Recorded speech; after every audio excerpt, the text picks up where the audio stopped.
Why are you doing it, Nick? Oh, special favor to Colonel Howard. A friend of his, Andrew Jessup, asked him to find...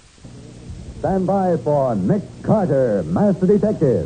The Mutual Broadcasting System presents Nick Carter in another of his famous and exciting adventures, starring Lon Clark, The Case of the Perfect Alibi.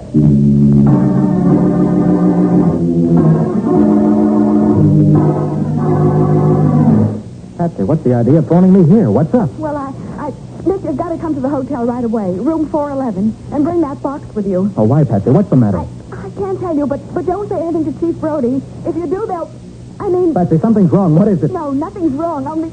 Don't come, Nick. They're going to... Patsy! Patsy!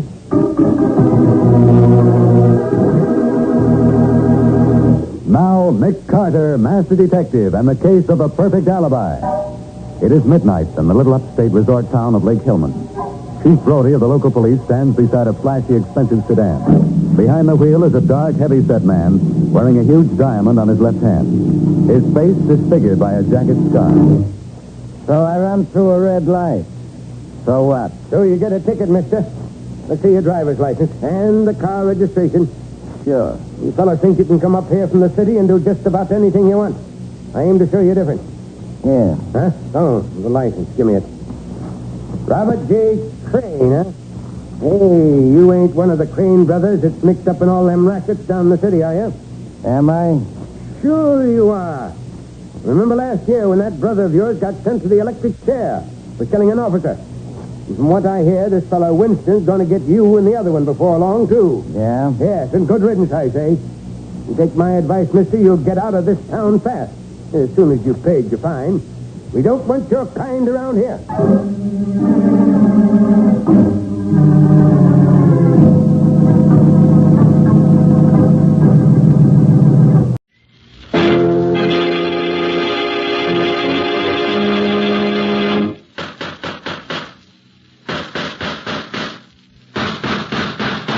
What's the matter? What is it? It's another case for Nick Carter, Master Detective.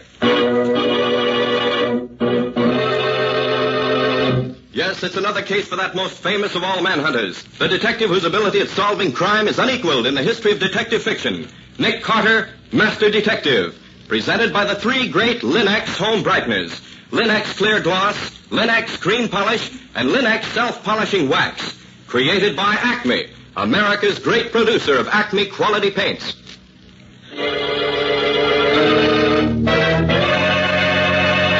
Today's curious adventure... Murder Goes to College, or Nick Carter and the Mystery at Spring Lake.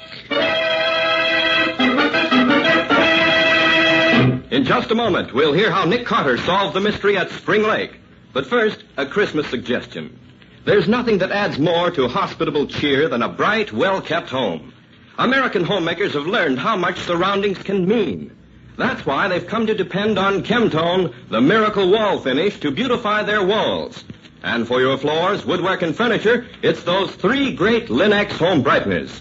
Linux Clear Gloss Varnish, the durable super varnish that dries to an elastic, transparent surface which protects all wood and linoleum in your home. Linux Cream Polish, which cleans as it polishes, leaving no oily film on your furniture. And Linux Self-Polishing Wax, which beautifies your floors with a satiny yet tough non-skid finish that resists wear, water, and dirt. Get the three great Linux home brighteners at your hardware, paint, or department store. Your headquarters also for Chemtone, the miracle wall finish. And now for today's mysterious adventure with Nick Carter. As we start our story today, we find Nick and his assistant Patsy in Nick's car racing toward Mount Albans College for Girls in response to a hurried phone call from the dean of the school. But if this girl killed herself, Nick, what are you supposed to do? If a girl kills herself, there's no criminal to catch. If it was suicide, Dean Collingwood wants me to find the reason for it. Oh, isn't that a little out of your line? Well, yes, it is, Patsy, but she's an old friend of mine, so I said I'd do it. But why does she care why the girl killed herself? Oh, she thinks that if some of the parents felt that the girl disliked the school enough to kill herself to get out of it, they'll take their own daughters out of Mount Albans in droves. Huh? The school will be ruined. How did she die, Nick? Well, the dean said she found a box of sleeping capsules on the table beside the girl's bed, together with an empty water glass. She thought they might be the cause. Well, when Nicholas Carter gets on the scene, everything will be all straightened out. We'll all know exactly what happened and why.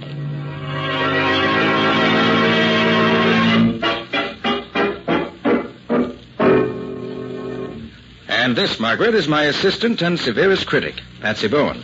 Patsy, Dean Collingwood, head of Mount Albans. How do you do, Miss Bowen? Fine, thank you. Have you notified the police yet, Margaret? Why, no. I wanted you to look things over first, Nick. I see. Well, who found the body? When Miss Jordan failed to appear for breakfast, one of the maids was sent to see if she needed help or if she were ill. When no one answered the maid's knock, why, of course, she came back to me. Then you found her? Yes, I found her dead.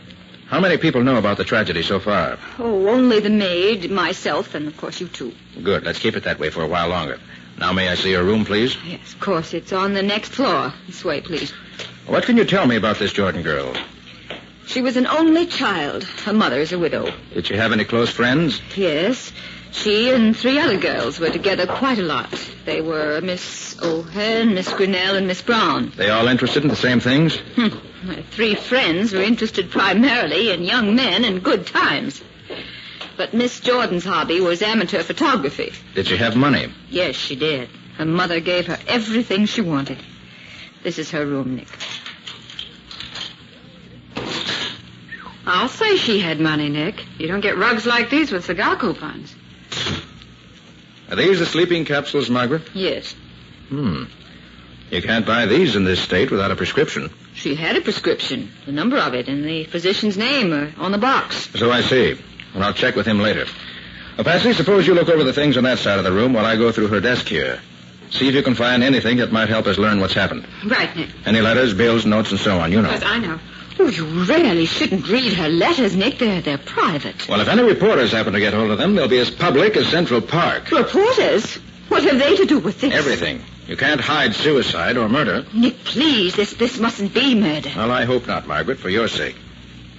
Well, this is interesting. Letter to a mother. Started but never finished. Darling Mother, I hope you will remember always how close we have been and how much happiness we've had together. You've been so good to me. And that's as far as she got. I wonder why she didn't finish it. That sounds like a farewell letter. It was a farewell note, of course. Well, why wasn't it finished then? Well, she was probably overcome with emotion. I don't think so. She hadn't been crying. Her eyelids aren't red or swollen. Good girl, Patsy. Well, Margaret, will you ask your chemistry professor to analyze one of these sleeping capsules? Very well, Nick. Although I still think that this is all nonsense. Also, I'd like to use your study. I want to talk to this Jordan girl's 3 friends, one at a time. Very well. But don't tell them anything about the Jordan girls being dead. All right, Nick. I'll send the first girl in to you in a few minutes.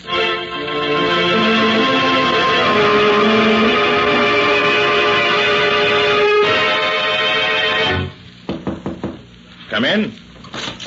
You wanted to see me, sir? I'm Mary Grinnell. Yes, Miss Grinnell. Come in, won't you? Yes, sir. Miss Grinnell, I'm afraid I have a shock for you. Your friend Edith Jordan has just killed herself. Oh, no. Edith wouldn't do that. She just wouldn't. No? Well, at any rate, she's dead, I'm sorry to say. Can you shed any light on the situation? I'm afraid not. I'm sorry. Well, do you know anything about her actions last night? We studied together for our mid-year exams. In your room or hers? In mine. She went back to her room early, though. Said she wanted to write a letter and then turn in early. That must have been the letter we found there, Nick. Probably. Can you tell me anything else, Miss Grinnell? No, sir. Nothing.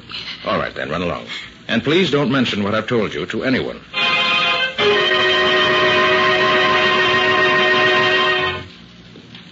Miss O'Hearn, I'm sure you'll be sorry to learn that your friend Edith Jordan has killed herself. Oh, no. No, she wouldn't. Well, she couldn't. She wasn't that kind of a girl. What makes you say that? Oh, lots of things. And especially because we planned to go to a matinee together on Saturday. She even got the tickets for us. Tell me, Miss O'Hearn, in your opinion, did Edith ever seem morbid or unhappy? Oh, no, never. Except... Except what? Well, when Edith first came here, she was very gay. Lately, she's been very quiet. I don't know why, though. Well, thanks very much, Miss O'Hearn. Ask Miss Brown to come in, will you? Yes, sir. You can go in now, Alice. All right. You wanted to see me? Miss Brown, Edith Jordan killed herself last night. Killed herself? No, you couldn't make me believe that. Why do you say that? Edith wasn't that kind. And besides, lately she's been afraid of something. Afraid? Afraid of what? I don't know, but for the last month she's lived in fear of something. That might account for the sleeping capsules, Nick. Possibly. How do you know she was afraid, Miss Brown? Oh, we girls never lock our doors here in the dormitory, but she did. Perhaps she was just timid. She wasn't timid when she first came here. No? Well, do you know when she first began locking her door? Yes. It was right after someone took a shot at her in the woods. What's that? Someone shot at her. Are you sure? Edith said she knew it was true, but she asked me not to mention it to anyone. Was she alone when this happened? Why, yes. She often went into the woods alone with her camera. And did she go into the woods after this someone took a shot at her? Oh, no, after that she used her car and took pictures from the highway. Oh, she had her own car? Yes, sir. Well, do you happen to know whether Miss Jordan was taking a sleeping remedy lately? I don't think she was. She had some harmless preparation the doctor gave her, but I don't think she ever used it. Well, apparently it wasn't entirely harmless. Unless I'm mistaken, she died from taking it. Well, thank you, Miss Brown.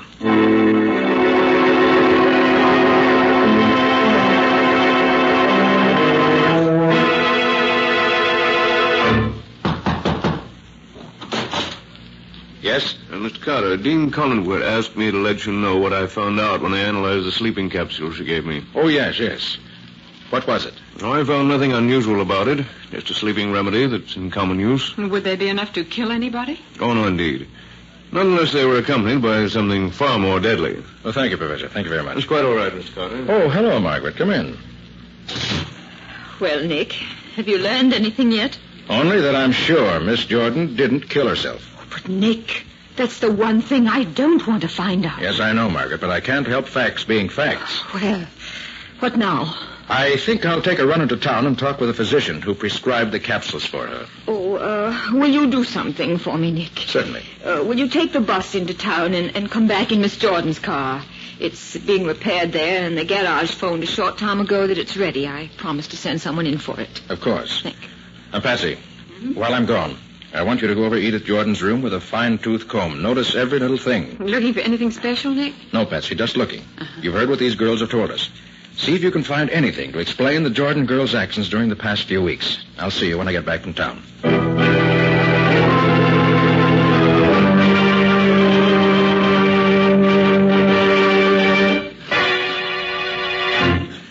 Dr. Steele, according to the label on the package, you prescribed some sleeping capsules for Miss Edith Jordan. Edith Jordan. Oh, yes, I remember her now. Plucky kid. Not a whimper out of her when I set her collarbone. Even refused an anesthetic. Did you say she broke her collarbone? Why, yes, it was, about 2 months ago, I should say, but there were no complications and the injury healed rapidly. Do you remember how it happened? Oh, yes, an automobile accident. That was when I prescribed the sleeping remedy for her, just as a precaution. I don't suppose she needed a very strong dose. No, it was a very small one. 1 3/4 grain capsule and, a second one an hour later, if required. What would be a deadly dose, Doctor? Oh, from 40 to 50 times that much, probably. Did you give her the prescription? No, I phoned it into the drugstore, and he had it ready for her when she got there. I often do that. I see. Well, thank you very much, Doctor. You've been very kind. Now, if you'll tell me which way the drugstore is, I won't bother you any longer.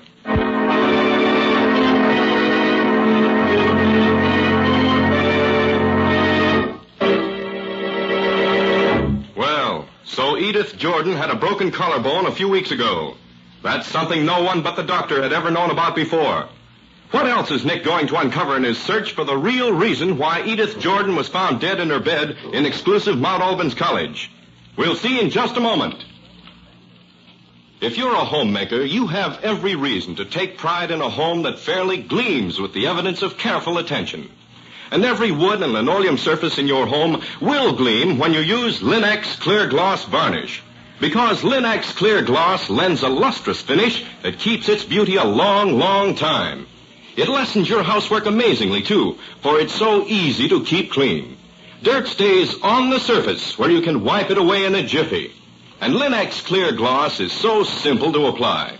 You just brush it on, and it dries without brush marks to an elastic, transparent finish that wears and wears. A finish which protects every surface to which it's applied. Yes, it's a fact. Linex Clear Gloss protects all the wood and linoleum surfaces in your home against damage by boiling water, hot grease, fruit acids, perfume, even alcohol. In every way, it's truly the super varnish. Ask for it by name at your dealers. Linex, L-I-N-X, Linex Clear Gloss Varnish. You'll find all three great Linex home brighteners and Chemtone, the miracle wall finish, at hardware, paint, and department stores everywhere.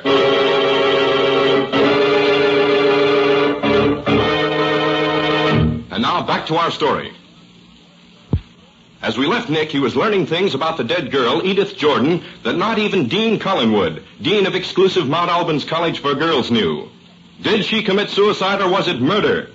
Let's pick up Nick as he calls at the drugstore where the sleeping capsules the doctor prescribed for Edith Jordan were made up. Yes, sir. I'm sorry to bother you, but would you be good enough to allow me to see the prescription for a sleeping remedy prescribed for Miss Edith Jordan by Dr. Steele about 2 months ago? I'm sorry, sir, but our records are available only to the police or the doctor. But I can assure you that the prescription was filled exactly as ordered. Very well, I understand. I thought you would. Sad case, isn't it? Yes, very. Oh, did you fill the prescription yourself? I believe I did. I remember thinking that college girls these days use far too many sleeping preparations. Yes, of course. Thank you.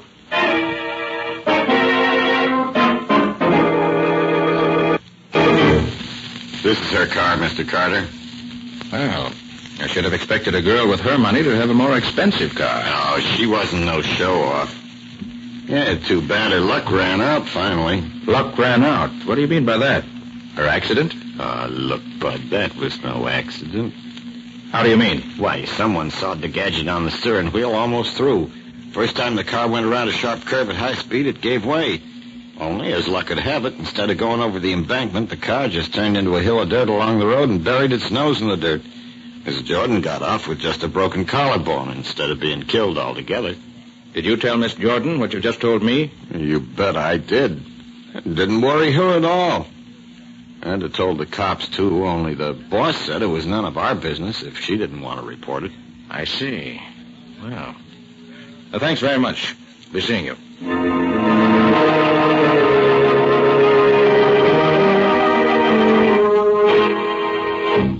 Well, what can I do for you, Mr. Carter? You're running a story on the suicide of the Jordan girl at Mount Albans College? Sure we are. That's big news for this town. Well, could you add one little paragraph to your story? What kind of paragraph? Miss Jordan left a diary. It's locked in a steel box for which we've not been able to locate the key. Huh? May take a day or so to have a new key made, as it's a very special type of lock. But we expect the diary to clear up the motive for the suicide. Yeah, that's very interesting, Mr. Carter. May I quote you on that? Well, if you don't mind, I'd rather you'd use that well-known phrase, "It is understood." Oh. That should cover it. I see what you mean.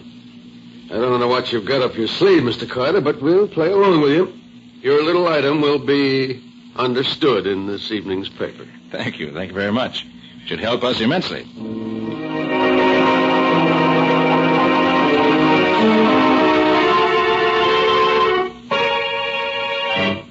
Well, Patsy? Find anything in Edith Jordan's room? I don't expect it amounts to much, Nick, but here it is. Exhibit A, a hat with what looks like a bullet hole through the crown. Yes. So Miss Brown was right. Someone did shoot at her. Anything else? The only other thing I found was this, Exhibit B. The picture that Edith Jordan took just before she was shot at. What? She didn't have any enlarging apparatus, so she gave it to Alice Brown, who does have an enlarger. She wanted it blown up. But why? Look, Nick, it's a picture of Spring Lake. That's just north of here. Here in the center of the background's a figure. Neither Edith nor Alice knew who or what it was, so Alice made an enlargement of it to see if they could recognize it. But beyond the fact that it seems to be the figure of a man, it doesn't mean much. You can't see who he is. Patsy, where did you get this? Alice Brown gave it to me. She had it in her room. She and Edith thought there might be some connection between the shooting and this picture, but they couldn't seem to find any. Doesn't mean much, does it? Mm-mm. And yet... Did you find out anything in town? Well, yes and no. The way things look now, this is the situation. Edith Jordan, perhaps unknown to herself, knew something that placed her life in danger. What? She was shot at, and she was in a phony auto accident in which she got a broken collarbone. I don't think she ever used the sleeping capsule she got from Dr. Steele until very recently. No? She'd probably been getting more and more nervous about things until at last she felt she had to have something to put her to sleep. So last night she took one or more of the capsules, and they killed her. And yet the physician who prescribed them is a reputable man. And the drugstore where they were made up also has a good reputation. So far, that's as far as... Hey, mind if I come in and bother you a few minutes, Mr. Carter? Of course not, Sheriff. Come right on in. Thank you. Howdy, man. Hello. Hey, look, Mr. Carter, you got some theory about this kid committing suicide? Only one theory, Sheriff. She didn't kill herself. Can you prove that? Expect to be able to. When? In the next 24 hours. 24 hours, huh? Will you give me that long without interfering? Yeah. Yep, you got it. You know, that picture of Spring Lake there in your desk reminds me, we came across a murder out there at the lake just yesterday. What was the murder? Why do you ask? Thought maybe there might be some connection between the two killings, that's all. Oh, heck no. No, this college girl and the woman we found out at the lake are two different kinds of people. No connection at all. Well, what was it you found at the lake? Young woman. Been dead a couple of months. Was a waitress at the roadhouse near the lake. And what happened to her? Oh, slugged in the back of the head, skull crushed, then almost buried in the brush. Hunter found her yesterday. Too bad. By the way, Mr. Carter, what's the idea of withholding evidence? What evidence? That there diary. Oh, the diary. Yeah. You know, I'm going to break somebody for overlooking that this morning when they searched that girl's room. Wait 24 hours, Sheriff. Remember, you gave me 24 hours. Yeah, I remember. Why I let you wind me around your finger this way, I don't know. It couldn't be because you haven't any clues and you think that I might have one, could it? Huh? Well, could be, Carter. Could be.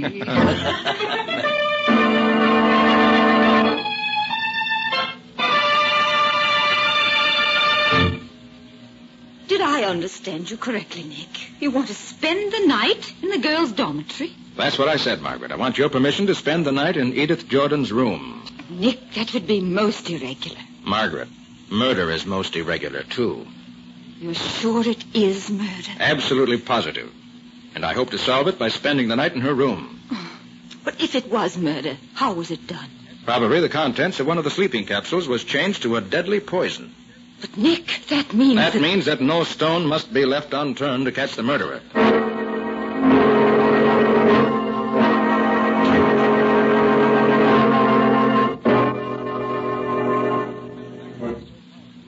It's time for lights out, Nick. I just wanted to see if you needed anything you don't have before I leave you. No, Patsy, I'm all set. Well, what are you going to do, Nick? Just sit here and wait? That's it exactly. Just wait. I have all the evidence I need for a conviction, except the name of the killer. I could guess at that, but I couldn't prove it. I expect the killer to prove it for me. Why do you suppose Edith Jordan never told anyone about her fears? Probably she didn't want to worry anyone. She had only suspicions, no matter how strong those suspicions were. And if I guessed correctly the kind of girl she was, she wouldn't want to burden anyone else with her troubles. It's too bad, isn't it? She might have been alive now if she'd only told somebody. True enough, Patsy. And hindsight is always better than foresight. Well, Nick, I'll say goodnight. Happy hunting to you. Thanks, Patsy.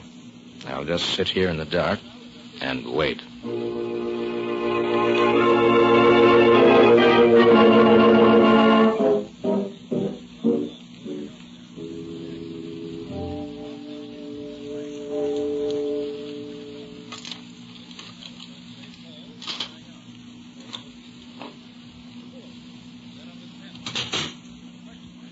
Get your hands up. Up with your hands, I said. I can see you plain enough. That's better. Now for some light. Well, so it's you, the mechanic from the garage. What's all this about anyway? You came here to get the diary, didn't you? Oh, did I? I thought so. That was your picture Miss Jordan got on her snapshot of Spring Lake, wasn't it? Oh, was it? Prove it. I can do that, too. In the picture, the cap on the head of the little figure has 2 white dots on it. In the same place where you wear your 2 white union buttons. You can't call that proof. Anybody can have those. You must have taken that picture at the time you were burying that girl you killed, the waitress. You were afraid she'd identify you as the one in the picture, so you took a shot at her. But you missed. Then you tried another stunt. You worked late at the garage one night and weakened the steering gear of a car. When that failed to kill her, you were very careful to be the first to point out to her that the steering gear had been tampered with. In that way, she'd never think to blame you for it. Which was very clever, my friend. But then you were stumped. Until you found out that her doctor had given her that sleeping prescription. So being a morphine addict yourself... How do you know that? I saw your arms the other day, and I recognized the scars of the needle. Okay, you got it on me. You win. So as I said, being a morphine addict yourself, you broke into her room just as you did tonight, and filled one of the capsules in the top row with morphine, which would kill her instantly. Yeah, I knew she couldn't take that much of a dose. By the way, how did you find out about that prescription? She told me about it herself when we were talking one time. But if you knew all this stuff before, why didn't you pull me in down to the garage instead of laying in wait for me like this? I could prove it all to myself, but I couldn't prove it to a jury. However, now I can, because by your coming here, you've confessed. It's a shame, killing her like that. Because she never had the slightest suspicion you were the Spring Lake murderer. Don't try to kid me. She knew right enough. That's why I had to get that diary. The whole story would have been in that. Mabel, that girl I killed. She was in love with me. She wanted me to marry her. She said if I didn't, she'd tell the cops where I bought my dope. Made such a fuss, I finally had to hit her over the head. And you were burying her by the lake when the Jordan girl came along and took that picture. Yeah. Then I knew that when the body was discovered, like it would be someday, this dame would remember seeing me out there, so I had to get that diary before the cops got it. Well, as you go to the electric chair, I want you to remember one thing, my friend. There is no diary. Huh? I invented it to smoke you out in the open. Why, An imaginary diary and a guilty conscience have done what clues and detection could only do with great difficulty. You've convicted yourself. A man's own conscience is a better detective than the greatest detective on earth. Always.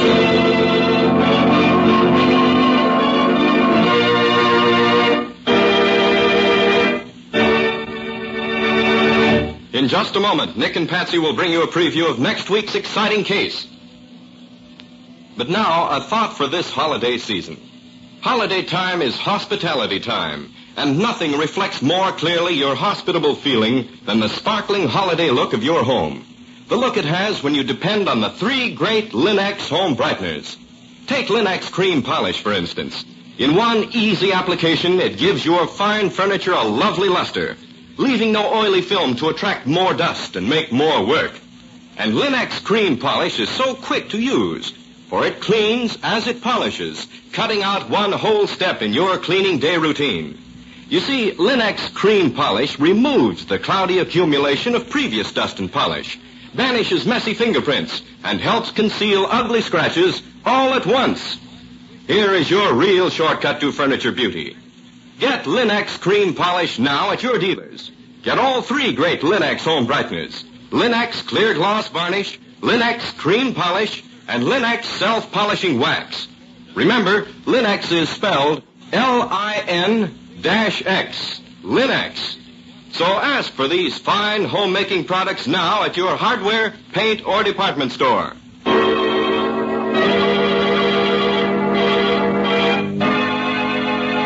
And now let's hear from Nick Carter himself. And now, Nick, what's the story you're going to tell us next time? Well, Ken, next week I want to tell you about an adventure I had just because I went to a party to meet a famous man. And the famous man never showed up at all. Doesn't sound as if the party was much of a success. As far as I was concerned, it was a total flop, socially speaking. But there were 3 murders as a result of that evening's get-together. And Nick himself was almost added to the list. All due to a decanter of whiskey that turned out not to be whiskey at all. I think that's about enough for now, Patsy. Let's save the rest for next week. And on behalf of myself and the rest of our cast, our organist, Lou White, Our sound effects, Walt Shaver. Our engineer, Herman Berger. And our writer and director, Jock McGregor. May I wish every one of you the season's greetings in the biggest possible way. And that goes for me, too. So long, everybody. So long to you both. We'll be seeing you again next week.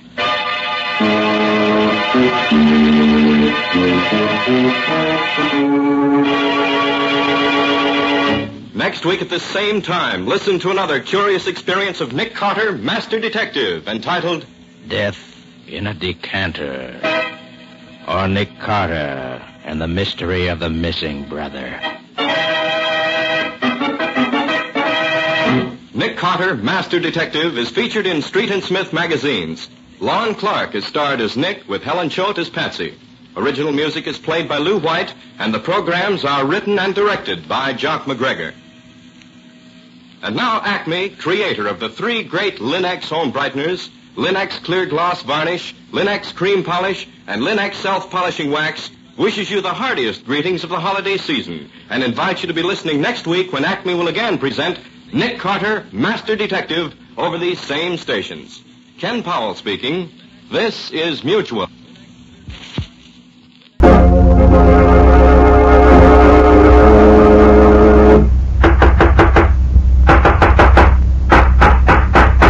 What's the matter? What is it? Another case for Nick Carter, Master Detective.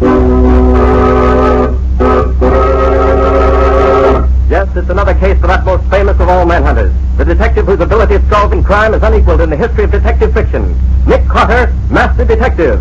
Presented by the 3 great Linex home brighteners, Linex Clear Gloss, Linex Cream Polish, and Linex Self-Polishing Wax. Created by Acme, America's great producer of Acme quality paint. Today's curious adventure, The Numbers Murders, or Nick Carter and the Mystery of the Wrong Note.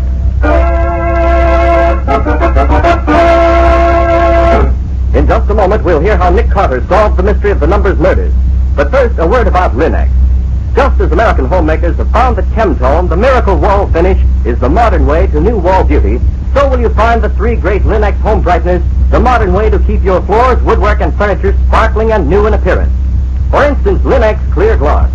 This transparent liquid dries to a hard, durable, lustrous finish that resists damage to your floors or linoleum by hot grease, boiling water, crude acids, even alcohol. That's why Linex Clear Gloss has been a household favorite for years. If you haven't it on hand, ask tomorrow for Linex, L-I-N-X, Linex Clear Gloss. Yes, you'll find all 3 great Linex home brighteners at paint, hardware, and department stores everywhere. And now for today's mysterious adventure with Nick Carter. Our story opens in a dingy little saloon on a back street. So, you finally hit it, eh, Benny? Yeah, 3 years I've been playing them numbers and doing nothing but lose. But since today, oh boy, $50,000. Which numbers was you playing, Benny? Duke Dawson's or Lucky Combs? The Duke, he's a square shooter. Always pays off on the nose when you win. He's a great guy, the Duke. You think it's safe to go around telling everybody you won all that dough? Yeah, something might happen to you before you get to spend it. Well, I ain't no fool, Butch. I ain't told only a couple of my pals, and the Duke would want me to tell him. He likes to have the guys know he pays when he loses. 50 grand. And all mine. Gee, I can't believe it yet. Yeah, but as long as you got it in your pocket, it's easy to believe it. Yeah, you're right there. Well, so long, fellas. I gotta be getting on home. I got to tell the old lady we're rich now. Won't she be tickled? So long, Benny. Don't spend it all on the way home. Spend it all? Hey, you can't spend that much dough without you doing thinking about it.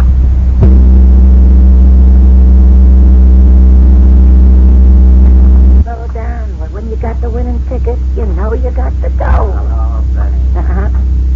Oh, it's you. Glad to see you. How's the boy? I heard about your luck, Benny. Want to congratulate you. Oh, yeah, thanks. The best luck I've had in years. Got it with you, I suppose. Sure, I got it with me. You don't think I... Hey, put down that gun. You can't... Ow! 50 grand. Thanks, pal.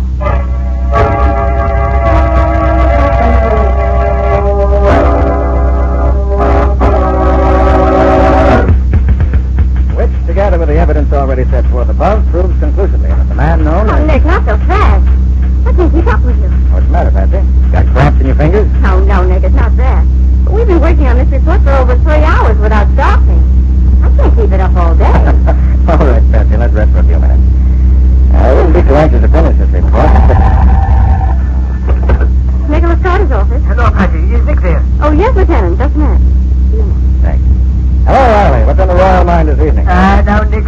kidding a minute. Just because you caught a mastermind and all the yellow journals in the city don't mean the All right. All right, Riley, I withdraw my remarks. What's wrong with the world now? Just a murder, Nick. Just a murder. Nothing new about a murder, Riley. Why drag me in? Now, Nick, I'm asking you as a personal favor. Will you give me a hand on this?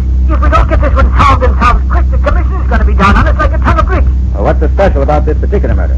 Meet me in front of 756 Brownlee Avenue as soon as you can, and I'll tell you all about it. What do you say? But, Riley, it's after 11 now. Can I wait until tomorrow? Oh, Nick, it can't. We got to get to it right now. Will you meet me?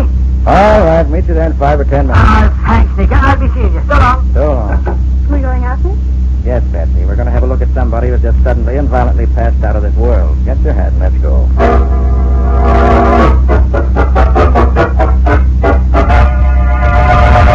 Oh, there you are, Nick. But how are you, Patsy? Okay, thanks, Lieutenant. Where's the remains, Riley? Right over here, Nick. Just the way my man found him. I see. 2 shots right to the heart. Uh-huh. Never knew what hit him. Looks as if they might have come from a 45. Right, Nick. All right, Riley, who is he and why should I care? His name's Benny Smith. He's one of the characters that hang around the edge of the underworld. No record, but a great guy for playing the numbers. Been playing them since they were started. And I think that's what killed him. Oh, now, Lieutenant, how could the numbers kill him? Well, Benny connected today, Patsy. He won himself $50,000. And he had it on him when he started home, they tell me, but he ain't got a cent of it now. He's as clean as a whistle. Very interesting. Never been talked too much about his luck. Now, where do I come in? Benny played Duke Dawson's numbers, Nick. And Duke had 2 heavy winners this month. Now, both of them were killed in the same way. Before they got home, and both of them lost their rolls. Now, once could be a plain hold-up. But twice, it's like a regular thing, and I want to find out. The killings like this has got to stop. That's where you come in, Nick. I need some of your fancy ideas on how to stop them. Lucky Coombs runs the other numbers game, doesn't he? Yeah. Him and the Duke have been at each other's throats for the last 6 months. Well, maybe Lucky thinks this is a good way to persuade the public that if you win with the Duke, you don't live to spend what you win. It could be, Nick. And it could be, too, that the Duke needs the coin bad enough to want to get it back. I'd hate to play any numbers game where I had to lose my life when I won any money. There's no percentage in the numbers game from any point of view, Betsy. It's a sucker's game. All right, where do you want me to start? Good for you, Nick. I knew you couldn't stay out of it. But what do you say we go to call on the Duke and see what he's got to say for himself? Okay, Riley. You drive on ahead. We'll follow you. But don't let the cops catch you speeding.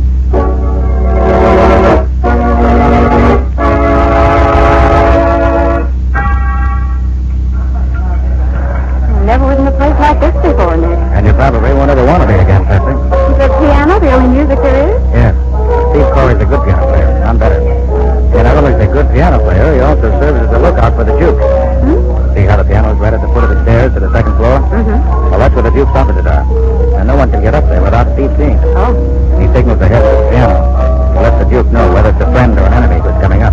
How do you know so much about this place, Nick? Oh, I get around right now and then. And I suppose if Steve signals that it's the wrong kind of company coming to call, they get the wrong kind of reception. That's about it, Betsy.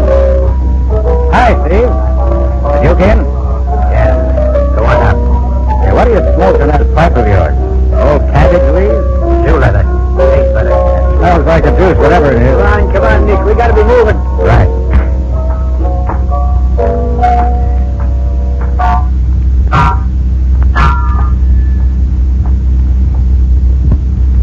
Which is his office here, Nick? This one here. That's funny. Try the door. Maybe he's not in there. He must be. Steve told us to come up. I can see there's a light inside. Maybe there's something wrong there. Let's have a look out. I think we better come on with me now. Come on, again. Again. Break it in, Riley. Break it in. That's it. Are you hurt, Riley? No, did he get you? No. What's going on in here? Nothing now, Patsy. You can come in. Hey, look there, Nick. Dead. Shot right through the forehead. Is that the Duke? Yes, Patsy, that was the Duke. Hey, look, that's where the killer went, Nick. Through that window there. Yeah. Down the fire escape.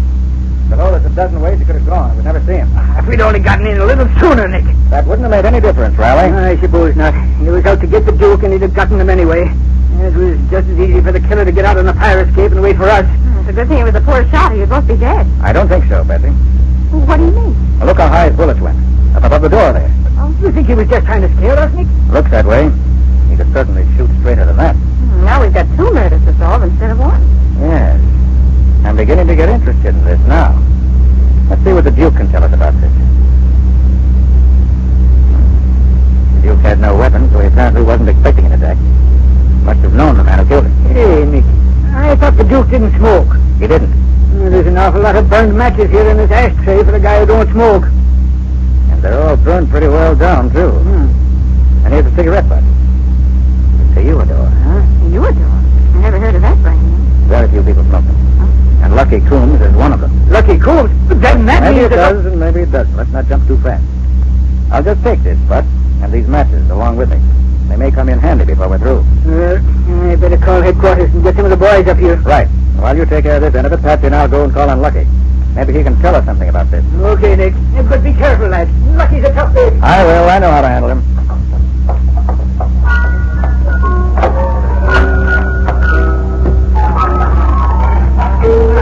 Oh, Steve. Yeah? Did the Duke have many callers tonight? No. No? How about Lucky Coombs? He wasn't over here, was he? Yes. Yeah, he was. What of it? Nothing. Maybe. By the way, you better get this crowd out of here. The Duke's been murdered. This place is going to be filled with cops, reporters, photographers, fingerprint men, and detectives in about 10 minutes. Duke? Murdered? Yeah. So long, Steve. Come on, Patsy. Let's see what Lucky has to say.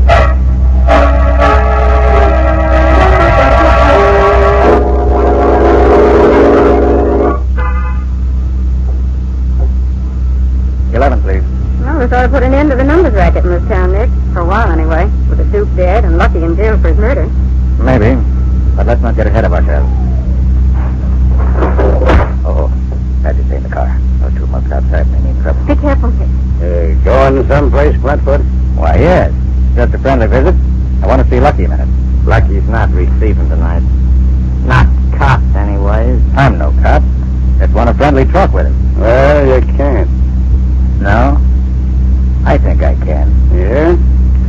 Well, me and my buddy here is going to see that you don't. We sure are. You got a search warrant, have you? Oh, you want to see my search warrant, do you? Well, here it is. Yeah, and I'm going to drill you for 4 horses. You want to go?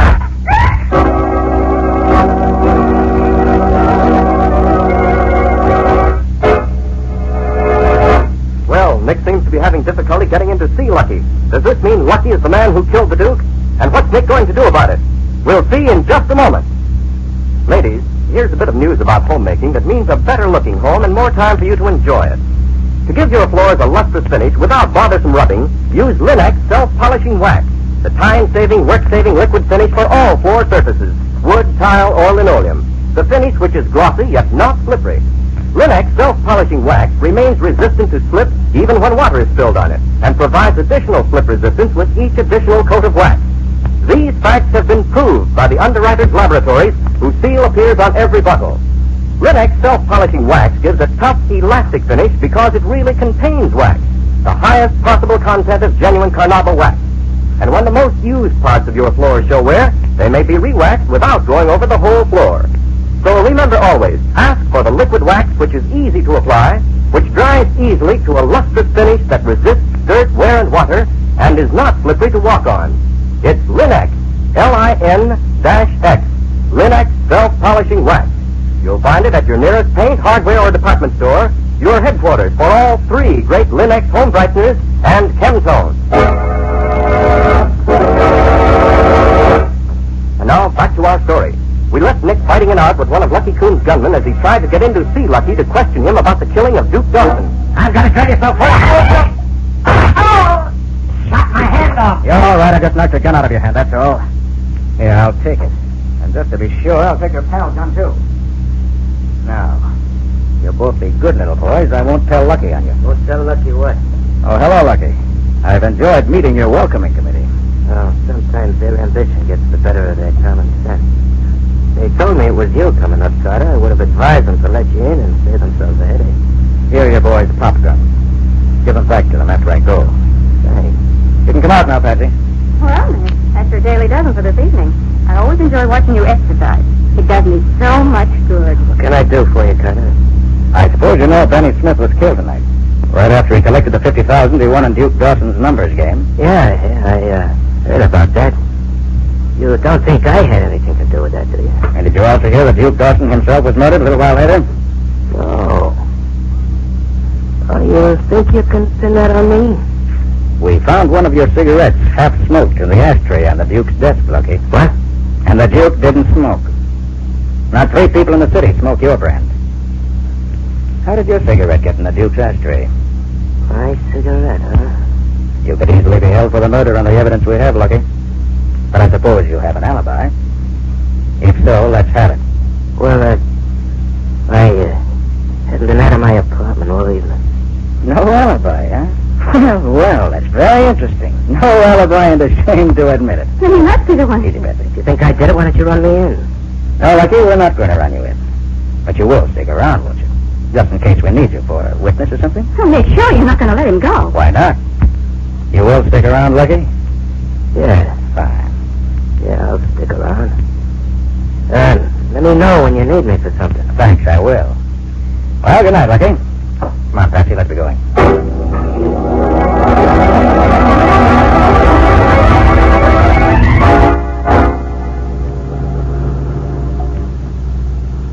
Why so quiet, Patsy? You haven't said a word since we left Lucky. Well, I can't understand it, Nick.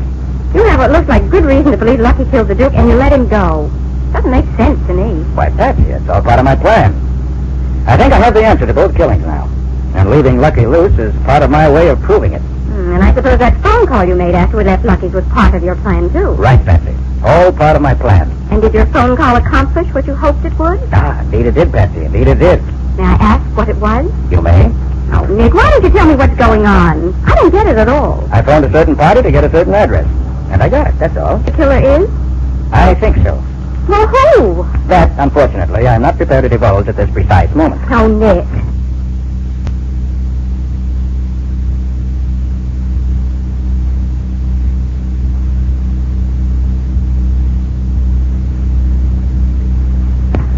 Well, here we are. Here we are where? At the address I got on the phone. It's the 3rd house up there. The rooming house. And what do we do there? Now, Patsy, listen carefully. What I tell you. I'm going inside that house. Alone? Yes, alone. And as soon as I do, I want you to go to the phone in the drugstore across the street and phone Riley. He'll be back at headquarters by this time. Tell him to come up here just as fast as he can. I may need him. Tell him to bring some of his men in the hurry-up wagon, but not to use the siren. When he gets here, tell him to wait out here with you until I come out. Or if I don't come out, tell him to rush in after me just as soon as he hears gunshots. Oh, Nick, hadn't you better wait until he gets here before you go in here? Can't do it, Patsy. I've got to get inside before the next visitor does. That's the important part of my plan. Now, you have it straight? I think so. Good. I'm counting on you, Patsy. Don't fail me. Well, wish me luck. I may need it.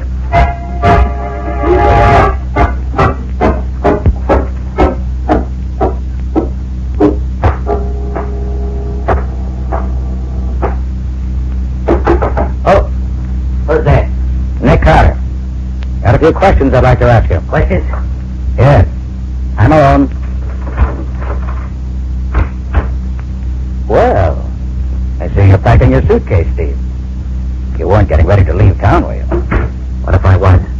You shouldn't do that.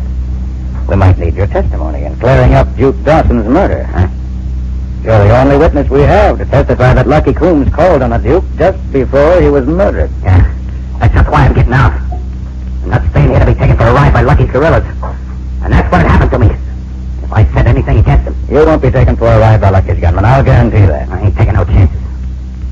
Yeah. Got a match? Sure. Yes, thanks. Still smoking old cabbage leaves in that pipe of yours, I see. Why don't you try tobacco for a change? Shut up. I ain't taking no more riding from you. No, from nobody. Okay, Steve. Oh, do you mind if I keep this match you just used? What? What do you want it for? I think I can use it. Hey, what's going on here, Carter? What can you use a burning match for? For one thing, I can use it to send you to jail. To jail, huh? Yes, for murder. You won't send me to jail for murder. That's on, Steve. Give me that gun. Give me that gun. Let go.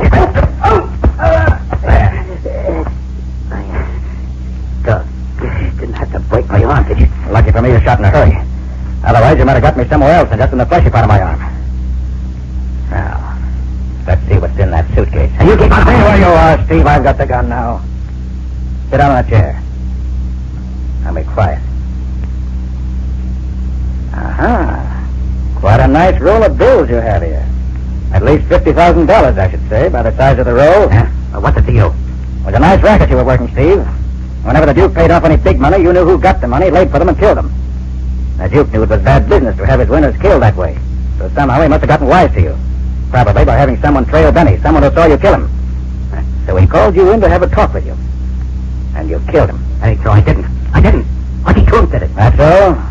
Well, we'll see what Lucky has to say when you tell him that. What? He'll be here in a few minutes, if I'm not mistaken. No, I couldn't. He killed me. He killed me. Stay where you are, Steve. Stay where you are. I'll stand behind the door. You dirty double-crossing rat. That's enough, Lucky. Hold it. Drop that gun.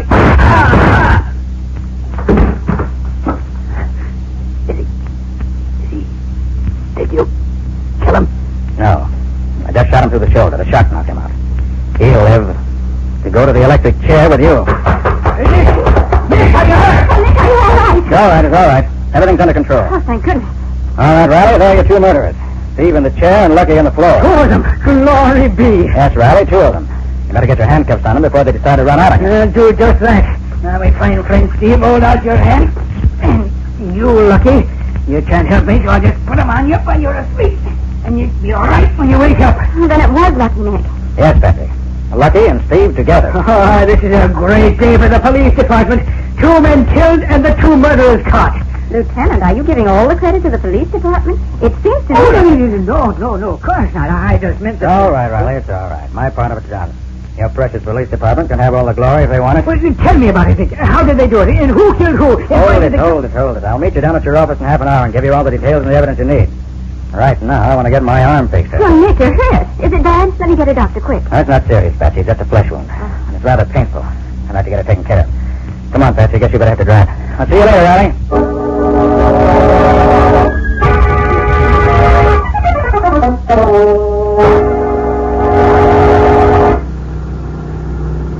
Well, that feels better.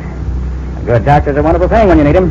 And Dr. Sturgis is as good a man as there is. And now, Mr. Carter, I want to hear all about it. Oh, Patsy. Can't you wait until we get to Riley's office? I don't want to go through the story twice. Nick Carter, if you don't give me all the details right here and now, I'll stop this car and we won't move an inch until you decide to tell me what I want to know. All right. You're a hard woman, Miss Boone. I guess I'll have to give in. Well, what do you want to know first? First, where does Steve come into this?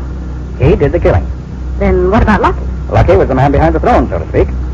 Lucky wanted to cut in on the Duke's customers, so he had the Duke's winners killed. Steve, however, did the actual killing and got most of the money for his reward. But when the Duke caught on to Steve killed him and double-crossed Lucky. How do you mean double-crossing? Steve planted one of Lucky's cigarettes in the Duke's ashtray. He undoubtedly had some of them from being associated with Lucky.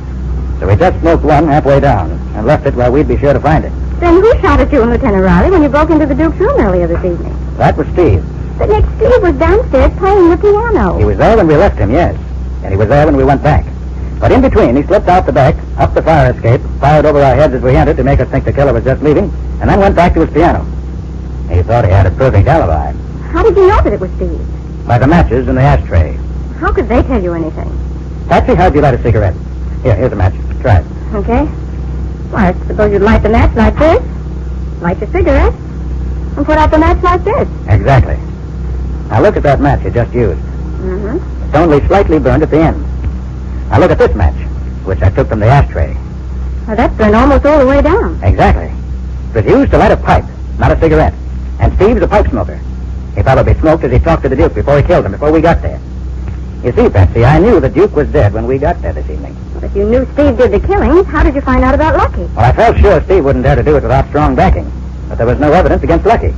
So that's why I went to him and told him about one of his cigarettes being left in the Duke's ashtray. And that's also why I didn't want to take him in. Oh, now I see. I felt sure he'd go to see Steve and give himself away. And he did. Hey, look, I just realized what you said a minute ago. You said you knew that the Duke was dead before you went upstairs to his office tonight. Now, how could you possibly know that? Very simple, Patsy. Steve was the Duke's lookout man. He used the piano as a signal. The top key on the piano was wired to a buzzer that sounded in the Duke's room. That meant someone was coming up. But when we went up tonight, he didn't hit that note. I watched him carefully. And he didn't hit it because he knew there was no one alive to hear it. He hit the wrong note. I'll say he hit the wrong note, in more ways than one. How do you mean, Patsy? Well, considering that tonight you've solved 3 murders, ended the numbers racket, and recovered the stolen money, I say that Steve hit the wrong note when he tried to fool you.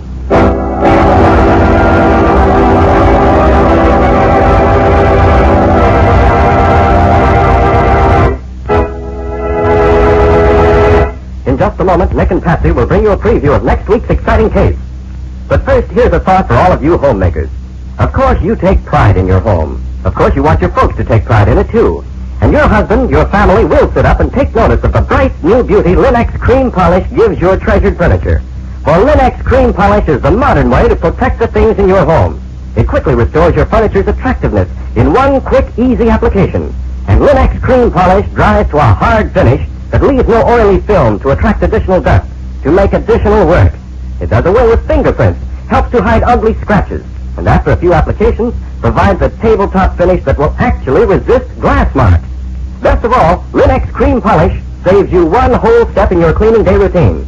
For Linex cream polish cleans as it polishes without tiresome rubbing. So depend upon this modern, easy shortcut to furniture beauty. Linex cream polish. Get it today and enjoy the extra time you save. In case your dealer hasn't received his supply of the 3 great Linex home brighteners, he'll probably have them soon. Ask him to save one or all of them for you. Acme will see that he gets them and you get them as quickly as possible. And now, Nick, how about next week's adventure? Well, Ken, the main ingredients of next week's story are a small boy and a slingshot. Well, I didn't know you went in for cases of juvenile delinquency. He doesn't, unless you call it juvenile delinquency when an organized gang of thugs holds up an armored car, kills the guards, and gets away with thousands of dollars of the bank's money. Well, hey, that's really big-time stuff, but where did the small boy and the slingshot come into it? Well, the means of my being able to catch the killers, get back the money, and break up the gang. And it gave Nick one of the most unpleasant and dangerous 2 hours he ever spent. Well, I'll certainly look forward to hearing that. Any further hints, Nick? No, that's all for now, Ken. I'll tell you the rest next time. I call the story The Slingshot Murders. Or The Mystery of the Broken Window. So long. So long, everybody. And so long to you, Nick and Patsy. We'll be looking forward to seeing you again next Sunday afternoon. Next week at the same time, listen to another curious experience of Nick Carter, Master Detective, entitled The Slingshot Murder. Or Nick Carter and the Mystery of the Broken Window. Nick Carter, Master Detective, is a copyright feature of Street & Smith Publications, Incorporated. It is presented at this same time and over these same stations by the 3 great Linex home brighteners, Linex Clear Gloss, Linex Cream Polish, and Linex Self-Polishing Wax, created by Acme, America's great producer of Acme quality paints. In the Nick Carter Adventures, Lon Clark is starred as Nick. Helen Choate is featured as Patsy. Original music is played by Lou White. The programs are written and directed by Jock McGregor. This is Ken Powell speaking for the thousands of Linex dealers and Acme quality retail stores all over America and saying so long until next week. This is Mutual.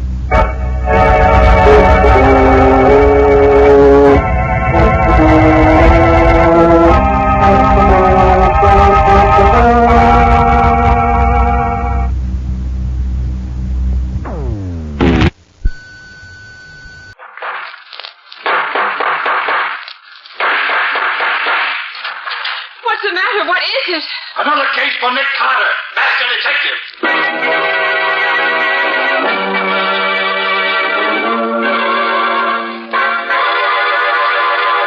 Yes, it's another case for that most famous of all manhunters, the detective whose ability at solving crime is unequaled in the history of detective fiction.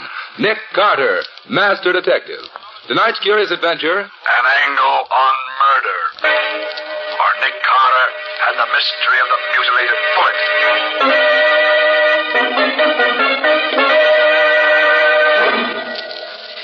Then I grabbed her, and I wound my fingers around her throat. And I squeezed her windpipe tight. Tighter and tighter. What's the matter, Patsy? Oh, Nick, put the lights on. All right. And I said I wanted to hear the recorded confession you made of that mad murderer who killed his wife. I didn't think I'd have to listen to it in the dark. Well, that's the way we got him to confess in the first place. Oh, I'll take it, Patsy. Okay, Nick. Nick Carter's office. I'd like to talk to Mr. Nicholas Carter. This is Nick Carter speaking. Oh, hello, Nick. This is John Hamill, the banker's associates. Oh, hello, John. How have you been? Nick, I'm in trouble. I can't discuss it over the phone. How soon can you meet me? Where? On West Street, around the corner from the Greystone building where my offices are. Please get there as fast as you can. All right, John. I'll be there in 10 minutes. Thank you.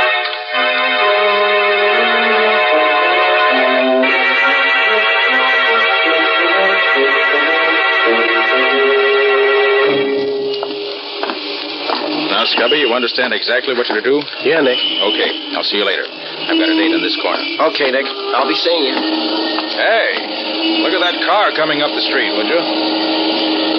Hey, Nick, watch out. That car is headed right at you. Jump, Nick.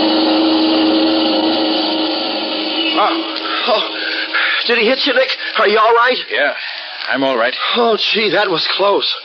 It almost seemed like whoever was driving that car did that on purpose. Wouldn't be at all surprised, Scubby. I think somebody is interested in preventing me from keeping my appointment.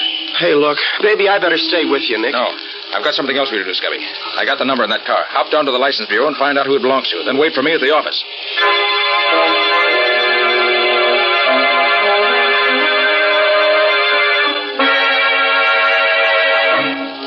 Oh, Nick. Sorry I'm so late. Oh, hello, John. I've been on this corner waiting for you for 20 minutes. Where have you been? Trying to get here without anyone seeing me. Well, why all the mystery? What's up? Wait a minute, Nick. Here, get back in this doorway, quick. Don't let him see us. Well, who was that? Somebody trailing you? I don't know. I never saw him before. Well, then why'd you want to dodge him? You haven't done anything wrong, have you? No, Nick. Absolutely nothing.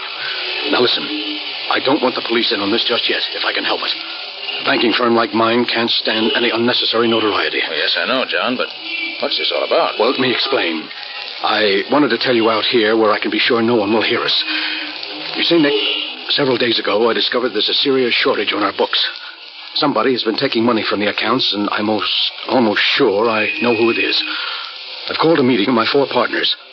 They're upstairs in my office waiting for me right now to have a showdown before the stockholders find out. That's why I ask you to come over here, Nick. You may have to make an arrest tonight. Well, you don't want a detective, John. You want a cop. No, you're wrong, Nick. I want you.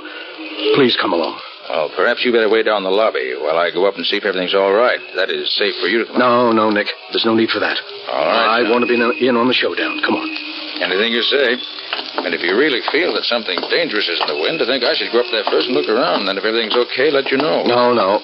I want to go up now and get it over with. Well, you insist. I do, Nick. Oh, I know it's pretty late, but I waited purposely till the offices were closed to avoid any publicity. This whole business requires the greatest secrecy.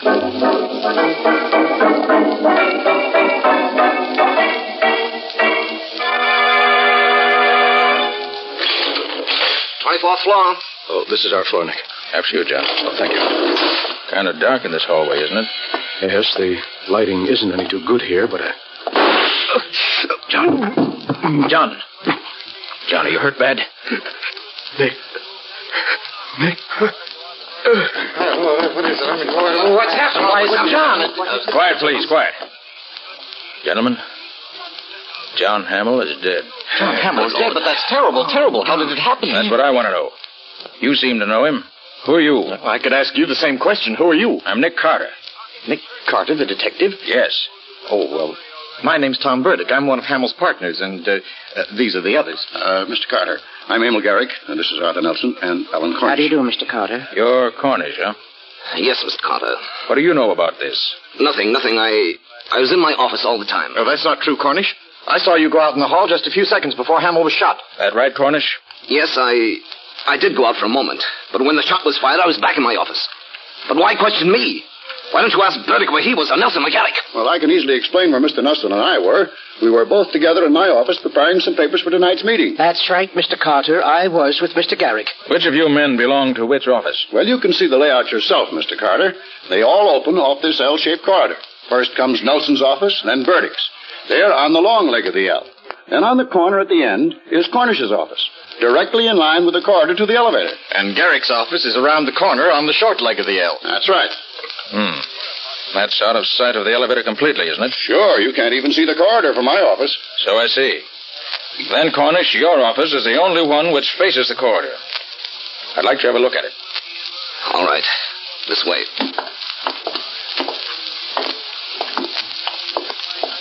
This is my office, Mr. Carter.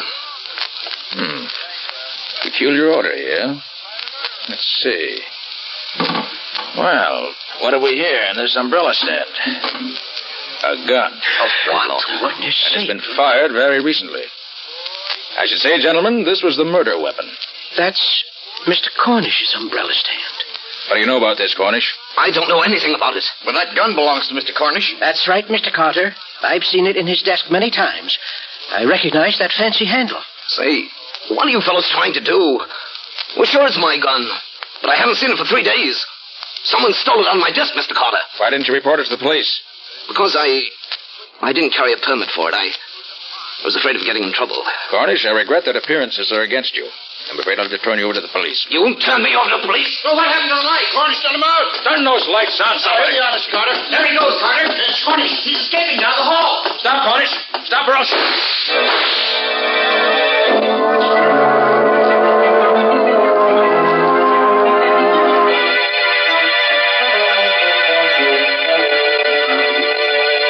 You see, Patsy, I was right with Hamill when he was murdered. What I can't figure out was how he was shot when there was no one else in the hall with us. Don't ask me, Nick. And here's something else. I heard only one shot fired, but Cornish's gun had 3 empty shells. And to top it all off, here's the bullet that killed Hamill. The coroner gave it to me. Notice how it's all banged up? Yes, how did that happen? I wish I knew. Patsy, if I knew the answer to that, I think I know the answer to this whole case. Until we find Cornish. I'll get it. Hello, Carter? Yes, this is Nick Carter. Oh, this is Alan Cornish. I suppose I'm a fool for calling you up, Carter, but I need help. I'm desperate and I can't go to the police. You've got to help me prove I didn't kill Hamill. Why'd you run away, Cornish? Because I was scared. Lucky for me you didn't hit me. Don't worry, Cornish. If I'd really wanted to hit you, I would have. Where are you now? I'll tell you, but you've got to promise to come alone. If you don't... The only thing I'll promise you is that I won't do anything till after I've talked to you. Now, what's the address? 1813 Oak Street. Come right over. I'll be waiting for you. Okay, sit tight. I'll be there. You mean we'll be there? I'm sick of sitting around here. I'm going with you.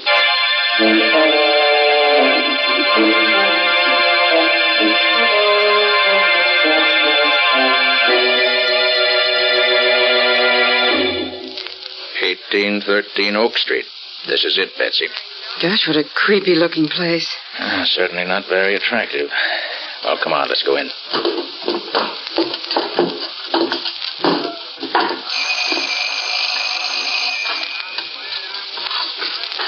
Maybe he's not here.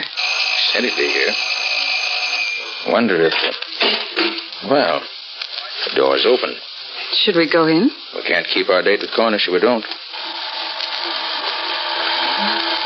Gosh, it's dark in here. Nick, do you suppose it could be a trap? You never can be quite sure, Patsy. Here's the door. Stand behind me. Can you see anything in there, Nick? Wait till I get my flashlight. No. Looks deserted. Oh, come on, let's try another room. Gee, this place gives me the jitters. Practically deserted. Maybe he's in here. Stand back, Patsy. No, nothing in there. Maybe he got scared after he called you and slipped away. We'll soon find out. There's another door. Over there.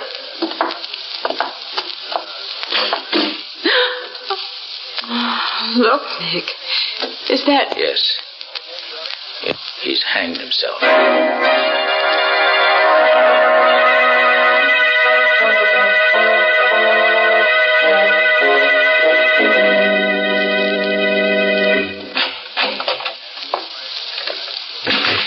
Well, Nick, I don't know why he came back to the office again tonight. Cornish is dead. I guess that closes the case. Patsy, I'm not satisfied. When I talked to him on the phone, he certainly didn't sound like a man who was going to kill himself.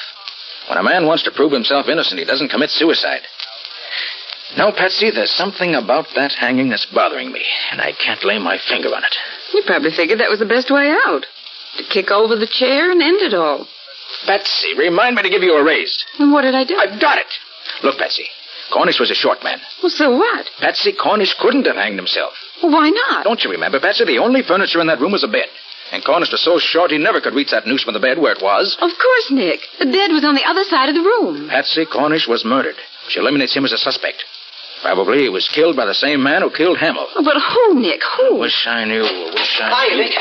Hiya, Patsy. Well, it isn't the missing link. Scubby, did you find out anything about that car that nearly ran me down this afternoon? Oh, you bet, Nick. Good. But what a time I've been having. Wait till you hear what I have to tell you. Well? I had to get the license commissioner out of bed to get it, but, oh, boy, it was worth it. Hey, do you know who that car belongs to? Tom Burdick, Hamill's partner. Good boy, Scubby. Did you get his address, too? Yeah, some deserted neck of the woods out in Long Island. I've got the address here somewhere. Fine. Come on, Scubby. You and I are going to pay him a visit.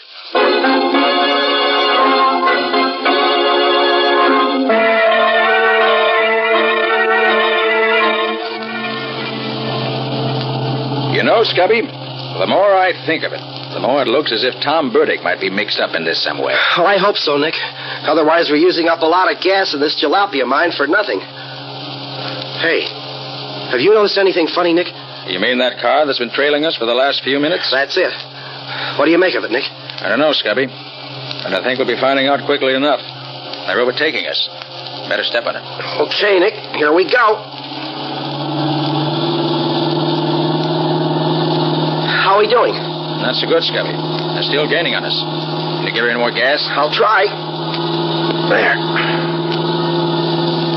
They still coming up? Yes, Scubby. And fast. Dutch, Scubby, they're shooting at us. You're telling me? Watch it. Here they come. Well, I've done all I can, Nick. This old bus won't go any faster. Well, let's try no tricks, Scubby. When they get close to us, slam on your brakes and pull over to the side of the road. Yeah? They won't be expecting that. It may throw them completely off balance and spoil their aim. Okay, Nick, you say when. Now, pull over. Okay.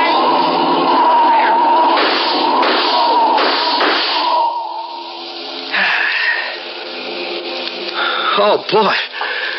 That was a close one. Are you all right, Nick? Yeah. Well, we won't see them anymore for a while. Get going, Scubby. We got to make up for lost time.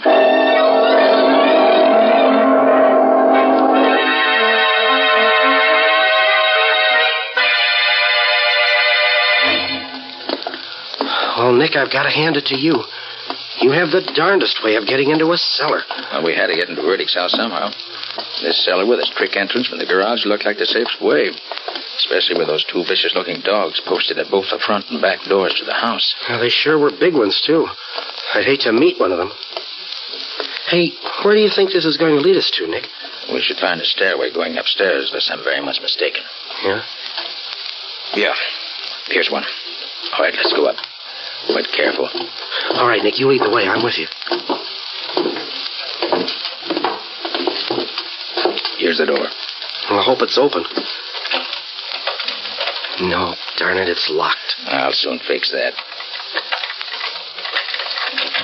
There. All right, Scubby, come on. Oh, wait. Someone's coming to the room, Scubby. Get back. We can hear through the crack of the door. I'll leave it open a little. Well, Mrs. Burdick, I'm certainly glad you called me up. I'm only too happy to be here at a time like this. After all, we're practically neighbors, aren't we? Oh, I just had to talk to someone, Mr. Garrick. I'm so worried about Tom and those horrible things that have been happening at the office.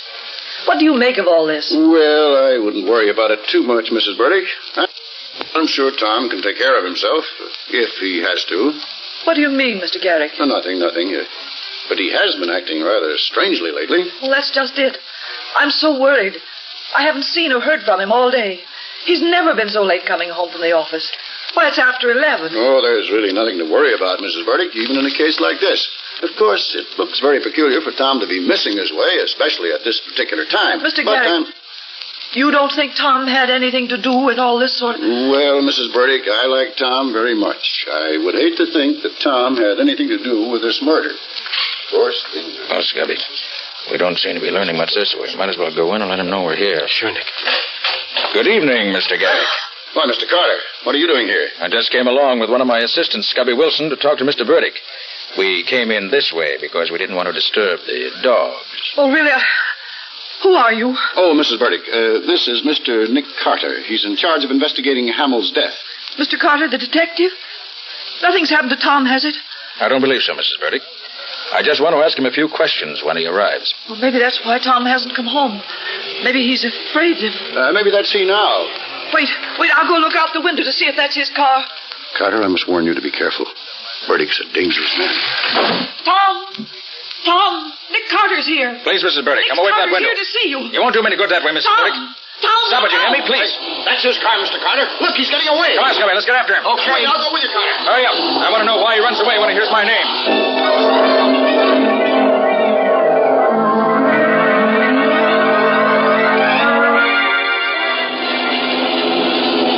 This car of yours stays on the road, Carter. Don't worry about it, Mr. Garrick. Carter, I didn't want to say too much in front of Mrs. Burdick, but we've all been afraid of Burdick. All right. Scubby, just keep your foot on that throttle and keep after him. Oh, boy, we sure made that one on 2 wheels. Nick, I'm pushing this crate as fast as she'll go, but we don't seem to be getting any closer. That car of Bertie's should sure step. As long as we hang on and don't lose him, I'll be satisfied. Hey, watch it. We're coming to a railroad crossing. So I see. Well, maybe we can head him off now. If Bertie tries to beat that limiter to the crossing, he's crazy. Look, Carter, I think he's going to try to make it. He can't do it. He'll be killed.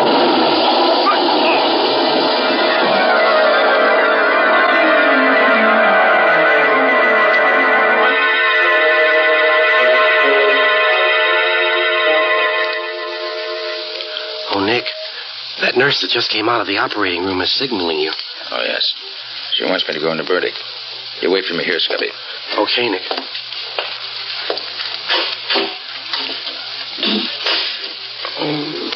Bertie? Bertie, can you hear me? Yes, Carter. I can hear you. Carter, I'm a dying man. Yes, I know. I swear to you, I didn't kill Hamill or Cornish. Then why did you try to run me down with your car this afternoon? Carter, I didn't do that. All I know is that for several hours this afternoon, my car was mysteriously missing. I didn't find it again until I started home this evening. Bertie, why did you run away from your home tonight when your wife told you we were there? How about the securities we found on you after the wreck? It wasn't you. It was securities. I took them so that... Oh. Yes, Bertie? Why did you take them? I took them so I could keep him from stealing them. Who? Bertie, who? Bertie, who's he? Carter. Front office. Bottom drawer of desk. Something will lead you to murder. Yes, Bertie? Who's the murderer? He's... Oh. Bertie. Bertie. Oh, poor chap. If you'd spoken sooner, you might have lived longer.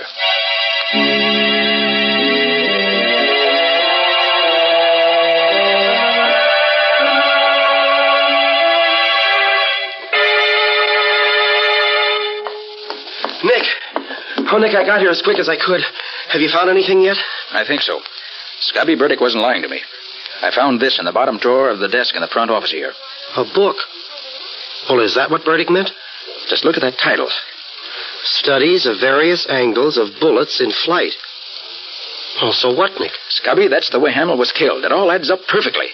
Now I know why I heard only one shot when I found 3 empty shells in the murder weapon. 3 shots were fired, but 2 of them were fired at a different time from the 3rd. Well, do you know where the other 2 bullets are, Nick? I do. Follow me out in the hall and I'll show you. Yeah?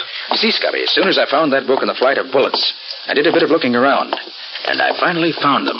Oh, where are they? In the office here? No, Scubby, in the corridor. Right over there in that dark corner, embedded in the wall beside the elevator shaft, about 6 feet from where Hamill was killed. Well, what are they doing over there? Scubby, this was a very ingenious crime. And if you watch carefully, I'll show you just how ingenious it really was. Now, you notice that Cornish's office is the only one facing the corridor leading from the elevator. Yeah. So what? Well, in order to shoot someone coming down the hall, the murderer, if he were in any office but Cornish's, would have to step from his office out into this corridor and be seen, right? Yeah, right. But our murderer was very clever. I got the answer when I located the book, and when I found these embedded in the wall beside the elevator shaft. The 2 missing bullets? Right. Well, hey, they're all banged up. Precisely, just like the murder bullet. And that's what gave me the answer. You see, Scubby, Yeah. The murderer never left his office. He stood inside the front office, the one around the corner, on the lower leg of the L-shaped corridor, and aimed at that steel pillar built into the wall over there. When the bullet hit the steel face of the pillar, it was deflected into Hamill's lungs. Look here. You see these marks in the face of the pillar here? Where? Oh, yeah. Mm-hmm. Those are the bullet marks. Oh, well, gosh, Nick, that's fantastic. Hey, are you sure you're right? Positive. Don't you see, Scubby? That explains the other 2 shots that were fired. They weren't fired at Hamill, and they weren't fired at the time the murder was committed. They were practice shots used by the murderer to be sure he had the correct angle from which to shoot Hamill. Gosh, Nick, I've certainly got to hand it to you. Yes, but we still have to get the murderer. But how? And who is it, Nick? I rather think that if we step back in the office and wait, we'll find out soon enough, Scubby. Well, what do you mean, Nick? I mean that whoever it is will be in this office within the next few minutes, because after my discoveries, I made a couple of phone calls, and I invited the 2 remaining partners to meet me here. Shh. Here comes someone now. No. Oh, how do you do, gentlemen? Oh, hello, Garrick. I got your phone call, Carter, and I got here as fast as I could. Garrick, have you seen this book before? Studies of various angles of bullets in flight. Why, yes, now that I think of it, I think I have. Does it belong to you? No, it doesn't. But I remember that one day when I was with Mr. Nelson, he stopped in front of a bookshop and looked at it. Rather closely now that I think of it. Yes, I'm sure it was Nelson. Very interesting. Now tell me, Mr. Garrick, when the murder was committed, are you positive that you and Mr. Nelson were in this office together? That's right, Mr. Carter. Can you show me exactly where each of you stood at the time the shot was fired? Well, now let me see. I was here, facing the window, and Nelson was, standing right about here by the door. I see. Did you notice in which direction he was facing at the time? Yes, I remember. This way, facing the corridor. In other words, the way he was standing, you could see him only in profile. That's right. Well, there's no question but that's how it was done, Scubby. The murderer planted himself in this office so that he could establish a strong alibi. He then took the gun from his pocket, unseen by the other person in the room, who could see him only in profile, and then fired it at that steel pillar. Then as he ran into the corridor with the rest, after Hamill was dead, he dropped the gun into the umbrella stand in front of Cornish's office. Well, Carter, do you mean that Nelson is the one How do you do, gentlemen? Did I hear my name mentioned? Yes, Nelson, you did. Why did you kill Hamill and Cornish? Please, Garrick, don't be ridiculous. Oh, Nelson, does this book look familiar to you? This book? No, I can't say that it does. You sure you've never seen this book before? Now that you mention it, I may have glanced at it in a bookshop at one time or another, but then I look over a lot of books. I like to browse. I see. Nelson, see how you approve of this story of Hamill's murder. Yes? The killer knew of Cornish's criminal record, and he figured he could embezzle some of the firm's money and pin it on an innocent man. Then when he found out that Hamill was becoming suspicious and was having the accounts checked, he became panicky and afraid that it might not work out the way he had planned. So he decided to kill Hamill. Then when he happened to overhear Hamill's conversation with me over the telephone, he hurriedly borrowed Burdick's car without Burdick's knowledge and tried to get rid of me. That's an interesting way out, Mr. Carter. Have you also a theory as to who the killer is? I have. By the process of elimination, it has to be either you or Mr. Garrick or an unknown. And I've already proved that I didn't do it. It must have been an unknown then, Mr. Carter. I certainly didn't kill Hamill.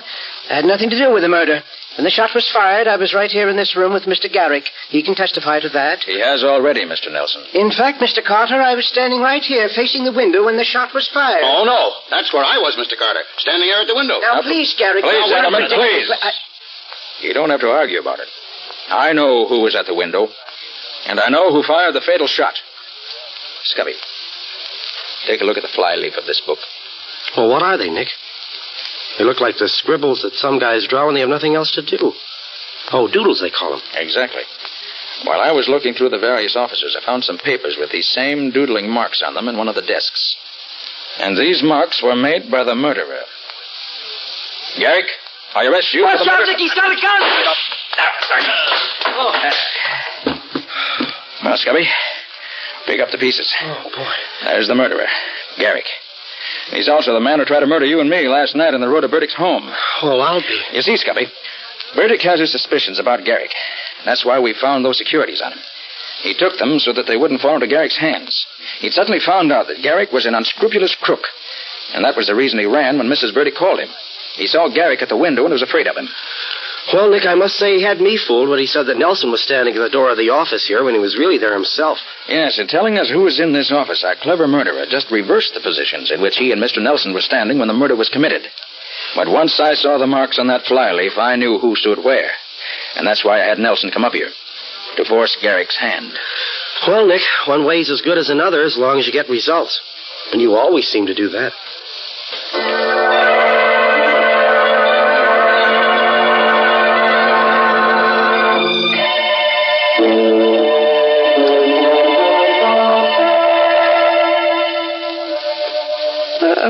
So you finally decided to come back, did you? Yes, Patsy, it's all over.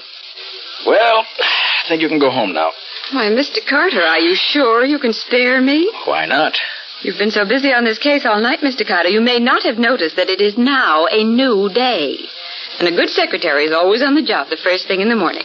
Shall I take a letter, Mr. Carter?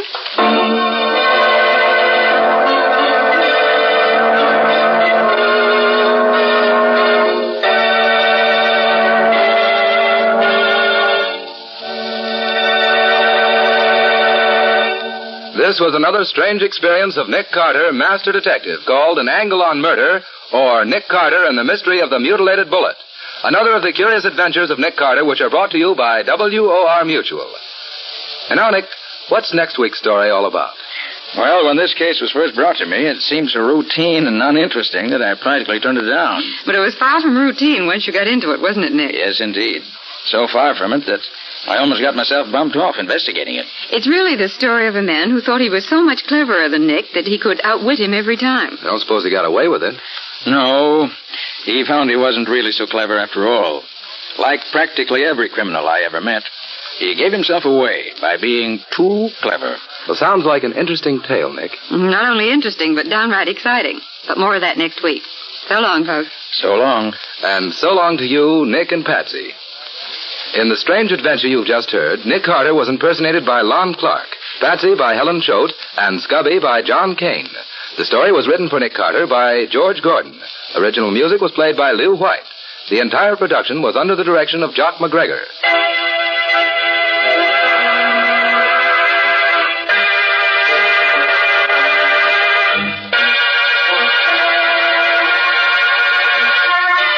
Next week, listen to another curious experience of Nick Carter entitled The Body on the Slab, or Nick Carter and the Mystery of the Missing Husband.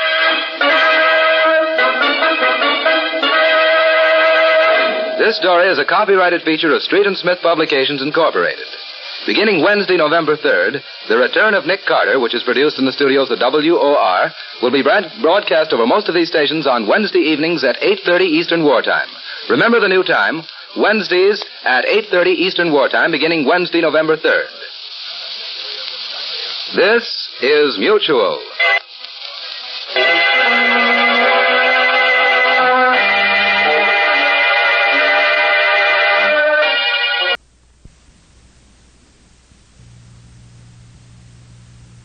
What's the matter? What is it? It's a case for Nick Carter, Master Detective.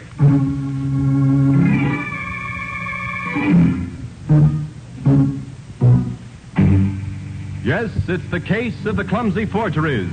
Another case for that most famous of all manhunters, the detective whose ability at solving crime is unequaled in the history of detective fiction. Nick Carter, Master Detective.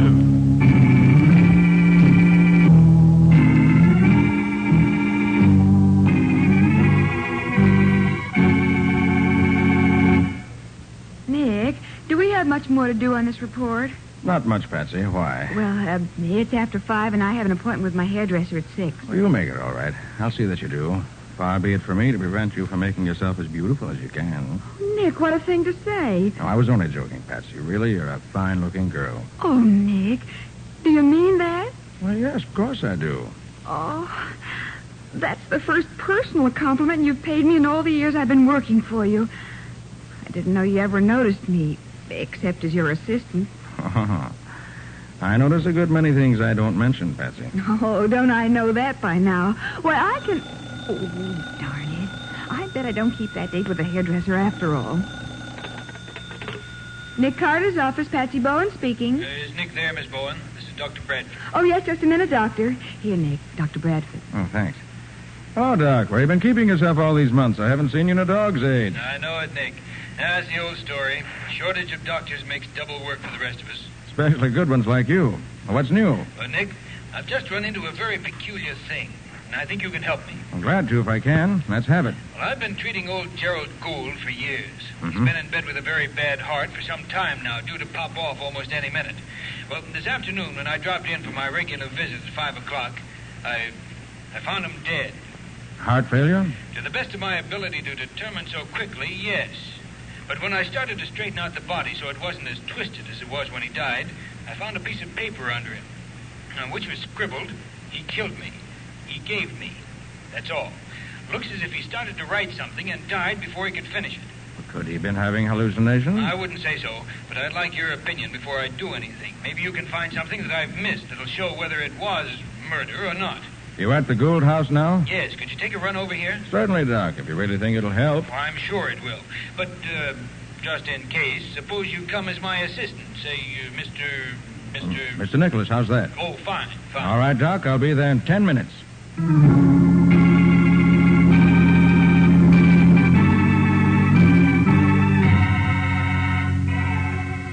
You see, Nick, this note was under his shoulder, just as if he'd rolled over on it in his last moments. This pencil was there, too. How long had he been dead when you arrived? Only a few minutes at most. Uh-huh.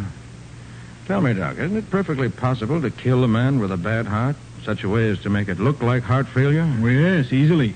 Any stimulant that acted on his heart would do it in pretty short order. But does he show any signs of such a stimulant? No, but that wouldn't prove anything.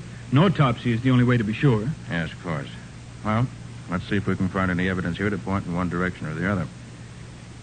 If anything was given him, it could have been in this glass. The only one near enough for him to have reached it. Only one person's fingerprints on it. See the old man's thumb.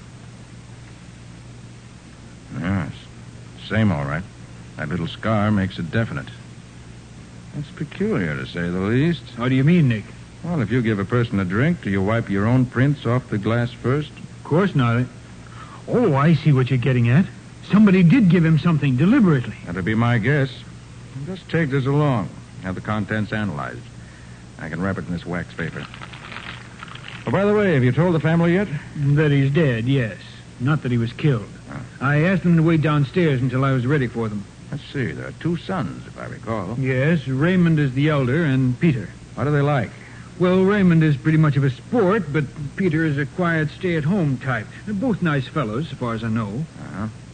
Did Gould have a nurse? Yes. Would you like to see her? She's in the next room. Yes, please. Oh, I'll get her. Miss Waters? Yes? Miss Waters, would you come in, please? Yes, Doctor. Miss Waters, this is Mr. Carter, Nick Carter. How do you do? Detective? Yes. I regret to tell you that Mr. Gould did not die naturally. He was murdered. Murdered? But, Doctor, you said he died of heart failure. He did, Miss Waters, but somebody induced that heart failure. I want to know. Where were you when Mr. Gould died? Why, in the kitchen, I suppose. You see, every day Dr. Bradford comes to see Mr. Gould around 5 o'clock. So about 4:30, I go down to the kitchen to get his supper ready. He likes to eat right after the doctor goes. And I was there till Dr. Bradford called me to tell me Mr. Gould was dead. Was anyone there with you? Cook was, same as always. You don't think I did it, do you? Just checking up, that's all. Did you give him anything except his regular medicine today? No. You ever use the glass that was here in the corner of this table? Well, that was Mr. Gould's water glass.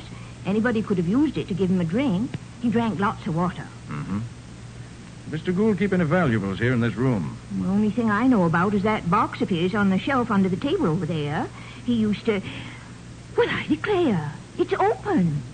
Was it usually kept locked? Yeah. Never saw it open before unless he was using it. And look at the keys there on the table. They was always kept under his pillow. Let's have a look at that. No, don't touch it. Maybe prints on it that we'll need. Now lift it carefully like this. Yes, this copper surface shows up the prints excellently. Well. What is it, Nick? This is strange. Only one set of prints on this, too. Are they Mr. Gould's? No, I don't think so. I can't be sure. Well, let's see what's inside. Sorted papers, letter from his lawyer, few notes. And a will. Signed and witnessed by Amelia Waters and Delphina Hayes. That's Cook and me. Leaves $1,000 a year to Peter, and the rest to Raymond. Oh, you must be mistaken, Nick. He'd never leave everything to Raymond. Well, that's what it says here. That's queer. That's very queer indeed. Does Raymond know about this will? Oh, no, sir, he doesn't. Cook and I were told to keep it a secret, and we have. I see. Are both the boys here now, Doctor? Well, yes, downstairs in the living room. Good. I'll take the dead man's prints, and then we'll have a talk with the two sons.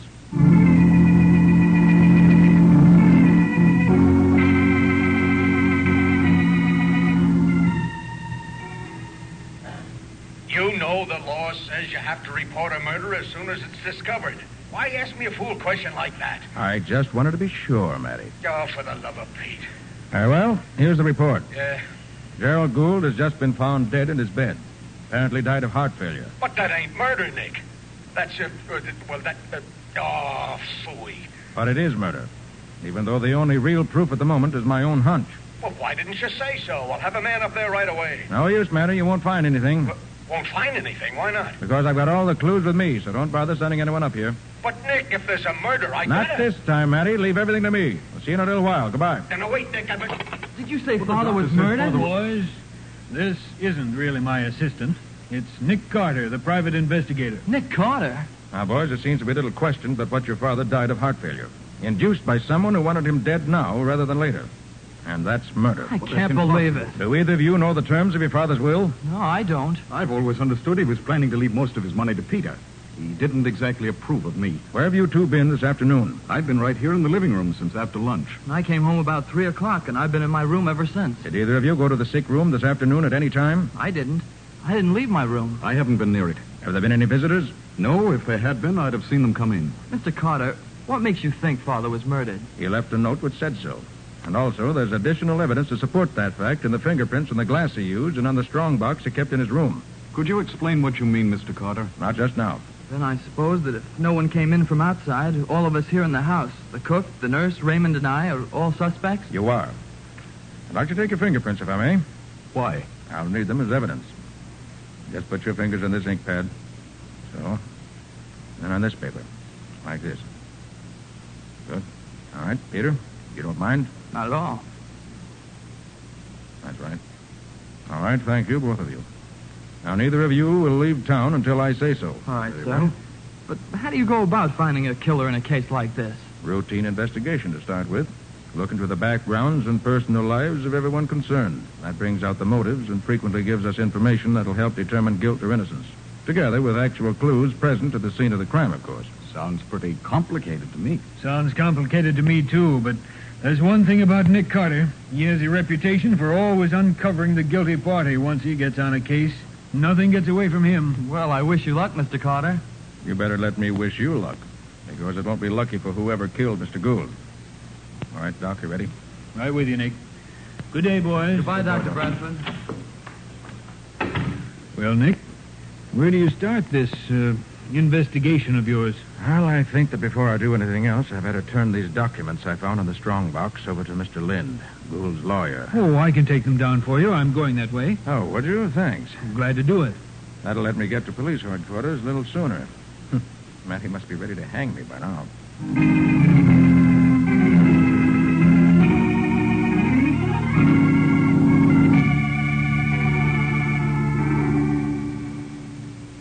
Well, it's darn near time you got here.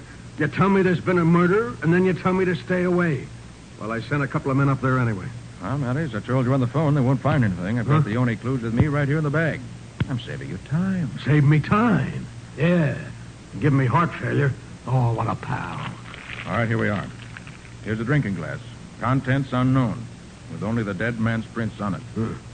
Have it analyzed to see what was in it, will you? Yeah, all right, Mr. Carter. Whatever you say. Thank you. Yes, Sergeant. Come in here. Yes, sir. Now, what else, Nick? Here's a copper box with some fingerprints on it. Gould kept his will and some other papers in it. Yeah? And here for comparison are the prints of the dead man and his two sons. See if the prints in the box can be identified. Yes, Sergeant. Yeah. Take this glass to the chemist. Tell him I want to know what was in it. And have the fingerprint boys look this box over. Right, Sergeant. And here, Matty, is a note.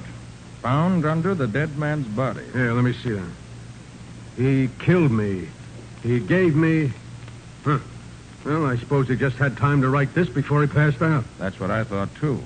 And then when I found this pencil under the body, I wasn't so sure. How do you mean? The note was written with a soft pencil. But the pencil I found is a hard one. So the whole thing is a put-up job. Murder. I told you that before. Yeah, I know you did. I'm just thinking.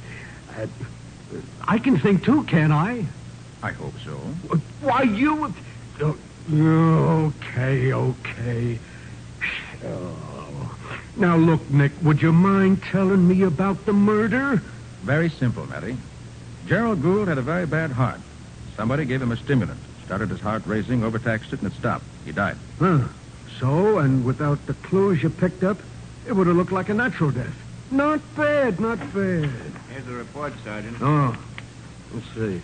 Glass contained benzodrine and water. It's an awful deadly combination. Certainly is, if the victim had a bad heart, as Mr. Gould did. How about the prints on the box? The only prints on the box are Raymond's. And that means what? Considering that the will, which was in the box, leaves practically everything to Raymond, it's interesting, to say the least. You mean he did it? I do not. But I'm going to start finding out who did it if I can. Where are you starting? Going to do some research work on the two Gould boys. Well, good night, Matty. I'll see you soon. Okay. Hey, now look, Nick, will you keep in touch with me? Oh, by the way, Matty, is Demler Street open again? Yeah, they finished it up yesterday. Why? It's a shortcut for me on my way back to the office. Less traffic, saves time. Okay. Okay, so long. I'll be seeing you.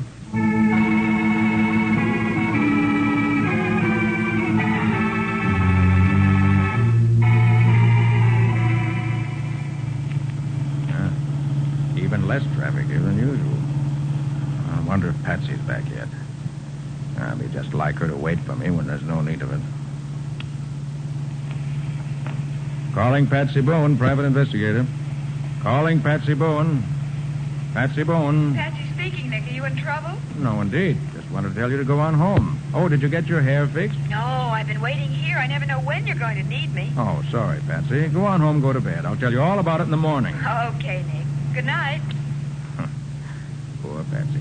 Always gets down on him all the time. Hey, you... Hey, what are you doing? Driving through a red light like that? Who's driving through a red light? Well, you big palooka. What's the matter? You colorblind? Look at the radiator of my car and the fender while you smashed the whole front end. I don't see nothing. Show me where I hit you. Show you? Now, look here, man. See the way that...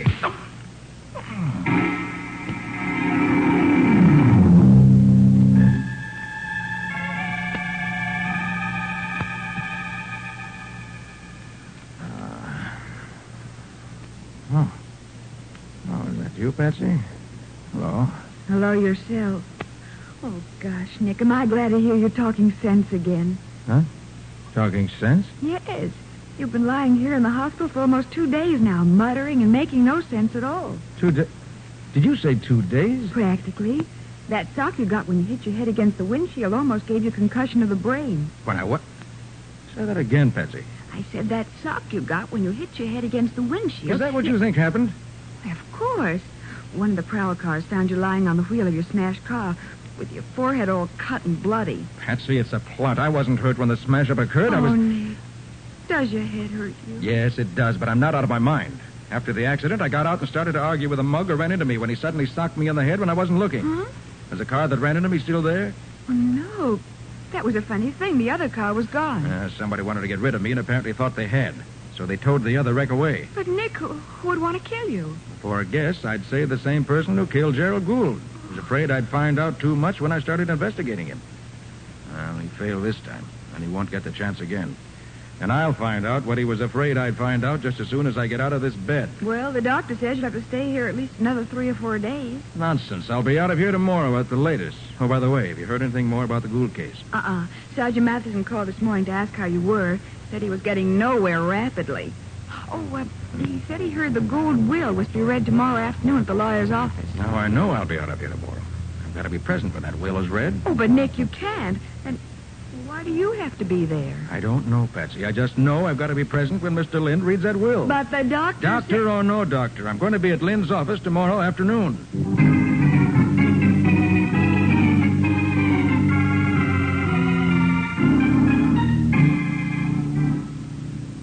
Now that Mr. Carter has arrived, I shall proceed to the reading of the will. What's the idea of having a detective and a cop here?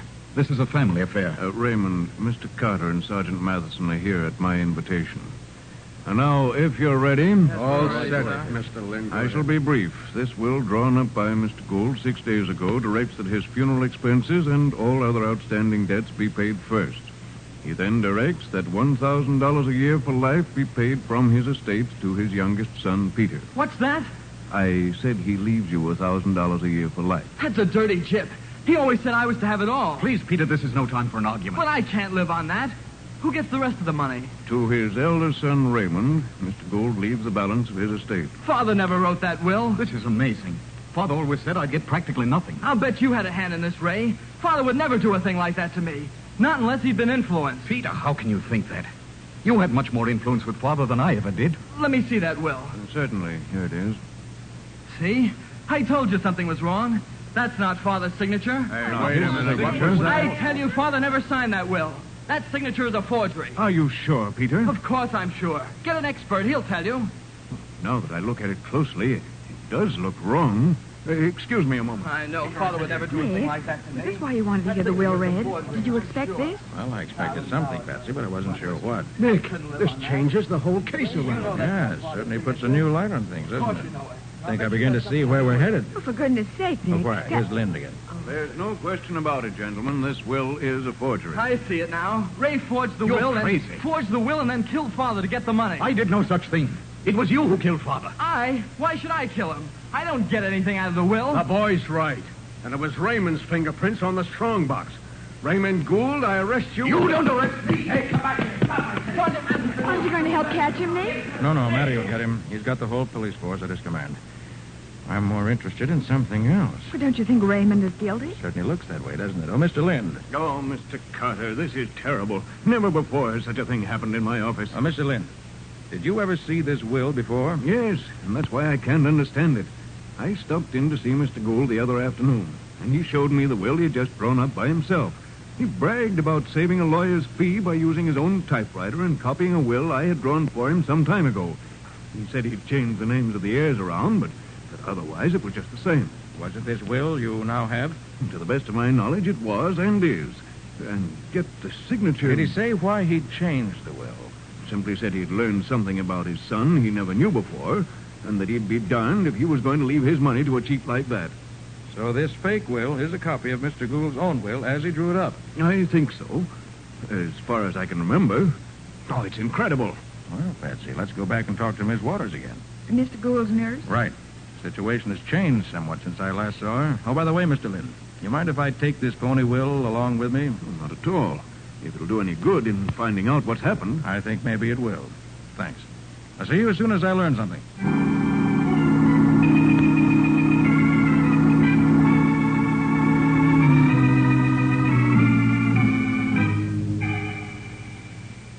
Now, Miss Waters, you said you and the cook witnessed the will which Mr. Gould drew up himself. Yeah, we did.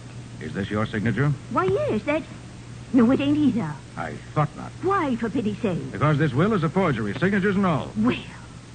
Did either of the sons ever borrow their father's typewriter? Yeah, they did. Both of them. Every little while. Patsy, go upstairs and get me a sample of typing from that machine, will you? Of course, Nick. Bring you back every letter there is on it. Good girl. Now, Miss Waters, tell me.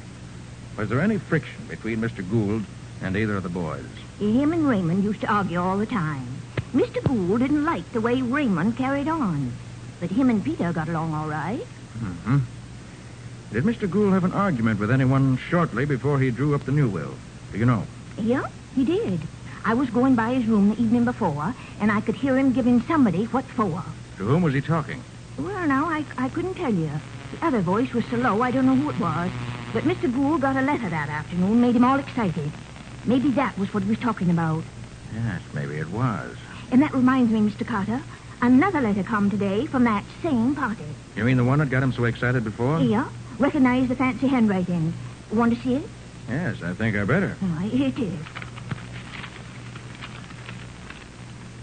Dear Mr. Gould, why haven't you answered my last letter? I can't wait any longer.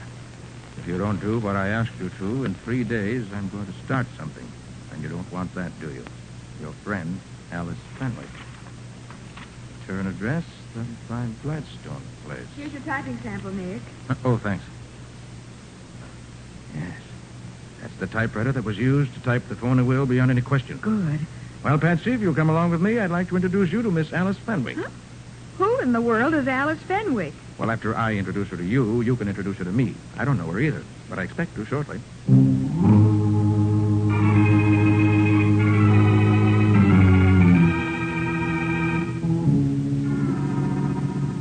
Gosh, this is a lonely section out here. Yeah, it's pretty well out in the suburbs. But we're nearly there now. Hey, Patsy.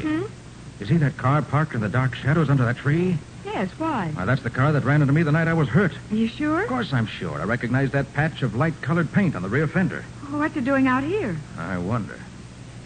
Maybe there's some connection between that car and the Fenwick girl. She lives in the next house. Oh, Nick, hurry, let's find out.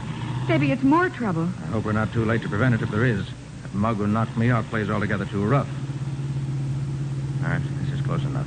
Okay. Don't make any more noise than is necessary, that's it. I won't. Somebody's having a fight in there, Nick.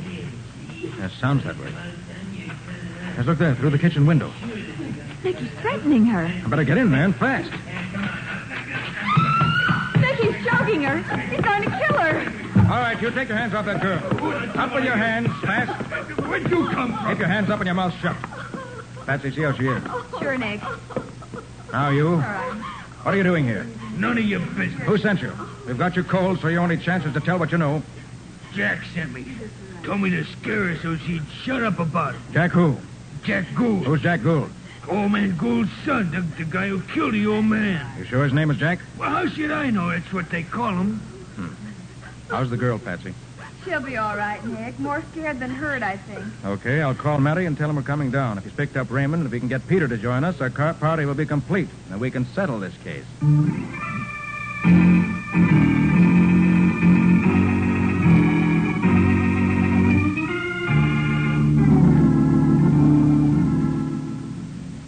So you caught Raymond, eh, Matty? Yeah. Excellent.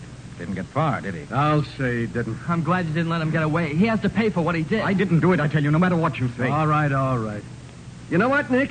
Raymond here says he only ran away because the evidence looked so black against him that he was afraid he'd be convicted. And that's just the way the murderer wanted it to look, Matty. What? You mean he didn't do it, Nick? He did not. Peter killed his father. No, better sit right where you are, Peter. I want to check my story for me. You haven't got anything against me, not a thing. There's a cop outside the door, son, so I wouldn't try nothing. Are you sure you don't want those other two brought in, Nick? Not yet, Matty. Now, here's the story. About a week ago, Mr. Gould got a letter from a girl named Alice Fenwick telling him Peter had promised to marry her, and that on the strength of that promise, she had loaned him almost every cent she had. Several thousand, she says. Yeah? Peter gambled it away, and then told her he was through with her. She told him there was a baby coming and insisted he marry her. He laughed at her, so she wrote his father. After a row with Peter, which Miss Waters overheard, Gould changed his will.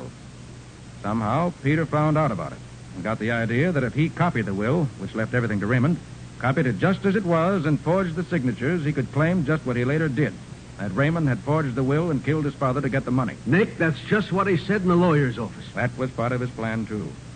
Raymond's running away was the action of an innocent man who was scared. So Peter faked the will, then killed Father. Correct. And if the plan had gone as Peter had expected it to, I would have been executed for Father's death. And Peter would have inherited all the money. You can't prove a word of what you said, Carter. I can, or I wouldn't be saying it. It was you, not your father, who wrote the note saying he'd been murdered. You did that to be sure nobody thought he had died a natural death. And you might have gotten away with it, but you left the wrong pencil with the note. Do you call that proof? And after my interview with you two boys that afternoon, you hired a thug to kill me. And it was just pure luck that he failed. That's a lie. And then this afternoon, when you saw me up and around again, you got panicky that Alice Fenwick might be found to tell her story. So you sent this same thug to kill her, too. Peter did all that? He did. The thug didn't know your correct name, so I asked him to come down here and identify you. All right, get him, will you, Patsy? Of course, Nick. Will you come in, please? Okay. All right, you. Is this man sitting here the one who hired you to bump me off and kill the Fenwick girl? Yeah, that's the guy. You lie. I never saw you before. Oh, so that's the way it is. You're gonna leave me to take the rap alone, huh? Nothing doing, Jack. You're in this as deep as me. Now, wait a minute, you. Nick, you're a wonder. But there's one thing that bothers me. Why were the only fingerprints we found on the strong box Raymond's? That's easy, Matty.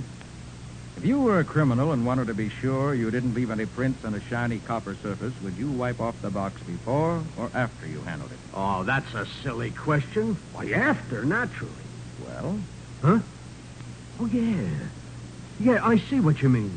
It was the guy who handled the box ahead of Raymond who was really the guilty one. No one ever wiped the box off before he handled it. Raymond, as a matter of curiosity, when did you touch that box? Right after Father's death, while the doctor was phoning.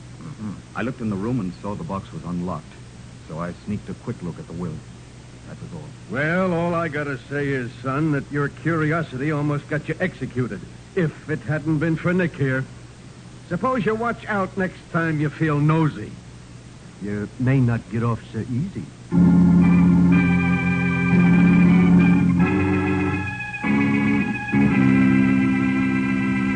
Well, Nick, it's about time to hear something about next week's story, I think. How about it? Well, next week, Ken, we're going to hear about a moving picture in which Waldo took an active part. But not an active enough part. Other clues were a few yellow hairs, a pair of Hollywood sunglasses. And a movie director whose looks in 15 years didn't change at all. And what do you call this mixed-up mess? I call it the case of the make-believe robbery.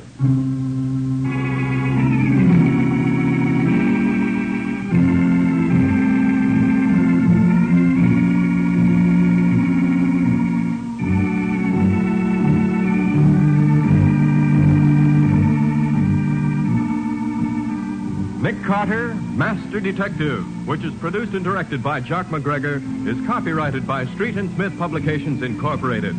Pictured stories of Nick Carter appear in every issue of the Shadow Comics. In the broadcasts of Nick Carter, Master Detective, Lon Clark is starred as Nick, Charlotte Manson is featured as Patsy, Matty is played by Ed Latimer. Original music is played by George Wright. Script is by Jock McGregor. Any resemblance in these programs to actual persons, living or dead, or to actual places is purely coincidental. Nick Carter, Master Detective, is presented over most of these mutual stations each week at this same time. This is Ken Powell saying so long until next week.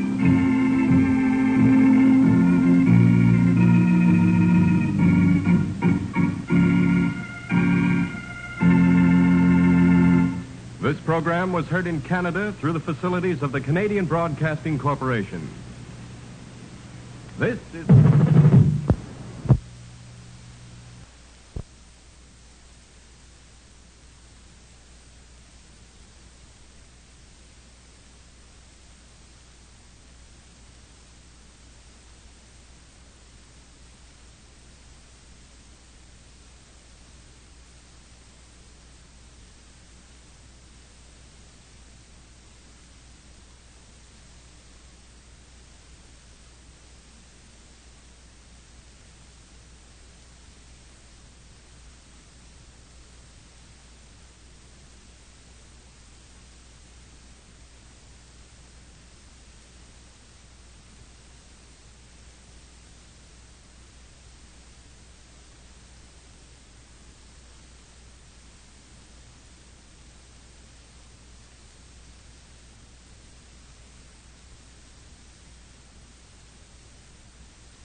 Another case for Nick Carter, Master Detective.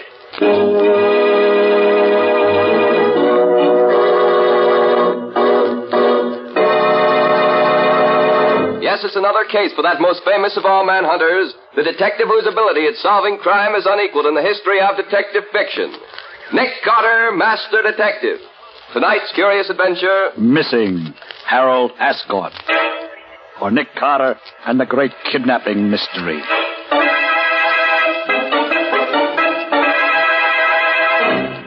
And here's Nick Carter himself to tell you the story. As you've probably already noticed, I'm not going to tell you the story that I announced last week. Instead, I want to tell you a rather different kind of tale. One which started as Patsy and I rang the doorbell at the rather magnificent home of Mrs. Philip Ascot, just off the upper end of the park at about 10:30 one morning. Yes? I'm Nick Carter. Mrs. Ascott's expecting me. Yes, Mr. Carter. Won't you come in, please? Thank you. If you and the young lady will go into the living room, I'll tell Mrs. Ascott you're here. Certainly. Gosh, Nick, the Ascotts must have more money than they know what to do with. Just look at this place. Yes, Patsy, the Ascotts belong to one of the oldest families in the city. Old and conservative, rich but never ostentatious. So I see. Gee, I wish I could have quiet. I think I hear Mrs. Ascott coming. Oh, Mr. Carter, I want to thank you for coming so very promptly. I know how busy you are, but I really am in trouble, desperate trouble, and I don't know who else to turn to but you. Why, Mrs. Ascott, I'd be very happy to help you if I can. This is my assistant, Patsy Bowen. How do you do? You do. Now, what's wrong? It's my son, Harold, Mr. Carter. He's been kidnapped. I found this note inside my newspaper this morning. Well, what does it say, Nick? It says, we've got your son. If you want him back, don't call the cops. We'll tell you what to do later. And there's no signature. Can you tell anything by that letter, Mr. Carter? Of course, the handwriting is obviously disguised. Half printing and half writing. Paper is good bond paper. There's a watermark that looks like a dragon's tail. The top of the sheet of paper's been cut off. A pair of scissors, apparently, as the cut isn't quite even. Why do you suppose they did that? Well, there was probably a letterhead on it, and the writer didn't want the paper traced, of course. But they didn't cut quite all of the printing off. Can't read what's left, but later on it may help to identify it. It looks like hotel stationery, doesn't it, Nick? Yes, Patsy, that's what I was thinking. I'll have Scubby make a round of the hotels and see if he can find the one it came from. Oh, Mr. Carter, do you think you can find my boy? Well, I certainly hope so, Mrs. Ascott. And I'll do my best. But in the meantime, just sit tight and wait until you hear from me again. Or until the kidnapped gang makes its next move.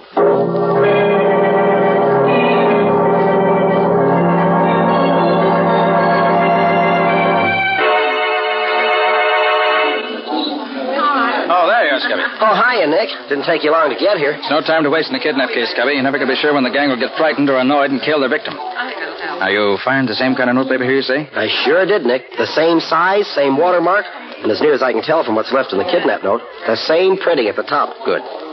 But what now, Nick? How does knowing that the paper came from here help you any? If the paper came from here, it's quite possible that whoever wrote the kidnap note was staying here in the hotel at the time. Yeah. And if he was, the hotel register may give us a further clue. Oh, but the handwriting on the note was disguised, Nick. Well, quite so, Scubby. But it's impossible to completely disguise any writing so that it may not be identified. Even when the writing's apparently completely changed, there will always be some peculiar characteristic left that'll give it away. Oh, I didn't know that. Oh, clerk.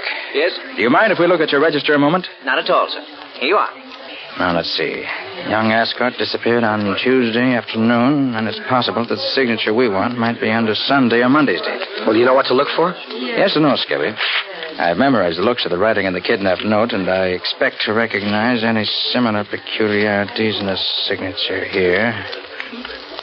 No, nothing here under Sunday's date. No? Let's try Monday. Okay, right over here.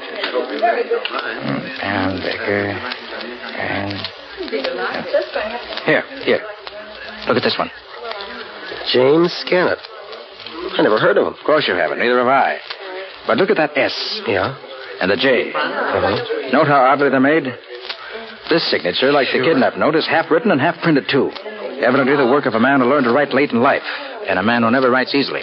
Oh, I see what you mean, Nick. No question, Scubby. This is our man. Clerk. Yes, sir. Is this James Scannett in the hotel? James Scannett? No, sir. He checked out this morning. I was afraid of that. Do you recall what he looked like? Oh, medium height, sandy-haired, little mustache. He had a crooked little finger on his right hand. I remember him because he answered a lot of questions last night. Thanks, Clerk.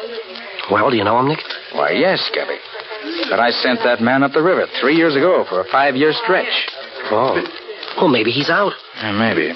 I know a man who can tell me. I'll give him a ring and see. Come on. Well, whom did the description fit, Nick? Sounds like Jack Vincent, Scubby. Yeah?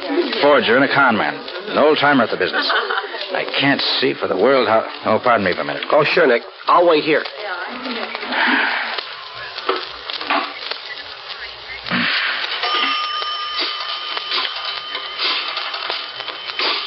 Should turn out to be Jack Vincent. This case may prove to be quite interesting for both. Oh, hello, Bill. How are you? This is Nick Carter. Oh, fine, thanks. Say, Bill, is Jack Vincent still up at state prison? Oh, 2 weeks ago, huh? No, nothing special yet. Oh, thanks, Bill. Good luck. Goodbye. Well, what'd he say, Nick? Vincent was pardoned 2 weeks ago. He's our man, all right. You know, it's a funny thing, Nick, but while you were in there phoning, a couple of men went by me, and I heard one of them say to the other, I saw Vincent Grady's bar last night. Now, maybe that's where he hangs out. You say you just heard that now, Scubby? Yeah, just now. That's queer. Well, how do you mean, Nick? Scubby, things are going a bit too easily. The notepaper that can be traced, the name in the register, the description, and now the conversation you say you overheard. You mean you think it's some kind of a frame-up? Might be, Scubby. Might be. Well, gee, if it is, Nick, you better... If it is, I'm going ahead just as I was before. Just be a little bit more careful, that's all. Well, if they want me to go to Grady's bar, that's where I'm going. See you at the office later, Scubby.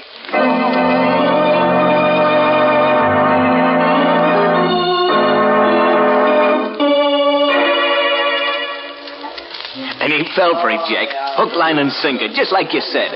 I gotta hand it to you. And you told him where he could find me? I said it real loud, right beside that stooge of his. I said I'd seen you in Grady's place here. He's coming here now? Yeah. I beat it on the head to let you know he was coming. Good. We'll take care of him when he gets here. Gee, you're awful smart, Jack. It ain't no wonder I can't go for you. Yeah, but don't forget I owe him one, too. He sent my pop to the chair for bumping off that old rat of a watchman last winter. I ain't forgot that, you betcha. Okay, Gertie, cut the gab. Huh? Looks like Carter's coming in now. He can't see us where we're sitting. Yeah, that's him. Hey, do I look okay in this apron I borrowed from Pete? Sure, you look like a regular waiter, Ben. Hey, got a tray? Yeah, right here. You sure he don't know you, Ben? Nah, he broke up my racket last year, but he never seen me. Gee, we all got it in for him, ain't we? You bet we have. And here's where right pays off. Watch me.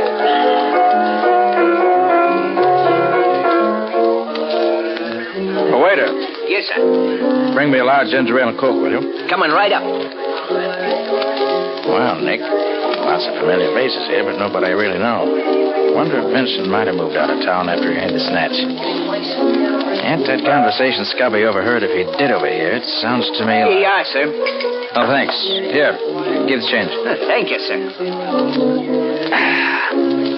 Well, at least this ginger ale's cold. Doesn't taste that bad. There's an odd flavor to it, though. It must be a new brand of Cokes they mix with it. Can't say that I enjoy it. Why, that's queer. It isn't hot enough in here to make me dizzy like this. It seemed to be... Why, Nick, you fool. You've been doped. You've been...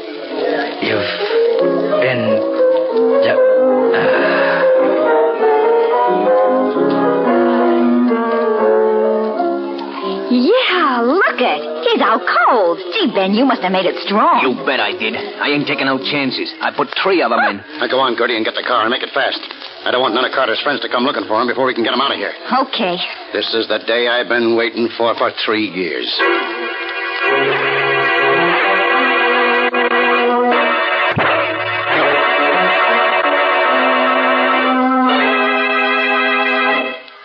Well, he don't look much like a great detective, does he? All tied up and gagged like that. I'll say he don't. He looks more like a trussed-up chicken. Or a dead duck. And that's what he's going to be as soon as he wakes up. A dead duck. You mean you ain't gonna kill him now? Nah, there's no fun in killing him when he don't know who's doing it. I want him to look me in the eye when I send a bullet into his brain. Oh, gee, Jack, I thought you'd let me kill him. Nothing doing. This is my party. Private and exclusive. Did you get his guns? Yeah, both of them. Hey, should we leave him here in the back room for now, Jack? Yeah, he won't come to for another couple of hours. He'll be safe here. Yeah. Now, you and Gertie stay here and watch him. I got some stuff I want to take care of. I'll be back by the time he wakes up. Okay. Here you go, Mr. Master Detective. And there you stay till we're ready for you. Have a nice sleep. And keep your eye on Gertie, Ben. She might forget and bump him off all by herself.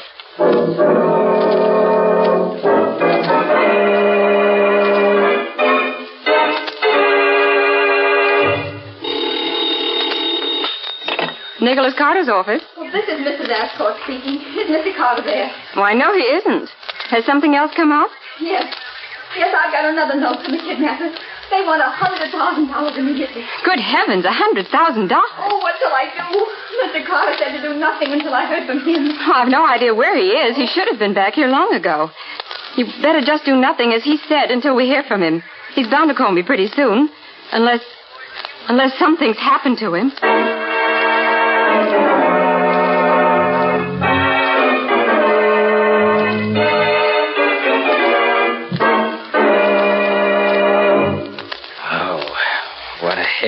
tough leaves behind it. Well, serves me right for being such an idiot. I knew what I was walking into, and I walked right into it. Gosh, but it's dark in here. Wish I could... Wait a minute. What's that? Nick Carter, you sent my pop to the chair, did you? And you'll never send nobody else there. 'Cause you ain't gonna live no longer. I'm gonna fix you right now. I'm gonna... What's up? Sorry to have to be so rough with you, lady, but it's my life or yours. You're only stunned. Now, if I can reach that knife she dropped before she gets her senses back, I can cut these ropes and get free. Just a little more. If I could only see behind my back. Oh, where is that knife?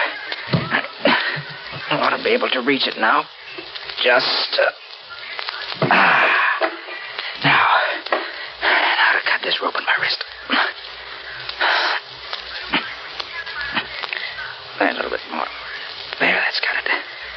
Now for the leg ropes. Oh. Quiet, you. You try to call for help, I'll be forced to kill you.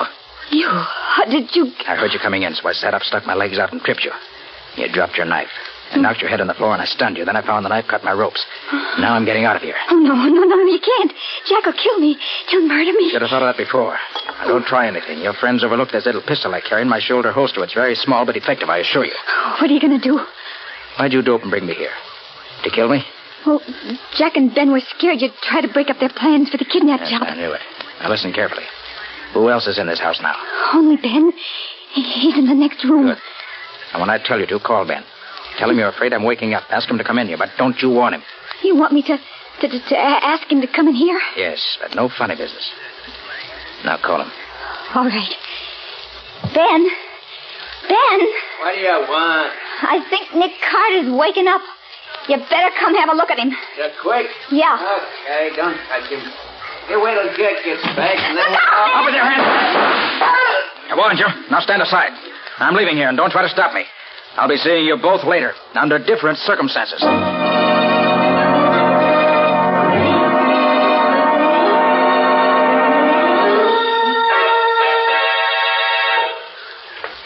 How do you do, Miss Boone? Nick, where in the world have you been? We've been waiting for you for hours. Sorry, Patsy. Anything special been going on? Anything special? I should say so. Mrs. Ascot has called 5 times. She got a note from the kidnappers telling her it would cost her $100,000 to get her son back. And she's going crazy, waiting for you to tell her what to do. Hey, Patsy, have you heard anything From me, Scubby?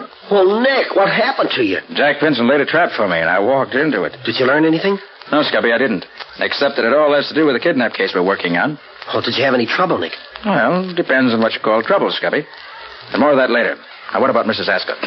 Well, she wants you to call her as soon as you come in. I'll get her for you. All right, Patsy. We gotta move fast. Maybe too late even now. My being there and getting away doesn't help any. Mrs. Ascot, just a minute, please. Here she is, Nick. All right. Hello, Mrs. Ascot. Sorry I've been held up where you couldn't get hold of me. What's up? Oh, Mr. Carter, I received a note from my son. It says that I'll have to pay his kidnappers $100,000 if I want to get him back. The note also says that I've got to take you off the case or he will be killed. He says that so far they've not mistreated him, but he begs me to pay the money and get him free. Is the note in your son's handwriting? Oh, yes, I'm sure of that. What shall I do, Mr. Carter? Well, does the note give you any way of getting in touch with him? Yes, it says to put an ad in the personal column of the Clarion, addressed to safety, and let them know what I decide. Good. Put the ad in the Clarion. Tell them you're willing to pay the money and ask them how they want it paid. All right, Mr. Carter, but how about, well, what they have to say about getting rid of you? You know what I understand, Mrs. Ascot. Tell them in the ad that you'll guarantee that I'll have nothing further to do with the case. Oh, but that would be a lie, wouldn't it? Yes, of course it would. But would you prefer that the kidnappers kill your son? Oh, no, of course not, Mr. Carter. All right, then. Put the ad in just as I said. And let me know the minute you get an answer. Then we'll plan our next step.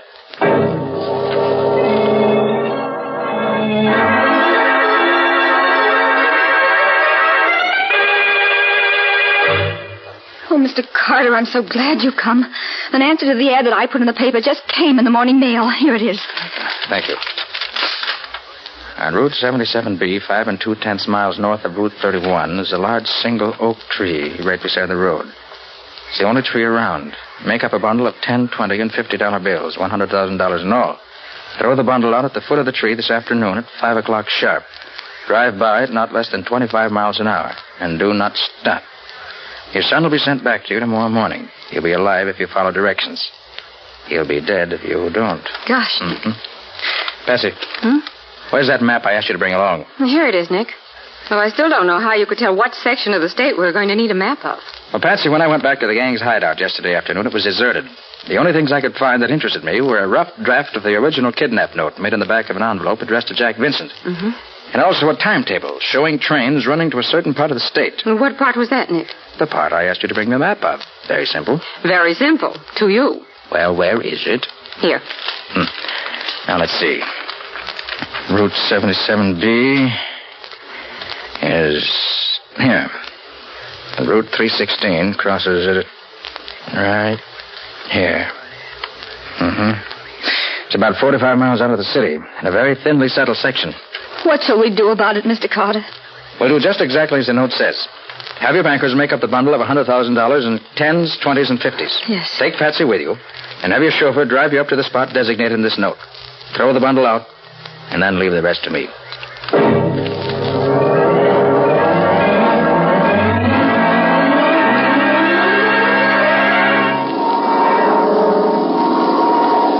Well, I'm sure glad it's clear today. Otherwise, we'd be out of luck. See anything, Scubby? No, not yet.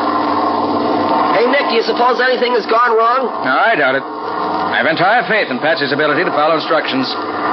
Gee, sure is sort of deserted around here, isn't it? Yes.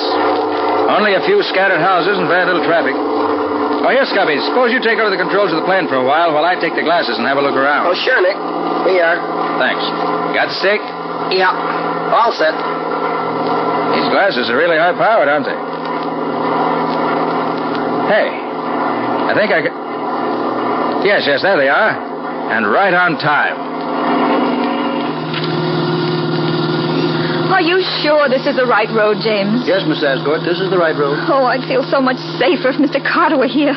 Why, if any little thing were to go wrong, it might mean my boy's life. That's why I'm here, Mrs. Asgore. Just to see that nothing does go wrong. The place you want is about a half a mile ahead, Mrs. Asgore. Oh, dear, so soon? Oh, I'm all of a jitter, Miss Bow, and you'll have to throw the package out. I just can't do it. Now, don't you worry, Mrs. Asgore. I'll take care of everything. Slow down just a little, will you please, James? Yes, miss. I wish I knew how Nick is planning to get the money back. The gang could go anywhere from here, and we'd never know where it was. Oh, I hope Mr. Carter won't do anything to interfere with my getting my boy back. He's worth all the money I have. You can trust Nick to do the right thing. There's the tree, just ahead. Oh. Now, help me up with the package. All right. That's it. Careful now. I'm going to let it go out the window. Here it goes. Well, that's that. Oh, you're wonderful, Miss Bowen. Did you see anybody? No, nobody. Not a soul around here anywhere. I still can't see anybody. The bundle is still right by the side of the road where it fell. Oh, heck, this curve cuts off the view entirely. Well, at least we've done our part.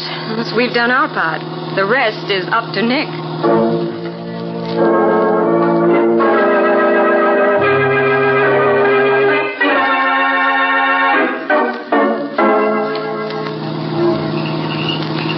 Yep, those are Nick's orders, Sheriff. Drive as close to the house as you can and then park your car in the bushes just off the road. Okay. Where's Carter now? Oh, well, he went on ahead to get the layout of the place. Wants to get his plan set by the time we get there. I don't understand how you know them fellas are hiding out there. You say neither you nor Carter's ever been near the house. Well, I'll tell you, Sheriff. It's really very simple. When Mrs. Ascourt dropped a bundle of money out of her car this afternoon, Nick and I were overhead in Nick's plane watching everything through his extra high-powered field glasses. Yeah. We saw the crooks come and pick up the money, and then we watched them beat it back to the farmhouse.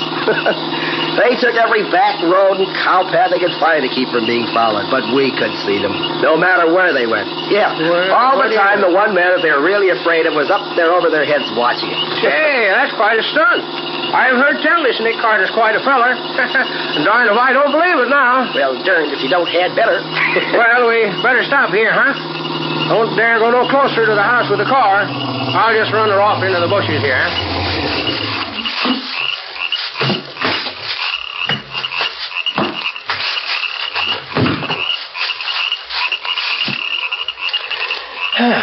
Well, I wonder where Nick is.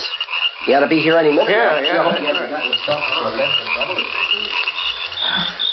So far, so good. They haven't seen me yet.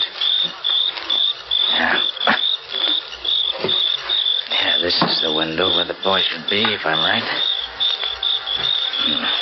Too dark to see what's inside the room. Well, I'll have to take a chance and climb through the window and see for myself. Locked. Well, I ought to be able to slip the latch on an old window like this. This knife will do it, I think. There. Hope my luck holds a little while longer. I guess it's safe to use my flashlight here. Yeah, there he is. Oh, Harold. Harold. Oh. Quiet. Not a sound. Keep absolutely quiet. You all right? Yeah. Caught a pretty bad cold yesterday, though. But who are you? You're not one of the kidnappers. No, I'm not one of the gang. I'm Nick Carter. Nick Carter? Yes. Gee, I've heard of you. You're going to save me, huh? That's just what I'm going to do. And I'll get these ropes off your arms and legs first. There we are. Feel better? Gosh, yes. Now see if you can stand up. Well, it's not very easy yet, but I'll be all right. Good boy. Now, we got to get you out of here pronto before one of the gang comes up to have a look at you. All right. How do we get out? Out of the window, same as I came in. All right, come on now. Quiet. Okay. Whatever you say, Mr. Carter. Climb out the window under the roof. Easy now. Easy. That's the boy. Gee, it's dark out here. Can't see anything, hardly. Well, just follow me. There's a post in the corner of the porch we can slide down. I came up it. Careful now. There it is. Here we are. Okay. I'll come right behind you. You go ahead, Mr. Carter. Not Mr. Carter, Harold. Just call me Nick. Gosh, Nick. Am I going to have something to tell the fellas when I get back home? All right. Here we come. There's the boy. Gee, that was easy, wasn't it? All right, son? Sure. Let's get going away from here. All right. My friend Scubby and the sheriff ought to be over there on the edge of the brush. Hey, is that you, Nick? Yes, Scubby. And I have the boy, too. Suffering catfish, Mr. Carter. How in heaven's name did you get him out of there without getting caught? It was easy. Nick's a good detective. I bet he can do anything. Well, thanks for the plug, Harold. Now, here's my idea. Are the three of them still in the living room where they were a few minutes ago? Yeah, I just took a look and they're still there. What's your idea, Carter? Well, this is it. They think Harold is still tied up nice and snug in his attic room. Now, if they should happen to hear him out here in front of the house, they'd probably come rushing out to see what's up, wouldn't they? Sure. Well, go on, Nick. Well, I don't want any shooting if I can help it. Somebody might get hurt.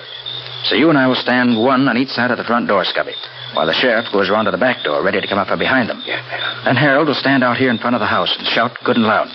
They'll come out to see what's what, and we'll poke our guns in their backs. No shooting, no trouble. All nice and simple. Gee, that's swell. What'll I yell, Nick? Oh, whatever comes into your head. Anything at all. Okay, Sheriff? Yep. Sounds nice and simple. If it works, well, here goes the rear guard. Come on, Scubby, and get your guns ready. Okay. And Harold, if anything goes wrong, you run for the woods. They'll never find you out there at a back night like this. Okay, Nick. When do I yell? Count 5 slowly. That'll give Scubby and me time to get into position beside the door. Okay. 1, 2, 3, 4, 5. Renfield of the Mounted. Yippee! Wahoo! What the hell is the kid doing out here? Get your hands up and fast. Don't try reaching for your guns. We've got you surrounded. Nick Carter, how did you... Just keep those hands in the air, Vincent. All right, Scubby, get the guns. Okay, Nick. Only one on Ben. And 2 on our friend Jack. I just come along here now. Stop it. Why this gal trying to skip out the back way, so I brought her along? She belongs to this outfit? I'll say she does. She was the one who watched me while the men went out for the money. Well, looks like we got everything, don't it? Yeah, certainly does, Sheriff.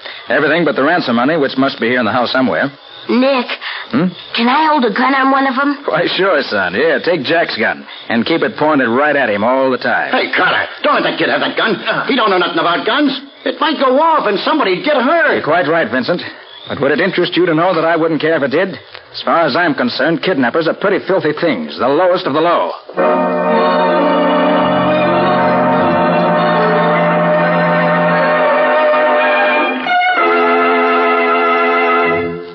Oh, Mr. Carter. How can I ever repay you for what you've done for me and my boy? Well, I'm very happy that we were able to get the boy back for you, Mrs. Ascot. And the money, too. Oh, please tell me how much I owe you, Mr. Carter. I want to send you a check at once, a big one. You owe me nothing, Mrs. Ascot. Oh, but Mr. Carter... If you really want to repay me, I suggest that you put at least an extra $10,000 into war bonds in this fourth war loan drive and give the bonds to the Associated Boys Clubs of the city. I can think of no better way to spend money right now. Buying the bonds helps the boys who are fighting for us today. And giving the bonds to the boys' clubs helps the boys of tomorrow. It's a wonderful combination.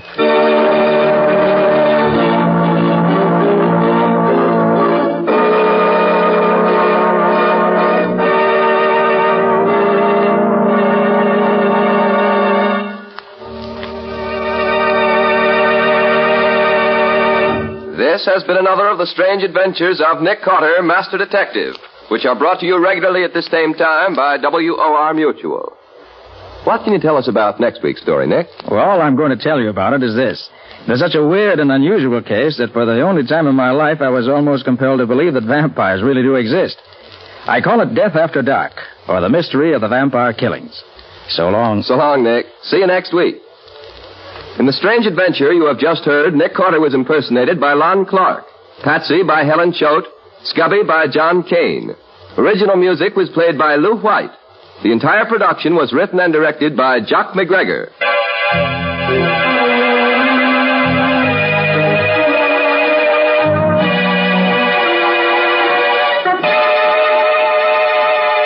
Next week at the same time, listen to another curious experience of Nick Carter entitled Death After Dark, or Nick Carter and the Mystery of the Vampire Killings.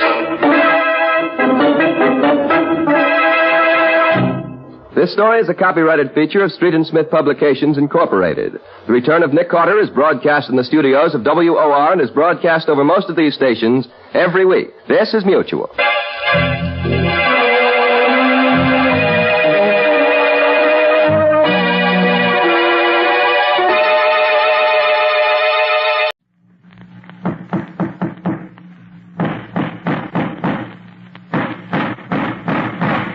What's the matter? What is it? Another case for Nick Carter, Master Detective.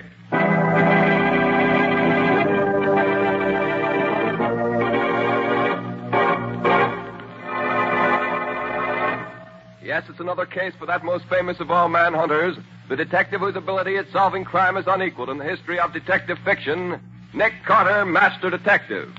Tonight's curious adventure... The Substitute Bride, or Nick Carter and the Mystery of the Night Ferry.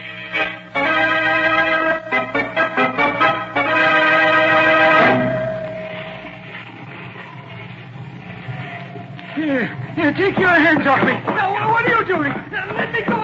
Put me down. No, stop it.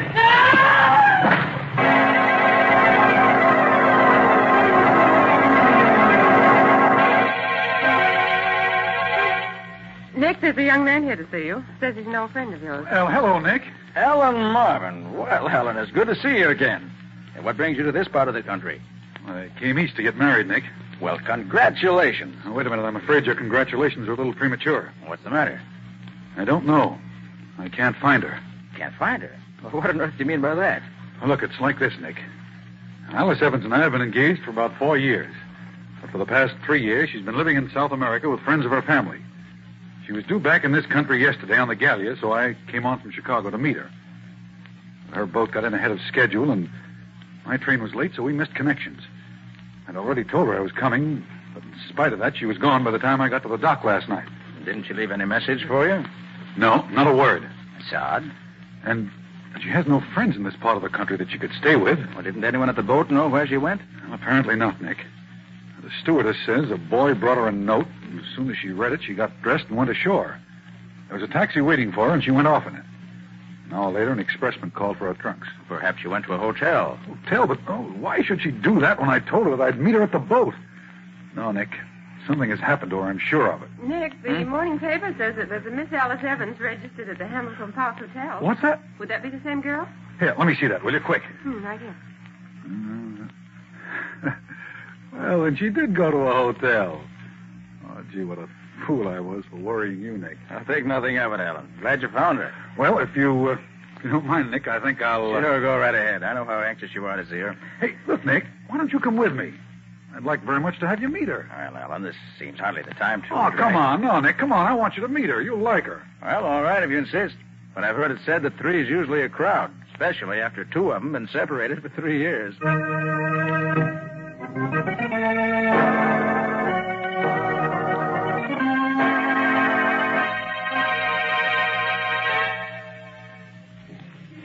Taxi! Taxi! 2nd and 5th drivers.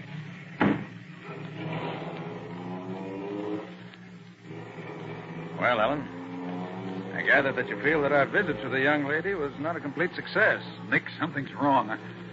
I don't know what. So I noticed. That's why I stayed until you left. Tell you she's changed. I can't put my finger on it, but she's different somehow. Well, 3 years is a long time, Alan. Some change would be quite natural. Oh, but it isn't that kind of change, Nick. Well, doesn't she look the same? She does, and she doesn't. You mean you don't think she is, Alice Evans? She must be, and yet... Then you're not sure. I wish her father were here. He'd know immediately whether she's his daughter or not. Where is he? Chicago? I don't know. He told me he was meeting the boat, but as far as I know, he hasn't shown up. She said she hadn't seen him. Well, he probably was delayed in getting away. Look, you don't suppose anything could have happened to him, do you? You know, like so many rich men, he always carried several $100s with him. Well, it's possible, of course, Ellen. Was there anything distinctive about his appearance? Well, he was a shortish man, stout, white hair. Oh, yeah, he wore old-fashioned side whiskers. Well, those should make him easy to identify. I'll have Lieutenant Riley get in touch with the Chicago police and see if they know anything about him. Oh, good. Then I'll have Patsy make the round of the hospitals here in town. I'll send Penny to the terminal and the ferries to see if we can pick up any information about him there. Mm-hmm. Well, we ought to find out something that way. And I think my next step will be to visit the Galliard or dock. See what I can learn there.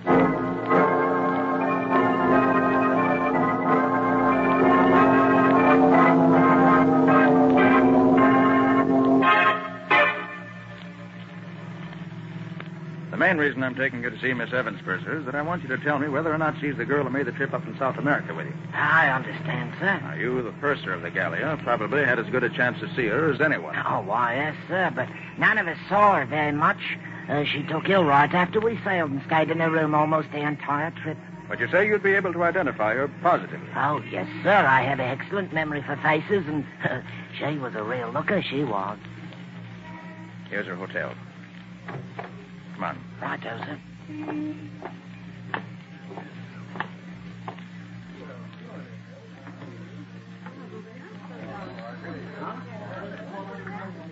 Here, we can take this elevator. 3, please.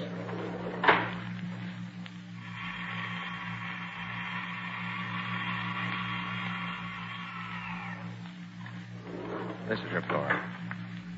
Her room's right across the corridor here.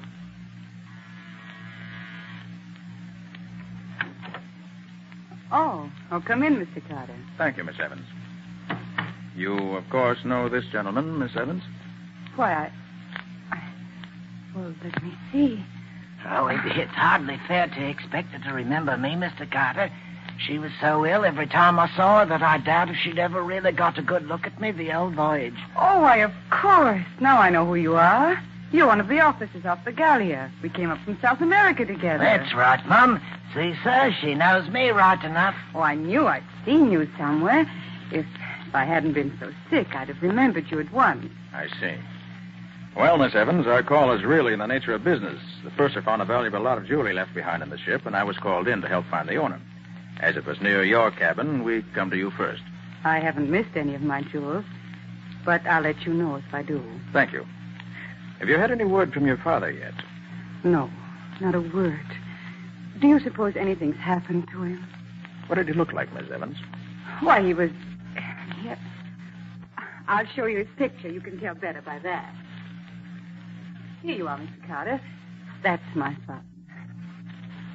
Are you a detective? Yes, Miss Evans.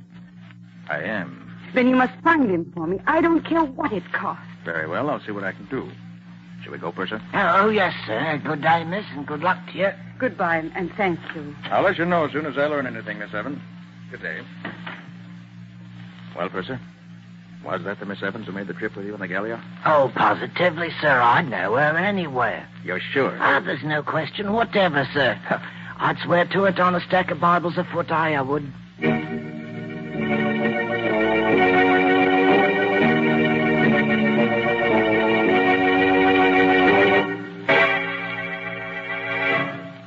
I couldn't find a thing, Nick. There's nobody in the hospital who answers to the description of Mr. Evans. I hardly expected you'd find anything, Patsy. But we had to be sure. Well, did the Chicago police know anything about him? Well, they said they had no report of anything having happened to him there. What did Penny find? Oh, Penny hasn't come in yet. Oh, hey, Nick. I couldn't find any traces of the old boy at the terminal, but I did find something at the ferry. What'd you find? Oh, that'll keep, Nick. Right now, I got a taxi waiting outside, and the driver of the taxi's the fellow who took Alice Evans from the boat to the hotel last night, and he knows something. How'd you find him? Oh, the stewardess on the Gallia pointed him out to me. I'm afraid if I try to bring him in here, I'll scare him. I already asked him a lot of questions. I'll go outside and talk to him myself.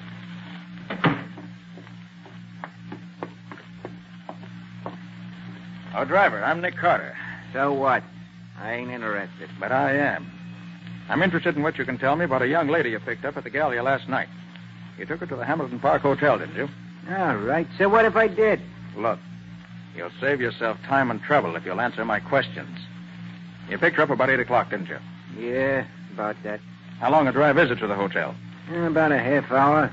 Maybe if the lights was against you, 45 minutes. And how does it happen that you didn't register in at the hotel till nearly 10 o'clock? Well, Where'd you go between the time you left the Gallia and the time you reached the hotel? I stopped over the house on 22nd Street for a while. Did Miss Evans leave the cab? Yeah. She said she wanted to see Winslow's daughter. Said they went to school together. You mean it was David Winslow's house you stopped at? Yeah, I said so, didn't I? Yes, you did. Thanks. Here. This'll pay you for what's on the meter and for the information. Okay. So long. Find out anything, Nick? That depends, Patsy. Now, Penny, what was the dope you got at the ferry? Well, it's like this, Nick. I found one of the ferry guards who remembered seeing an old guy with big white side whiskers get on the ferry about the time Evans' train must have got in from Chicago, see? Well, this guard got such a kick out of the whiskers that he watched for the old guy to get off the boat at the other side so he could get another gander at him. And did he? Nah, the old guy didn't get off. What? What? Was you sure? Sure. And the old guy wasn't on the boat anywhere. Well, that would sound as if something might have happened to him during that ferry ride. Oh, Alan. Nick, I've got some news. Mr. Evans was alive this morning. Is that so? How do you know? I'll tell you. I went to see Mr. Evans' banker this afternoon to see if he had any word from him. He showed me a check that Mr. Evans had made out this morning. A check for $50,000. Dated this morning? Mm-hmm. Yes. It was made out to John Smith and endorsed by David Winslow. David Winslow? You're sure of that, Ellen? Yes, I'm sure. Why, Nick? Here's why. Last night, a girl who claims to be Alice Evans, but apparently isn't, stops off at Winslow's house on the way to the hotel. Yeah? Mr. Evans disappears last night. And yet a check made out by him this morning turns up endorsed by Winslow himself. Hey, wait a minute. That does look suspicious. Certainly does. Patsy, tomorrow morning, you and I are going to call on Mr. Winslow.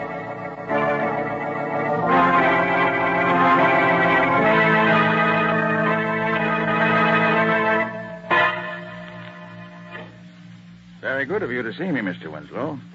I'm Nick Carter, the detective. Yes, I've heard of you, Mr. Carter. Miss Bowen, my assistant. How do you do, Good Miss morning, Bowen? Mr. Winslow. What can I do for you, Mr. Carter? Mr. Winslow, do you know James Evans? Only very slightly. Are you acquainted with his daughter, Alice? No, Mr. Carter, I'm not. I see. Did a check of Mr. Evans recently pass through your hands? Why, yes, it did. I cashed one of his checks yesterday. Did you know that Mr. Evans disappeared the day before the date on No, that I check? didn't. Well, he did. You don't say. Would you be in a position to know if the signature on the check were a forgery? Well, the signature was genuine, all right. When Mr. Smith presented for payment a check in the amount of $50,000, I naturally sent the check to Mr. Evans' bank for verification. They said it was good, so I paid Smith the money. I see. You said a few moments ago that you didn't know Alice Evans. Yes, I did. But didn't she call here night before last? Why, yes, she did. She called to see my daughter. They're classmates at school. My daughter was not at home, so she talked to my wife for a while and left. I thank you for your trouble, Mr. Winslow. Not at all. Come on, Patsy. Time we're running along. Okay, Nick. Good morning, Mr. Winslow. Good morning. Good day, Mr. Winslow. Good day to you, sir. Patsy, I'd be tempted to believe what he said, even if I didn't know that he has an excellent reputation in banking circles here in town. Well, what he told us certainly sounded straightforward enough to Hold allay... it, Patsy. See that man going in the house next door? Oh, yes. What about it, Nick? I saw that man in court a few weeks ago, charged with murderous assault. What? And now we found him going into the house next door to Winslow's. Patsy, I want you to get back to the office immediately. Tell Penny to see what he can find out about that house. The address is 832 West 22nd Street. Yes, Nick. I want to know more about that place.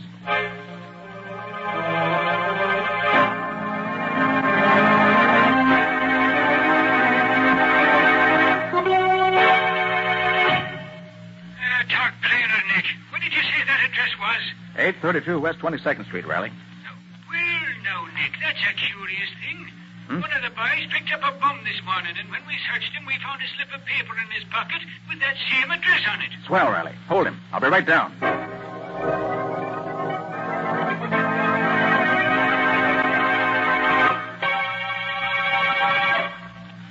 I don't know, I tell you. How many times I got to keep on saying that? You don't know who pushed the man off the ferry, who kidnapped his daughter, where she is now, or anything about it? No, I tell you, no. Who's the girl who's staying at the Hamilton Park Hotel under the name of Evans? Where's the Hamilton Park Hotel? All right, Baker, all right. Guess I must have you all wrong. I'll say you have. You live at 832 West 22nd Street? Well, I don't exactly... No. Who does live there? Oh, how should I know? Where does David Winslow live? Ah, right next... Who's David Winslow? Riley. Yeah, Nick? I'm through with Baker. Not the fellow I thought he was. All right, Baker. The guard's waiting for you just outside the door. You'll take you back to your cell. Okay. I hope you're getting what you're looking for, Carter. Well, Nick, what did you find? Riley, Baker thought he told me nothing. But his answers weren't as clever as he thought they were. Yeah? Actually, he told me that Evans was thrown off the ferry into the river and that he was picked up in a rowboat that was waiting for him. Well... I also discovered that he knows David Winslow and that he knows what goes on at 832 West 22nd Street. Hey. All of which, while not conclusive evidence, tells me I'm on the right track. Nice going, Nick. Well, what's next? Riley, I want you to release this man Baker at once. What? Release him, Nick. But why? I want to be sure the rest of the gang knows I'm on their trail. The first thing Baker will do when he gets out of here will be to tell them. They'll undoubtedly make some move to try and stop me. And that may bring him out in the open.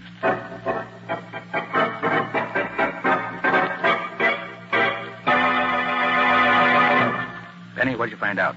Well, I'll tell you, Nick. Whoever's running that gang's keeping it pretty secret. None of my old pals know anything about it. All I could find out is that the address is the hideout of what they call the Secret Six. Yeah? Ex-convict, they call the butler, takes care of the place during the day and keeps it cleaned up. That would be the man Patsy and I saw. What about David Winslow? Nobody connects his name with it nowhere. He must be extremely clever, or I'm extremely much of a dope. You're no dope, Nick. Dope. Hey, where's Patsy? She asked me to bring her back some peanuts. Oh, she went to see that girl who's posing as Alice Evans at her hotel. Hey, wait. I didn't realize it was so late. She should have been back by now. Found this note at her desk when I came in about lunchtime. Yeah. Again, Nick. Girl who calls herself Alice Evans just called to say she had information on our father's disappearance.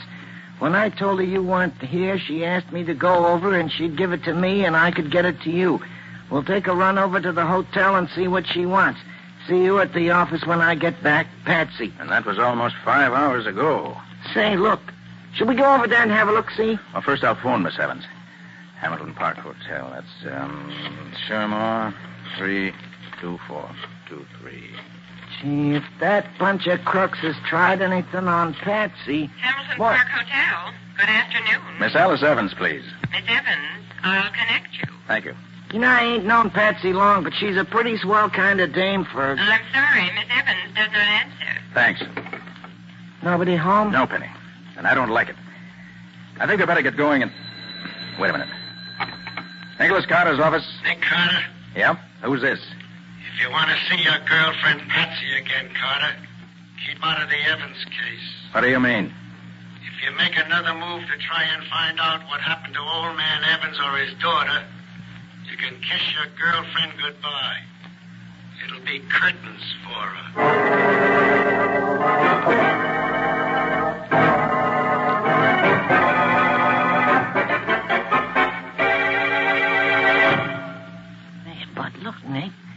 because the Secret Six meets here doesn't mean that they'll be keeping Patsy a prisoner here. I know that, Penny. But we saw a couple of members of the gang go in here a few minutes ago, didn't we? Yeah, sure we did. Well, if I can't make them tell me what they've done with Patsy, my name isn't Nick Carter. Oh, whatever you say, Nick. You say that man they call the butler is upstairs on the first floor now? Yeah, he's writing in the back parlor. Then let's get into the basement, quick. Oh, but the door's locked, Nick. It's got a special Townsend lock on it. Well, that won't be the first door with a Townsend lock on it. That my little pick lock is opened. There. Quiet now. Wonder where this door goes. Oh, that leads into the basement of the house next door, Nick. Then I'm right. That's the basement of the house where that banker Winslow lives. He is in on this. Hey, Nick, sounds like somebody's coming down here. You're right, Penny. Here, quick. There's a storage closet. Get in here. I'll leave the door open a crack so we can watch him.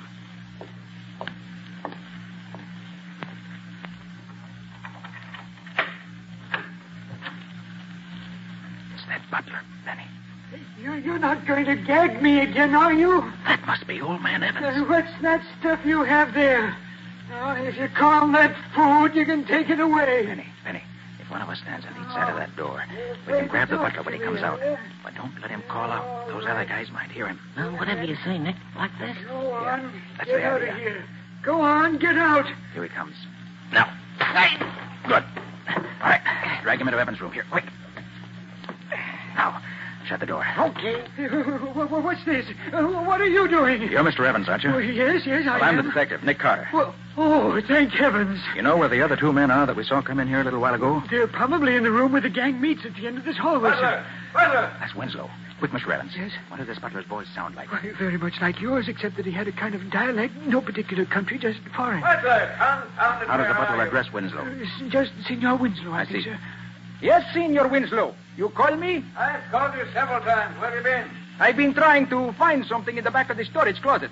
You wish something, Senor? Yes. When the boys come in for the meeting tonight, tell them not to leave until I get here, no matter what time it is. You understand? But of course, they must not leave until you come. I will tell them. All right, and don't forget. Wait, that was amazing, Mr. Carter. It was almost a perfect imitation. All right, Penny. You better get this butler chap tied up and gagged before he comes to. Well, whatever you say, Nick. Mr. Evans. Yes? You know why you were kidnapped and brought here? Why, yes, Mr. Carter. They want my fortune. I know they've kidnapped my daughter and substituted in her place a girl who looks enough like her to be her double. They plan to have her get possession of everything she can, sir. Then they forced you to write that check for $50,000, didn't they? Yes, but, Mr. Carter, do you know where my daughter is? I'm sorry, Mr. Evans, I don't. But I expect to know very soon. Oh. Come on, Penny. Let's get down the hall and let those thugs tell us where Patsy is. Whatever you say, Nick. What do I do then? Yeah, all right. Hold it, Benny. I'll turn the knob on the door very gently. Then when I give the word, we'll rush them, just in case there may be more than two in there. Whatever you say, Nick. Easy now. Yeah, all right. Right. Get your hands up, all of you. Nice shooting, Nick. He should have known better than to pull a gun on you. All right, you get up. It's only your wrist that's hurt. Come on, get up. Now drop your guns on the floor. Come on, let's have 'em. Now then. What have you crooks done with my assistant, Patsy? You heard what I said. What have you done with her? We don't know nothing about her. No? Well, maybe you don't know it, mister, but when I get mad, I can be dirty and mean, and somebody gets hurt. Now, where is she? I tell you, we don't know anything. Butler! It's Winslow again. Penny, keep your gun on these two. They open their mouths, let them have it, and shoot to kill. Butler, why don't you answer me? Pardon, Senor. We are having a conference. We did not expect you until later. You are coming in here? I just wanted to tell you that I don't expect to be... Put him up, Mr. Winslow. I'll do the telling from now on. Why, what's the meaning of this, Mr. Carter? You can't... Shut up. Where's Patsy? Where's who? You heard me. What have you done with my assistant, Patsy Roan? I don't know anything No, about... Where is she? No, don't. Where is she? Don't. You'll break my arm. Stop. For the last time, where is she? Oh, stop it. Stop it, I'll tell you. Oh, my arm. Well? Oh, she's upstairs. Second floor back bedroom. Door locked, I suppose. Oh, I'll get it, Nick. I took the butler's keys away from him. Good boy, Penny. Make it snappy. I'll watch these 2-for-a-nickel thugs. Yeah, whatever you say, Nick. All right, Winslow. Get over against the wall with the rest of your cheap bums. And if you've hurt one single hair on Patsy's head, you'll be lucky if you live long enough for me to turn you over to the police. She's all right. We did nothing to her at all. Lucky for you. Tell me, Winslow, why'd you throw Evans off the ferry boat? Wouldn't it have been easier to have kidnapped him someplace else? I had the ferries watched for several days and found at the time of night, in the bitter cold weather we've been having, the rear deck of the ferries almost always deserted. So we planned it that way. We had other plans ready in case that didn't work out. Oh, Nick, am I glad to see you. Patsy, are you all right? Anybody hurt you? No, Nick. They're a little rough, but they got as good as they gave me. Look at that black eye on the guy on the left. Good for you, Patsy. Hey, Nick, after I got Patsy loose, I looked in some of the other rooms, and I found this dame in the front room up there. Say she's Marion Blake. My name is Marion Blake. You're not Marion Blake. You're Alice Evans. No, I'm not Alice Evans. I'm Marion Blake. Aren't you saying that you're Marion Blake because you're afraid the gang will hurt your father if you admit you are really Alice Evans? What? Well, you're quite safe now, Miss Evans. Oh, Mr. Evans. Yes? Will you come in here, please? Yes, Mr. Carter. My father here. And free. Yes, Miss Evans. Here he is. Oh, Alice, my dear. Oh, I've been Penny, you better go get Riley. You'll find him waiting just around the corner. He can take over now. Tell me where you were. Mr. Carter, I can never thank you enough for what you've done. We owe you our lives, Alice and I. You don't owe me anything, Mr. Evans. Getting rats like these out of circulation gives me more satisfaction than anything else ever could.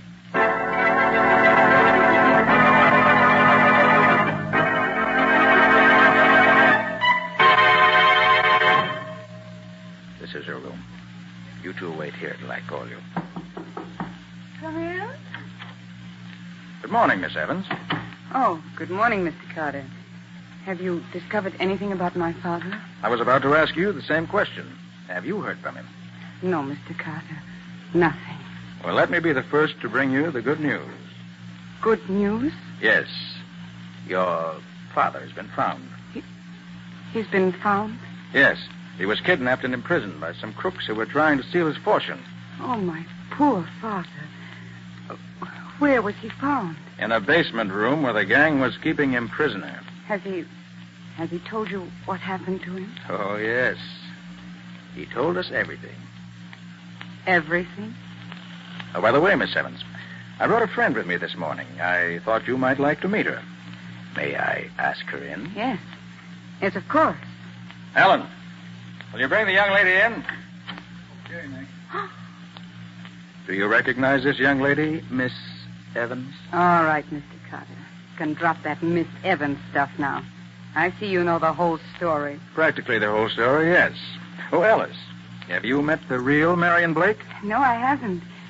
My goodness, she does look like me, doesn't she? Yes, but you didn't fool me, dear. No, I suppose I was crazy to believe that I could fool a man who was as much in love with you as he is, Miss Evans. Resemblance is certainly close enough to fool almost anyone else, though. Why, she even sounds like me. Miss Blake, whose idea was it to substitute you for Alice Evans? My husband. He was the head of a Chicago gang. Saw a picture in the paper, and the idea came to him. Her coming back from South America seemed to be the ideal setup for carrying out the scheme, so we came east to do it. We knew Winslow from a couple of jobs we did for him in Chicago. Didn't it occur to your husband that when you threw my father off the ferry, he might get pneumonia in the icy water and die? We didn't worry about that. We knew he'd live long enough for what we wanted. Why, you cold-blooded... Alice, take it easy. But did you hear what she... That's all over with, dear. The police will take care of her now. I'm not usually bloodthirsty, but I hope she gets the electric chair. Well, the chair's hardly the sentence for attempted extortion, Alice.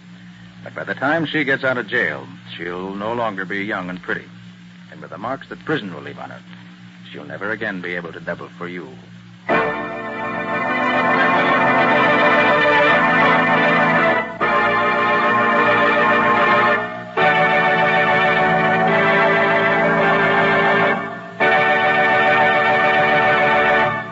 This was another strange experience of Nick Carter, Master Detective, called The Substitute Bride, or Nick Carter and the Mystery of the Night Ferry. Another of the curious adventures of Nick Carter, which are brought to you regularly at this time by WOR Mutual. And now, Nick, What strange adventure are you and Patsy going to tell us about next week? Next week, I want to tell you about a case that never seemed to be twice the same. What do you mean by that, Nick? Well, what Nick means is this. The case started out as a suicide, turned into a murder, and then disappeared entirely. And I disappeared with it. Well, all this sounds very screwy to me. Are you sure you're talking about next week's story? Nothing else but. But I'm afraid that if you want any more details, you'll have to listen to the story itself. And if you're wise, you won't miss it. It's one of our best. That it is.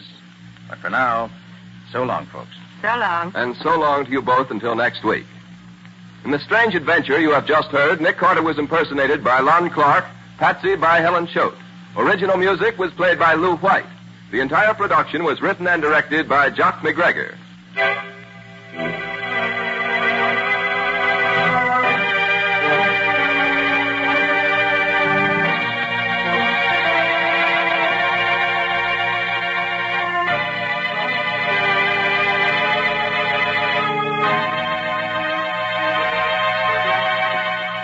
Next week, at the same time, listen to another curious experience of Nick Carter entitled The Disappearing Corpse. Or Nick Carter and the Mystery of the Apartment House Murder.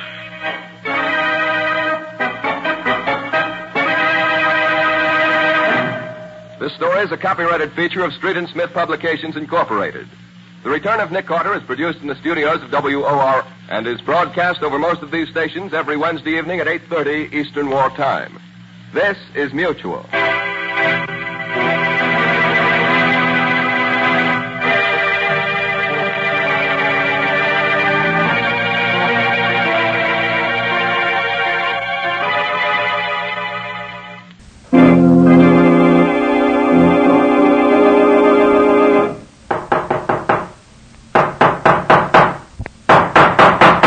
What's the matter? What is it? It's another case for Nick Carter, master detective. Yes, it's another case for that most famous of all manhunters, the detective whose ability at solving crime is unequaled in the history of detective fiction. Nick Carter, Master Detective, presented by the three great Linex home brighteners, Linex Clear Gloss Varnish, Linex Cream Polish, and Linex Self-Polishing Wax, created by Acme, America's great producer of fine Acme quality paints. Today's curious adventure, Mind Over Murder, or Nick Carter and the Mystery of the Missing John Doe. In just a moment, we'll hear how Nick Carter found out who John Doe really was and who was behind the murders of the two men John Doe thought he had killed. But first, here's a tip for good homekeeping. Millions of American homemakers have discovered how Chemtone, the miracle wall finish, keeps their walls fresh and lovely. Now they're discovering how the three great Linex home brighteners bring sparkling cleanliness to furniture, woodwork, and walls. Linex Clear Gloss Varnish gives lustrous, longer-lasting protection to every wood and linoleum surface. Linex Cream Polish renews the sleek, gleaming beauty of fine furniture. And Linex Self-Polishing Wax lends rich, satiny loveliness to any floor, wood, linoleum, or tile. Take the modern shortcut to new home beauty with the three great Linex home brighteners. You'll find them all at your hardware, paint, or department store. Your headquarters also for Chemtone, the miracle wall finish. And now for today's mysterious adventure with Nick Carter. Today's story starts in Nick's office as Nick and Patsy are interviewing a stranger, a young man who has just called to consult Nick. Well, how did you happen to come here? Well, I asked a policeman where I could find a good detective, and he gave me your name. Suppose you tell us what's bothering you. Well, 3 mornings ago, I woke up in a strange bed in a strange apartment. Until the young lady whose apartment it was told me, I had no idea where I was. Well, judging by the bandage around your head, you must have had an accident. Was that before or after you woke up in this strange bed? It must have been before. I don't remember anything about it. The girl whose apartment it was told me she found me on the steps of her apartment house last Friday night. Or rather, Saturday morning as she returned from a party. Well, she saw I was injured, so she managed to get me up to her place and called her doctor. Well, he said my injury wasn't serious, but I had to be quiet for a few days. So she let me stay there for the night. But the next morning, even though I was able to answer her questions, I knew nothing about myself.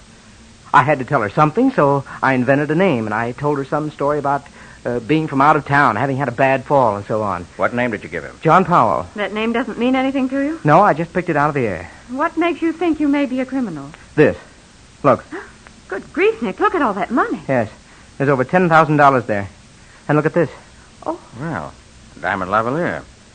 One like that, even though it's pretty old-fashioned, must be worth at least $5,000 or $6,000. And those diamond eardrops are pretty special, too. Did you find anything in your pockets that might help you establish your identity? No. The suit I was wearing the night she found me was bloodstained, so I bought this suit and hat this morning at a small store I passed. I left the other suit at the cleaner's, but I went over it thoroughly first. All I found was this. A calling card. Warren McAllister.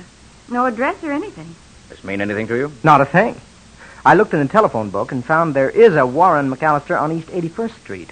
I thought maybe I was he, so I called up and asked for him, but whoever answered said Mr. McAllister was just leaving for the country and couldn't come to the phone. What do you want me to do? Find out who I am, if you can, and especially find out whether or not I'm a criminal. Come on, Nick. We've got nothing better to do. Why don't you help him out? All right. First, what's the girl's name and address? Her name is Laura David. She lives at 7684 Windsor Road.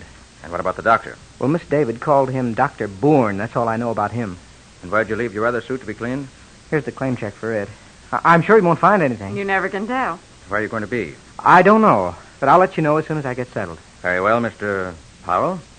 Meanwhile, Patsy and I'll start by calling on Miss Laura David.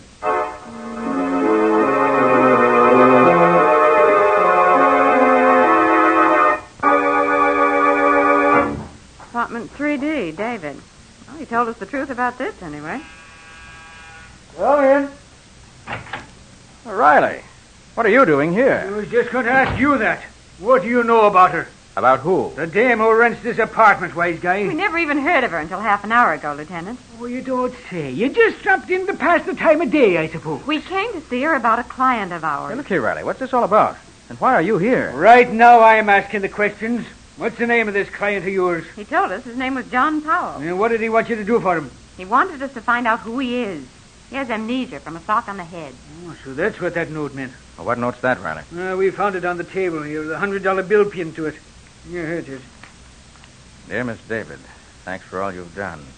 I can impose on your hospitality no longer. Please reimburse both the doctor and yourself for any expense you've been put to on my account. Gratefully yours, John Powell.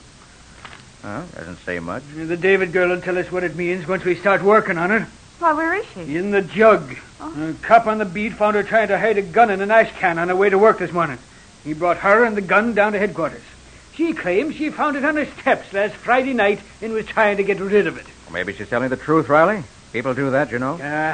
Anything wrong with the gun? Plenty. In the first place, it was a Swedish gun, a Bofors .32 caliber. Now, you just don't find them on your doorstep. In the second place, we checked it and found it was the gun used to knock off a stiff who was killed near the waterfront last Friday night. Oh, is that so? So you better kick in with what you know about this so-called client of yours. Well, I'd be glad to let you talk with him, Riley, but I don't know where to find him. For the love of... You got a client and you don't know where to find him? Just as soon as he gets in touch with us, we'll let you know. In the meantime, how about letting us talk to the David girl? Sure. Anything I can do for you, Mr. Carter, will be a pleasure. Even though you won't do nothing for me. Come on.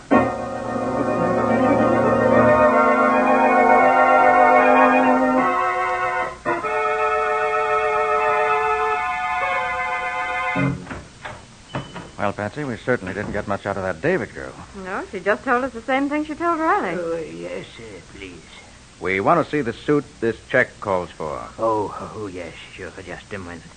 I'll get it for you. I ain't sent it out yet. I knew that stuff on it was blood. Said he had an accident, if it is. Thanks.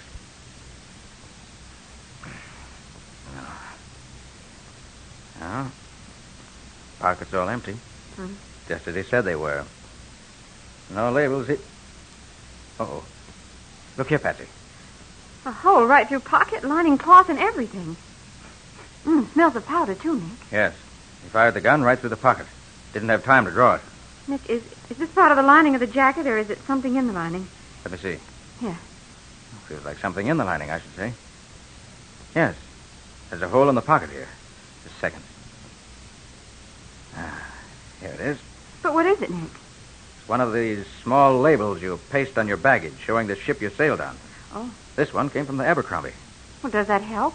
It may. We'll find out later. Well, that's all we can do here.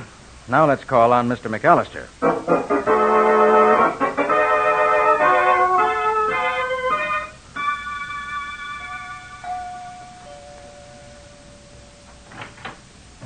Lieutenant is expecting you in the library. Hey, Nick, what's it? Hold it, Bessie. We'll find out fast enough. Well, what took you so long, Nick? You get a flat tire, maybe? Thanks for the welcome, Riley.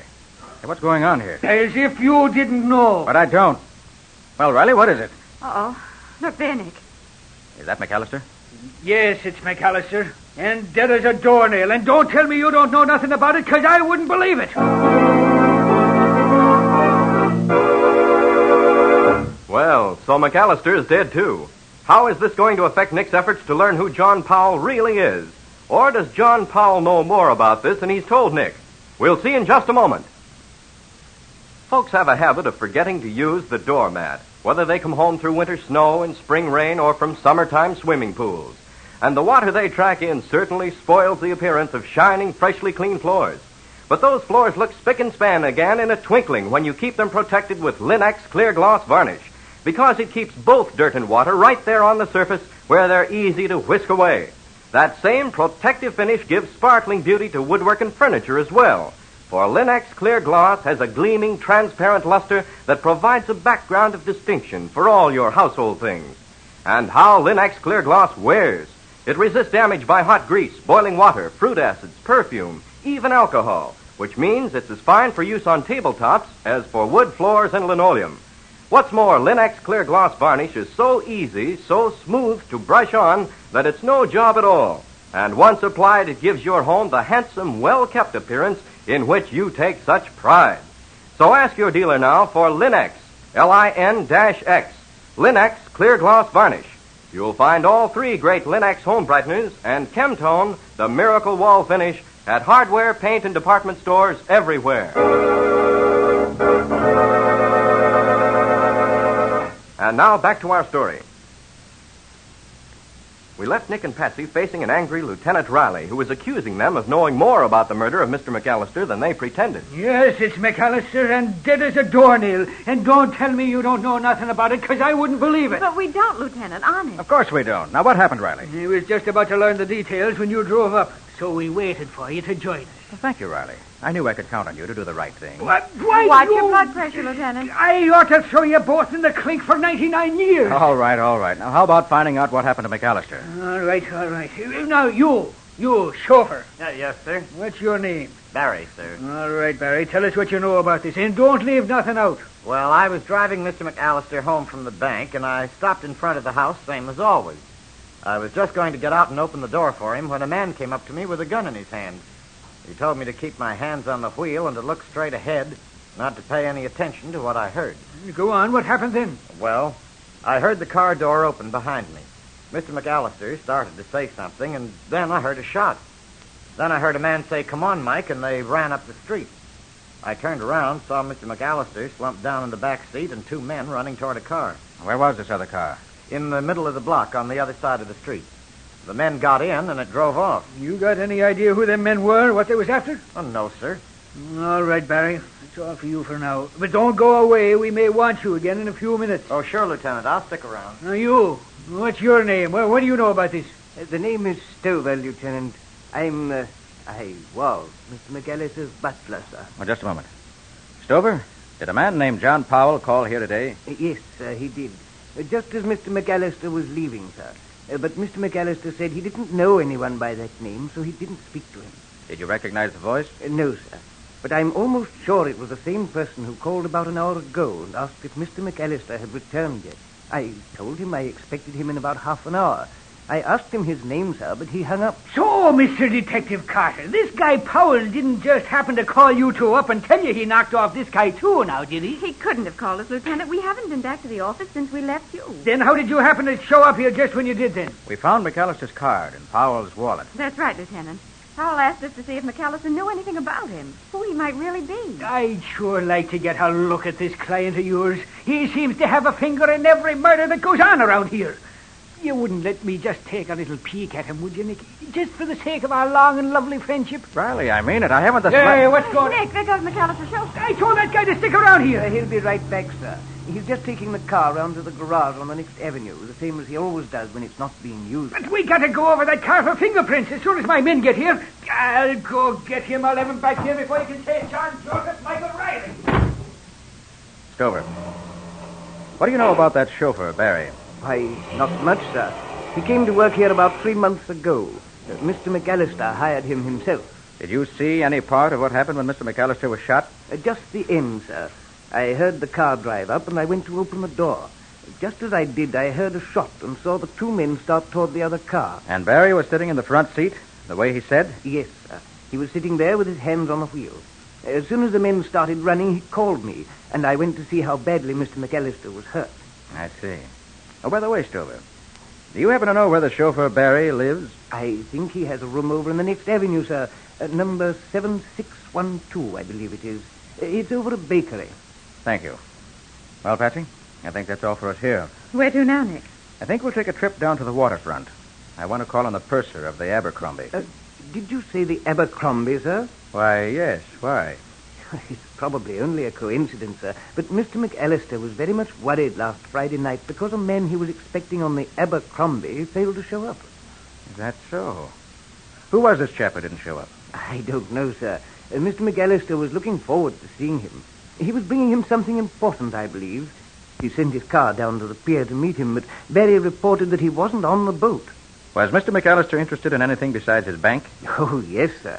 He was the head of several committees which were acting against enemy propaganda in this country. Combating enemy propaganda, huh? Oh, this thing is beginning to make sense, Patsy. Now I'm more anxious than ever to talk to the purser of the Abercrombie.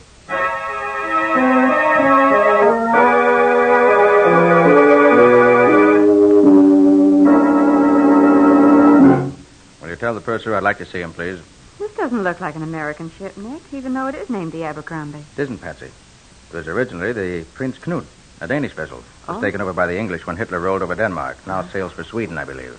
You think that the label we found in John Powell's clothes may mean that he came in on this boat? I hope so, Patsy. And there's another thing makes me think that may be true. The gun that Miss David found, the one that Powell must have dropped on the steps of her apartment house, was a Swedish gun, remember? Yes. A Bofors 32? Mr. Carter, you want to talk to me, yes? Yes. Was there a passenger on your boat this last trip by the name of John Powell? John Powell? No, we have only 3 young gentlemen traveling alone. I remember well.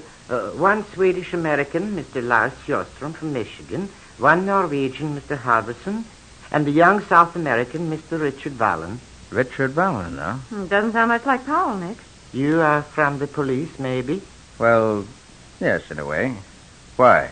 Then I think maybe this Mr. Vallon could be the one you are looking for. We had trouble with him on the way. What kind of trouble? Oh, it was not serious. Just his room steward reported to me that he was armed, that he had seen pistol on his dresser. So I called on him and asked him to give me pistol for the trip. It is rules, you know. Yes, I understand. But he did not want to give it to me. He talked about it for a long time. Then at last he gave it to me, and I put it in safe. And then we dock, I give it back to him. Very interesting. Did you notice the make of it? Oh, yes. It was Bofors 32 caliber. So Bofors 32. Could you describe this Richard Vallon for me? He was a young man, slender, good-looking, blonde hair, about my size. That's Powell, all right, Nick. Oh, purser, did you happen to notice if a car met him at the dock? Yes, when he leaves the boat. He gets into big black limousine. They start away, and then about the block from the dock, the car stopped again. It was too dark to see what was happening. I think maybe there was trouble with the engine because I hear a backfire, and then the car go on again. But that was same place where police find dead man next morning. Nick, it all adds up, doesn't it? Yes, Patsy, I think it does. Well, thanks for your trouble, purser. Oh, it's no trouble, thank you. Patsy, I think we'll have a look at this room where Mr. McAllister's chauffeur lives.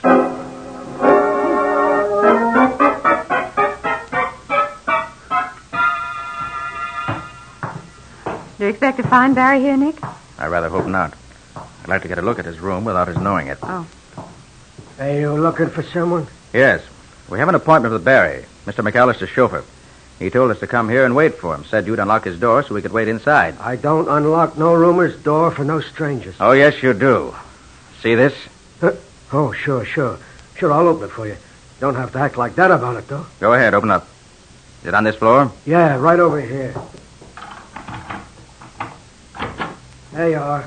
Hurry up, will you? Now, sit down inside here where I can see you. Okay. That's it. All right, Patsy, shut the door. Okay.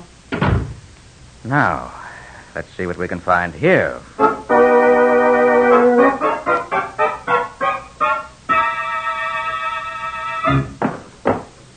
Hey, look. Hurry up, will you? I got work to do. I can't sit here forever. You'll sit there till we finish this search. Nick, what do you suppose is in this little can? I can't open it. Huh? Hey, Patsy, let me have that. Yes. Mm-hmm. Yes, the cover is on pretty tight. Well, that's movie film, isn't it? Certainly is. Well, let's see. Oh, boy, look at that. Well, what is it, Nick? Looks like pictures of German atrocities and destruction in some of the conquered countries. Oh. Oh, these are brutal. Where did you find this, Patsy? In the bottom drawer, wrapped up in some long underwear. There's a briefcase there, too. Briefcase. Let me see it. Here it is.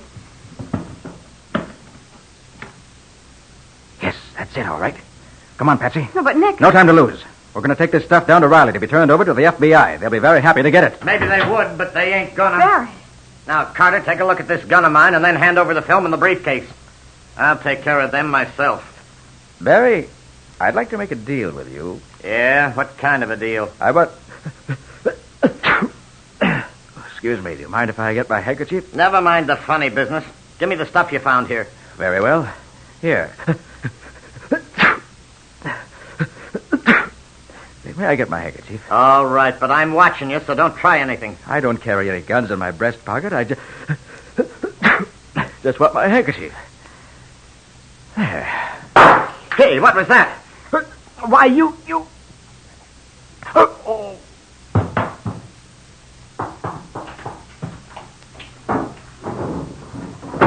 All right, Patsy. You can stop holding your breath now.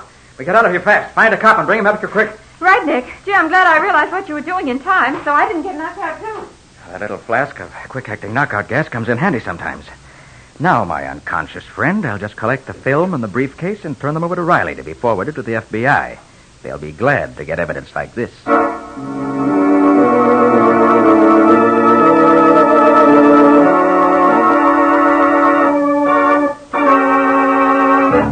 So Barry was only working for McAllister so he could keep an eye on him, huh? Yes, Riley. McAllister was very active in combating enemy propaganda, and Barry was on the other side. Mm-hmm. I believe that as soon as he, Barry, found out the names of the men McAllister was working with, he had him killed. Well, with the pictures and other data in that briefcase, the FBI should be able to make short work of the whole crew. Yeah. Oh. Lieutenant Riley, homicide speaking. Oh, sure, send him right in. Something interesting, Riley? Yeah, could be. Well, Schultz? I was on my beat tonight when a big car goes around the corner fast and the guy falls out. Lands with his head up against one of the L pillars, out cold. I got an ambulance and took him to the hospital. Well? Well, I found these things on him, Lieutenant. That's why I come direct to you. Oh. Nick, Powell's lavalier and eardrop. Yes. And there's McAllister's card and all the money. You mean that guy could be John Powell? Certainly could be, Riley. So he wasn't no crook, eh? Well, this sure looks like it. Well, I'm sure he wasn't, Riley. I'm going to the hospital and have a look at that guy. You want to come? Right you are. Grab your hatchet, Patsy, and let's get going.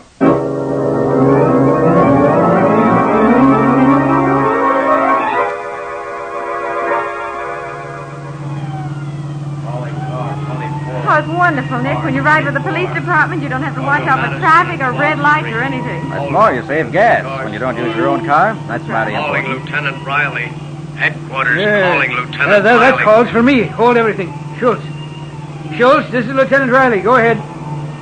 We just got a call from the guy we took to the hospital last night, Lieutenant. He says he saw a car used by McAllister's killers. Says car license is KX56-7D. I checked that number and it belongs to Gussie Lang. Gussie Lang?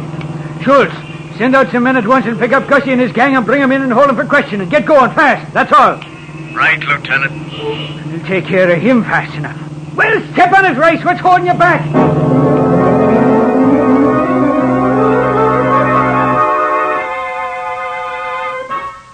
So, Paul, you actually saw McAllister killed last night. Yes, plain as I see you now. I was waiting for him to come home in the hopes that he could identify me. When the killers started off, I jumped on the rear bumper of their car, but when they went around the corner, I got thrown off. Hit something, I guess. You hit your head on an L pillar. Best cure in the world for amnesia. Practically never fails, Mr. Vallon. Vallon? How'd you know my name? I only knew it myself a few minutes ago. We find out things. Now, suppose you tell us what happened when you landed off the Abercrombie last Friday night.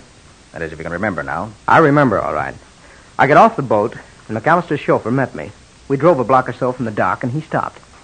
Two men opened the car door and started to get in. I saw they had guns, so I fired at one of them. Then something hit me on the head, and that's the last I knew. Now, look here, Powell or Vallon or whatever your name is. Where'd you get all that money we found on you? Them sparklers. They don't look honest to me. The jewels belonged to my great-aunt Miriam. I took them across to have them recut in Amsterdam. Then the Germans took Amsterdam, so I had to bring them back. The money belonged to a refugee I met who asked me to deposit to my account until he could get over here. But I still don't see why those men tried to hold me up. Nobody knew I had the jewels with me. It wasn't the jewels they wanted, Vallon. It was the roll of film and the envelope of documents you had in your briefcase. Were they important? Where did you get them? Well, a friend of my father's gave them to me, asked me to give them to Mr. McAllister when I got over here. But what were they, Mr. Carter? The film showed Nazi atrocities in conquered countries. The documents were pictures, descriptions, and names of active workers in anti-American activities here in this country. McAllister's chauffeur, Barry, was one of the head workers. When you prevented those men from getting what they wanted, Barry dumped you out of the car and took the film and the papers to his room to hold until he could dispose of them safely. But we got there first. Well, Lieutenant, are you satisfied that Mr. Powell, or I should say Mr. Vallon, is innocent? Yeah, I guess so. Oh, come on, Riley. Cheer up. You've got the film and the anti-American data. You've got McAllister's murderers. Yeah. And you're going to get all the credit for solving the case. Huh? What more do you want?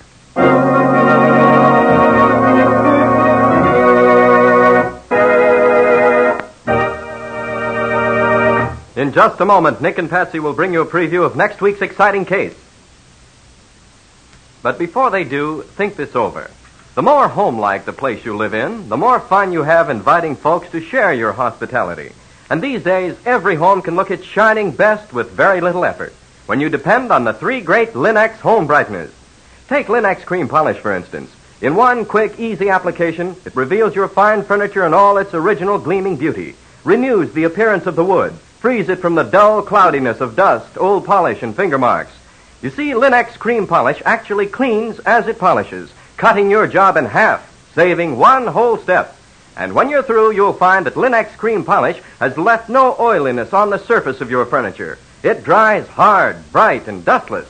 Yes, in every way, Linex cream polish for fine furniture is the modern shortcut to furniture loveliness. Be sure to ask your dealer for it by name. Linex cream polish for fine furniture, which cleans as it polishes.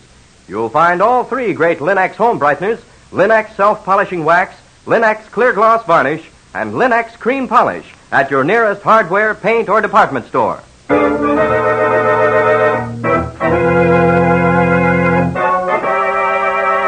And now let's hear from Nick Carter himself. Well, Nick, how about a peek into next week's story? Got a few hints for us? Well, next week's story, Ken, is about one of the wildest and most exciting nights Patsy and I ever spent. I should say it was. What happened, Nick? 4 rich old Tories during the Revolution buried all their valuables in a small rocky island.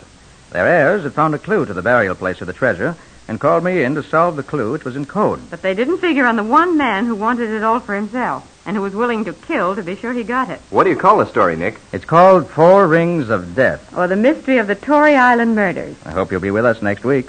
So long for now. So long to all of you. See you soon. And so long to both of you, Nick and Patsy. We'll be here waiting for you next week.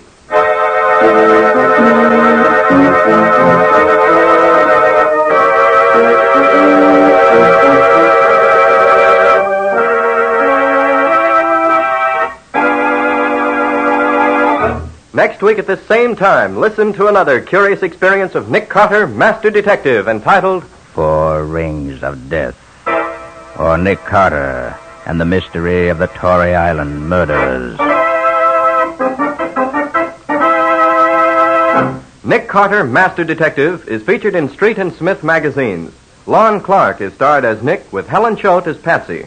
Original music is played by Lou White, and the programs are written and directed by Jock McGregor. Nick Carter, Master Detective, is presented at this time and over these same stations each week by the 3 great Linex home brighteners, Linex clear gloss varnish, Linex cream polish, and Linex self-polishing wax, created by Acme, America's great producer of Acme fine quality paints. This is Ken Powell speaking for the thousands of Linex dealers all over America and saying so long until next week. This is Mutual.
Yes, it's another case for that most famous of all manhunters, the detective whose ability at solving crime is unequaled in the history of detective fiction. Nick Carter, Master Detective. Presented by the three great Linex home brighteners. Linex clear gloss varnish, Linex cream polish, and Linex self-polishing wax. Created by Acme, America's great producer of fine Acme quality paints.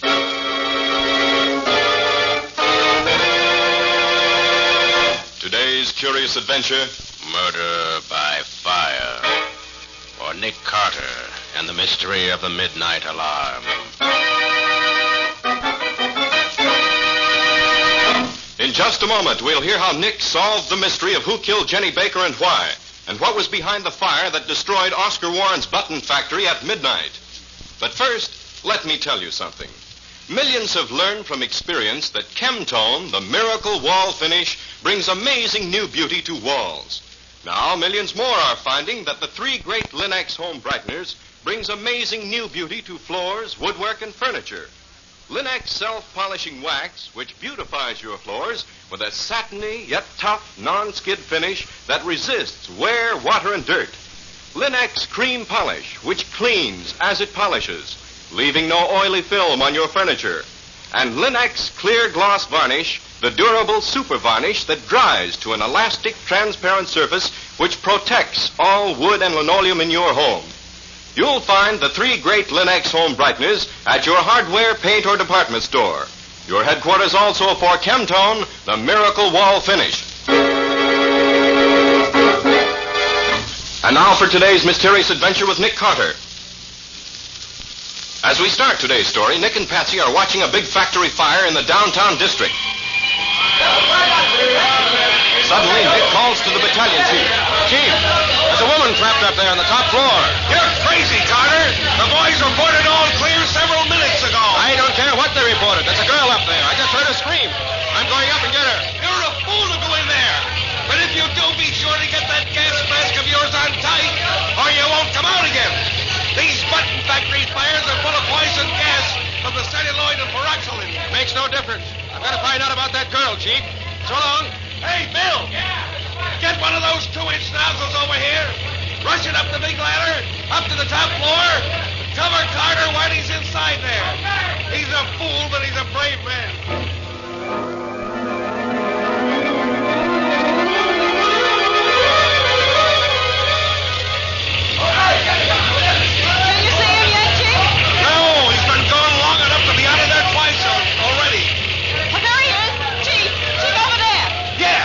Somebody with him.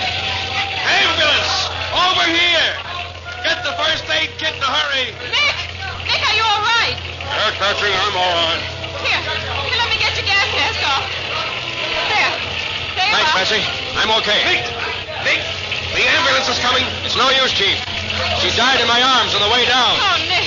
The poor kid. Yes, Chief, it's not only first-degree arson, it's first-degree murder as well. Murder? Yes, Patsy, just as sure as I'm standing here. What's going on here? Who's that you got there, Nick? I don't know, Riley. Just found her on the top floor of the building. Huh? Tied up and burning to death. You mean somebody deliberately left her there to burn to death? I do. She was bound and gagged and shot up in a closet. But, Nick, why didn't somebody hear her before she got burned so badly? Look here, Patsy. See these ugly red burns on each side of the dead girl's mouth? Yes, what are they? She was gagged. That's why she didn't cry out sooner. She couldn't. Not until the gag burned away. Oh, Nick, she must have suffered agony up there. Somebody hurt? Yeah, somebody's hurt. Who are you? I'm Oscar Warren. This factory was mine. Oh, so it was yours, was it? Yes. Did you ever see this girl here before? Let me see. Oh, yes. That's Jenny. Jenny Baker. And who is Jenny Baker? Our bookkeeper. What happened to her? The same thing has happened to your building, Mr. Warren. Burned to death? Right. But I don't understand. What was she doing here at this time of night? We weren't working overtime or taking inventory or anything. Why was she here? That's only one of the things we don't know, Mr. Warren. Warren, how did you happen to know there was a fire here? I didn't know. Then what are you doing here? I've been to the movies. On my way home, I stopped to pick up a bundle I left at my office this afternoon. And where's your home? Up in Washington Heights. And where did you go to the movies tonight? In Union Square. So you come all the way from your home in Washington Heights to go to see a movie in Union Square? Yes, but I... And on the way home, you stop at your office, which is a couple of miles out of your way, to pick up a bundle. It's a fine story. Look, if I left the bundle in my office, where else could I go to pick it up? Did you start this fire here tonight? Why should I start a fire in my own factory? Answer yes or no. Did you start this fire, and why? No, I didn't. Why should I? Same reason any other firebug has. To make money out of the insurance company. But I Your tell firm you... been making money this year? No. Business isn't so good this year. Yeah, but now that you can get your insurance money, everything's okay, I suppose. Look, why should you accuse me of things like that? Listen, Warren. A factory's been burned down, and a girl has been killed, and someone is responsible, and we're going to find out who.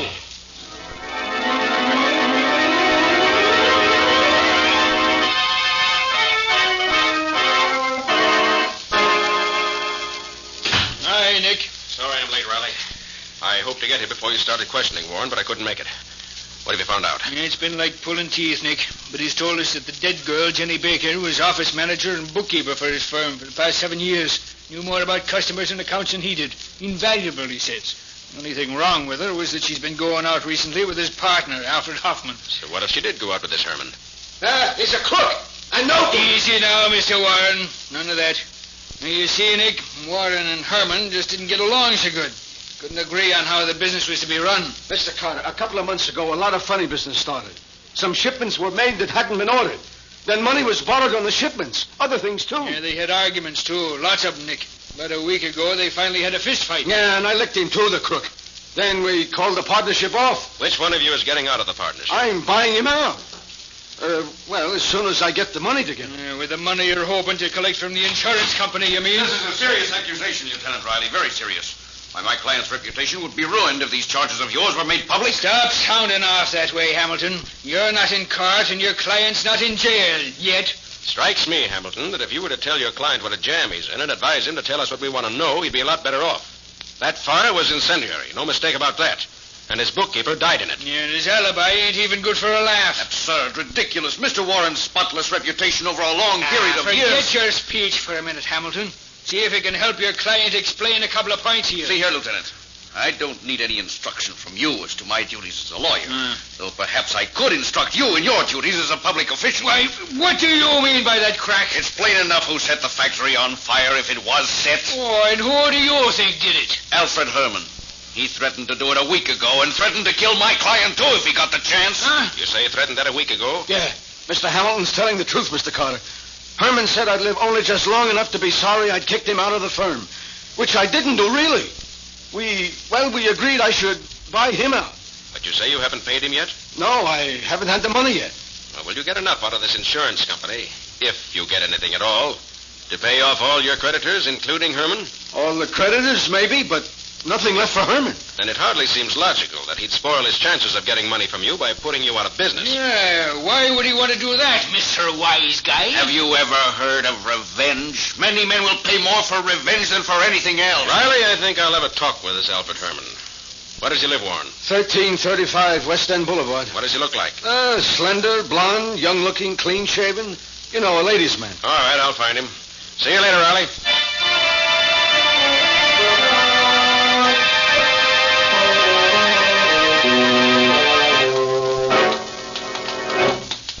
Apartment 3D, you said, didn't you, Nick? Yes, this is it. What do you want to get out of Herman, Nick? First, I want to see if he has an alibi. Ring again, Betsy. Okay. Well, guess he's not in. No, I'm afraid you're... Well, what is it? I smell gas. Gas? And it's leaking around the door to Herman's apartment. You think there's something wrong? I'm going to find out. Where's my pick lock? Oh, here it is. This is easy. Oh, good. There. Yes, there is gas in here. Stay outside, Betsy, while I take a look in the kitchen. All right, Nick, but be careful. I'll be all right. Yes, it's coming out of the kitchen here, all right. Phew. Have to get the window open first. There. That'll let some fresh air in here. Well, trying to kill yourself, are you? Well, not this time, my friend. Come on over to the window. There. I got you just in time, didn't I? Well, you'll be all right. You okay, Nick? Yes, Betsy, but don't come in till the gas clears out some. All right. Is it Alfred Herman you found? Looks like him from the description I got. He's coming around now. All right, breathe deep. Get some fresh air into your lungs in place of all that gas. Why didn't you let me finish it? Stop being sorry for yourself. Breathe deep.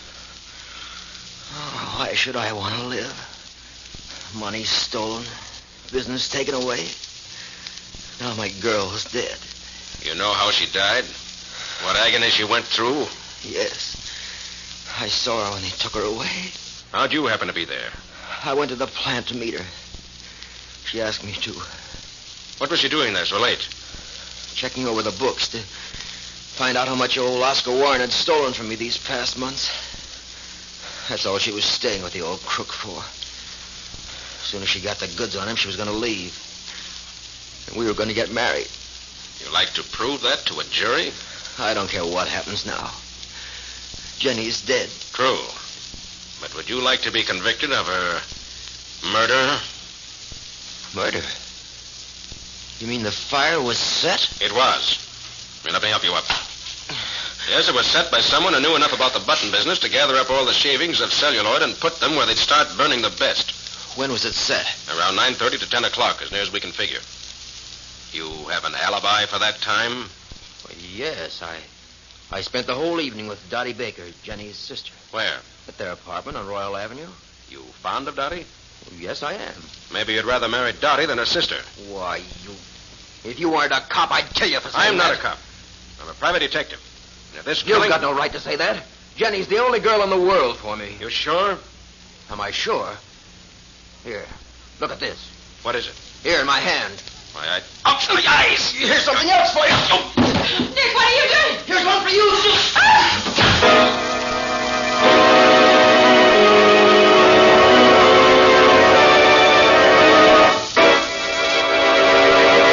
So Nick fell for the oldest trick in the world of crooks. Red pepper hurriedly snatched from the kitchen table and thrown in his eyes when he was off guard, then slugged and knocked out. And Patsy knocked unconscious in the apartment hall as Alfred Herman makes his getaway to parts unknown. Where does all this leave Nick? We'll see in just a moment. If you youngsters have ever tracked in slush, mud, or snow when you just finished cleaning the floor, you know how exasperating it is. But it can be a lot less trouble when your floors are protected by Linex self-polishing wax. For Linex self-polishing wax resists water so that it's removed in a jiffy. Linex self-polishing wax resists dirt, too, keeping it on the surface so that it's easily cleaned away. And although Linex self-polishing wax is simply wiped on without tiresome rubbing or polishing, it resists wear as well. What's more, when worn spots appear, it may be renewed at any time without re-waxing the whole floor. Yes, Linex self-polishing wax is a splendid finish for any floor, wood, tile, or linoleum, giving a beautiful satiny appearance. And it's the non-skid finish. The underwriters' laboratories have proved that fact. Get Linex, L-I-N-X, Linex self-polishing wax now. You'll find all three great Linex home brighteners and Chemtone, the miracle wall finish, at hardware, paint, and department stores everywhere.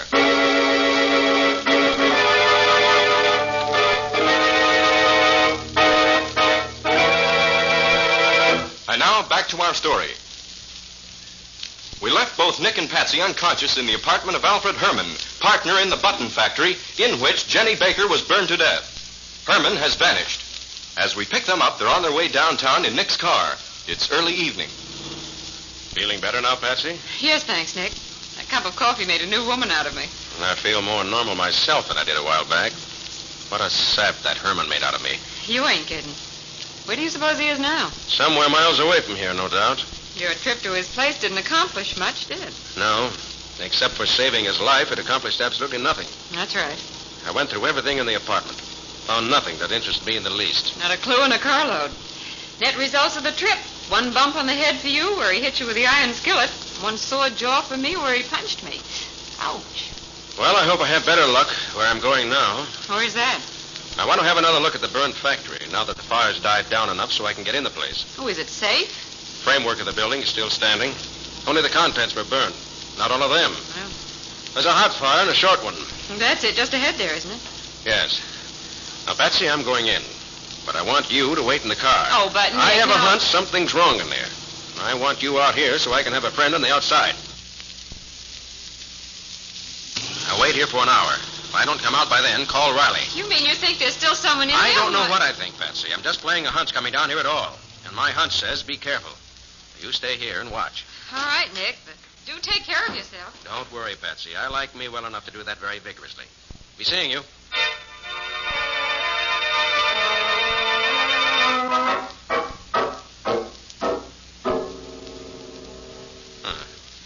Floor's up here, still warm. Whoever started this fire did a very careful job. Contents of the stock room burned completely. The office not hit so hard, except for the office files. Strange that the safe door should be standing open that way. This must have been Oscar Warren's desk. I hardly touched this corner. That's odd. Bell's off the telephone box. It was taken off so it wouldn't ring. Aha, I see. Well, guess I'll just take this bell box with me. Take out these 2 screws, and They're a poor shot. Try these. Took a couple of shots at me and ran. If it wasn't so dark in here, I might stand a better chance of seeing which way. There's that a shadow or... Anybody there? Get your hands up and keep them up. And keep coming toward me. All right, I'm coming. Got a flashlight? Yes. Turn it on yourself. I want to get a good look at you. All right. Here. Why, you're Dottie Baker, aren't you? Yes, I'm Dottie Baker. You look just like your sister. You tried to kill me just now? I didn't try to kill anybody. You have a gun? No. I wouldn't even know how to fire one. Did you hear the shooting? Yes, that's what scared me so. What are you doing up here? I came to look for evidence that my sister was murdered. And what makes you think Jenny was murdered? She was afraid someone was going to kill her. She wouldn't tell me who, but she knew someone had been juggling the stockroom inventories and the shipping records. That's why she was here last night, trying to find out what was going on. But she was afraid something would happen to her before she got the proof. And it did. But I've got the proof. What? Look here. See these metal bands? Yes. They were on the cartons of merchandise that were burned. And they proved that there were only a few of them in the stockroom when the fire started. It's the oldest trick in the business. Remove most of your stock, then have a fire, and claim it burned up all your stock. But where are the cartons of stuff that they took out of here? If you could only find them, they'd prove who did it, wouldn't they? They certainly would, Daddy. And I think I know where to find them. But how could you know that? The bell box where the telephone on Mr. Warren's desk told me. Come on. Where? I'm going to take you home first. Then I'm going hunting for those missing cases, because the man who juggled the books and removed the cases was the man who killed your sister and set the fire. Oh, I hope you're right, Mr. Carter, Nick Carter. The detective? That's right. Oh, now I know you'll find the murderer. Well, I hope you're right. Oh, by the way, you seen Alfred Herman lately? Oh, yes, he spent last evening at our apartment, waiting for Jenny to get through at the factory. Why? Oh, curiosity, Daddy. Just curiosity. One of a detective's most important weapons. All right, come on. Let's get you home.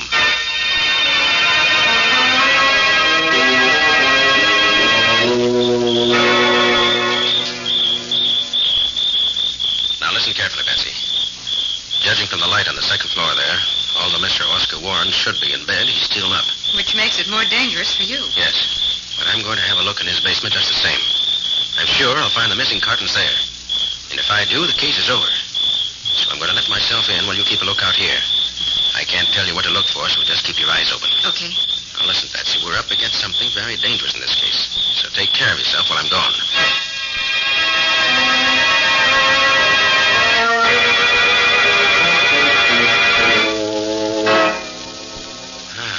I thought so.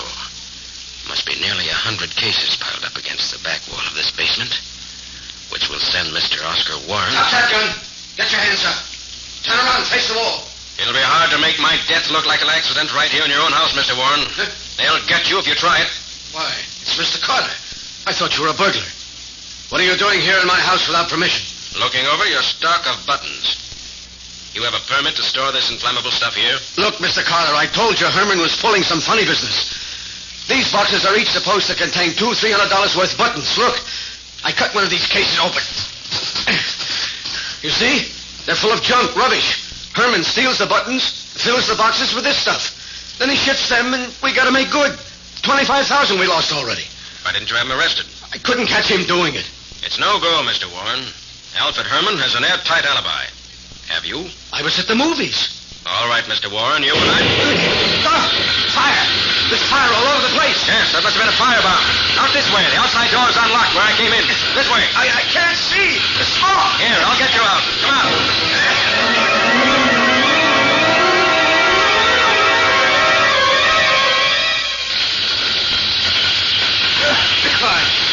I thought I was a goner, Mr. Carter. If it hadn't been for Nick, you would have been. Are you all right, Nick? I think so. Lost a little hair, that's all. Nick, there's still someone in there caught on fire. Warren, I thought you said the house was empty. It was. I can't understand. I'll see who it is. Nick, this house won't be standing more than a few minutes longer. You'll be caught. I'll make it. I got you.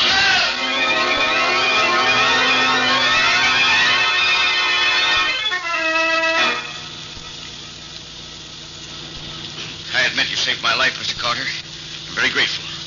What's the idea of insisting that I go down to police headquarters with you? Because that's where you belong, Hamilton.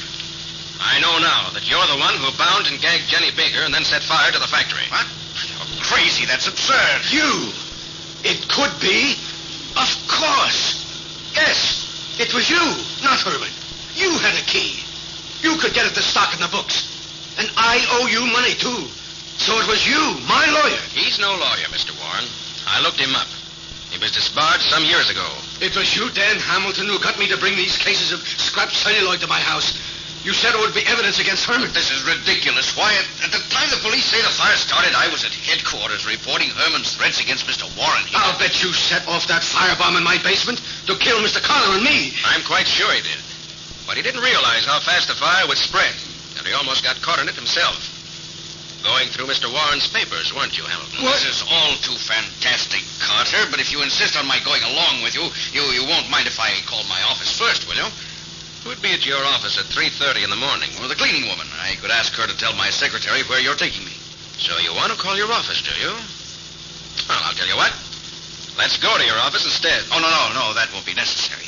I'll call later. No, I think we'll go there now. Patsy, drive to Mr. Hamilton's office on Broad Avenue. And hurry.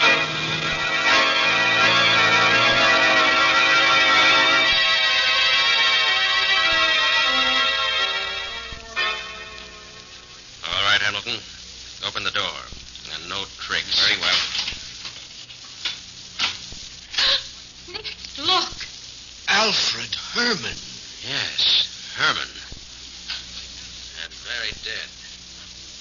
Bullet hole right through the heart. And a gun in his hand. Suicide. But why in my office? No, Hamilton. Not suicide, but murder. Murder number 2 for you. But you can see that No right-handed man could shoot himself so straight in the heart. And there were no marks of powder in his hand, as there would be if he'd fired the gun. He must have known more about you than I thought he did for you to kill him. All right, Carter, let's go down to headquarters. We're wasting time here. Now, not so fast, Hamilton. You're too anxious. I want to look at your telephone bell box. Don't move, Hamilton. I'll shoot if I do. What about the bell box, Nick? Look here, Bessie. And you too, Warren. Hey, what's that arrangement, Carter? He takes the bell off. He sticks a piece of emery paper on the clapper of the bell. Then he fastens a blue tip match where it'll be lighted by the emery paper on the clapper as it vibrates against the tip of the match when the bell rings. The match sets fire to this oil-soaked rag, which leads to this wastebasket full of paper and excelsior. So when he phones his office, he sets fire to it.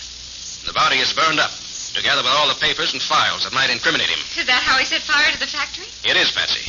I have in my car the bell box from Warren's desk at the factory for proof. Hamilton probably called the factory from the police station, which would give him an ironclad alibi. Mr. Carter, so far you haven't found one bit of proof to connect me with this thing in any way. Now, come on, let's get out of here. Why the rush, Hamilton? Have I missed something? Well, then, let's take a good look around. Behind the desk. Under... so that's it. Dottie Baker, under that big desk. Gagged and tied up so she can't move. Just the way he left Jenny in the factory. All right, Dottie, just a minute. He did it. That Hamilton, I saw him kill Alfred. She's lying. I saw him do it. I came in just as he shot him. So he tied me up and left me here. He was going to burn the whole building up when he could get where he'd have an alibi. He said so. I guess that does it, Hamilton. I should have killed you outright instead of waiting. You and your sister. Both of you got in my way. Hamilton, it won't take you as long to die in the electric chair as it took Jenny Baker to die in that flaming factory you left her in. But you'll be just as dead in the end, which is as it should be. All right, come on. Let's get down and turn you over to Riley. I've had all I can stand of a skunk like you.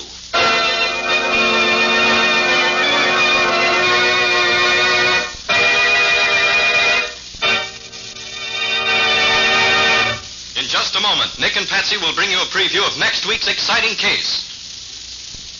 But now, a tip on relaxing. Everybody enjoys relaxation. And you know yourself how much easier it is to relax in surroundings that are pleasant. Your home can be more pleasant every day in the year when you rely on the 3 great Linux home brighteners to keep it inviting. That's the way to keep your home sparkling with cleanliness and beauty. Your fine furniture, for example, always looks its gleaming best when you use Linux Cream Polish, the furniture aid that gives a handsome luster in half the time. You see, Linux Cream Polish removes the cloudy accumulation of dust and previous polish in one quick application. Actually cleans as it polishes, giving your furniture new beauty and saving you one whole step in your cleaning day routine. Linux Cream Polish does away with messy fingerprints and helps conceal ugly scratches, too. And no oily film remains on your furniture to attract additional dust to make additional work. So be sure to ask your dealer for Linux Cream Polish for fine furniture. You'll find all 3 great Linux home brighteners, Linux Self-Polishing Wax, Linux Cream Polish, and Linux Clear Gloss Varnish at your nearest hardware, paint, or department store. Remember to ask for them by name, Linux. It's spelled L-I-N-X. Linux. Ask for it now. Now let's hear from Nick Carter himself. Well, Nick, what do you think next week's story will be exciting? I know it'll be exciting, Cal. It's a simple little story to start with, but it gets into a mad tangle of murder before we're through with it. Usually it's Nick who gets himself in danger of his life. But this time it was yours truly who got in the way of the killer and nearly added to the total score. An old lady, rich and eccentric, was dying without leaving a will. And there were 6 claimants for the $3 million she was leaving. Some of them extremely money-hungry. And extremely ruthless, too. What do you call it, Nick? Death by Ricochet. Oh, the mystery of the abandoned gravel pit. For full details of an exciting few hours, join us next week. So long. So long, everybody. And so long to both of you. See you next week at the same time.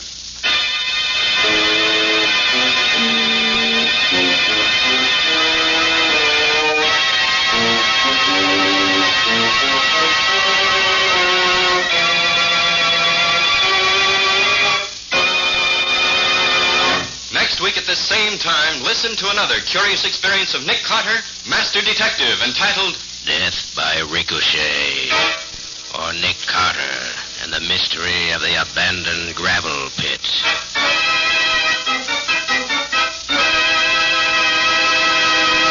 Nick Carter, Master Detective, is featured in Street and Smith magazines. Lon Clark is starred as Nick, with Helen Choate as Patsy. Original music is played by Lou White, and the programs are written and directed by Jock McGregor. Nick Carter, Master Detective, is presented each week at this time and over these same stations by the 3 great Linux home brighteners. Linux Clear Gloss Varnish, Linux Cream Polish, and Linux Self-Polishing Wax. Created by Acme, America's great producer of Acme fine quality paints. This is Ken Powell speaking for the thousands of Linux dealers all over America and saying so long until next week. This is Mutual.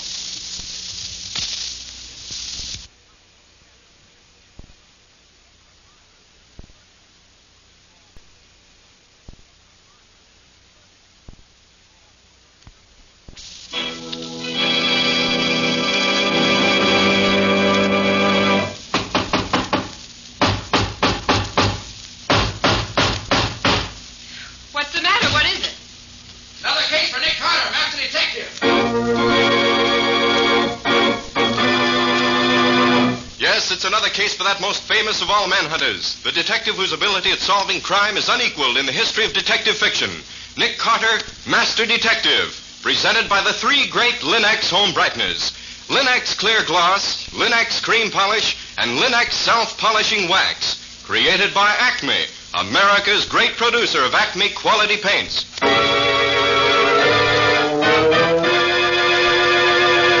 Today's curious adventure, Death by Ricochet, or Nick Carter and the mystery of the abandoned gravel pit. In just a moment, we'll hear how Nick solved the mystery of how the bullet from the abandoned gravel pit killed the heir to the Marquis' fortune. But first, here's something you should know. Millions have found what wonders Chemtone, the miracle wall finish, can do for walls. Now, millions more are learning what amazing new beauty the 3 great Linex home brighteners bring to floors, woodwork, and furniture. Linex Clear Gloss Varnish, the durable super varnish that dries to an elastic transparent surface which protects all wood and linoleum in your home. Linex Cream Polish, which cleans as it polishes, leaving no oily film on your furniture. And Linex Self-Polishing Wax, which beautifies your floors with a satiny yet tough, non-skid finish that resists wear, water, and dirt. You'll find the 3 great Linex home brighteners at your hardware, paint, or department store. Your headquarters also for Chemtone, the miracle wall finish.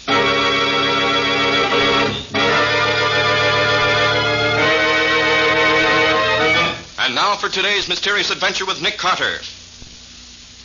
As we open our story, Nick is talking with a young friend of his whom Patsy has just brought in. But if it's not a criminal case, John, why come to me? Because it's the next thing to it, Nick. Well, all right. Let's hear it. We'll better take notes, Patsy, in case we want them later. Of course, Nick. Go ahead, Mr. Man. Nick, I killed a man this morning. What?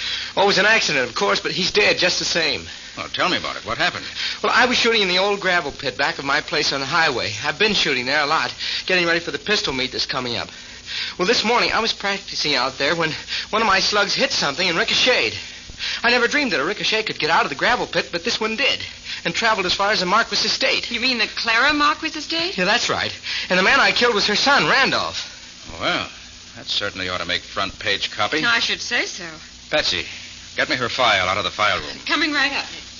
Now, John, where was Randolph when he was hit? At the back of the estate, helping one of his nephews rebuild the fence. The nephew, Dave Barton, said he heard the shot, and then the whine of the bullet, and then Randolph fell over. He died instantly. Here you are, Nick. Our file on Clara Marquis. Thanks, Patsy. Now, let's see. Lives in a rambling old red brick mansion a mile out of town along the highway. No servants. That's funny, with all her money. Relatives living with her take the place of servants. Her son, Randolph, acts as general handyman on the estate. She handles all business matters herself. Jolly old soul, I should say. No one ever accused old Clara Marquis of being jolly. I've tried to get better acquainted with her granddaughter, Teresa, but the old lady won't let me take her out or go there to see her. I only know Teresa from what little I've seen of her around town and the few times I've driven her home. Now that I killed her father, I suppose I'll never see her again. Wouldn't be in love with her, would you? No. Do you think I can be sued for Randolph's death? What's the coroner's verdict, you know? Well, he told me he was going to report it was an accident. Now, John, how far is it from the gravel pit to where Randolph was killed? About a quarter mile. The Brundage place is in between. Old man Brundage was out picking berries in the back of his place. He says he heard the bullet whine over his head. I suppose there's no doubt about the time? No, the sheriff checked on that. Randolph was killed while I was shooting in the pit. No mistake about that. I see. Was the bullet identified as coming from your gun? Well, not exactly. It was too badly mutilated, the sheriff said, to be identified as having come from any particular gun. It was all flattened and twisted.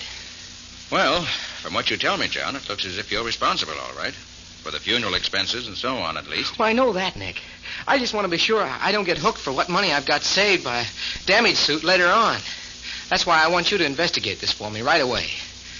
I want to have it proved an accident so that nothing can come up later to put me in the wrong more than I am now. Yes, I see what you mean, John. You want me to be sure that we know now all there is to know. Then we file that information away and hope we never need it, right? That's it exactly, Nick. Will you do it? Why, certainly, John. If nothing else on my hands for the moment, shouldn't be a long job nor a difficult one. Now, first, I want to have a look at your gravel pit. All right.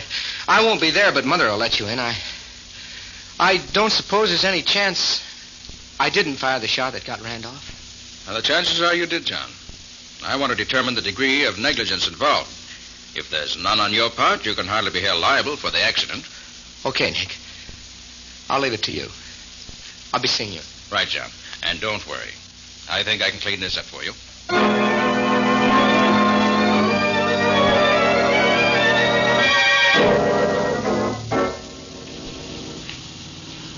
It doesn't seem possible that a .45 bullet could get out of that gravel pit. And especially not going fast enough to travel a quarter of a mile afterwards. Strange things happen with bullets sometimes, Betsy. I suppose. You heard what Mr. Brundage said? Yes, according to him, about as many bullets come out of the gravel pit as stay in. said he's heard them whizzing over his head many a time. Well, he was probably exaggerating. But there's no question but what he heard the one that killed Randolph Marquis this morning. Said it went only about a foot or so over his head. Is that possible, Nick? Oh, yes, indeed. Perfectly possible. And from the way John May's target is set up in the pit, a bullet that did get loose might very well come right across Brundage's berry patch. Well, I certainly hope you find some way to prove Mr. May didn't do it. He's such a nice fellow. I don't expect to prove that, Patsy. You don't? By the way, how well do you know Teresa Marquis? Not too well. Think you could use her name to get us in to look over the grounds, in case the old lady objects? Oh, gosh, Nick, that's a big order. Nobody has any say around there but old Clara herself, so I understand. I'll try it. What can we lose? Atta girl. Let's attack them from all sides at once.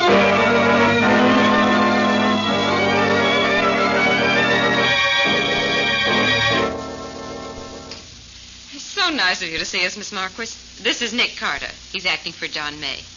You can tell John, Mr. May, that we won't make him any trouble for the death of my father. I knew you'd feel like that.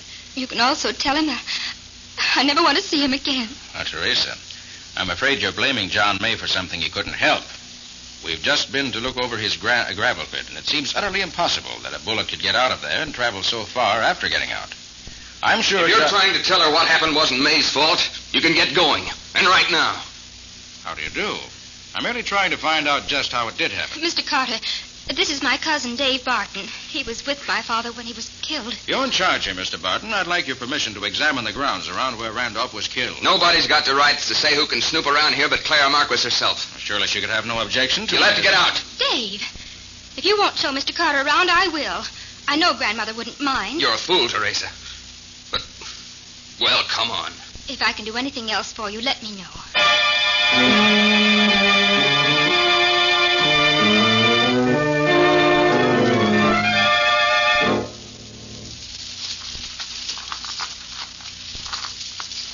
Putting up a new fence here, Brandy and I. We've been working out here for several days. You could hear young May shooting down in that pit of his all the time. This morning it was different. The shot sounded the same, only this time I heard the whine of the bullet right after it. Now there, here's where Randy was standing. I was down there. The time I got to him was deader than a doornail. If I could get my hands on that young May... Mr. Barton, is that fence over there about 30 feet? The edge of your property? Yes. The bushes there on Brundage's side. He was picking berries out there somewhere this morning when Randy was killed. Nick, would you hear the shot before you heard the whine of the bullet going by? Certainly, Patsy. You would with an Army 45, which John was using. Because of the size of the bullet, its velocity is slower than that of sound, so you'll hear the report before you hear the bullet. Somewhat... Mr. Carter, Grandmother's very ill. We sent for the doctor, but she heard that you were here and for some strange reason wants to see you right now. Mrs. Marquis wants to see me? You sure? Very sure, Mr. Carter. She insisted. Can you come right away, please?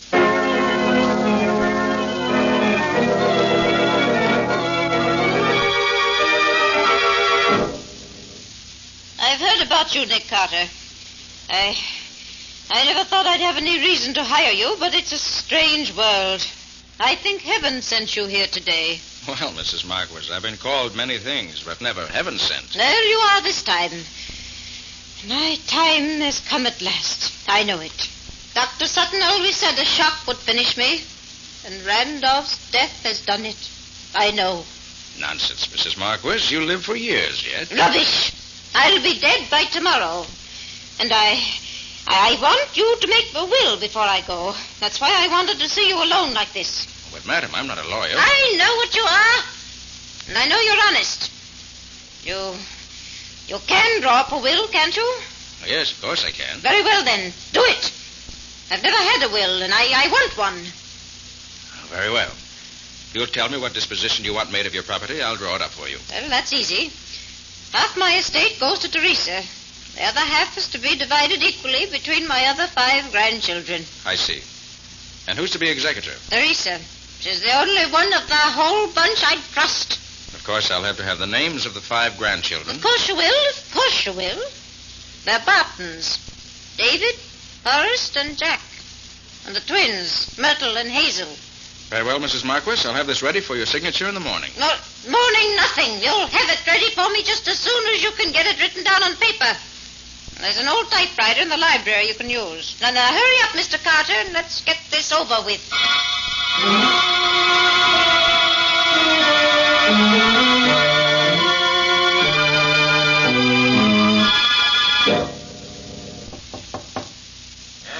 May I come in, Nick? Oh, yes, Patsy. I've finished what I'm doing. You've been writing out the old lady's will? Ah, what makes you think that?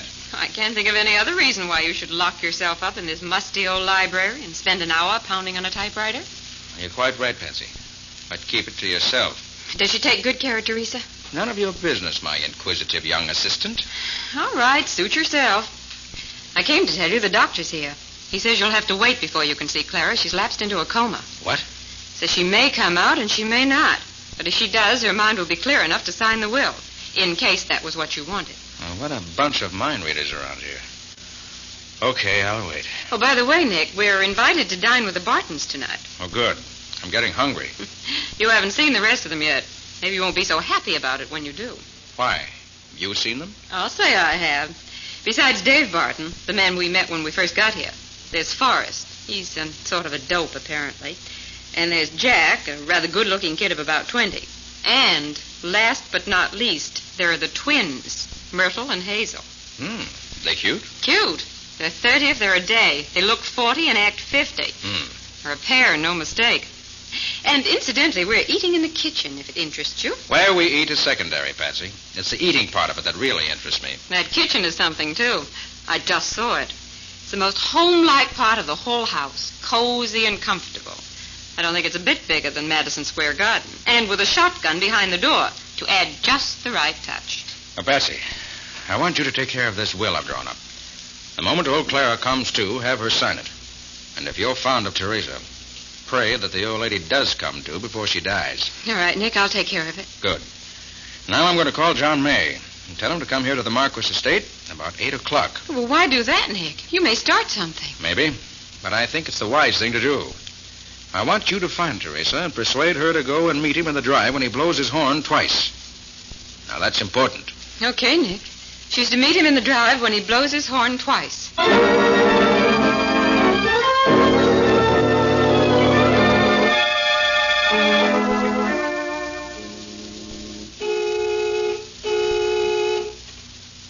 I still don't get it, Nick. Couldn't you find a better time and place for me to meet Teresa?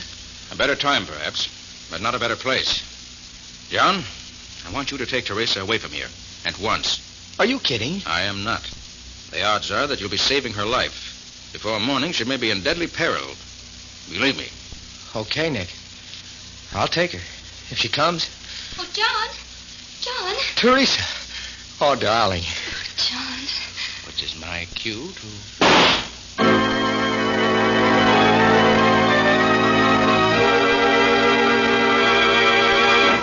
Early this morning, a shot rang out and Randolph Marquis fell dead. Once again, a shot has startled the Marquis household. Who is dead this time? And what will be its effect on Nick Carter and his attempts to learn the real facts behind Randolph's death? We'll see in just a moment. If you're having difficulty keeping your floors spick and span these slushy winter days, here's the answer. You needn't have track-in trouble at your house, not when you use Linex Clear Gloss Varnish to protect your floors. You see, Linex Clear Gloss Varnish resists both water and dirt so that they're easily wiped away. And Linex Clear Gloss provides an elastic, durable finish that really wears, retaining its lustrous, transparent beauty for a long, long time. Yet it's easily brushed on, and it lessens your housework amazingly. Linex Clear Gloss even resists damage by hot grease, boiling water, fruit acids, perfume, and alcohol, making it the ideal protection for every wood and linoleum surface in your home. Yes, Linex Clear Gloss Varnish is the finest household protective finish you can buy. Depend on it, as so many wise homemakers do. Ask your dealer now for Linex, Lin-X, Linex Clear Gloss Varnish. You'll find all three great Linex home brighteners and Chemtone, the miracle wall finish, at hardware, paint, and department stores everywhere.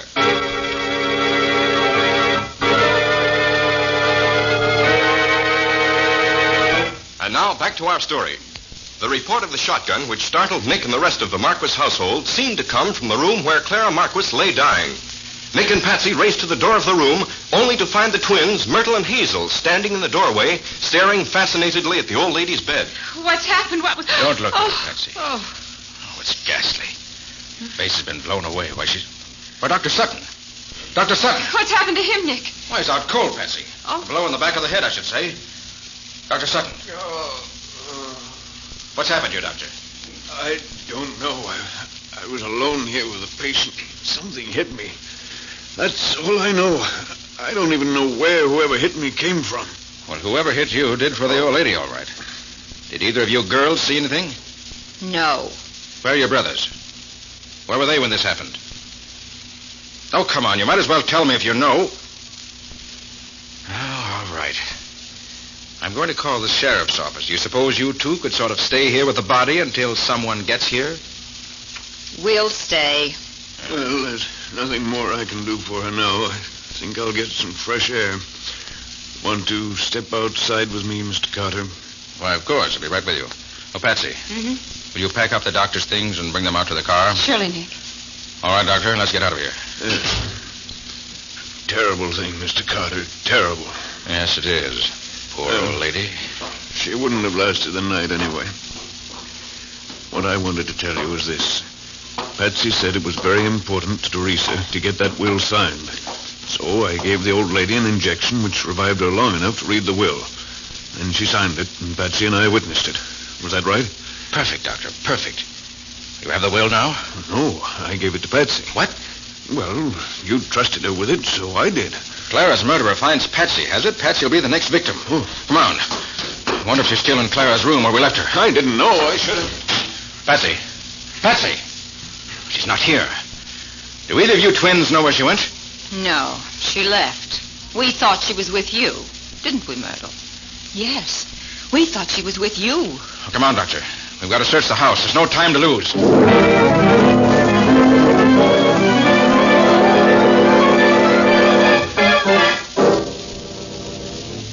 Well, Doctor, we've been through this house from cellar to attic.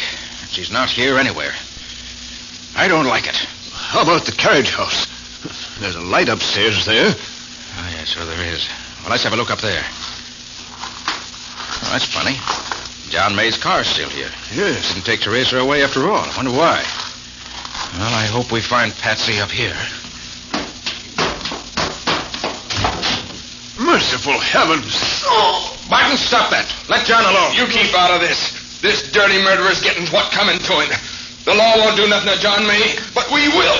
Martin, if you touch him again, I'll shoot to kill. You wouldn't have the nerve. There's plenty of nerve for cowards like you.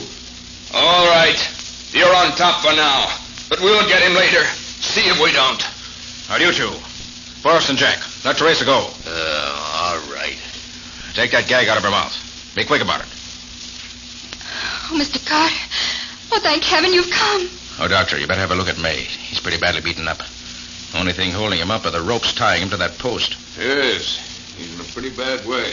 Dave must have hit John at least 20 times. What happened, Teresa? Well, they got John right after you left and made me come with them. They brought us up here and tied John to the post so that he couldn't defend himself. Then they gagged me. Hold on. You mean that all three of them, Forrest, Jake, and Dave, have been with you since right after I left you with John? Why, yes. Why? Has anything happened? I'll say there has. Take care of things, Doctor. I've got a job to do.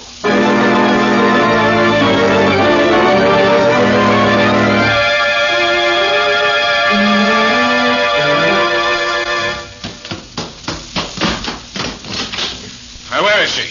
Where have you got her? Got who? What have you done with her? Oh, in the closet, I suppose. What the... Why, that's not... Drop that gun. Don't be a fool. Take that shotgun out of the middle of my back. You're the fool. Drop that gun. Very well. Here.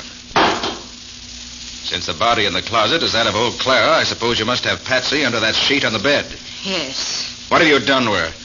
Not much. We had to twist her arm a little to make her tell us where she put the will, that's all. Isn't it, Myrtle? Yes. We have it now. It's torn in little pieces. All right. So you've got what you wanted. Now let us go. No. We got us a lawyer, too. We know you and your girl could go to court and tell what the will was, and that would be as good as a will. Yes. We aim to take care of you both. You can't get away with this. I warn you. Yes, we can. Easy. We'll say Teresa did it. Yes, we will. You didn't suspect us, neither will anyone else. We'll blame Teresa. Well, Patsy, I've heard about enough, haven't you? Oh, you don't? Sorry to hit a woman, but... All right, Patsy. That takes care of the twins for now. Now, let's see what you look like under that sheet. Wait a minute. Wait till I get this gag out of your mouth. There. Oh, Nick, I thought you'd never get here. How'd you ever get away from that gun she was holding in your back? I've studied commando tactics, Patsy. One thing I learned was that if someone is holding a gun at your back, you can twist away from the gun faster than if someone can pull the trigger. Oh. Try it sometime. Thanks. I'll take your word for it, gladly. So, with Hazel, or Myrtle, knocked cold from the recoil of that 10-gauge shotgun, and Myrtle, or Hazel, out cold from the sock on the jaw I was supposed to give her, we have peace. Temporarily. Peace. Blessed peace. Even temporary peace. I hope the sheriff gets here pretty soon now. I'd like to get rid of these two vipers. Viperesses, Nick. Viperesses. Before they try biting someone else.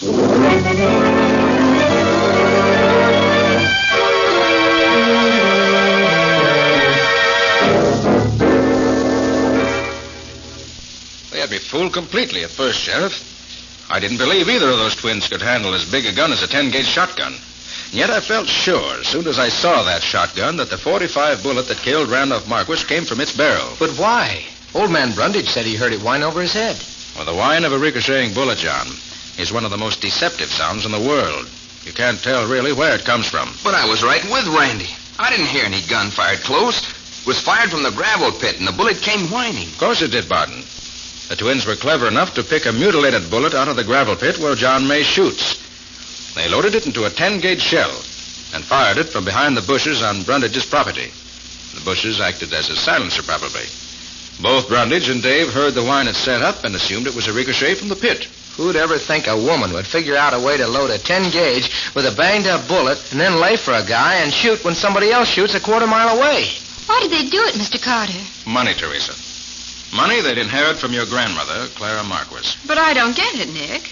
How would Randolph being dead benefit the twins? His daughter would get his share, wouldn't she? Not if Clara didn't leave a will. That's the point around which everything else revolves, Patsy. But how does that work out, Nick? According to the law of the state, if the old lady left no will, Randolph would inherit 1/2 the estate. And the 5 Bartons would inherit the other half, or 1/10 each. And if Randolph was dead? With Randolph dead, the 5 Bartons and Teresa, Randolph's daughter, would each inherit equally, or 1/6 of the estate apiece. How much difference would that make? Well, figure it out, Patsy. If the estate amounts to $3 million, as I understand it does, each twin would get $300,000 if Randolph were alive. But with him dead, they would each get $500,000, or $200,000 more. Oh. Wouldn't that be worthwhile for them? Gosh, that is some difference, isn't it? So when they found that old Clara was about to make a will, they had to stop it. Of course. They knew Teresa was a favorite and would get most of the money. So they killed Clara before she could sign the will I drew up. Well, then they must have found out afterwards that old Mrs. Marquis had signed the will before she was killed. How'd they learn that? Now that, John, we'll never know. Somebody said too much or too little. At any rate, they found out just enough to know that Patsy had the will and that it was signed. So they bided their time and got it away from Patsy. Then they laid for me to get rid of any possible witness to the existence of a will. Do you suppose they would have killed me, Mr. Carter? No, Teresa. Not if they had got rid of Patsy and me. I asked John to come here and take you away because I didn't know which way the cat was going to jump. And I was afraid the killer would try to nullify the effects of the will by killing you. But fortunately, the dear twins selected Patsy and me as the victims and you for the logical suspect. Well, anyway, I'm glad you asked John to come over here, no matter what the reason was. It settled things for him and me very nicely. It's just the way I wanted it to be, Nick. Although I hadn't hoped to get it for a long time yet. Which proves that you never know where your blessings are coming from. Or something. Well, anyway, good luck to you both.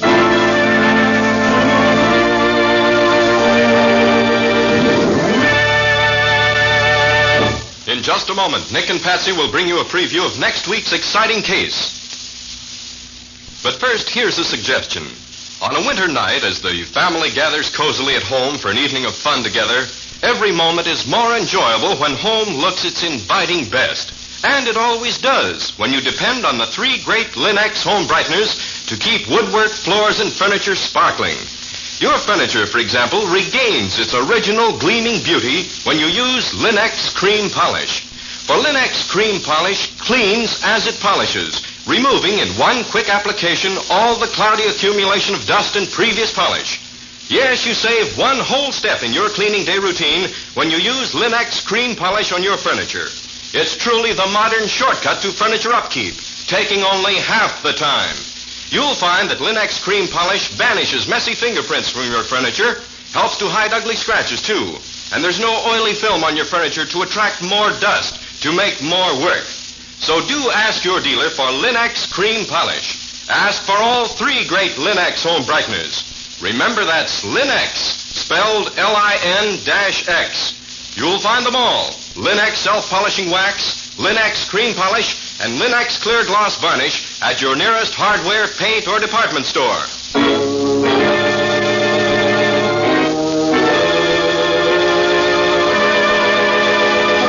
And now let's hear from Nick Carter himself. What about it, Nick? Have you an exciting story for next week? Well, next week, Ken, I want to tell you what happened when I stopped off in a little town upstate to tell a rookie cop's family how sorry we were that he'd been killed in line of duty. Well, that doesn't sound very exciting to me. It was what happened after Nick stopped off there that makes the story. He found a household ruled by fear. Fear and hate. With a mad old woman at the head of it who was convinced that she had been divinely appointed to set the world right. Oh, that's very different, Nick. Where did you come into it? Nick stopped a well-laid plan to commit wholesale murder and save the daughter of the house a fortune running into the millions. Just because the killer forgot to quote the right Bible verse at the right time. What do you call it? An eye for an eye. Or the mystery of the upstate murders. And that's all for now. So long. So long, everybody. So long to you both, Nick and Patsy. We'll be seeing you again next week.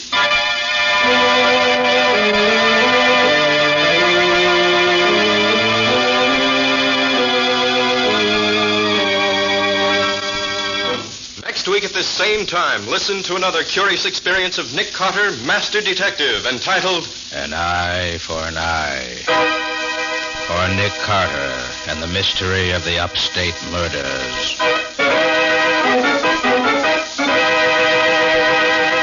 Nick Carter, Master Detective, is featured in Street and Smith magazines. Lon Clark is starred as Nick with Helen Choate as Patsy. Original music is played by Lou White, and the programs are written and directed by Jock McGregor. Nick Carter, Master Detective, is presented each week at this time and over these same stations by the 3 great Linux home brighteners. Linux Clear Gloss Varnish, Linux Cream Polish, and Linux Self-Polishing Wax, created by Acme, America's great producer of Acme fine quality paints. This is Ken Powell speaking for the thousands of Linux dealers all over America and saying so long until next week. This is Mutual.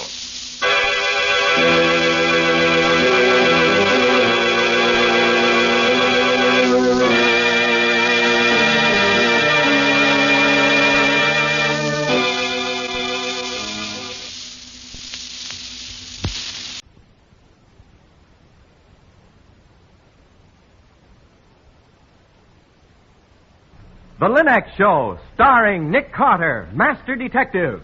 Presented by Acme, America's great producer of fine quality paints.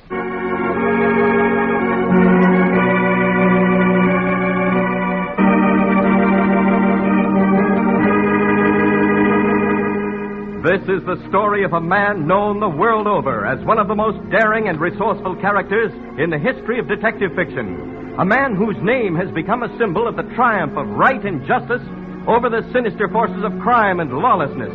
A man recognized as one of the great masters of deduction. Nick Carter, Master Detective.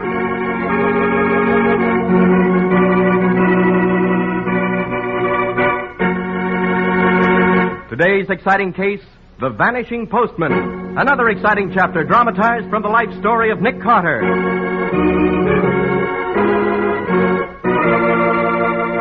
In just a moment, we'll hear how Nick Carter investigated a baffling 7-year-old crime and solved a murder through the eyes of a blind man. There's no time of year when a busy homemaker needs cool, leisurely relaxation more than during the summer months. And you can have that kind of relaxation when you do your homemaking the easy Linux way. Just follow the example of wise American homemakers everywhere who have learned the magic shortcut to household care. Those 3 great Linex home brighteners. Linex Clear Gloss, the modern brush-on finish, Linex Cream Polish for fine furniture, and Linex Self-Polishing Wax, the amazing new quick-drying wax product. Start now to enjoy extra relaxation every day. Enjoy that added leisure in a home that's sparkling with bright new beauty. Just ask your hardware, paint, or department store for the 3 great Linex home brighteners and save time the easy Linex way.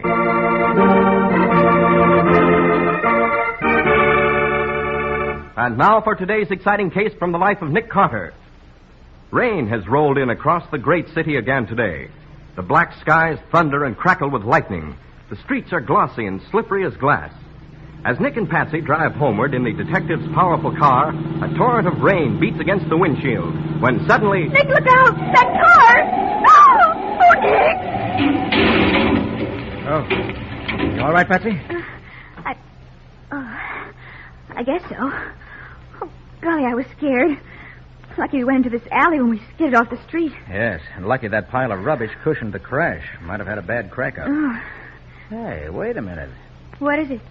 When we smacked into that rubbish pile, we uncovered an old leather pouch lying underneath. See? Hey, you'll get soaked, Nick. It's an old postman's bag, Patsy. Falling to pieces. Must have been here for ages. Oh, Nick, come on back. Why, there's mail in this bag. Letters. Hello. There's a name printed on the strap. R.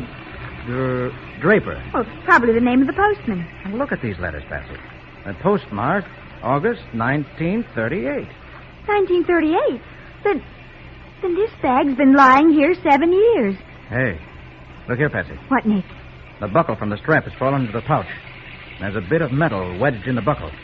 Looks like a lump of lead. Well, it should. It happens to be a bullet. Well, let's get over to the post office at once.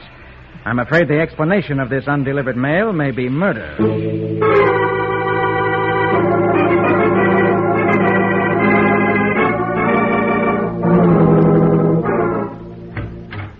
Patsy, mystery. I found that postman Robert Draper vanished 7 years ago, and that the police and postal authorities believe him to be guilty of theft because a registered parcel containing $10,000 in securities also vanished at the same time. Oh, Nick, he stole them? Theft can't account for that bullet we found wedged in the buckle in the pouch, Patsy. Oh, no, I suppose not. For 7 years, Robert Draper stood convicted of theft.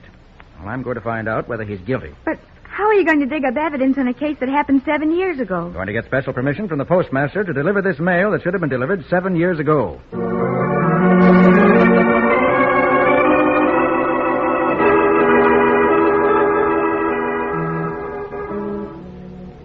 Well, we've learned nothing so far in the first 47 letters we've delivered. Perhaps we'll have better luck here with the 48th. Yes? Are you Betty Barnes? Yes. I'm Nick Carter. This is my secretary, Patsy Bowen. Nick Carter? Oh, please, come in, Mr. Carter. Thank you. I have a letter here for you, Miss Barnes. Mrs. Barnes. Oh, sorry. I have a letter that should have been delivered 7 years ago. 7 years ago? I'd better explain. You see, 7 years ago, the postman who served this district disappeared. His name was Robert Draper. What's going on here, Betty? Dan, it's about Pop. What? Well, Great Scott. Don't tell me that Draper was your father. Now, look here. We fought that case 7 years ago. There's no sense raking it up again and making out Betty's dad was a crook. Pop never stole. Why should he? He'd saved $12,000. He had plenty of insurance, $20,000 worth. Mrs. Barnes, please. Well, I'm not trying to convict your father all over again. I'm trying to find out what really happened. But you'll have to help me. Oh, I'm sorry, Mr. Carter. Now tell me, what happened on that last day? Well, Pop left in the morning. You see, he lived with us, and he always used to drop in at home for lunch. Well, the day he disappeared, he just never showed up for lunch. When Dan came home that night, I sent him out. Yes, I went out to check up Mr. Carter. They said he never returned to the post office, and that's all we know. We never saw Dad again. I see. Mrs. Barnes, you have a picture of your father I might have? I'll get him one, honey. You know, Mr. Carter, it was on my birthday that Pop disappeared. Oh, how awful, Mrs. Barnes. Well, here's one, Mr. Carter. He's not in uniform, but it's the best we've got. Taken a week before he disappeared. Thank you. I'll let you know how we make out. Oh, yes, here's your 7-year delayed letter, Mrs. Barnes. What? Oh, Dan, look. It's a birthday card from Pop. It says, Happy birthday, daughter dear. Best wishes on this day. My heart would always find you near, though I were miles away. Oh, Pop. Oh,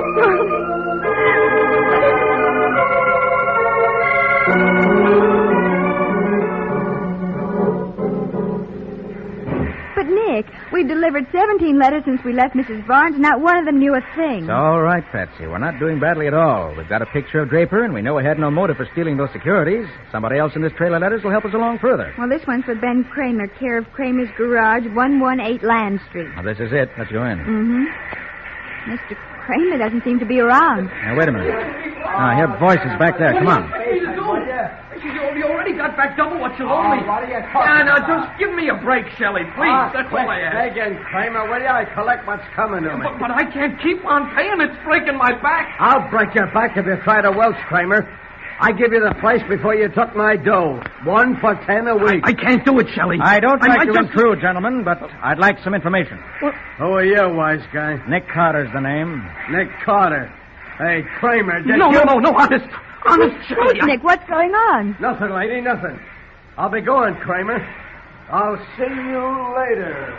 Nick, what's going on here? It's obvious Mr. Kramer's been caught in a loan shark racket. Something pretty well known to the police, but something that can't be stopped until the victims are willing to give evidence. What was that 1 for 10 they were talking about? Mr. Kramer pays $1 a week for every 10 he borrowed. Right, Mr. Kramer? I don't want to talk about it, Mr. Carter. It ain't safe. If I could only just lay my hands on $1,500 and get out from under. Mr. Kramer, we've got a letter for you. Huh? It's 7 years old. 7 years? That don't make no sense. Well, this letter was mailed to you, but never delivered because something happened to the postman, Robert Draper. Remember him? Draper? Oh, yes, of course. A friendly little fella. Blue eyes he had, bald. Wore a handlebar mustache. A handlebar mustache? Yeah. I even remember the day he scrammed. Hackey, who used to keep his cab in my garage, he saw Draper. He drove him and another guy someplace. Yes, go on. Where was he driven? Who was the man? Now, leave me think, Mr. Carter. It was such a long time ago, I can't even... Kramer, I want the name and address of that cab driver. Well, let me... I remember now. It was... Someone's fired from the garage Yes, door. Kramer's been hit. Oh, but Nick, the killer. Gotta get Kramer's evidence. The killer can wait. Patsy, get to a phone. Call an ambulance, quick. Right. Got me bad. Kramer, listen. Can you hear me? Who drove with Draper in the cab? Oh, no. Where'd they drive? Shelley's bowling alley. The thug we just met, huh? Good. Carter, do me a favor. Anything you say, Kramer. That 7-year-old letter. Read it to me. Certainly. Mr. Ben Kramer, dear sir, we are happy to inform you that your contribution has won second prize in our slogan contest. Enclosed, please find money orders totaling $1,500. $1,500? Why, that's just what Mr. Kramer needs to pay off. Mr. Kramer doesn't need any money anymore, Patsy. Oh. He's dead.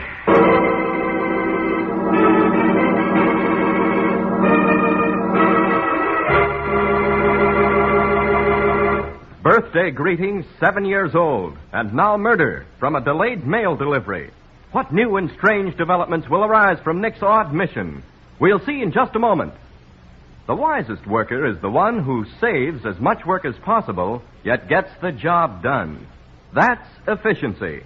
And the efficient way to take perfect care of your floors and linoleum is to depend upon Linex self-polishing wax.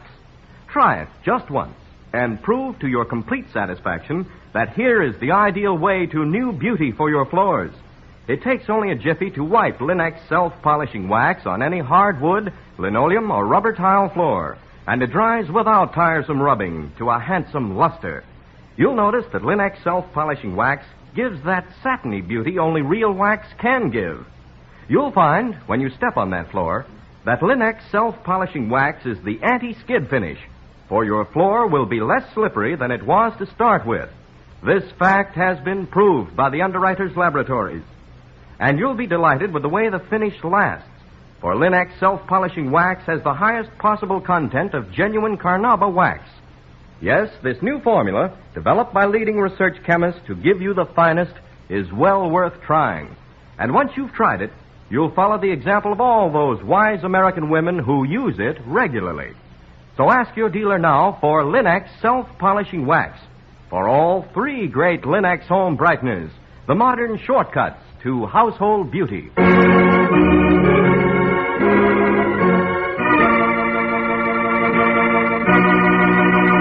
And now back to our story.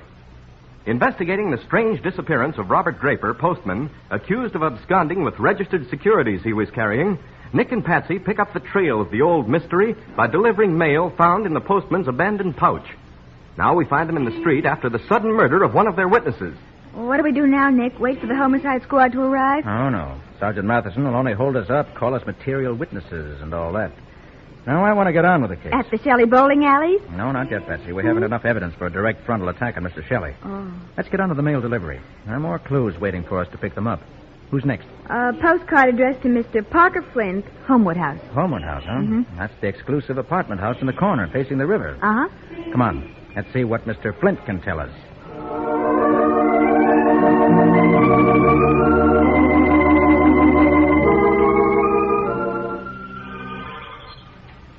Good afternoon, Mr. Flint. Your butler said we'd find you here in your aviary. Oh, good afternoon. You've got a charming place here, Mr. Flint. Yes, I like it.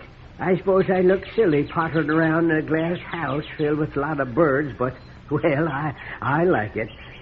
Let's step into my living room. We can talk better there. Eh? We won't keep you from your hobby long, Mr. Flint. Let me introduce myself. I'm Nick Carter. This is my secretary, Patsy Bone. Get out of here. Beg your pardon? Get out of my house. Mr. Flint, now, let's get this straight. I hate police. I'll have nothing to do with police anywhere, anytime. Now, get out. Nick, what on earth is... Wait, Patsy. Parker Flint. Thought that name sounded familiar. Yes, I remember. Parker Flint, 3rd. Tried and convicted of second-degree murder 7 years ago. Oh, you remember, eh? You also happen to remember that Parker Flint III, my grandson, is serving a life sentence in state prison right now? I do. And will your capable memory recollect that he was innocent? That he was convicted on clumsy circumstantial evidence that would have made an idiot laugh? Well, what do you mean? Young Flint claimed he was on a walking tour across the country. The murder of an enemy of Parker's was committed August 30th, 1938 in this city. And on that day, he was 50 miles outside town in a village named Sampson. The defense couldn't prove it, Mr. Flint. So they convicted him. Not because he was guilty, but because they hadn't anyone else. Make an example, they screamed. Show there's the same justice for rich and poor alike.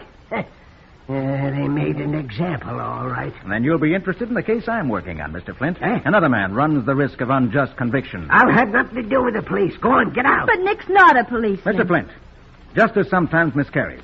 Men are wrongfully convicted and sentenced. It's a human factor in law that can't be avoided. I made it my job to prevent that factor of human error as far as possible. Now, I'll help you with your case, Mr. Flint, but you've got to help me with mine. Well, what is your case? It's your old postman, Robert Draper. Draper? Oh, I remember him well. Know him well, in fact. Supposed to have disappeared about 7 years ago. Suppose? Yes, he did disappear, though. I saw him around this neighborhood 7 weeks afterwards. Acted suspicious, though he was hiding. Had his head wrapped up in a turban. A turban? Golly. Yeah, what's more, he seemed to be afraid of someone called Gray. Seemed to see this Gray everywhere. Gray, huh? That's interesting. Very interesting. Anything else that might help? No, that's all. And now, Mr. Carter, about my case. I'm sorry I lost my temper, but you understand, don't you? Do you think you could offer any hope or anything? Yes, Mr. Flint. I can give you more than hope. I'll give you back your grandson. Oh. In the form of this postcard that should have been delivered 7 years ago. A postcard? From your grandson. Sent from the village of Sampson, New York, postmarked August 30th, 1938. Which proves he was where he claimed he was. Heaven. Congratulations, Mr. Flint. This is the one piece of evidence that'll free him. Yeah.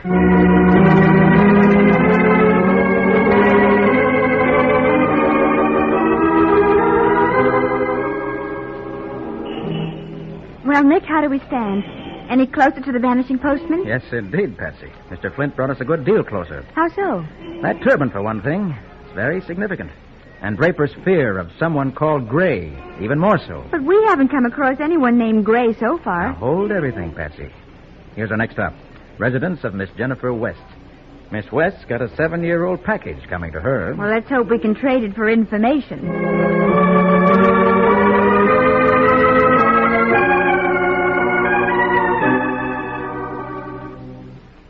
information, Mr. Carter, about our missing postman? Yes, Miss West. Well, I really don't know it. Excuse me. Hello? Oh, hello, darling. No, you're wrong. It's the orphan's benefit. No, the 18th. I put you down for a box. No, certainly you can't get out of it, dear. It's a worthy cause. Yes. All right, bye. Now, let's see, where were we? You were going to tell us what you remember about Mr. Draper's disappearance. Oh, but I don't know anything. I don't even remember him. Well, here's a photograph of him. No, I'm sorry. It isn't a bit familiar. But I have such a miserable memory for faces. And in my work these days, I see so many. Day in and day out. Child Welfare Association, the canteen, the city hospital. Oh, I met the most interesting man there yesterday. He was in the psychiatric wing, room 325. But, Miss West, and with the strangest disease. Monochromatism, they call it. And he's so cheerful about it. Monochromatism? Oh, it's a technical name for blindness of some kind. Such a nice man. His name was Gray. Gray? Oh, Nick. I heard, Patsy. Thanks a million for your help, Miss West. And here's your reward. This long overdue package. 7 years overdue. Why, that's Gary Horton's handwriting. Oh, once upon a time, Miss Byrne, I thought Gary and I might... Oh, well, you understand. Yes, Miss West. But he's so very shy, and I... Oh, look, my dear. It's flowers. Artificial flowers. No, they're not artificial. That's a bouquet of Live Forever flowers, and they're from Gary. Oh, here's a card. Dearest Jen, I've been wanting to ask you this for a long time. Never had the courage. Now I have. Will you... Oh, Miss West, it's a proposal. 7 years ago. And he never knew I hadn't received. He thought my silence meant... Oh, excuse me, please. Let's get out of here, Betsy. I've an idea that for the first time today, Miss West's phone is going to hear her say yes.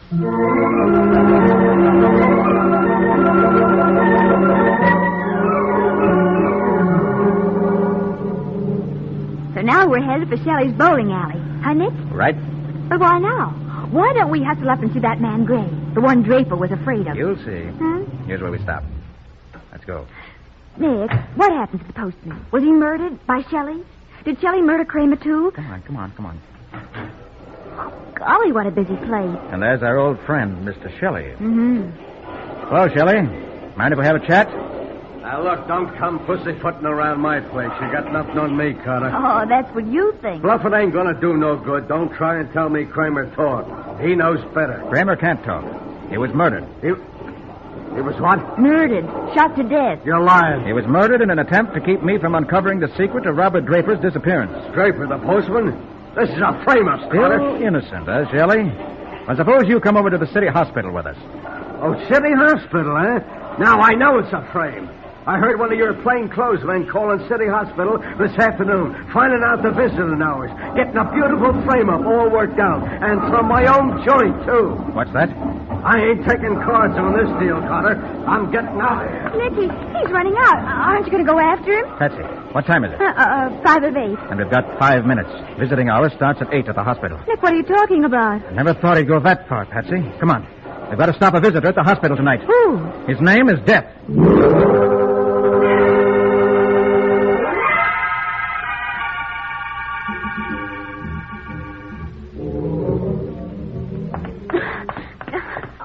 Not so fast, Nick. You can stop and rest. I've got to keep going. Well, I'll stick it out. Where are we headed? To the east wing of the hospital. Psychiatry. What time is it? 2 minutes after 8. We may have enough time then. Nick, we're going to see that man Gray, aren't we? Yes. Miss West said he was in room 325. Well, this is 315. 317. 319. Here we are, 325. Yes, it says on the card, monochromatic blindness. You can read shock the card later, Patsy. Inside, hurry. Hey, pitch dark in here. Careful, Patsy. Ouch! I just bumped into one of those rolling tables. Where's the light, Nick? Get down, Patsy. It's a killer. Get out of the way. Where's that rolling table? Here it goes, Patsy. Oh, you got it, Nick. I heard the gun drop. It's only the beginning, Patsy, but the beginning of the end for I found you, huh? Oh, Nick, careful. No, you don't miss it. Oh, no. At least not without a gun. Oh, Nick. There. Now, all right, now lie still. Patsy, Yes, Nick. try and find the light. Probably alongside the door. Yeah, I've got it. Nick, you're sitting on Dan Barnes. Right, Patsy. Dan Barnes, Robert Draper's son-in-law. Barnes is a thief who robbed Robert Draper's mailbag of $10,000 worth of securities 7 years ago. It was Barnes who took for himself the $12,000 which Draper had saved up before he disappeared. And it was Barnes who hoped to collect $20,000 more in life insurance if Draper stayed lost 7 full years so he could be declared legally dead. But that man in the bed, that's not the same man as in our picture. Well, nevertheless, Patsy, that unconscious gentleman, a near victim of suffocation at the hands of Dan Barnes, is our long-lost postman, Mr. Robert Draper.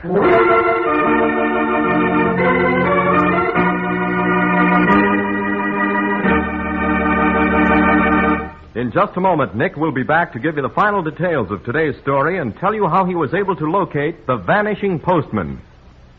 You know, fine furniture doesn't keep its good looks without help. Not when dust and finger marks and polish accumulation combine to lessen its beauty. But Linex Cream Polish disposes of all those bugbears in short order.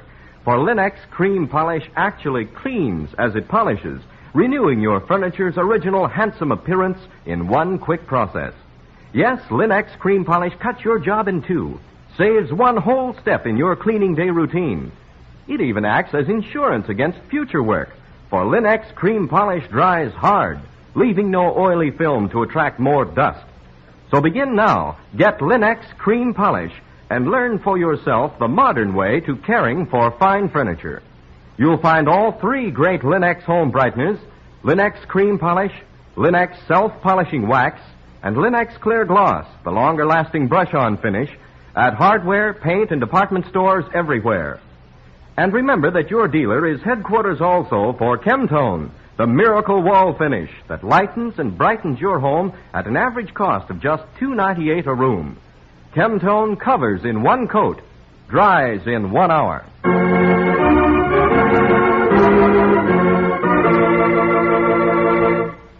And now let's hear from Nick Carter himself.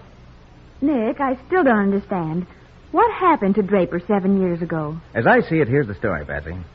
7 years ago, Draper met his son-in-law, Barnes, as usual, to go home and have lunch with him. Uh-huh. He probably confided in Barnes that he was carrying valuable securities and a registered letter. Barnes is the only man Draper would have told, since a postman's job is highly confidential. Well, that's right. They don't go around telling strangers what they carry. All right. Well, on some pretext or other, Barnes lured Draper to the alley behind Shelley's place and shot him.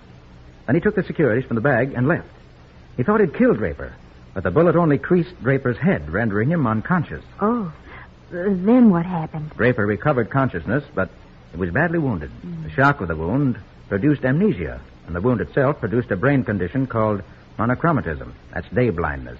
The victim can only see at night. By day, he's practically blind and can only see vague shades of gray. So that's what Mr. Flint meant. That's it, and that's what the turban meant. Oh. It was Draper's bewildered attempt to bandage his head. For a few days, he wandered about, dazed, without memory, mumbling that he could only see gray. Finally, he was picked up and taken to the hospital. Barnes, who must have seen him wandering around in a dazed condition, realized he was safe so long as Draper's mind was gone and Draper was lost to the public. So he decided to let matters ride and wait. And then we came into the case. Only, I can't understand one thing.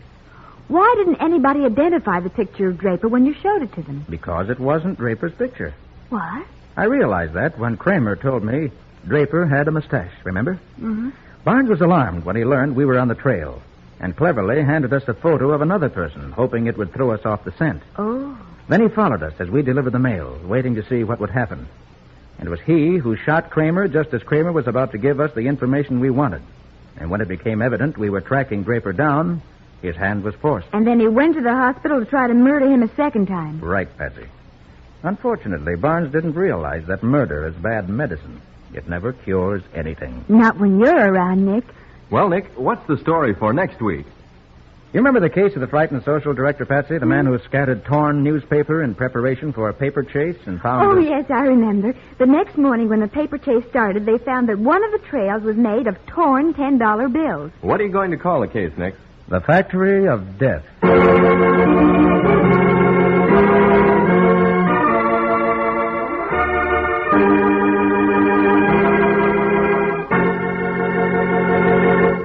And now a final word from Nick Carter. And a very important word, too, Ken. Friends, right now there is no better thing you can do for the protection of America's future and your own than to buy United States victory bonds. And by all means, hold your United States war bonds. Help to keep America secure. Help to prevent inflation. Help in the transition from wartime to peacetime by buying and keeping your war bonds until they mature, and by buying those all-important victory bonds now. Nick Carter, Master Detective, which is produced and directed by Jock McGregor, is copyrighted by Street and Smith Publications, Incorporated. Lon Clark is starred as Nick. Charlotte Manson plays Patsy. Original music is played by George Wright. Script is by Alfred Bester, and any resemblance in these programs to actual persons, living or dead, is purely coincidental.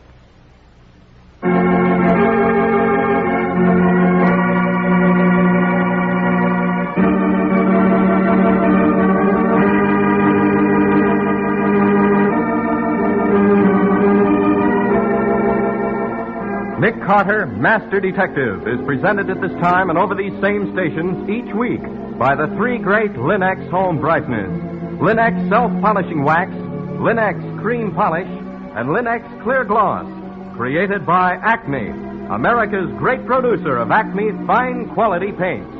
This is Ken Powell speaking for the thousands of Linex dealers all over America and saying so long until next week.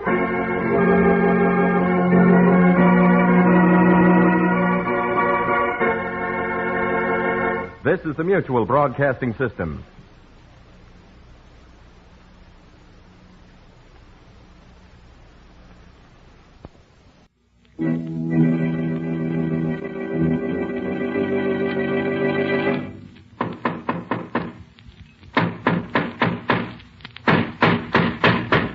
What's the matter? What is it? Another case for Nick Carter, Master Detective.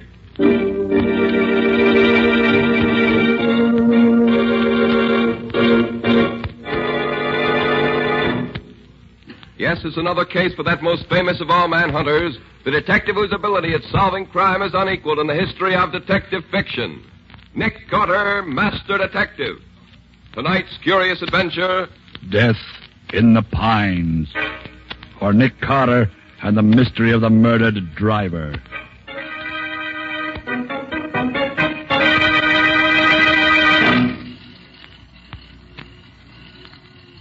Well, let's see. There's a truck coming up the grade now. It ought to be them. Yeah. Just 130. That's a Tate truck, all right. Now, you guys know what to do. We've done it often enough before. Sure. All right. Get going. When the truck gets close enough, I'll put the searchlight in the driver's face like before. He'll stop fast enough. Here goes, guys. Hey, what the blazes goes on here? What's the big idea? Get those hands up, wise guy, and get down out of that cab. You guys can't get away with this. You want to stay alive, get down out of that cab and keep quiet. And bring your helper down with you. You're a bunch of crooks. Don't. They got us. There ain't nothing we can do. Okay, boys, get busy. Get up on that truck and get that stuff dumped out in the road. Okay, sir. Shake it up, boys. We want to get out of here. Hey, keep your boys moving, Jake. We got another one to take care of yet. Hey, I know that voice. So you're the guy who's in back of all this hijacking. Now I know you. Yeah? Well, I hope you try it. Oh! What's the idea? What'd you have to kill him for? Shut up, punk. You don't want to get bumped off, too. But you didn't have to kill him. Shut up. Hey, that changes our plans a little, Jake. Get your men down off the truck. Pick these two stiffs up and put them back in the cab of the truck. Then put a hole in the gas tank and touch a match to it. Okay, boys, come on down. There won't be much left for the cops to work on when they get here, which is all right with me. I don't like to see them get killed, but when they know too much, it's the only way.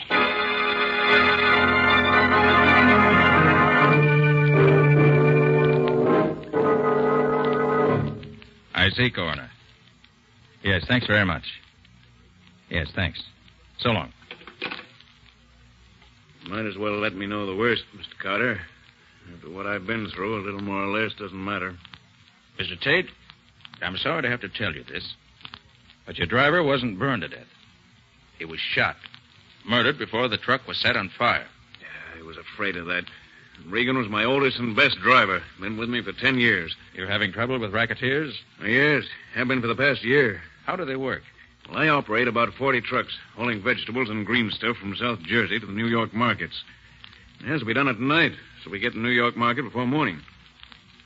About a year ago, somebody called me on the phone and said he represented a protective agency.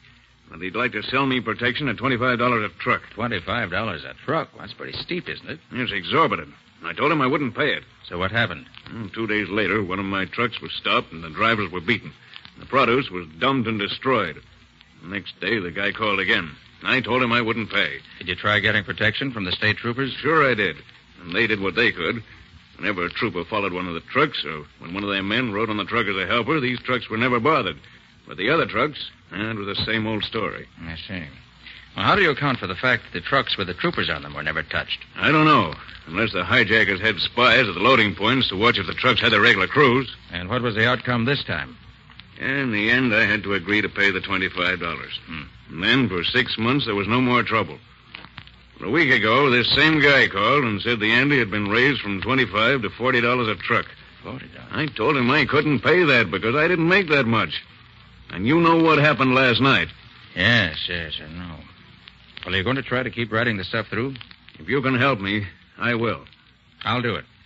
And to begin with, I'd like to put my assistant, Patsy Bowen, in your office as a typist. Sure. Maybe she can learn something that will start us off in the right direction.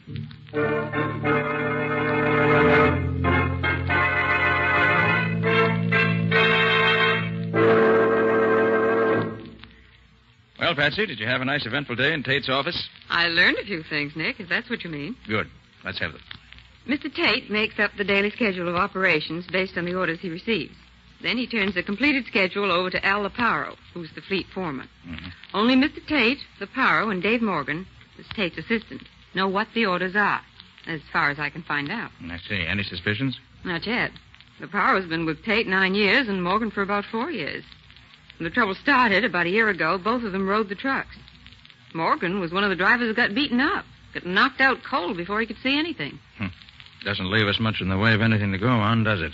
Sorry, Nick, but that's all I could get today. Oh, don't feel bad, Patsy. You did what you could. And what's the next step? I want to talk to the state trooper who found the truck in which Regan was killed. He may be able to tell me something that's been overlooked.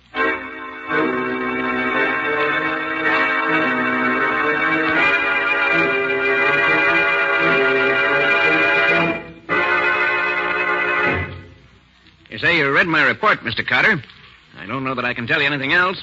Were you on the state police force when Tate started having his trouble about a year ago? Yes, I was. Well, that business of the hijackers never picking on a truck guarded by state troopers needs explaining. Could there have been any leak from this end? Absolutely not. I rode several of the trucks myself. None of us ever knew where we were going until Tate's office gave us our orders.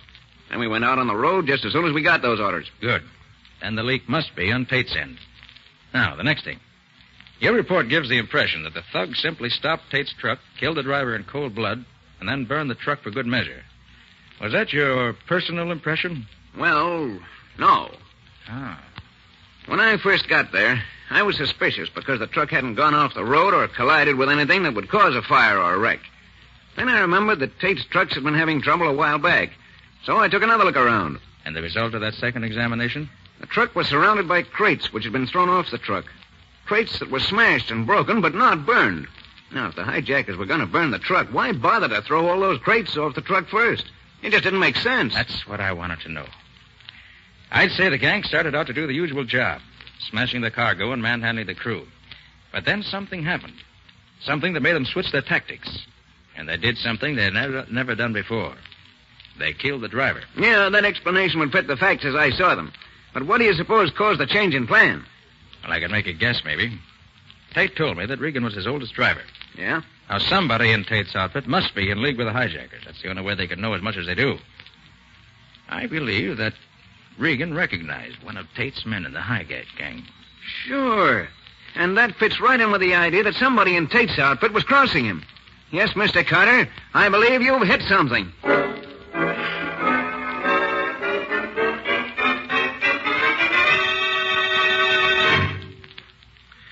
Have you arranged with Mr. Tate for me to go to work for him? Oh, no, Scubby. I haven't said anything to him. I don't want him to know. Well, then how do you know I can get the job? Tate's lost so many men since Regan was killed a couple of nights ago that he'll be glad to hire anybody. Patsy will fix you up with the necessary papers, licenses, references, and so forth. Wear your old clothes and don't wash your neck, and you'll have no trouble getting hired. And what do you want me to look for especially, Nick? Well, according to what Patsy says, the leak either goes through Tate, which hardly seems likely, through Leparo or Morgan, or through somebody else we haven't found out about yet. So get a line on things in general, on anyone who may look suspicious. Oh, and if you're riding a truck that gets held up, don't try to shoot it out, Scubby. Just let things ride. We'll see about that when the time comes. It's a 40-1 shot against her getting stopped, but just the same, watch your step. These men, whoever they are, have 2 murders on their head, and they won't balk at a couple more.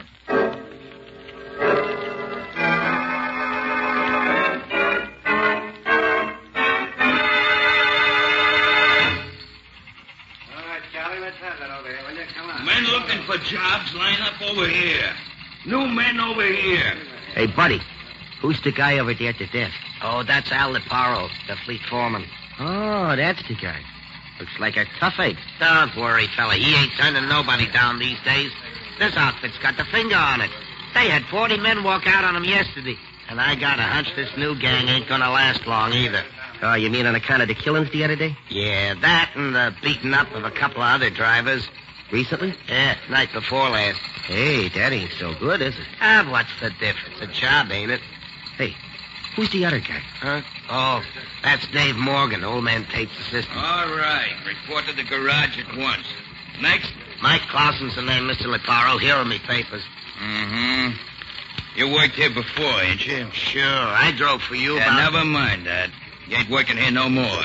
Right, Morgan?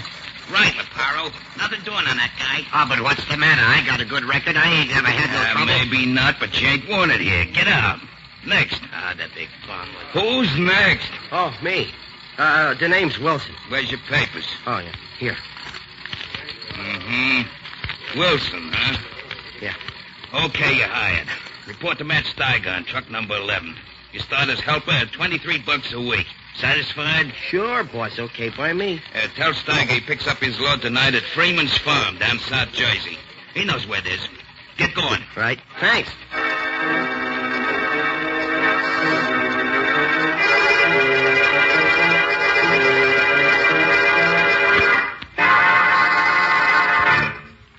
So they took you on, did they, Scubby? I thought they would. Yes. I'm phoning from a lunchroom where I just ate. Anything happened yet? Well, just before they gave me a job, an old-timer named Mike Clausen was turned down. He used to work for Tate years ago. But Leparo wouldn't take him back. I see. Maybe they didn't want to take on anyone who ever worked there before, or who has been there for long. Well, maybe it doesn't mean anything, Nick, but it looks as if the... What's the trouble, Scubby? I'm not sure, Nick. But I just realized the guy in the booth next to me here isn't saying a word. He went into his booth as I came into this one. But he hasn't dialed a number or said anything yet. Looks as if somebody's onto you already. Any idea who it could be? No idea at all. Oh, but how could anybody know about me so soon? There's always a chance that somebody's recognized you. Well, keep your eyes open, Scubby. Don't start anything.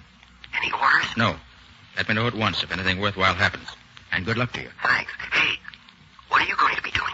I have several lines of investigation that I want to follow up here in the city. There are certain angles of this case that I want to clear up here before I do anything else. So long, Scubby. See you soon. I hope.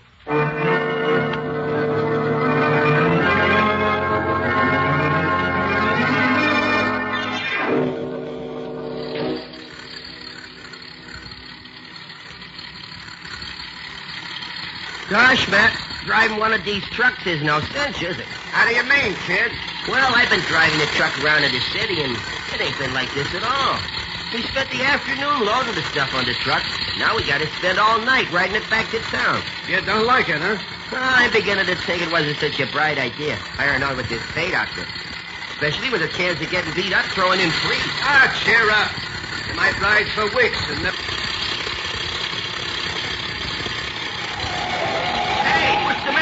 What you stopping for? Somebody is signaling us with a flashlight to stop. I wonder what... No, don't stop, Matt. It may be a holdup. Remember old man Tate's orders? No truck stop for nothing. Oh, it's the state troopers. Nothing to worry about. Oh, yeah. Yeah, I can see the uniform now. Okay. I'll get out and see what he wants. Hey, what's the matter, officer? What... Hey, that's a phony uniform. You're no regular cop. This is the guy, all right. One of you fellas take care of the driver. Look out, Matt! Come down out of that cab, fella. You know what's good for you. Matt, it's a trap. Shut up, Dick, and don't move. I got you covered. Now, don't try to pull it out. No! Hey, look at that. Cut it out. There, that takes care of you, you rat. Now for the other. Here you are, copper. Oh, Matt! Matt! Not yet. Here. Oh. You won't do no more fighting for a while. Okay, boys, come on.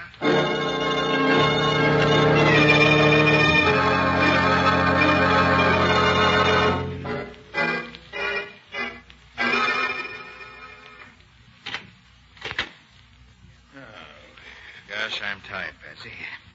I've done more of my own leg work today than I've done in years. I almost wish I'd kept Scubby here to do the walking around. And gone out on the truck myself. Did you find out anything, Nick? Yes, Patsy, I think so. But I can't be sure for a little while yet. Not until I get some more answers to some of the thousands of questions I've asked today. There have been several messages for you. I think this is probably the only one that's really important. Here. Oh, thanks. Hmm. I thought so. He's trying to borrow money. At least all that much of it. Makes me positive I'm on the right track. Any report from the state troopers, Patsy? Yes, they think they've located the place. They're going to call you later this evening when they get the details. Good. That'll give me time to join them before they make the raid. I don't want to miss being in at the kill.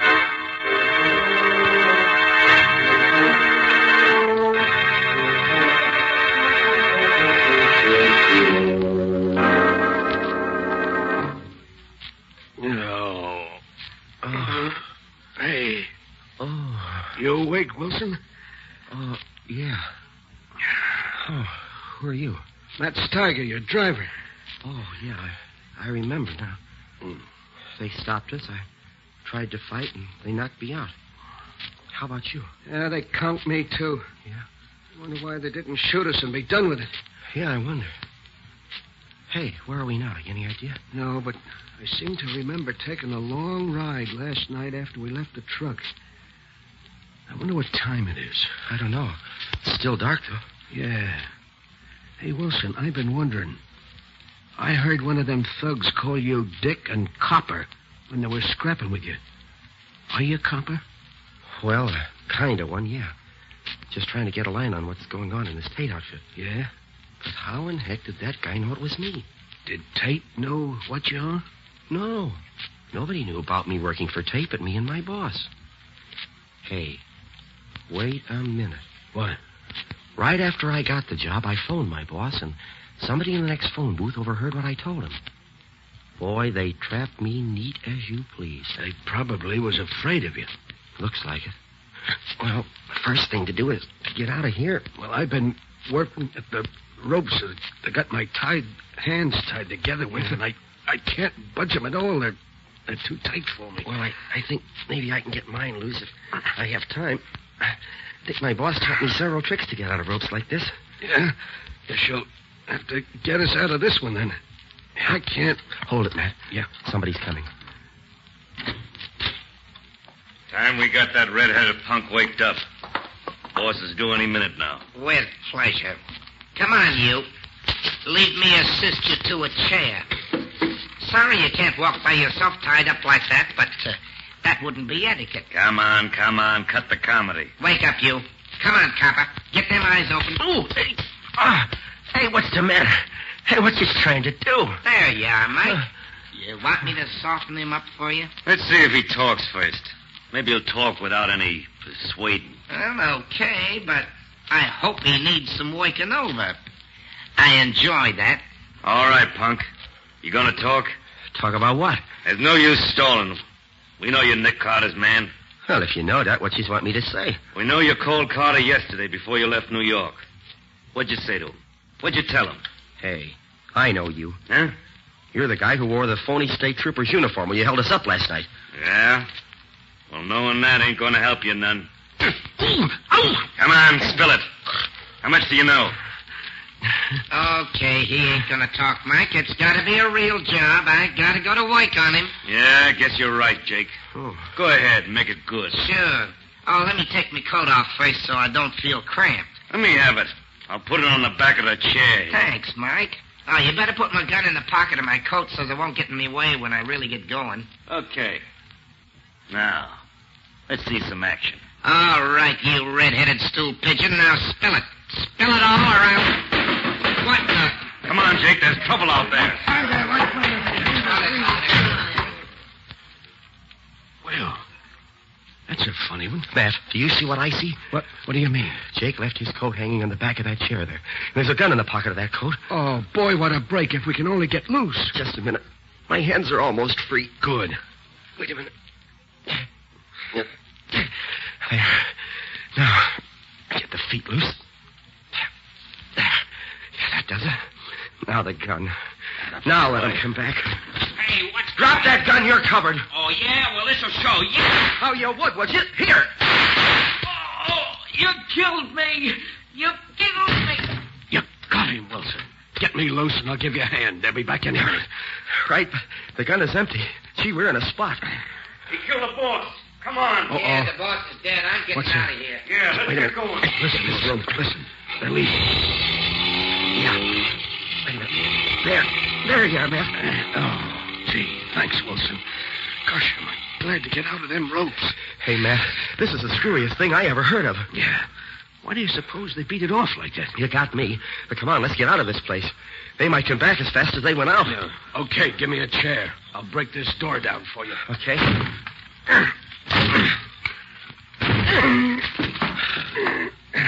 Gosh, Matt.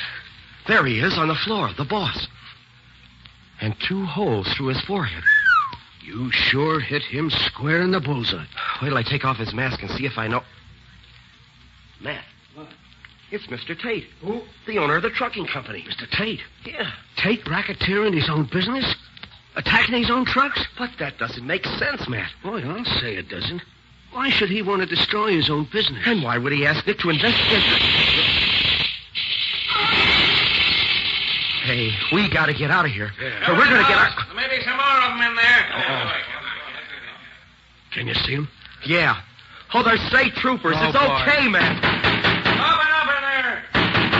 Come on with your hands up. Come on, you're surrounded and outnumbered. Don't shoot. We're coming out. Get that door open before they shoot. We surrender. Get your hands up. I got 2 here, men. Watch the back of the house. Right, Sergeant. Oh, gosh, are we glad to see you. Yeah, keep your hands up. Oh, yeah, sure. Look, I'm Scubby Wilson, and this is Matt Steiger. I'm Nick Carter's assistant. You look it. Who's the dead man lying there? Oh, that's Mr. Tate. I just shot him. No, you did. Well, that'll send you to the chair, all right. Oh, no. No, you don't understand. He's the chief of the hijackers. Well, he was holding us prisoners here. That's a good one. Where's the gun you killed him with? Well, it's in the other room. Keep your hands up. But, officer, you don't understand. I suppose you're going to tell me you shot him in self-defense, huh? Yeah, that's just what I did. Well, look, you can ask Matt here. That's right, officer. He was going to kill us both. Yeah. Sure. Where's the gun he was going to kill you with? Well, it was in his hand when I saw it last. Well, it ain't here now. You're a bum liar, feller. I suppose that after you shot him between the eyes, killing him instantly, he walked over to the window, threw his gun away, and then came back here, lay down, and died. Oh, but gosh, officer, I saw him. Put your hands out. Huh? What? Put your hands out. Oh, but you can't put handcuffs on me. No? Watch me. Be sure they're on good and tight, Sergeant. I will, that. Nick! Oh, hello, Scubby. Having a good time? You know this guy, Mr. Carter? Does he know me? Oh, tell him who I am, Nick. Yes, Sergeant, I'm afraid I have to confess that I do know him. He's my assistant, although he hasn't been much of assistance in this case. Shall I let him go, then? Yes, I'll take charge of him. Okay, if you say so. Oh, gosh, Nick, am I glad to see you. Oh, this is Matt Steiger, the guy who was driving the truck I was on. Hello, Mr. Carter. Glad to know you. Hey, look, I heard some shooting a few minutes ago. Did you get some of the gang? Yes, Scubby. Morgan and 4 men. We ran that car off the road and caught them all. Morgan's pretty badly wounded, but he'll pull through. So Morgan was in on it after all. Morgan was the head of the gang. Oh, no. No, Morgan wasn't the head of the gang, Nick. The head of the gang is lying there, dead. And I shot him. Put 2 bullets in him in self-defense. Who is he? You know him? Know him. It's Mr. Tate. Mr. Tate? Well, he had nothing to do with this. He sure did, Nick. Why, he was holding us prisoners here. Sure, Matt can tell you. That's true, Mr. Carter. He tried to kill Wilson, and Wilson shot him. I tell you, Tate had nothing to do with this gang, Scubby. Oh, what makes you so sure, Nick? I did a lot of investigating in town today, and I found that Morgan has been trying to borrow money anywhere and everywhere he could to take advantage of what he called a chance to get going a good business, dirt cheap. Well, that obviously meant Tate's business, especially since the $40 a truck the racketeers asked was unquestionably intended to drive Tate out of business rather than to get the money out of him. But Morgan was one of the drivers who got beaten up, Nick. Who said so? Morgan. Nobody else knew anything about it, and it gave him a swell alibi. I think that Regan, the driver who was killed the other day, probably was shot because he recognized Morgan. But, Nick, everything you say about Morgan could have been true of Tate just as well. Not quite, Scubby. I found out several other things during my investigation today that proved definitely that Morgan's the one. But, Nick, I shot Tate not 5 minutes ago while he was trying to kill me. I wonder. You shot him 5 minutes ago. How does it happen that he's been dead for at least 3 hours? Dead for 3 hours? No question about it. Rigor mortis has already begun to set in. Scubby, somebody's put one over on you. Well, what do you mean, Nick? Where's the gun you shot him with? Well, the trooper took it. Yeah, that's right. Here it is, Mr. Carter. Thanks. Mm-hmm. Look here. How does it happen that you shot him with blank cartridges? Oh, Nick, now don't tell me. Here are the shells I just took out of that gun you used. 4 of them have been fired previously. And you can see that the other 2, the 2 left for you to fire, have had the bullets pried out of them. Now, you see the mark on the edge of the shell? Yeah. So you couldn't have shot him. But, Mr. Carter, I saw Wilson plug him. I saw him falling dead as the door closed behind him. There's no question about it. There's no question but what you thought you saw that. But it was all planned, just that way. Planned? Certainly. How come you were able to get out of the ropes you were tied up with so fast? How come there was nobody in the room when you got hold of the gun? Why do you suppose that gun was left where you could get your hands on it? That is what happened, isn't it? Yes, Nick. As right as if you'd been here to see it. It couldn't have been any other way. Tate probably had a hunch Morgan was guilty and trailed him here. Morgan caught him, shot him with his gun. Then he wiped his prints off it, and he planted it where you could get at it. Then, at the psychological moment, Morgan, with a mask over his face, opened the door so you could see him and shot at you. Then you shot at him, as he knew you would, using the 2 shells he had left in the gun for you. The 2 shells with no bullets in them. Then he pretended to fall dead, carefully shutting the door as he did so that you couldn't see what happened next. Oh, I see, Nick. And then he put Tate's body there by the door with a mask over his face. Right. Gosh. When you opened the door, there was Tate's body, shot through the head with the very gun you held in your hand. A gun on which the police would find your fingerprints, and yours only. Morgan would have made sure they found it. Boy, what a setup. It was perfect. Matt would have had to swear he saw me do it. And I was so completely fooled that... Why, I would have confessed to the murder in any court in the country. Yes, Scubby. You still trust too much to what you hear and see. Before you can be a really first-class detective, you'll have to learn to distrust everything until you've analyzed it in the light of all the evidence.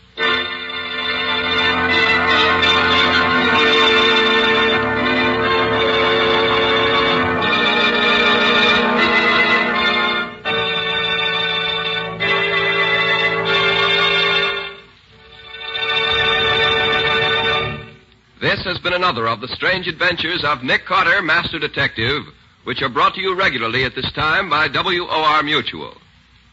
Well, Nick, what about next week's story? Can you give us a hint? Next week, my story concerns a murderer who killed his victims according to the sign of the zodiac under which they were born. A very unpleasant and dangerous man, I might add. Yes, definitely. Patsy and I got so close on his trail that he tried 2 different times to get rid of us. But in his attempts to be very clever, he made a bad mistake, and Nick caught him. And caught the murderer, too, I imagine. Quite right.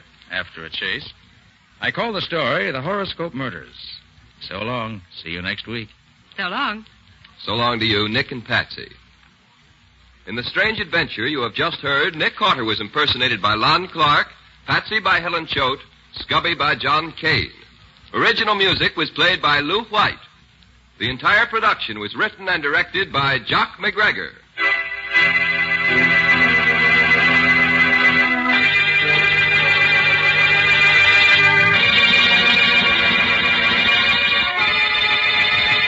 Next week at the same time, listen to another curious experience of Nick Carter entitled The Horoscope Murders.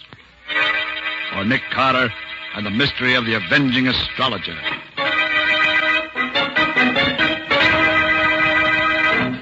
This story is a copyrighted feature of Street and Smith Publications, Incorporated. The Return of Nick Carter is produced in the studios of WOR and is broadcast over most of these stations every Saturday evening at 7 o'clock Eastern War Time. And don't forget that the adventures of Nick Carter's adopted son, Chick Carter, are broadcast over most of these stations Mondays through Fridays at 5:30 p.m. Eastern War Time. This is Mutual.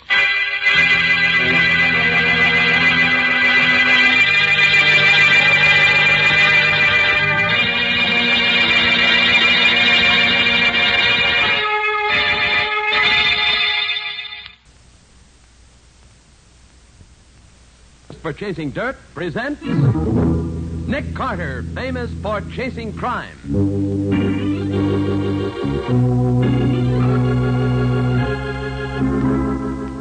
Every week at this time, two great names are joined as Old Dutch Cleanser brings you one of the most resourceful and daring characters in all detective fiction, Nick Carter, Master Detective.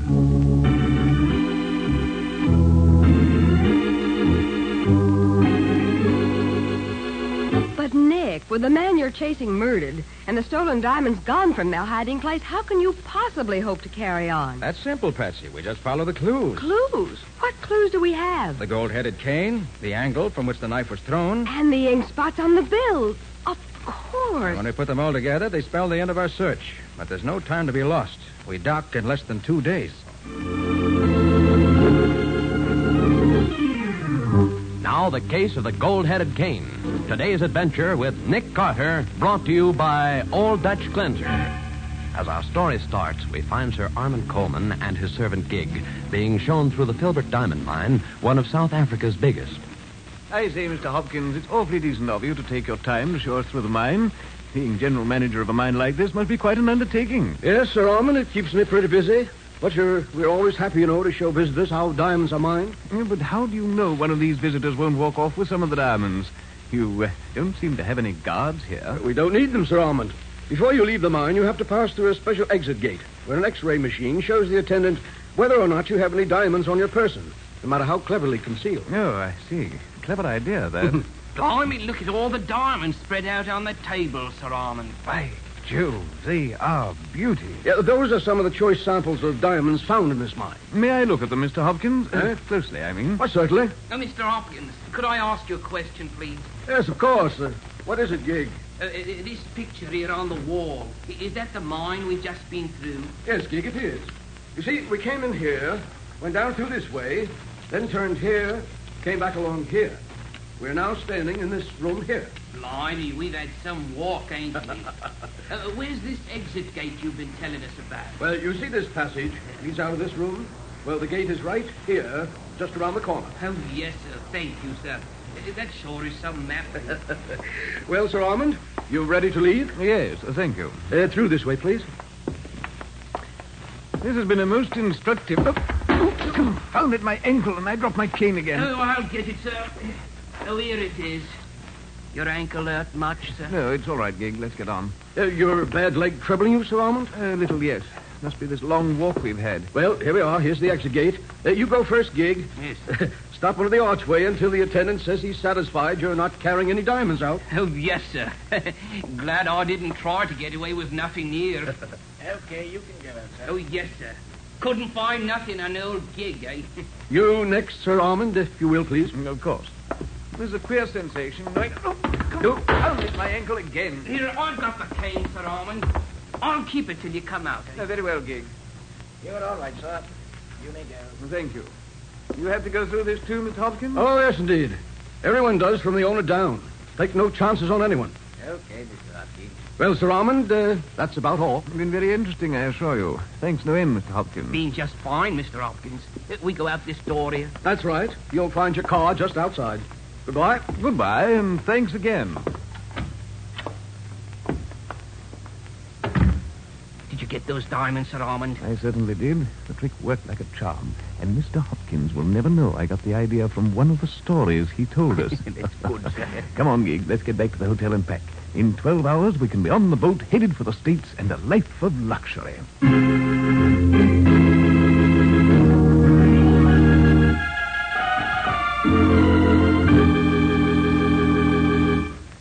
Take this message, Miss Gerald. Yes, sir. 50 carats of first-quality diamonds stolen from Filbert Mine in daring robbery.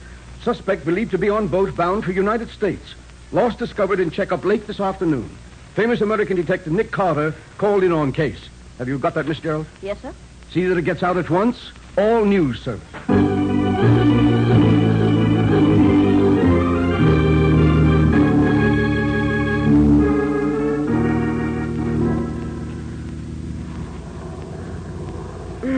This has been a wonderful trip, Nick. Except for this cold of mine. Oh. Poor girl. You know, it's the first time I made a transatlantic crossing by plane. Yeah, I don't mind taking time for a trip like this. Particularly when it's at someone else's expense. You know, from what John Filbert said... Oh, Filbert is the owner of the diamond mine, Nick? Yes, I met him at a convention some years ago. Uh-huh. From what he said, he's more worried about how the diamonds got out than he is about the loss of these particular stones. You'll find out, Nick. I'll bet on that. Huh? Hope you're right.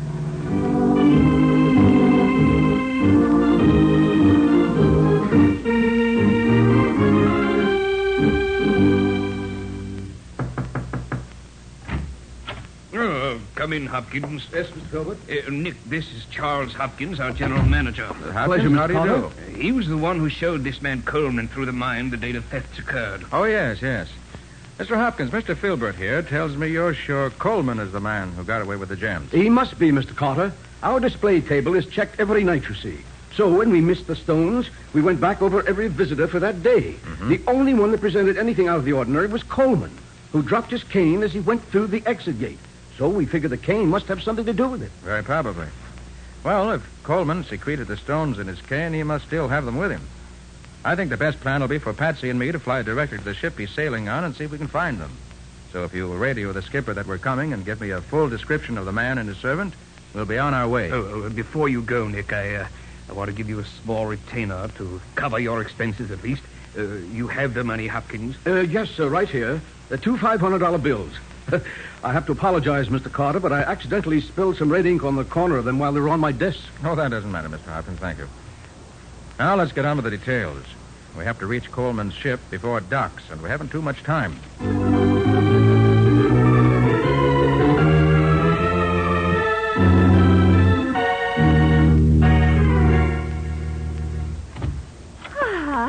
It has been such a beautiful stroll around the deck, Monsieur Coleman. I say, Madame Duquesne, I think a cocktail won't go badly before we go down to dinner.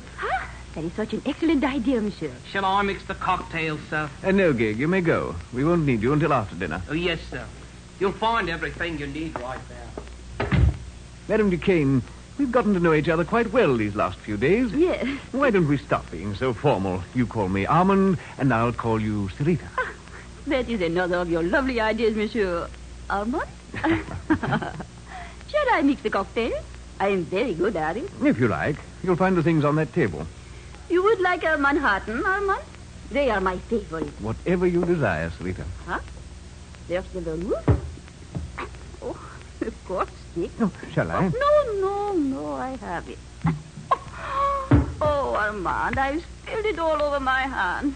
Now I shall have to wash them. The wash basin's in the other room, Sarita. I'll mix the cocktails while you're gone. Hurry now, I shall return at once. Mixing drinks is a man's job anyway. A woman's job is to look pretty and feed a man's vanity. Do I feed your vanity, Armand? You do indeed, my pretty. And I'm happy that you do. I shouldn't... What is that funny noise, Armand? Are you drinking already? Please wait for me. Now, Armand, I'm ready for... Who are you? What are you? Armand, who is that? Armand!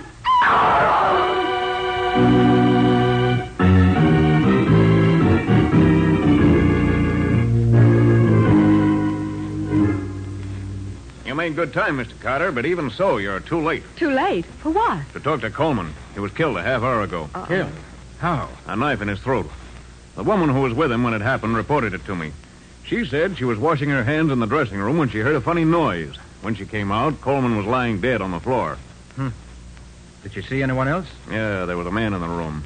But he dashed out when he saw her. She said she wouldn't know him again. She was so scared. This is something I hadn't counted on. Look here, Captain.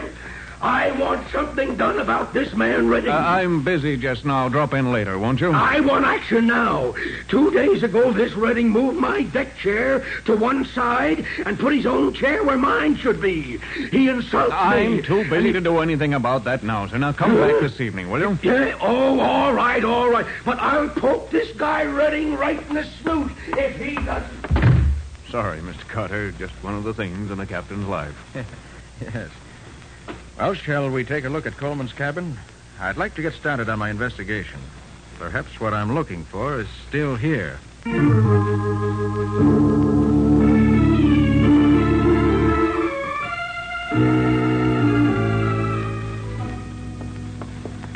This is Coleman's stateroom, Mr. Carter. Dr. Samuels, this is Nick Carter and Miss Bowen. Mr. Carter, this is the ship's doctor. How do you do, sir? How do you do, sir? How do you do, Doctor? Now, that's Gig, Coleman's servant. Is everything the way you found it, Doctor? Yes, Captain. You said Mr. Carter was coming, so I've made my inspection without moving anything. Oh, thank you.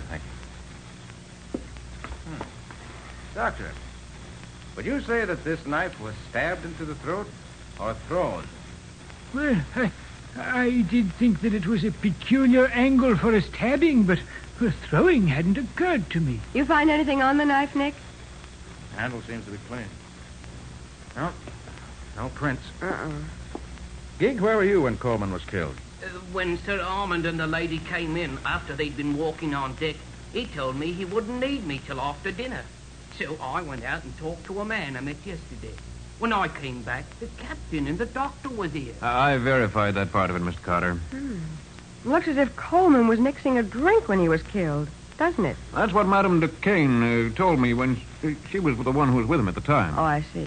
Well, if he was standing there at the table where the drinks are, the knife must have been thrown through the window, judging by the angle at which it entered his throat. Yes, you're certainly right about that, Mr. Carter. Oh, Patsy, do you see that gold-headed cane Filbert told us Coleman carried? Yes, it's standing over there in the corner. Ah, good. You want it? Yes, please. Have you seen that cane before, Mr. Carter? No, but I've heard about it. Here, Nick. Thanks. Imagine this head comes off. Well, there must be a catch here somewhere. That does it. Why?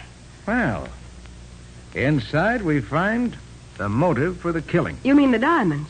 I mean, the diamonds are gone. You expected to find diamonds in the head of the cane? I did, Captain. When Coleman left South Africa, he had about 50 carats of flawless diamonds hidden there. It's empty now.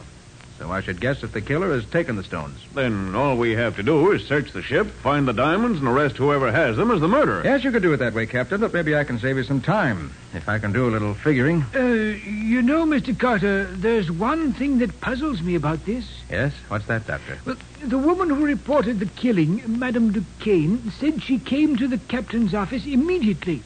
Now, allowing for the time it took her to get there and the time it took me to get down here after that, the man should have been dead about 20 minutes. But I found that he'd been dead at least an hour. Is that so? Nick, I wonder why she waited over half an hour before reporting the murder. Yes, Patsy. I wonder, too.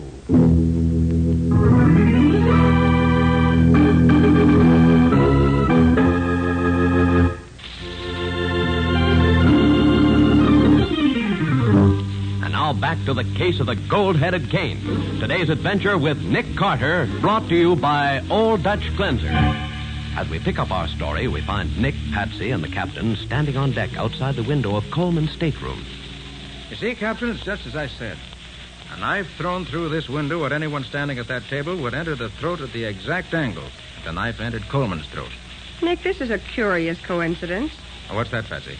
The name on this deck chair right under Coleman's window is Redding. Yes? You remember that the passenger who busted into the captain's office was complaining about his chair having been replaced by one belonging to a man named Redding? Yes? Well, here it is. So Redding wanted to be in this particular spot no matter whom he annoyed, huh? Mm-hmm.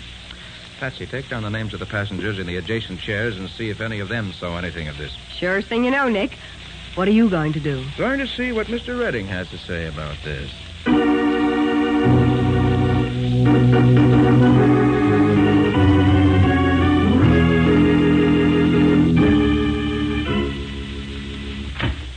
Well? Pardon my intrusion, Mr. Redding.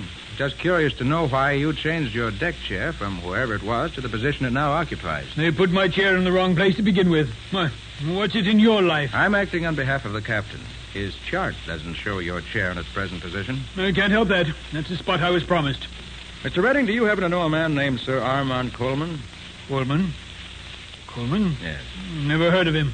Oh, I see you have a burn on the palm of your right hand, Mr. Redding. Been working recently? What I have on the palm of my hand is no concern of yours. Quite correct. I was just curious to know if you got it by practicing knife throwing. Knife? Get out of here. Get out. I've had enough of this. Very well, Mr. Redding.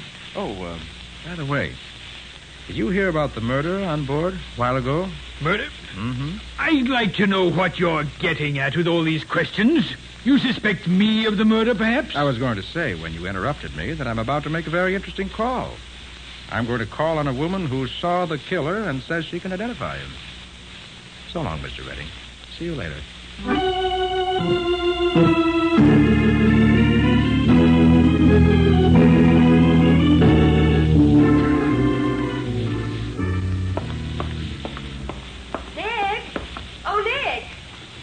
Wait a minute. Oh, Patsy, you had time to find out about those other passengers? Nobody saw anything, Nick.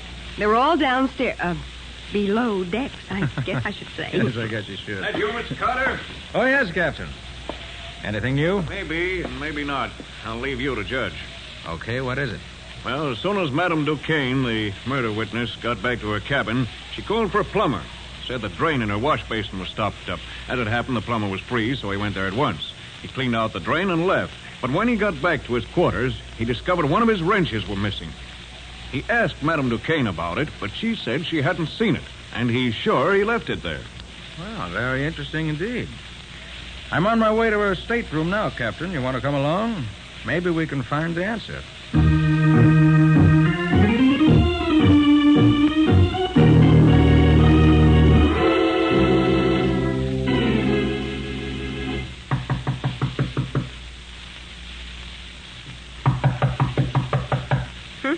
Guess Madame Duquesne isn't at home.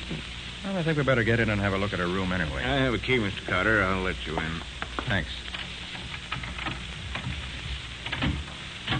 All right, Patsy. See if you can find the wrench. I'm sure it's hidden somewhere here. Right.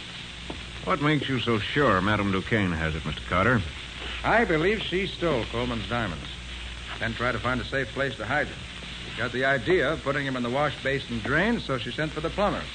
Watched what he did, then stole one of his wrenches, and when he was gone, opened up the pipe again and hid the diamonds inside. Oh, why didn't she just put them down through the drain in the basin? Too big to go through the strainer, I should say. Nick, I found the wrench. Good. It was under the mattress.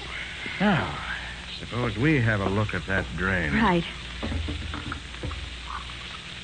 Well, hurry up, Nick. I can't wait. Oh, just a minute. There. Oh. And look at these, Captain. What? Well, magnificent stones, aren't they? Why, there's a fortune there. What are you doing in my room? Looking for diamonds, Madame Duquesne, and we found them. Madame Duquesne, you're under arrest for the murder of Sir Armand Coleman. No, I did not kill him. But you did steal the diamonds, didn't you? Yes, I admit I took the diamonds. When I came out of Coleman's dressing room, I saw a man standing there with Coleman's cane in his hand. When I spoke to him, he dropped the cane and disappeared. And you got curious, examined the cane, and found the diamonds. Yes. I could not resist them. I hid them here in my room. Then I reported the murder as if it had just happened. In heaven's name, why did you do that? I had to. Gid knew I was with Coleman. He knew we were to be together for dinner. If I had not reported it, I should have been blamed for the murder myself. Can you prove you didn't kill him? No, she didn't do it, Captain. But she knows who did. Don't you, madam? I believe I would recognize him if I saw him. Good. And I think I know who it is. Will you come with me and identify him? I will be glad to do that. If you let me get my... Madame Duquesne. Oh. That just came through the window. She's Dad, Nick. Come on, Captain, after it. There he goes. Up for it. Stop! Stop! Stop or I'll shoot. If you want me, come and get me! He's going over the rail. Don't jump, man. There he goes. You two can play at that game, Captain. Stand by to pick us up. Don't, Carter. You'll kill yourself. You fool. Man overboard! Man overboard! Man overboard! Well, it takes a brave man to dive into the ocean as Nick did, but Nick is never the man to let a criminal get away from him. In just a moment, we'll hear the conclusion of today's story.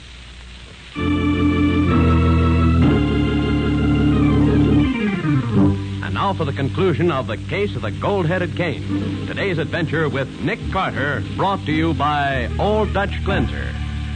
Stopping his liner in mid-ocean, the captain rescues Nick from the icy waters together with his unconscious captive, Redding.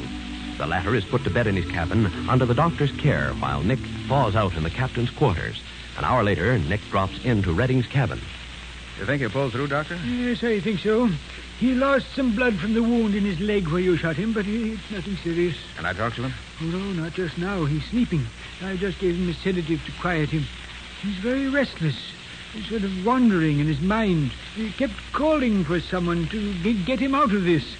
I didn't get the name he said, but it sounded as if he was being paid by someone to do what he did. Well, that's a new angle. I think I'll have a look through his things. If there's anyone else mixed up in this, I'd like to know who it is.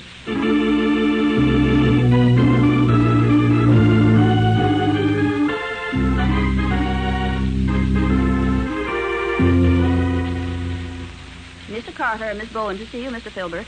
Well, Nick, glad to see you back. Glad to be back, John. Did you accomplish anything, Nick? Well, yes and no. I found the man who stole the diamonds, but he was dead when we found him. Oh, that's a tough break. But I got the diamonds back for you. Here. Excellent, excellent.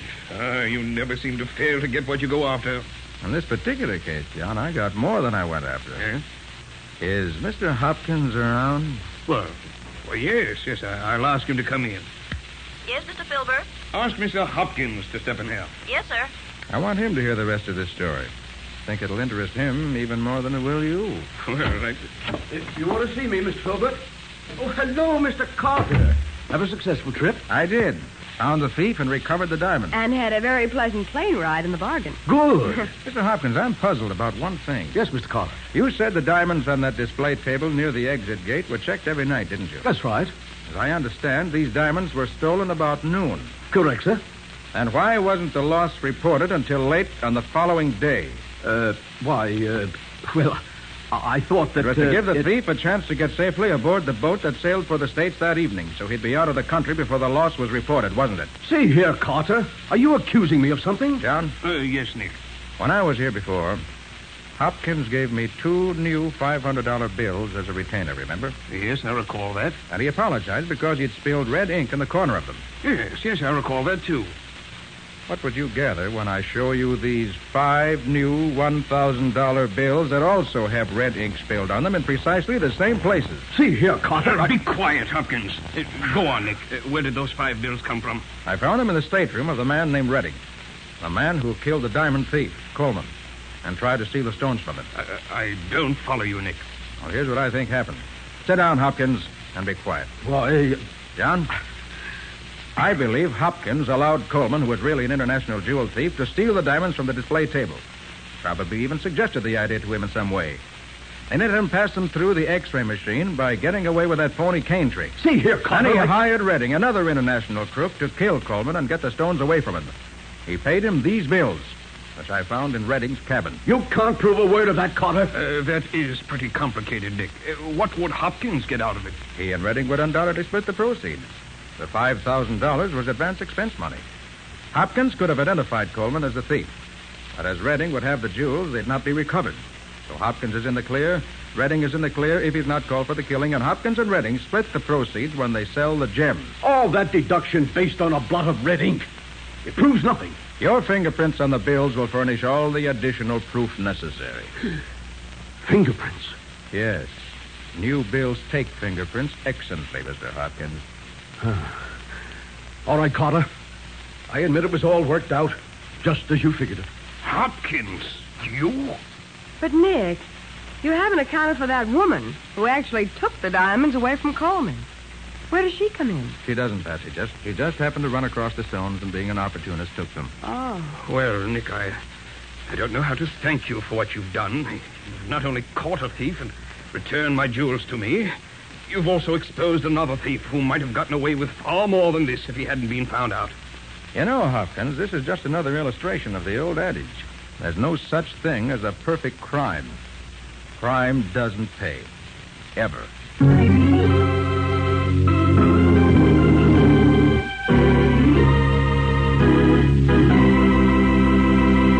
I'm curious, Nick. What happened to Redding? Well, by the time the ship docked, Bob, Redding had recovered sufficiently to stand trial. And later, he was executed for what he did. Well, he certainly deserved it. It was a cold-blooded murder.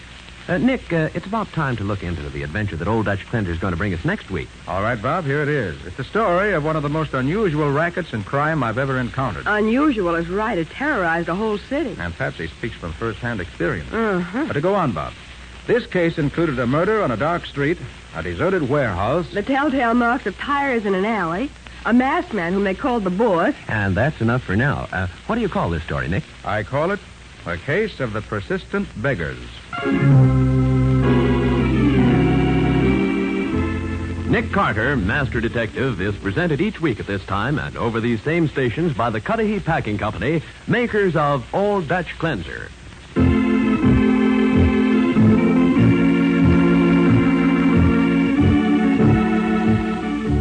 Nick Carter, Master Detective, produced and directed by Jock McGregor, is copyrighted by Street and Smith Publications, Incorporated. Lon Clark is starred as Nick, with Charlotte Manson featured as Patsy. Today's script was written by Jock McGregor, plot outlined by Peggy L. Mayer. Original music is played by George Wright. This program is fictional, and any resemblance to actual persons living or dead is purely coincidental. This is Bob Martin saying, when minutes count, use Old Dutch Cleanser.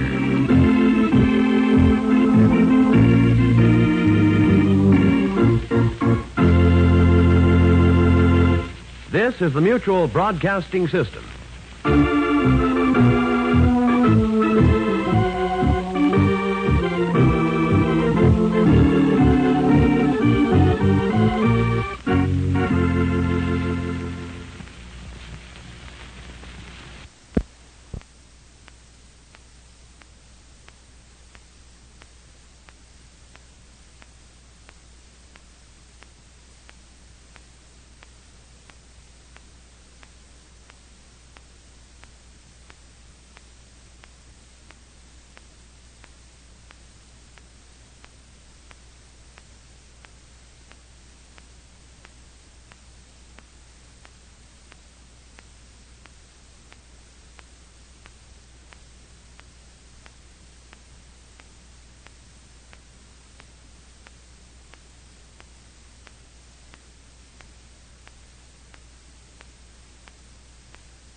matter? What is it? It's another case for Nick Carter, Master Detective. Yes, it's another case for that most famous of all manhunters, the detective whose ability at solving crime is unequaled in the history of detective fiction. Nick Carter, Master Detective. Presented by the three great Linex home brighteners. Linex Clear Gloss, Linex Cream Polish, and Linex Self-Polishing Wax. Created by Acme, America's great producer of Acme quality paints. Today's curious adventure, Murder in the Night. Or Nick Carter and the Mystery of the Milkman's Discovery. In just a moment, we'll hear how Nick Carter solved the mystery of the murder in the night. But before we do, listen to this. Homemaking is an art. And as a successful homemaker, you know that the real achievement is keeping your home attractive.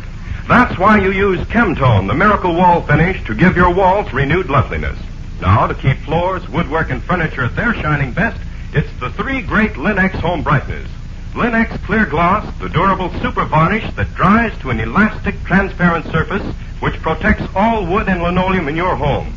Linex Cream Polish, which cleans as it polishes, leaving no oily film on your furniture. And Linex Self-Polishing Wax, which beautifies your floors with a satiny yet tough, non-skid finish that resists wear, water, and dirt. Get the three great Linex home brighteners at your hardware, paint, or department store. Your headquarters also for Chemtone, the miracle wall finish. And now for today's mysterious adventure with Nick Carter. Nick and Patsy are spending a short vacation at the home of Walter Summers, sheriff of a small county in upper New York State. Peace reigns supreme over the Summers household as our story opens. A peace which unfortunately is rudely shattered by...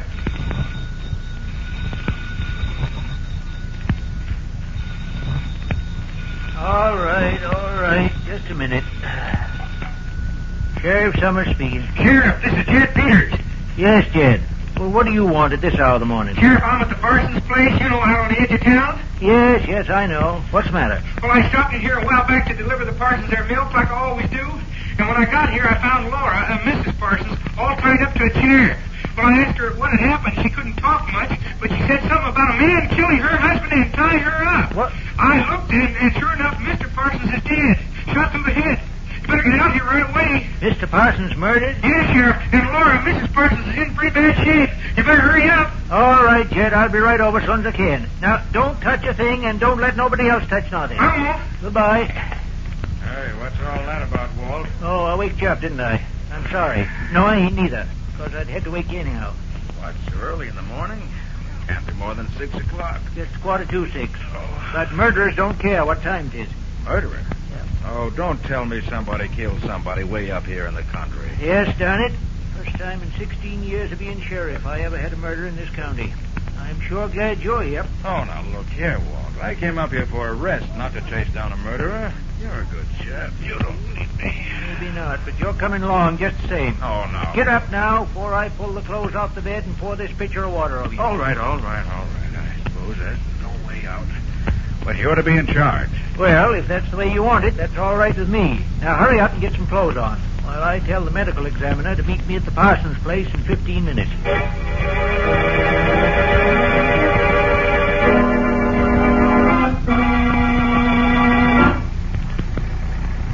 I'm surprised Patsy didn't want to get up and come along. Well, when I asked her, she just said she'd see us later. Said she wanted to get all the beauty sleep she could first. Looks as if she was going to get the vacation, not you. Don't fool yourself. I'm going to see that this killing is solved in record time. If I have to prove I did it myself. Anything for peace and quiet. You know, it's funny about the Parsonses. Young Henry Parsons and his wife, a right pretty little girl she is, too. They come to town about 2 years ago. Stayed at the hotel till they found a house that they liked. It's a little bungalow, built right smack on the edge of the cliff overlooking the river. The fellow that owns the bungalow, he sort of took a liking to Henry and got him a job in the lumber mill. He's been there ever since. Good steady worker, they tell me. Did they have any enemies? Oh, not so far as I know. They never went out much, but everybody liked him. He was a real nice fella. And if ever I saw two people in love with each other, it was them two. Yeah, they was more lovers than married folks. Leastways, more than most married folks that I've seen. This is going to be pretty bad for her, then. Losing the man she loved. Yes, you're right. There, that's the house. Gray one with the smoke coming out the chimney. Oh, I tell you, it's going to be terrible, Nick. I'm dreading having to ask her any questions about it. You wouldn't want to... Oh, no, not much I wouldn't. I'm just a private in the rear rank today. I thought you wouldn't.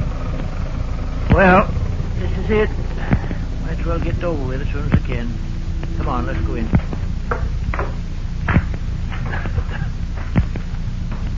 Door's probably open. Yes, it is. Doc Winslow ought to be here in just a few minutes now. He only lives a few miles further from here than I do. Morning, Sheriff. What? Doc, you here already? You must have flew over. Well, I left soon as I got your message. Oh, good for you. Meet Mr. Nick Carter, a friend of mine. Hello, Mr. Carter. Morning, Doctor. Parsons is dead, all right. Shot right through the head. He's there in the dining room. Miss Parsons taking it pretty hard, is she? Terrible hard, Sheriff. I put her to bed in the spare room. Somebody gave her a real good sock in the jaw, judging by the looks. I'd like to give her a sedative, but I knew you'd want to talk to her first, so I've been waiting till you got through. Oh, thanks, Doc. I knew I could count on you. Say, where's Jed? I don't see him around. Well, Jed felt that babies had to have their milk, murder or no murder. So I told him to go ahead, but to come back soon as he could. And I told him not to tell a soul what happened here. Well, that's something anyway. I hope he minds what you told him. Now, look, Sheriff, you going to question Mrs. Parsons now, or is it? Yes, right now, Doc. Come on, then. Come on, Nick. Right with you, Walt. Morning, Miss Parsons. I'm terrible sorry to hear about Henry. Now, can you tell me what happened? I'll do my best, Sheriff. Good girl. Now, suppose you start right at the beginning and just tell us whatever you can. Well, I was asleep when I heard a loud noise. It woke me up. What kind of a noise? I don't know, just a loud noise. Like an explosion. Like a... Yeah, all right. We know what you mean. And then what? I woke up and found that Henry wasn't in bed beside me. That scared me, so I called him. In answer, and I started to get out of bed. And I saw... Yes, Miss Parsons. What was it you saw? Henry on the floor, dead. All right, steady now. Take it easy. And what did you do then? I screamed. The man hit me on the chin. That's all. Mrs. Parsons, did you get a look at this man who hit you? Could you tell us what he looked like? About medium size, dark-skinned, and on old clothes he hadn't shaved for several days. There was a scar across his forehead and down over his cheek. Did you ever see him before? No, never. Well, now, suppose you go on with your story. When I became conscious again, I was gagged and tied up in one of the kitchen chairs. The man said he was sorry he had to kill me, but he couldn't take any chances on my telling the cops about it. Did he have a gun, Mrs. Parsons? Yes, I could see it in his pocket. He said he couldn't shoot a woman. He knew a better way to do it. And what did he do? He turned on the gas. He said that was an easy way to die, and he left me. Where'd he go then?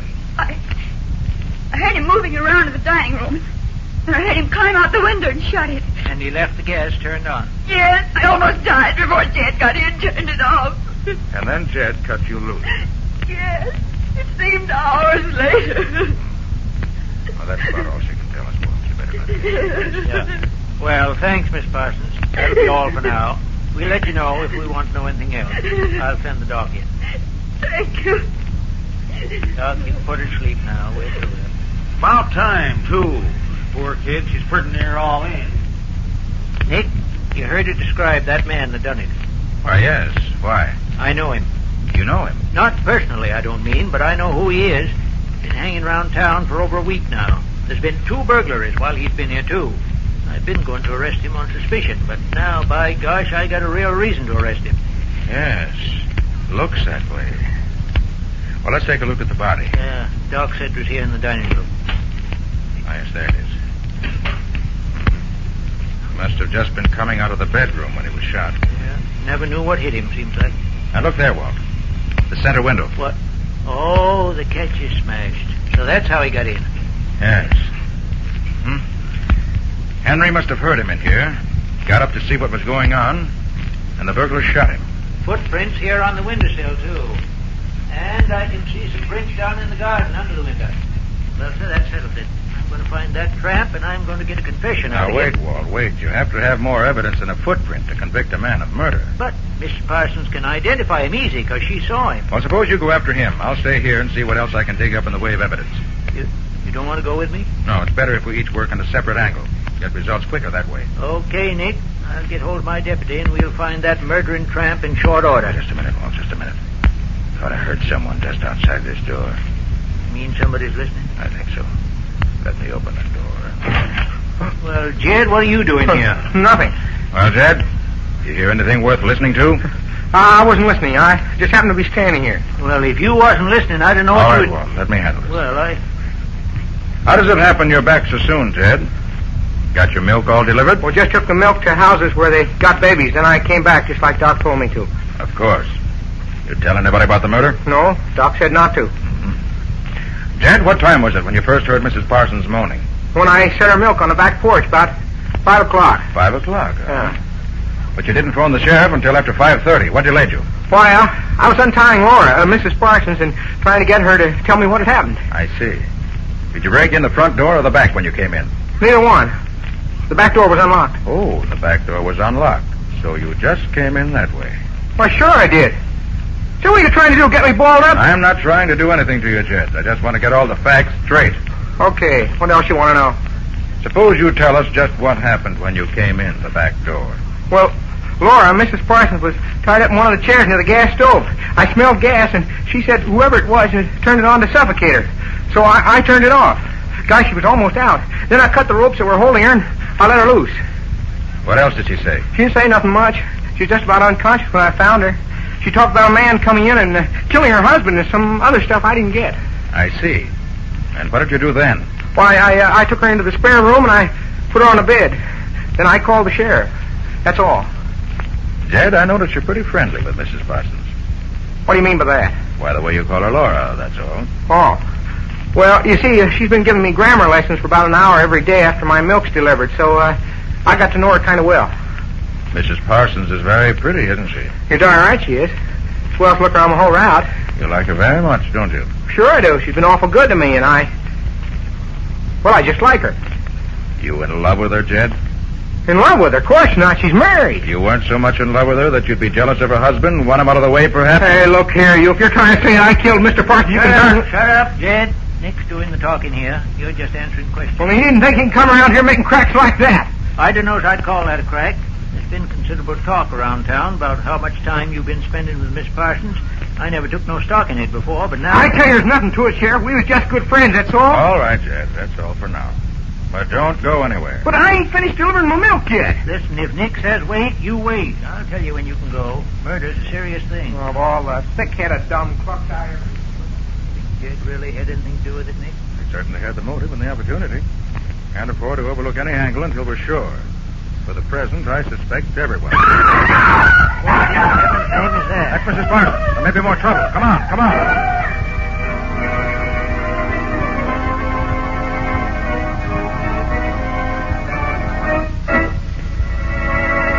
What new development is this? Has something happened to Mrs. Parsons as well as her husband?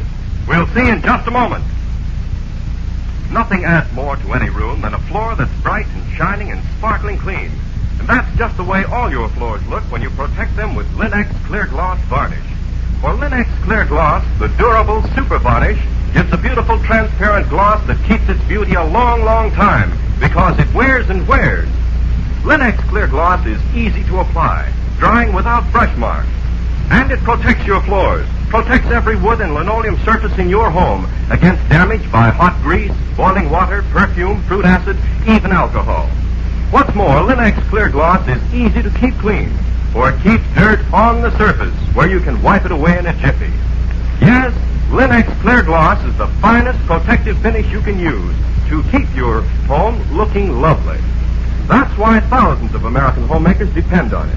Ask for it by name. Linex, L-I-N-X, Linex Clear Gloss Varnish. You'll find all three great Linex home brighteners and Chemtone, the Miracle Wall Finish, at paint, hardware, and department stores everywhere. We left Nick and the sheriff racing down the hall toward the room where Mrs. Parsons had been sleeping in the effort to find out why she was screaming. Bad, Nick. Please, Mrs. Parsons, Take this, you must. What's the trouble, Doc? She's having hysterics. I didn't give her a big enough dose before, I guess. Now she won't take nothing. Here, let me hold her. All right, now put the glass to her lips. Maybe she'll take it.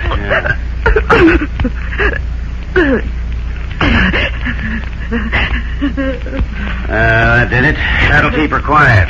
Gosh, I thought she was being killed from the noise she was making. You fellas find anything? Yes, sir. We found the marks where the killer, that is, the fellow we think must have killed him, broke in through the window in the dining room. I'm going out after him now. Where'll you be, Nick? If I'm not here, I'll be at your place. I'm going back and get Patsy as soon as I'm through here. We came up here for a vacation, you know. All right, Nick. I'll be seeing you. Good luck with your hunting.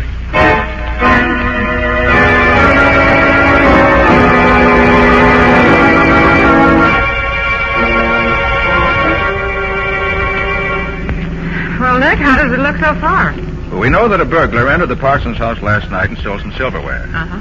When I went back to look after Walt left, I found the sideboard in the dining room was cleaned out. He may have shot Parsons when Parsons surprised him taking the stuff. What about Jed? Well, he certainly had the motive. He loved Mrs. Parsons, and he had the opportunity, that of being on the spot at practically the same time the murder took place. Do you know when that was? Well, we got there about 6. He'd been dead roughly about an hour then. Well, which one of the two do you think did it? I'm not ready to answer that yet, Patsy. While I was looking over the scene of the crime after Walt left, I found several little things that indicate there may be a third party involved. A third party? Well, what do you mean? Look out for that kid in that bike, Patsy. Pull over, pull over. Phew. Gosh, that was too close. Yes. Kids would learn to watch where they're going when they're on the main highway. Well, we missed him. Yeah. So it's all right this time. Can you see the Parsons house from this road, Nick? No, the cliff's too steep. How are you going to know where to look, then? Before I left the house, I hung one of my handkerchiefs in the clothesline right at the edge of the cliff. Oh, that's good. I think we can see it from here. Should be just ahead. I'll watch for it. Ah, yes, there it is. Slow down a little. Okay. Now stop. Right here. Right.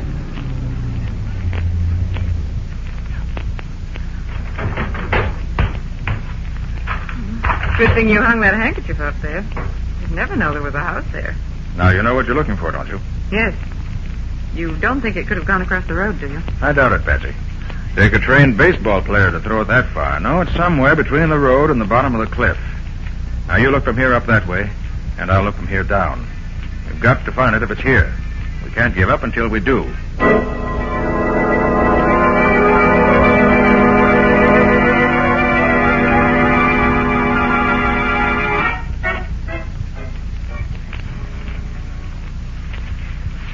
Careful, Pete. We don't want to warn him we're here, because he's a desperate character. Good thing those kids seen him coming this way, Sheriff. Saves us a lot of hunting around. See anything of that shack they told us about yet? No, but it should be just ahead. Take it easy now. There it is. Right there. All right, now listen, Pete. You stay out here in front. Keep behind that big tree and fire your gun over the shack once in a while to keep his attention on you. I'm going round back and creep up on him from that side. Then I'll get him before he knows I'm there, see? But keep hid. I don't want to lose the deputy. Okay, Sheriff, I'll watch him. Want me to start firing now? No, let me get a head start so he won't see me. And then start firing. I'll signal you when. Okay, good luck.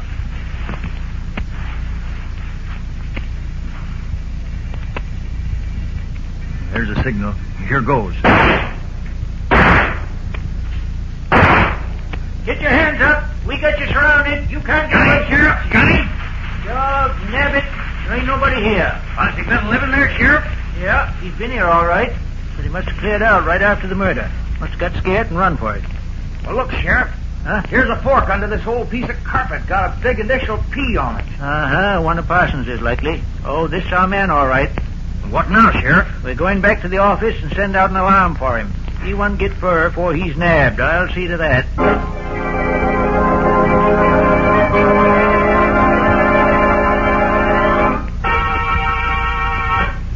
But where are you now, Nick? At your house, Walt. We found the gun. You got the man you went after? We sure did. Good. Got him and the stuff he stole, too. He was caught in the next town trying to pawn some of that silver. My deputy just brought him in. What does he have to say? Oh, he says he found the silver in the woods near his shack. Says he never was near the Parsons house. Well, we'll change his mind for him when we show him what we know. Mm-hmm. Well, Walt, after I started thinking things over, I went back to Parsons' place. Found a couple of very interesting bits of evidence that I'd overlooked before. Suppose you take the burglar out there. I want Mrs. Parsons to identify him. I'll meet you there in 15 minutes. Okay, Nick. We'll be there. Good. I want to get back to my vacation.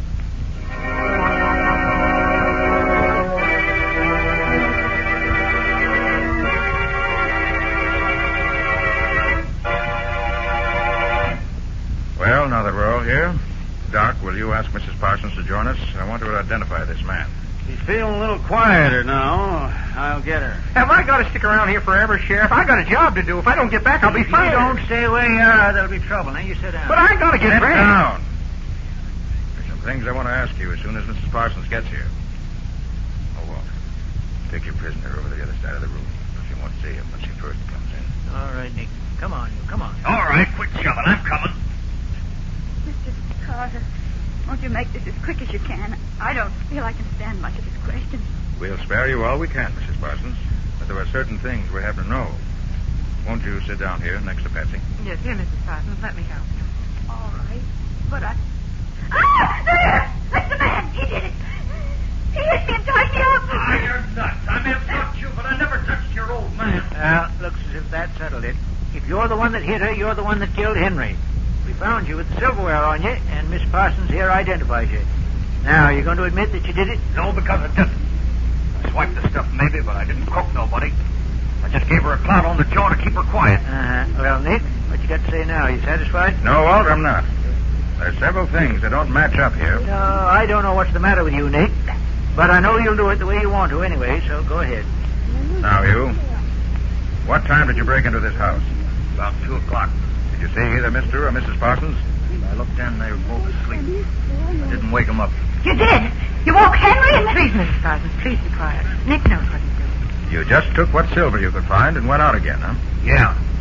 The woman woke up and was going to stop me, so I had to sock her one to keep her quiet. Then I ducked out. And that's all. He's a lying, thieving, murdering... I don't think so, Walt. But, Nick, listen... Now, let me finish, please.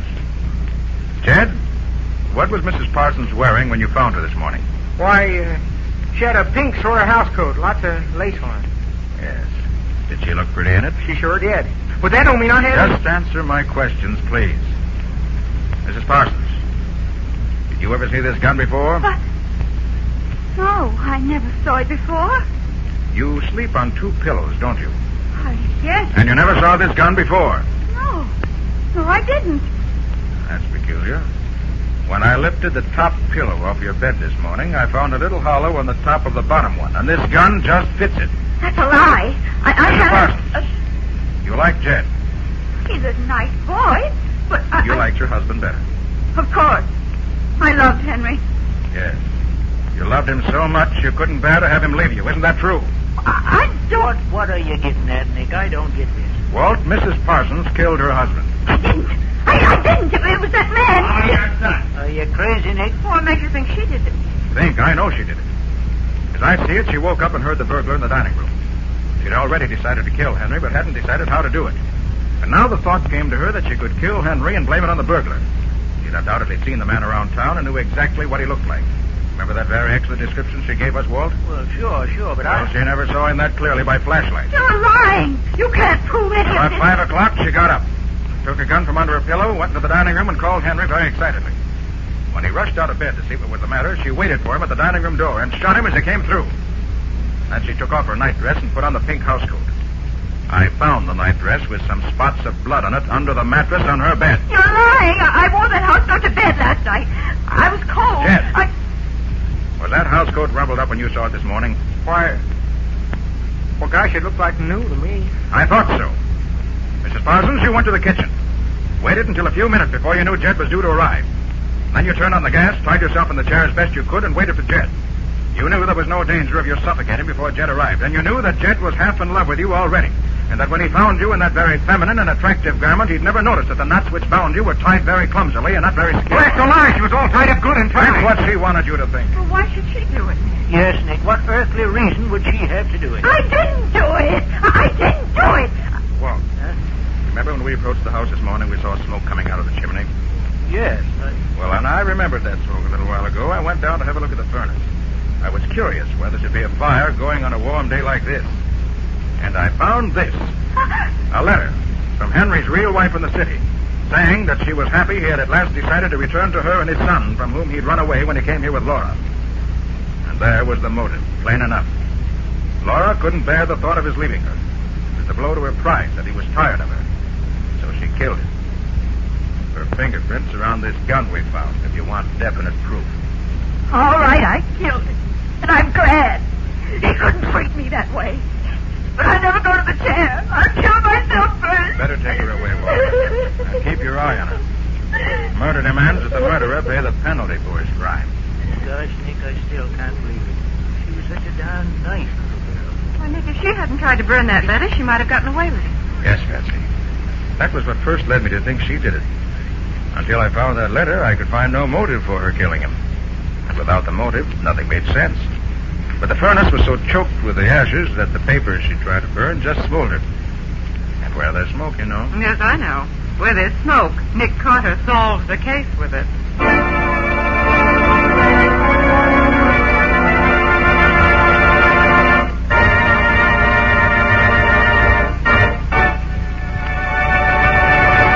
In just a moment, Nick and Patsy will bring you a preview of next week's exciting case. A home that's truly lovely is a place folks want to be. A place where there's fun and relaxation and real joy of living. Your whole family takes pride in your home when you keep it looking attractive with the 3 great Linux home brighteners. Linux Cream Polish, for instance, which cleans as it polishes, gives your fine furniture a handsome luster, drying to a hard surface that leaves no oily film to attract more dust, to make more work. Yes, in one quick, easy application, Linux Cream Polish actually removes the cloudy accumulation of previous polish and dust, banishes messy fingerprints, and helps conceal ugly scratches. For Linux Cream Polish cleans as it polishes, without tiresome rubbing, saving one whole step in your cleaning day routine. So depend on this modern, easy shortcut to furniture beauty. Get all 3 great Linux home brighteners at your dealers now. Linux Clear Gloss Varnish, Linux Cream Polish, and Linux Self-Polishing Wax. In case your dealer hasn't received his supply of the 3 great Linux home brighteners, he'll have them soon. Ask him to save one or all of them for you. Acme will see that he gets them and you get them as quickly as possible. And now let's hear from Nick Carter himself. How about next week's story, Nick? Can you give us a hint? In spite of the fact that the doctor said it was heart failure, a young man felt so sure that his uncle had been murdered that he arranged a midnight seance with a famous medium. And had everyone who could have committed the murder there to see what went on. And did the medium succeed in contacting the dead uncle? Well, she claims she did. Everyone there thought they recognized his voice. And did he accuse anyone of murdering him? That's where the story starts, Ken. And that's where it's going to end for now. Yes, no more until next week. So long. So long, everybody. And so long to you, Nick and Patsy. We'll be looking forward to seeing you again next week.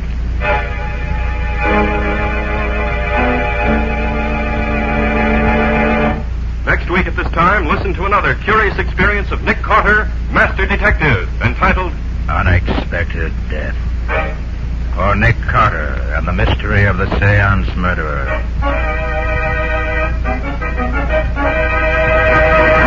Nick Carter, Master Detective, is a copyright feature of Street and Smith Publications, Incorporated. It is presented at this same time and over these same stations by the 3 great Linux home brighteners. Linux Clear Gloss, Linux Cream Polish, and Linux Self-Polishing Wax. Created by Acme, America's great producer of Acme quality paints. In the Nick Carter Adventures, Lon Clark is starred as Nick. Helen Choate is featured as Patsy. Original music is played by Lou White. The programs are written and directed by Jock McGregor. This is Ken Powell speaking for the thousands of Linux dealers all over America and saying so long until next week. This is Mutual.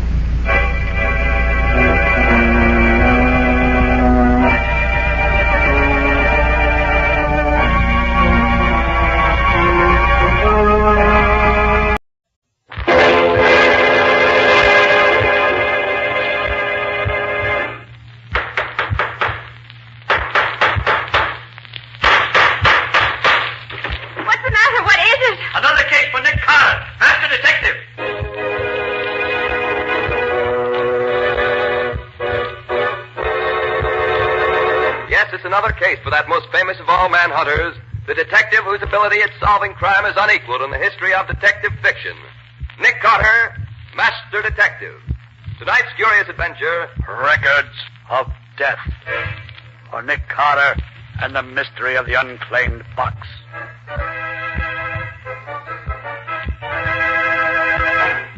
The fact of the matter is, Mr. Carter, that I've quite accidentally stumbled on a terrible crime. Or, to be more correct, I've stumbled on evidence that a terrible crime has been committed. But even so, Mr. Field, why do you come to me with it? That sort of thing should be reported to the police. Mr. Carter, what police would I report it to? Where was the murder committed? I don't know. Well, how can you know that a murder's been done if you don't know where it was done? Well, that's what makes this particular crime different from any other. Somewhere, sometime, a murder's been committed. Yet I don't know when or where. As a matter of fact, I doubt if anyone in the world knows of it, except those who did it, and me. And how do you happen to know all this? Because the victim, a young and beautiful girl, has told me so in her own words. I have the knowledge from her own lips. Oh, and you've seen and talked to her? Well, here's the story, Mr. Carter. About a month ago, I attended one of the sales of unclaimed packages that the express company holds twice a year. Among other things, I bought was a box about 1/3 the size of a steamer trunk. It contains some miscellaneous articles of clothing and 10 phonograph records. Phonograph records, huh? Regular professional records? No, Mr. Carter. They were small record blanks you buy when you make home recordings for yourself. I immediately played the records, and since then I've played them so often, I almost know them by heart. And you learned about this crime from those records? Yes. Mr. Field, you wanted to arouse my curiosity. You certainly succeeded. When can I hear these records? Immediately, Mr. Carter. I have them in my room. If you'll go there with me, we can listen to them at once. Splendid. You mind if I take my assistant, Patsy Bowen, with me? Of course not. And as soon as she's ready, we'll go. Patsy, Yes, Nick? get your hat. We're leaving at once to listen to a murder.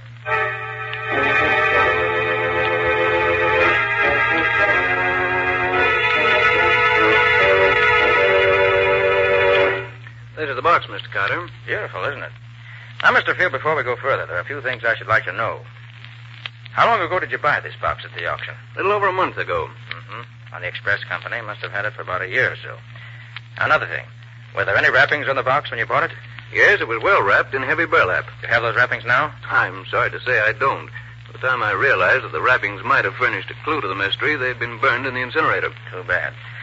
Well, do you by any chance, whatever, recall the name and address to which the box was consigned? Fortunately, I do. It was addressed to an Alex Delanois in New York City. But I've searched every city directory, every telephone book, every place where names are listed, and I can find no such name anywhere. There was no street address, and the rest of the label, as I remember it, was practically obliterated. I see. All right, Mr. Field, let's listen to the records. And gladly. I'm very anxious to get your opinion of them. Are they in any kind of order? After hearing them over and over as I've done, I believe that I've finally arranged them in their proper order. I see. They're so peculiar, I can hardly wait to see if you can tell me the answer. Here's the first one. I have a terrible story to tell. But even while I try to tell it, I'm afraid that you, who may listen to this, will not believe me. But I beg you, if justice means anything to you, believe me and avenge me. I shall rest easier in my grave if I know that those who hope to profit by my death have been deprived of the fortune they plan to get by killing me. I am very rich, but I am not rich enough to avoid the fate that is in store for me. She sounds as if she meant it, doesn't she? I thought he was coming in, but he went away. I've tried several times to escape, but I've failed each time. I wish I could tell you where I am, but I can't, because I was drugged when they brought me here. Oh, I forgot to say, my name is Nancy Deering, and I'm 22 years old. You who listen to this will recognize the name at once, of course. I only hope they don't murder me until I can... Is that the end of it? Not quite.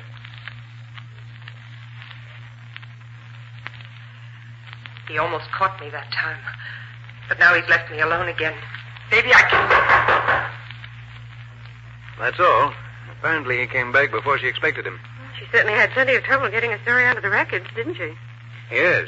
She was interrupted many times, and generally in the wrong places. I imagine no trouble is too great if you're really desperate. What a terrible feeling it must be to expect to be killed any minute. Here's the second record, if you're ready. Okay, Pete. I don't know where I left off with my story last time, and I dare not play it back. If they should ever hear what I'm trying to do, they'd take the machine away from me. Then I'd be completely lost. I feel that my end is coming very soon now. They may carry out their plans to... In the gloaming, oh, my darling, when the lights are soft and low, and the flickering... I think he's gone now. I'm sure Ralph was listening at the door, but the singing apparently convinced him I was listening to the radio. When the time comes, I know it will be Ralph who kills me. Olive will undoubtedly help him, but Ralph is the leader. I found that out the other day when they tried to get me to sign the papers which will give them possession of my fortune. I shall never sign, but that... When the lights The rest of the record is that They did her best in the story of those records. Too bad she didn't succeed better. Well, she managed to get most of her story on the records, one way or another. The only thing she really missed out on was telling us more about herself than just her name. Probably never occurred to her that the records might travel thousands of miles before someone would hear them. Yeah, here's the third record.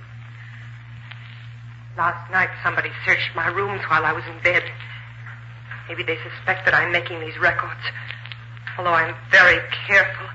I play the radio all the time, so they'll be used to hearing the noise. Ralph told me yesterday he was sure I was going crazy. Maybe I... Nancy, Olive asked me to tell you that. And that ends that. Whose voice do you suppose that was there at the end? I suspect it was Ralph's. It's amazing how... Oh, my beautiful young half-sister. Have you decided to sign over your fortune to me? I told you long ago I'd never do that. If you sign, we'll set you free, just as we promised. You don't fool me, Ralph. The minute I sign my name to that paper you have there, you'll kill me. You know that as well as I do. You'll set me free. That's funny. You don't know when you're well off, Nancy. If you did, you'd sign and go free. You must think I'm a fool, Ralph. I do. And I also think it won't be long before you wish you had signed. Oh, I wish this were all over. I wonder how they'll kill me. Ralph would prefer to strangle me, I'm sure. With those great, hairy hands of his. As for Olive, yes, she'd use poison over the boot. That's all there is on that one. It's a pity she couldn't have put more on each record than she did. She really used only a small portion of each blank. Yes, Bessie, but she had trouble enough to get even that much on them, the way they watched her. Nick, where could she get the blank records in the first place? They certainly wouldn't have let her have them knowingly. If I were to make a guess, Betsy, I'd say that when they took her to the place where she was kept prisoner, they probably took along her clothes and some of her furnishings. Mm-hmm. And among them probably was this radio phonograph. Perhaps she specially asked for it because she loved music or something, and the record blanks were probably the machine along with the other records. That could be. How about the fifth record, Mr. Field? I've never been able to make much out of this one. Maybe you'll have better luck.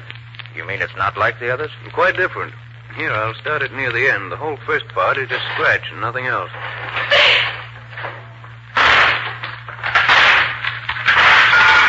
What's the idea of locking herself? Nancy. Where is she? Nancy, come on out here. She's hiding. Drag her out. I'll find her. Find her. Find you. No, bring her off my heel. What's there? Come on there.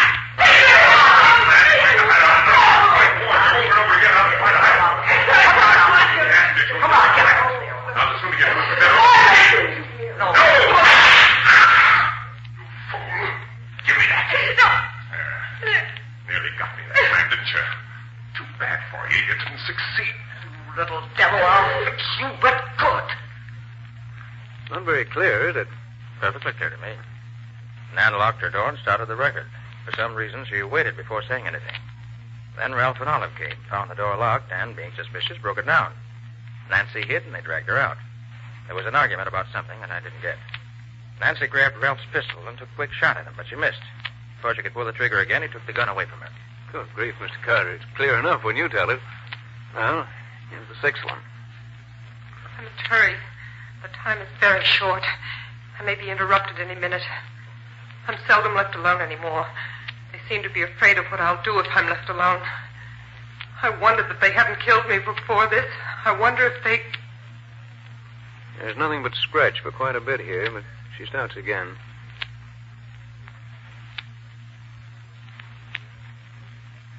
Olive came in. I had to stop. Now she's gone for a few minutes at least. Yesterday I wrote a letter to my father and I threw it out the window, hoping someone would find it and mail it. But Ralph found it and brought it back to me and laughed at me. I keep asking him for news of my father, but he'll tell me nothing. If Father only knew where I am, he'd rescue me. Maybe if I can just...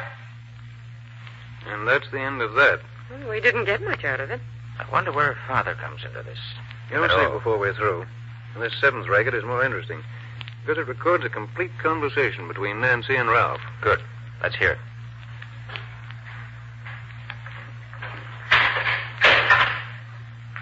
Well, my dear Nancy, how are you today? If you had your way, I'd be dead. Why don't you kill yourself and save us the trouble? You mean save you from having a murder on your conscience? You have such a thing? Murder is a very ugly word, Nancy. You're murdering me inch by inch every day that I stay here. Well, I don't object to doing it that way if I can. You little cat! If you ever throw anything at me like that again, I'll tie you up so you won't be able to move out of your chair. Ralph,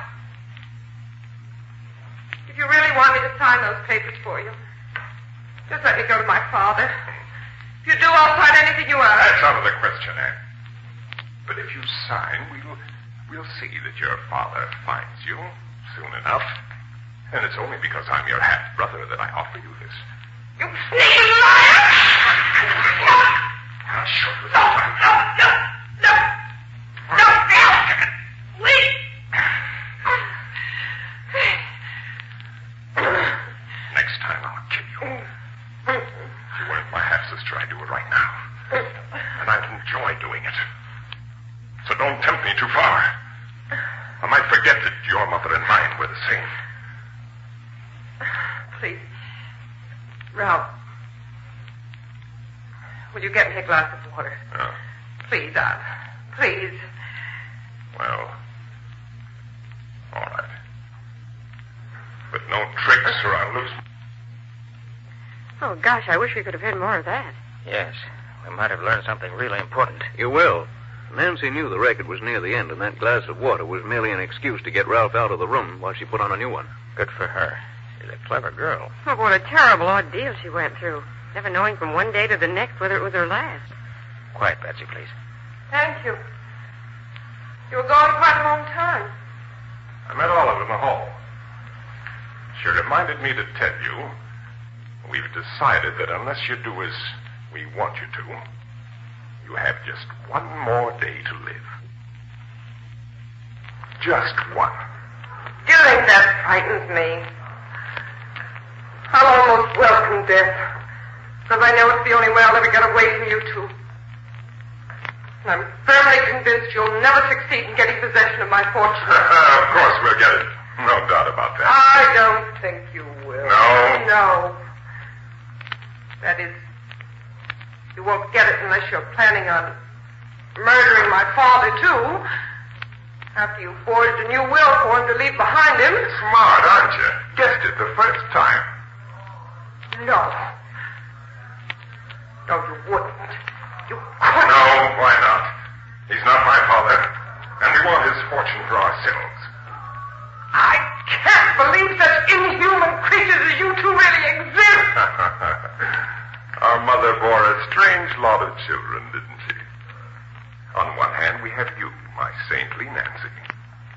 And on the other hand, we have the twins, Olivet and me, who are anything but saintly.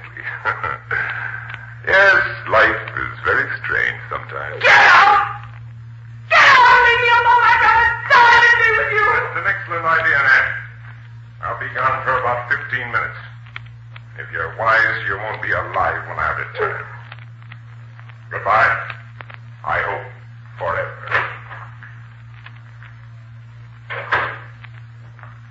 You heard what he said. It was the best evidence I could get.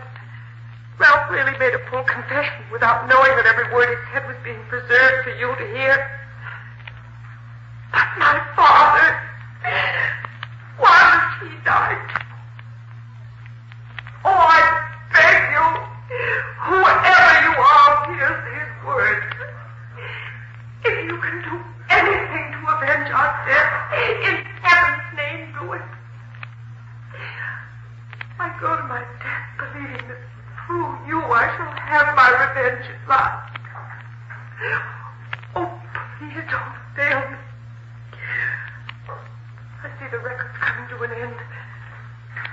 Good night. Pray for me. Good God. If you didn't know she was in deadly earnest, you'd almost think she was putting on an act. I still feel terribly moved when I hear that record. She never had a chance, really. Well, let's hear the next one. That's the 9th, isn't it? Yeah, number 9 is almost a blank. But here it is. They almost caught me that time. They mustn't do that because they might find the records I've already made and destroy them. They're both coming back in a few minutes, but maybe I can... Is that all there is on that one? That's all. That's the end of the record. There's one more, isn't it? Yes. Number 10. The first 2/3 of it's blank. It starts here. Stand back, both of you. Nobody. You see, I'm armed. You know I can shoot and shoot straight. I'll kill the first one of you to move. Confound it, that's my gun. Where did you get it? Olive gave it to me so I could defend myself. That's a lie, you know it. What is it?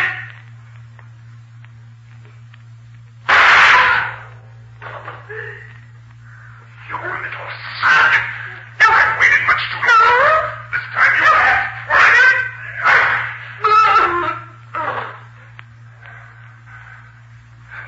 Well, that takes care of you.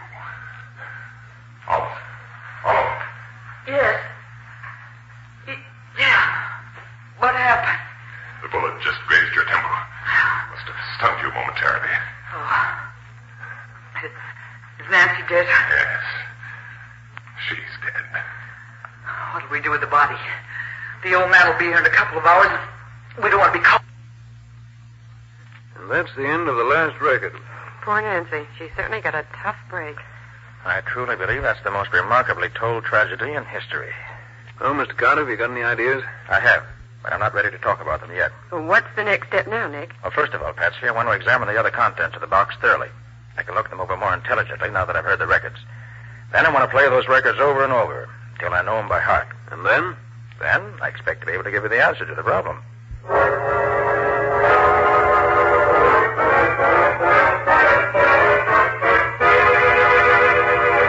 Got a sandwich in your pocket, Patsy? Oh, Nick, I thought you'd never finish listening to those records. Well, I wanted to be sure I didn't miss anything anyway. And I believe I've learned everything those records could tell me. You mean you really found some clues, Nick? Yes, indeed, Patsy. There are several clues marked out for us very plainly. Oh, that's wonderful. But first, I want to go over that list from here of the other things that were in that box addressed to Alex Delannoy. Of course, Nick. Let me see now. Yes, here it is.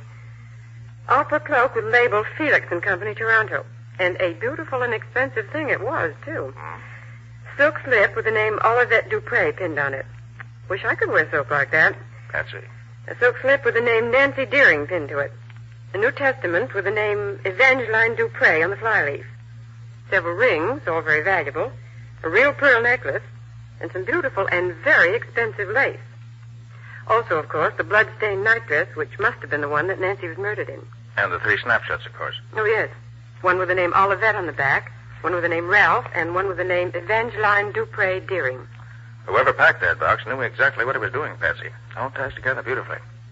He or she has given us all the clues he could to the people concerned in the affair. Evangeline Dupre Deering must have been the mother. Yes. She had 2 children, twins, Ralph and Olivette by her first marriage. Then she married Nancy's father, a man named Deering.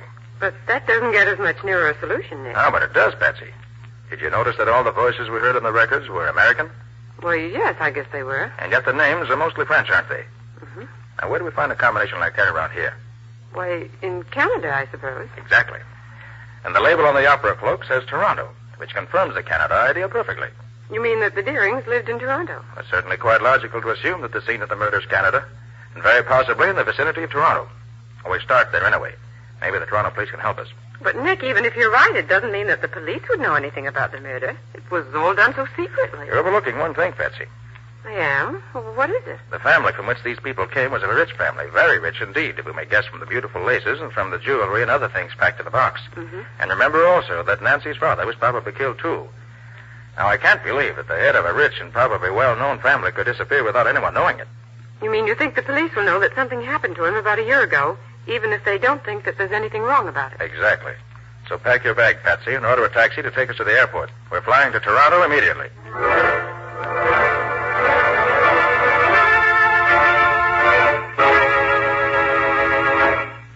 I'm very happy to welcome you back to Toronto, Mr. Carter. It's been many years since you've been up here to see us. Well, thanks very much, Chief. Now, you mind if I ask you a few questions? No, of course not. Go right ahead.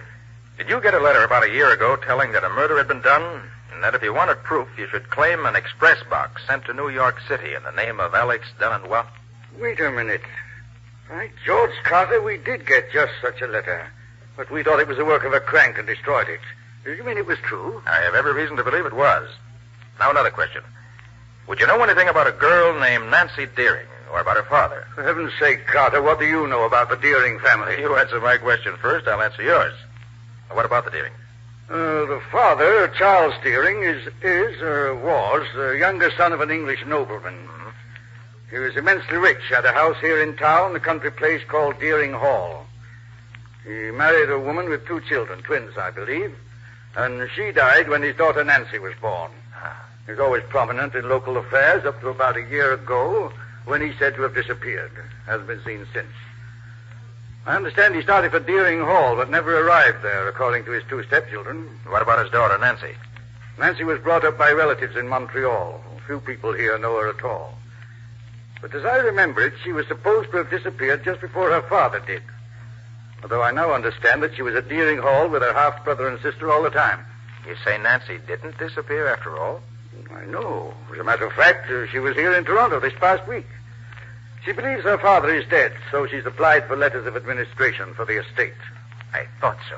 You did? What do you know about it? Enough to know that this girl who calls herself Nancy Deering isn't Nancy Deering at all. She's an imposter whom the stepchildren have brought in to impersonate her. Chief, we got to get out to Deering Hall at once.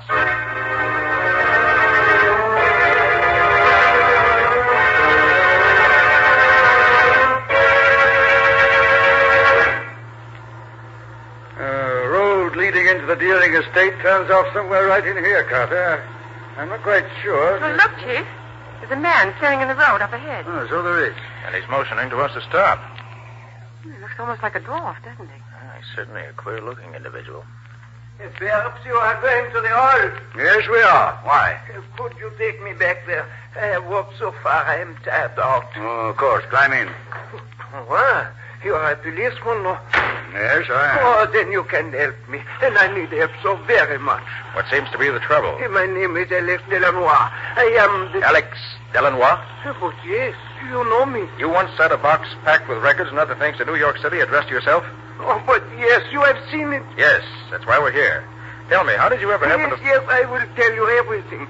I was the caretaker at the hall. Miss Deering let me stay in one of the old tower rooms because I am, as you see, a cripple.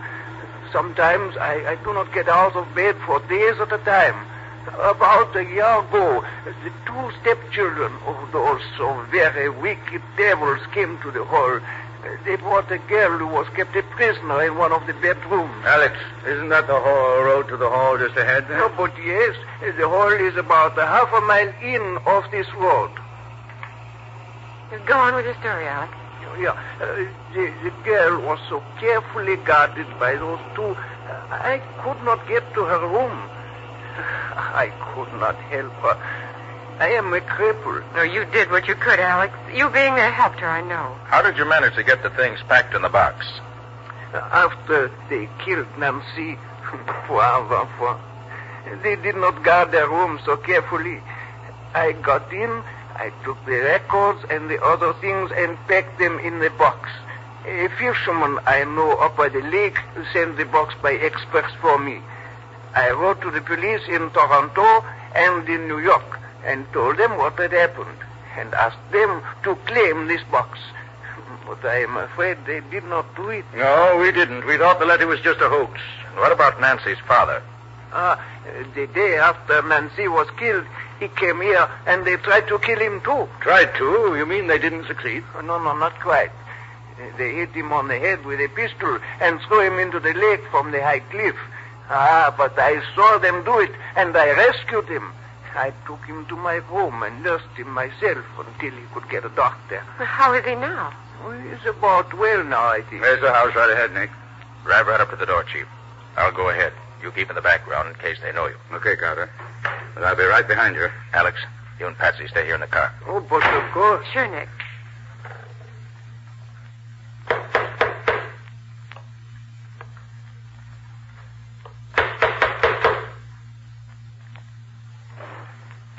Yes? What is it, please? Please tell Miss Deering that we've come to take some affidavits concerning her application as administratrix for the estate. Yes, sir. Come in, please. I'll announce you. It's your turn now, Chief. I'll stand here one side of the door, just in case. I can handle them, Carter. Maybe, but they better be quiet. Here they come. Well, gentlemen, what can we Out do? to pray, I arrest you and your sister Olivette for the murder. I'll take that gun to fight with me. Oh, no, you don't, young lady. There's a pair of handcuffs will take care of you. Need any help, Carter? No, I can take care of him. Nice work, Carter. Pair of handcuffs on him. They'll both keep safely till we can put them behind the bars.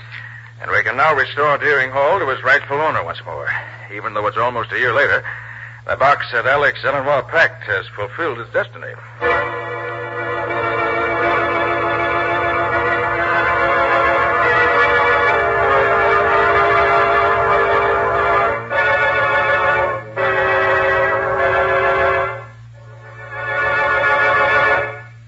This has been another of the strange adventures of Nick Carter, Master Detective, which are brought to you regularly at the same time by WOR Mutual. What's your story going to be about next week, Nick? Well, next week I'm going to tell you the tale of the thief and murderer who had to be caught twice before he was really caught at all. And when Nick caught him the second time, it was because he was able to guess in advance exactly what the criminal was going to do, as well as exactly what he was going to think. And what did you say the crime was? Merely a matter of murder and robbery. There was nothing unusual in the crime itself. The excitement came in the way Nick chased him, outsmarted him, and finally caught him. It's a very special example of the criminal who was just a little too clever for his own good. He overrated himself and underrated Nick. That's always dangerous where Nick Carter is concerned. Thanks for the compliment. And so long till next week. So long, everybody. And so long to you both. In the strange adventure you've just heard, Nick Carter was impersonated by Lon Clark, Patsy by Helen Choate. Original music was played by Lou White, and the entire production was written and directed by Jock McGregor. Next week at the same time, listen to another curious experience of Nick Carter entitled The Unwilling Accomplice, or Nick Carter and the Mystery of the Society Burglar. This story is a copyrighted feature of Street and Smith Publications, Incorporated. This is Mutual.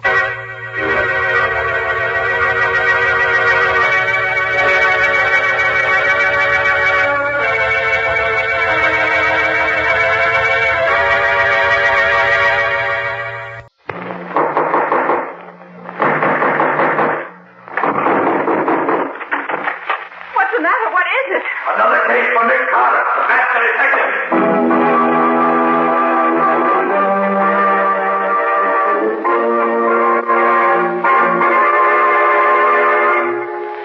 Yes, it's another case for that most famous of all manhunters, the detective whose ability at solving crime is unequaled in the history of detective fiction, Nick Carter, Master Detective.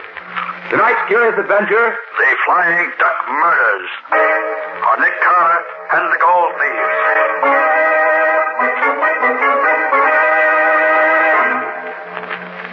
Carter, unless you think more of a large fat fee than you do of your life, I advise you to throw up the case at once. Apparently, we don't look at this in the same light, Mr. Dalrymple. I expect danger, and I'm prepared to meet it. I suppose you know that two other detectives have come out to this wild Montana country where the Flying Duck Mine is located trying to find the trouble.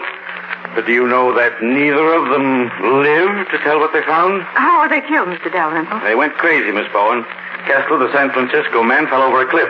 while Riley, the man from Chicago, dropped 600 feet down the main shaft of the mine. Very interesting. I feel quite sure that Nick won't share their fate. May I inquire for whom you're acting, Mr. Carter? You may. For Mr. Cecil Trenwick, an old friend of my father's and a large shareholder in the Flying Duck Mine. He said that you'd cooperate with me in every possible way. I shall do what I can, certainly. Good. I should like you to give me a letter to the superintendent at the mine, telling him that I'm a good workman and that you promised me a job. I shall disguise myself as a miner, using the name Dave Jarvis. Very well. You said your name will be Dave Jarvis? Right. Well, that'll do what you want. Give it to Mr. Nate Crosby, the mine super. He happens to be here in town this morning. Unless you change your mind and decide to return to New York. Thank you, Mr. Dalrymple. But I'm staying here till my work is finished. Good morning. Goodbye. Good morning. Wait a minute, Patsy. I wonder if Mr. Dalrymple is... 431, operator. Yeah. Yes. Hello? I want to speak to Nate Crosby. Okay, I'll wait. Crosby? He's the mine super, Nick. Yes, things are beginning to move already. Yes. If I open this door a crack, we'll hear better. Nate, this is Dalrymple. Krennic has done what he's been threatening to do for so long. He sent Nick Carter out here to investigate. Yes, Nick Carter. The one man in the world I'm afraid of. Well, you've got to market the stuff right away. You can't wait any longer now. I've given him a note to you. Give him the job he wants and then take care of him. Yes, if you don't, it may mean curtains for all of us. Right, so long. And that will settle your future, Mr. Nick Carter. I very much doubt that, Mr. Dalrymple. Thanks for the attention, Mr. Dalrymple. But I intend to take care of my own future.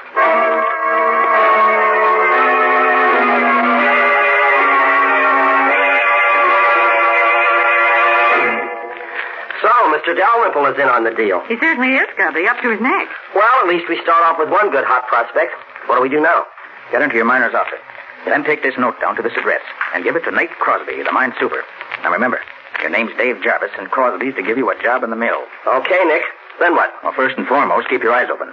Crosby will believe you're Nick Carter, so watch out for him.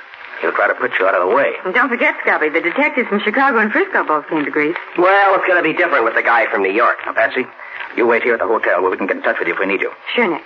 All right, get going, Scubby. I'm going out to the mine right away. You wait, though, and ride out with Crosby. And watch out for him. Right, Nick. I'll keep one eye on him and one on the mine.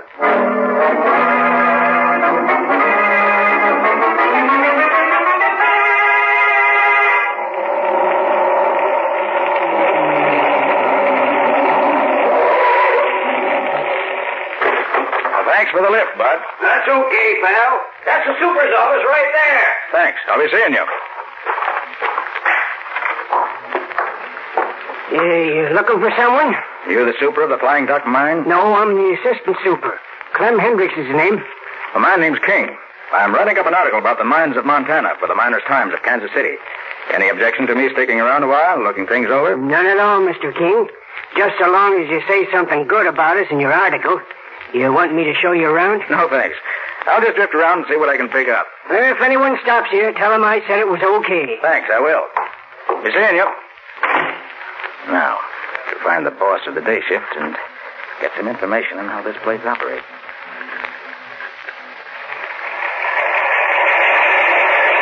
These are the mill stamping machines, Mr. King. They crush the ore very fine, and it is sent through the battery boxes and carried over to plates. I see.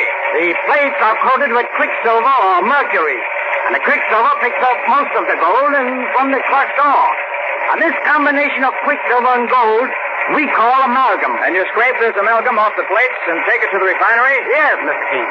The refinery separates the gold from the quicksilver and casts it into bars. Very interesting. Well, thanks very much. I'll roam along and look the rest of the place over. See you later. That's where you belong, you old hag.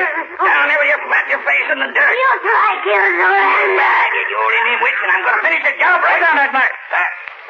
I'll drop it between your ribs. Never mind, drop that knife, I said. You're the fool. Knock me down, will you? I'll show you. Ledyard, put up that gun. But Nate, this bullet. Put up the gun, I said. What are you trying to do? Well, I was trying to make Zolander behave. This fellow interfered. It made me mad. Zolander, where is she? She's right. I'll be darned. She must have run away while me and him was arguing. So you interfered, did you, mister? Certainly I did. You're King, the newspaper man, aren't you? That's right. I'm here to... I've been looking for you. I'm Crosby, mine superintendent. I'll give you just 15 minutes to get out of this camp. So you're Nate Crosby. I am, and I'm the boss here. And I say get out. All right, Crosby. I'll get out. But I'll be back. I never leave a job unfinished.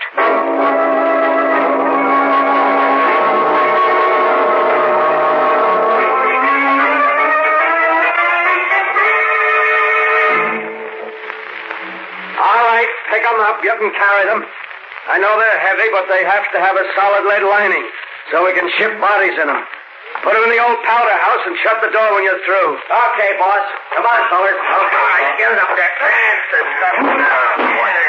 That does it. Now we're going to have to move some of these empty powder kegs to make room for all 3 caskets. Jarvis, you stay here and pile them up out of the way. Rest of you get the other caskets. Okay, boss. All right, hop to it. Hey, Scubby. Scubby, is that you, Nick? Where are you? Behind these kegs. Start piling them up. We can talk while you work. Oh, sure, Nick. What happened, Nick? Why are you hiding in here? Crosby ordered me to get out of camp immediately, but the assistant super suggested I hide here until he gets me a ride back to town. He doesn't like Crosby any better than I do. What's with you? Well, I got a job as crusherman on the night shift at the mill. Hey, what are these boxes you're bringing in here? Caskets. Crosby told the teamster the bodies of the 2 detectives who got killed were to be taken up and shipped to their friends. Right. Here come the men with another box. Get it in there. That's all right, fellas. Take it easy. Okay. Nick, there were only 2 detectives who were killed. Who do you suppose the 3rd box is for? For you, I imagine, Scubby. What? Remember, they think you're Nick Carter. I'm only Mr. King, newspaper reporter. Well, I'll certainly see that casket stays empty. Scubby, you know where the detectives are buried? Well, the teamster told me that Crosby knows because he and a couple of the mill hands took the bodies away. I see. In the other casket. In here again. Okay, Nick, I'll fix it. Quiet now.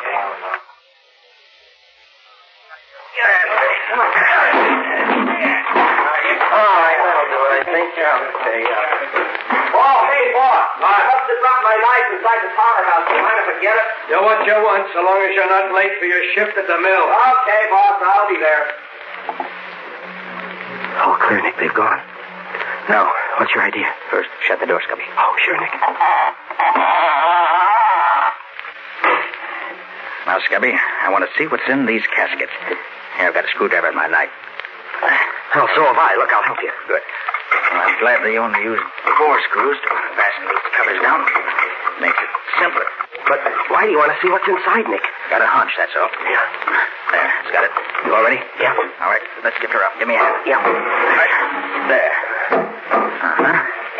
My hunch is right, Scubby. The caskets are not lead-lined. The extra weight is due to this scrap iron in the bottom. Like Crosby said, they had to have lead linings so they could be shipped to the bodies in them. These caskets figure in this game more than just as caskets, Scubby.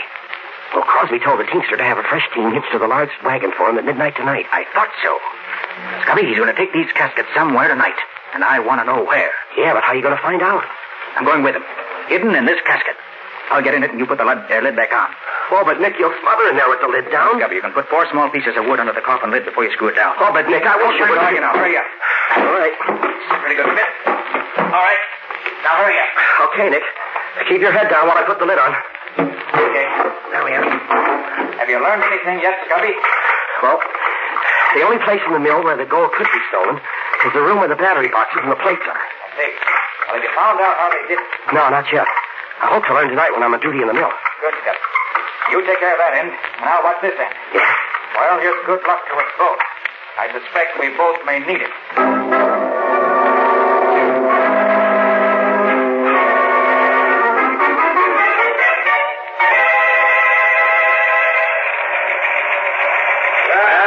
How's the great Nick Carter doing tonight, Ledyard? You mean Mr. Dave Jarvis? Yeah. He's doing swell. Look at him. Taking another drink. He's been hitting the water bucket steady for the last half hour. Is the loco working? I'll say. The bees are in his bonnet already. Good. A famous Nick Carter will go the way the other 2 did. Hey, what are you fellas doing dancing around like that? You can't fool me. There are a lot of billy goats.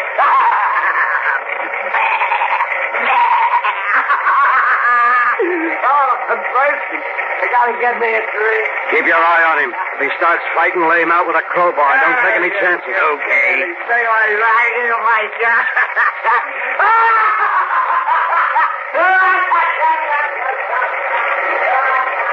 Did you see that? He's heading for the cliffs, just like the others. Solander's mixture hasn't failed yet. What's next, Crosby? Ledyard, get my team from the stable at midnight tonight and meet me at the old powder house. Now we can put Nick Carter's name on the third casket.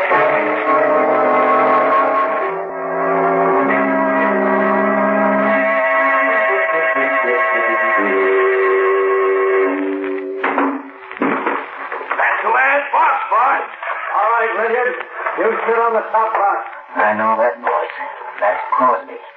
I'd like to see his face if he knew I was in this casket. What did you take such wild broncos for, Super? They're the only fresh team in the stable. We got a hard run tonight over rough country, where no truck could possibly go. All right, Sam.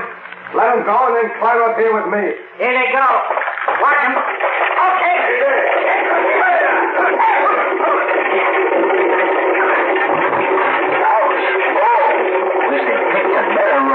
Now that the loco is done for Carter, we can bring this business to a successful finish. I hope we're not going far at this rate. You mean we're going to quit? We sure are. We'll market the stuff and make a clean getaway. This is the roughest ride I've ever had. Hey, you're going to market the stuff. Leave that to me.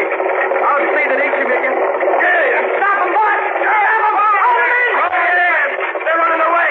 One of the reins is broken. Running away? I didn't count on this. We're going to smash! Jump for your lives!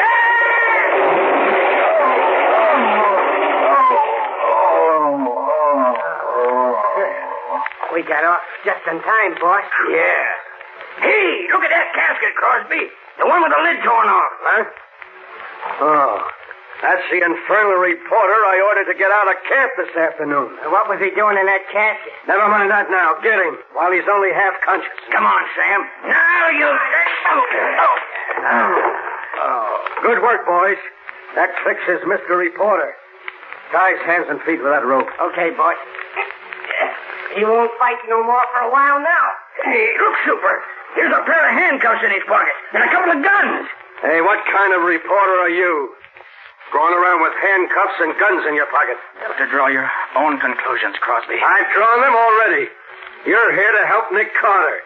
But by this time, Carter's where neither you nor anyone else is going to help him. He's loco. Plumb loco. You never can be sure about Carter, Crosby. I can this time. And I can be sure of you, too. All right, put him back in the casket, boys. Put the cover on. Nail it down if you can't find the screws. Here's some nails. Come on, you. In you go. I got out the last time I was in here, Crosby. But you won't get out this time. Get the lid on, boys. That does it.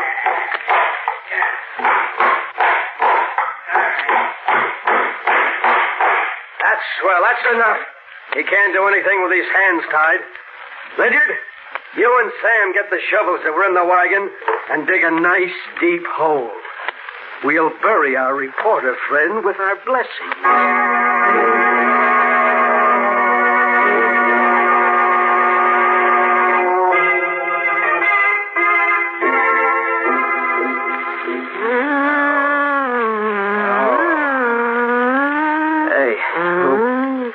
Who are you?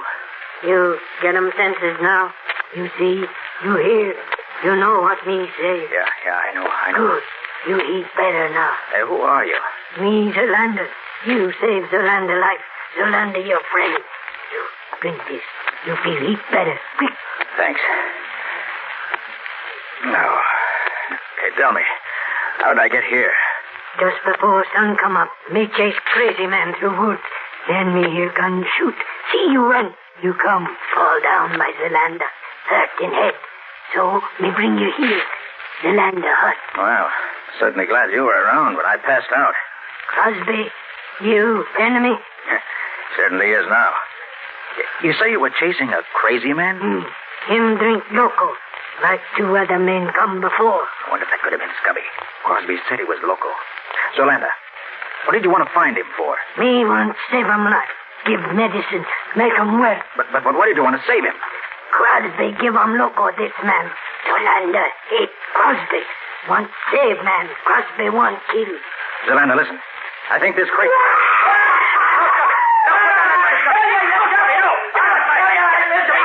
No, I hate to do this to you, but it's coming your way, so... No. Quick, Zolanda. Get me some rope. I'll tie his hands and feet while he's unconscious. Poor Scubby. Looks as if he'd been through the war. Your rope, you tie. Thanks. Now. Me get medicine. Make them all better from loco. That's Scubby. That's it. I'll hold you now. Here, medicine. Make them well. Give them drink. Thanks. All right, Scubby, old boy. Come on, drink this. Come on, drink it. Come on. Devils and blood. Come on. There you are. There. Come on, that's... There, now. Keep it off. Now, him sleep little while. Be all right when him wake up. Poor guy. Well, I'll untie your arms anyway. Take this coat off you, and you'll be more comfortable. Hey, what's this? A long coil of wire with a lot of metal discs attached to it. That's the answer. Of course. The mystery of the Flying Duck Mine is a mystery no longer.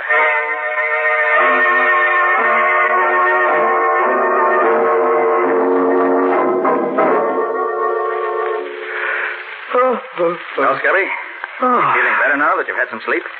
Yeah, I feel pretty good. Why? You don't remember what happened to you yesterday morning? Well, the last thing I recall is going to the water bucket and taking a long drink. Seemed as if the more I drank, the more I wanted. Well, that water bucket was loaded with loco weed juice. What? Surprised you didn't notice it. Oh, I'm surprised at myself now. But both the amalgamators, even Crosby himself, kept drinking. Or pretending to from that same bucket. Well, they certainly had me fooled. Hey, look, Scubby. Do you remember seeing these discs strung on this coil of wire? Oh, yeah. Yeah, I recall seeing one of the amalgamators have it last night. Why, did I bring it here? You did. And it breaks the case wide open. Well, good for me, even if I didn't know it. Hey, tell me, Nick, what are those discs used for? Here, I'll show you. Yeah. Now watch. Now you see? This stuff I'm scraping off is amalgam. A mixture of quicksilver and gold. The men who worked in the battery boxes in the mill, the amalgamators, hung these discs and a lot more like them in the battery boxes, right where they catch the best of the gold before it flowed over the other plates. They took out over half the gold that flowed into the boxes this way. So that's where all those thousands of dollars worth of gold disappeared to. Yes, Scubby. A very clever method of stealing the gold. Now, if we could only find out what Crosby and his gang do with the amalgam after they scrape it off their discs. You want catch Crosby? I'll say we do if we can. Hey, Nick, who is she? Oh, that's Zolanda. She saved my life. Oh, and yours too, incidentally. Saved my life? How? Well, that loco weed juice you drank is fatal. Well, Zolanda gave you an antidote for it. Well, gosh, thanks, Zolanda. Gee, I'm sure much obliged. Crosby try kill me. Me fix him. Zolanda know all about Crosby. You come with me. Well, where are you taking us? Crosby got cave inside mountain where he hide stuff. Come, me show you.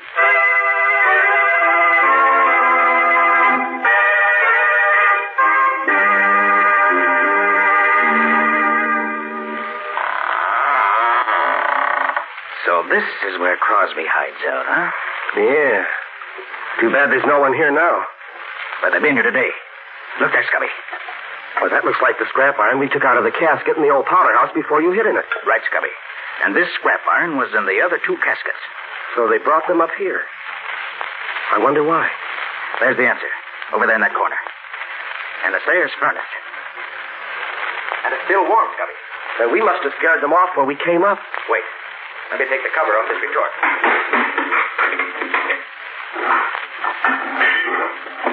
There. Nick, is that gold in there? That's just what it is. Part of the gold stolen from the mine. This is where the gang refined the amalgam they scraped off their discs. It's much easier to handle gold this way because it weighs so much less. Now, since we know from what Dalrymple said that they never disposed of any of the stolen gold, they must have 800 or 900 pounds of it by now. Hey, Maybe they've got it hidden around here somewhere. They did have, Scubby. But not now. Well, what makes you think so, Nick? Here. Take a look outside there. They've been digging there very recently. Oh, but of course, Nick, they had to dig up the bodies of the two detectives to ship them back home. No, Scubby. The way it looks to me is this. After I got away from them last night, Crosby and his men took up the casket they tried to bury me in and Tried brought to all bury you in? Hey, you didn't tell me about I'll ask you that. about it later, Scubby. Right now I'm interested in what happened here. They brought the 3 caskets up here early this morning, loaded them up. How could they load 3 of them? They only had 2 bodies. No, Scubby. 3 caskets were loaded up. Don't you understand yet? No, Nick, I'm afraid I don't. How could they be loading up? How good are you at riding a horse? Riding a horse? Yeah. Well, I used to ride years ago. Why? Good. Zalanda, can you get us a couple of good fast horses right away? Oh, me. Get 2 good horses, quick. Good. Come on, Scubby. Let's get the horses and ride to the railroad station before the eastbound train gets in.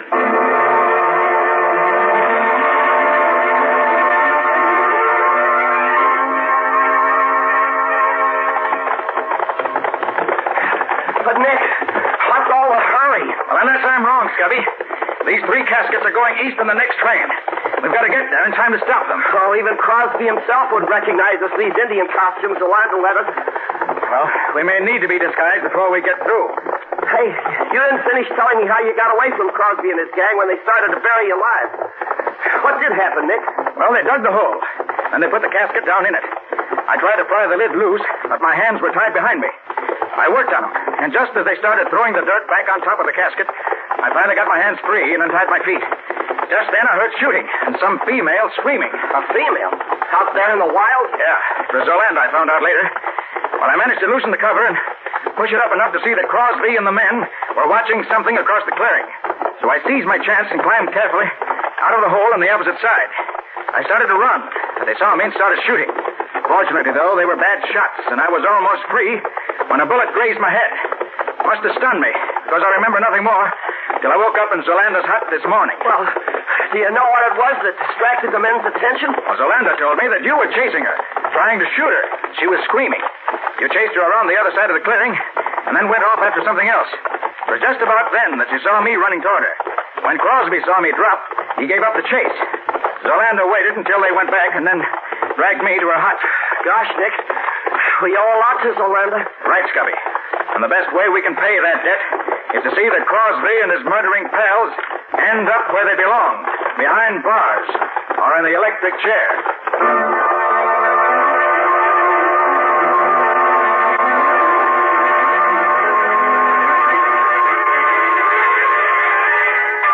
You understand, Patsy? Of course, Nick. You want the police chief to meet you at the station in 10 minutes. And you want Mr. Dalrymple and the president and treasurer of the mine to meet you in the chief's office in an hour. That's right. Now be sure you get them all. Don't worry, I'll take care of it.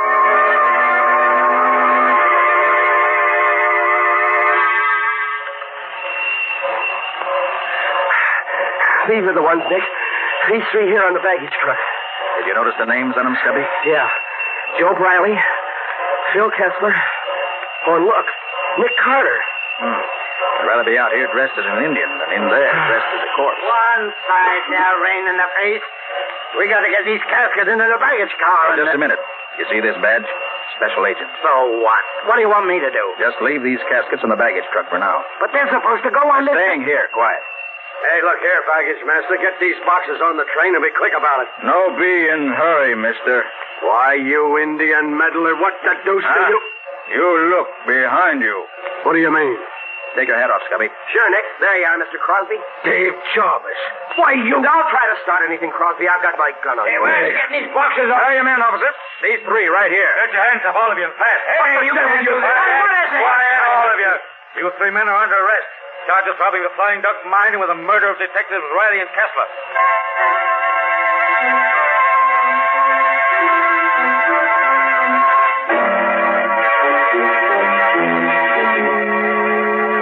They're all here, Nick. Thanks, Patsy. Now, Mr. Dalrymple, I asked you and the officials of the Flying Duck mine to meet me here in the office of the chief of police because I want to show you what's in the casket that Crosby was taking back east with him. Oh, Now, the first casket is supposed to contain the body of Phil Kessler. All right, Scubby, open it. Sure, Nick. Gold. Gold bullion. Yes, Chief. In these 3 caskets, you'll find the entire amount of gold stolen from the mine. Stolen by Dalrymple, the mine manager, Crosby, the mine super, and 4 of the workmen who worked in the amalgam room of the mill.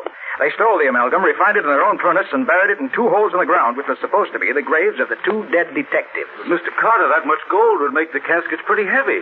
Wouldn't that extra weight be noticed? No, Chief. Because when you ship a body by train, the casket has to be lead-lined and hermetically sealed. That means it weighs much more than the usual casket.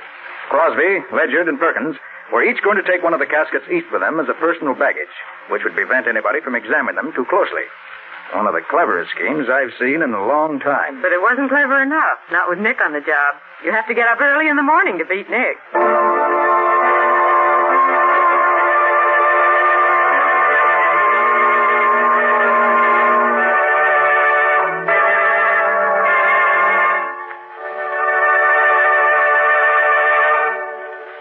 This was another strange experience of Nick Carter, Master Detective, called The Flying Duck Murders or Nick Carter and the Gold Thief.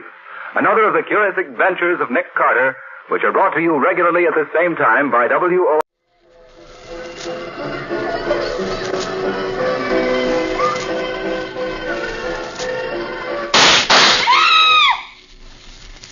Calling Nick Carter. Another case for Nick Carter, Master Detective. Yes, it's another case for that most famous of all manhunters, the detective whose ability at solving crime is unequaled in the history of detective fiction. Nick Carter, Master Detective.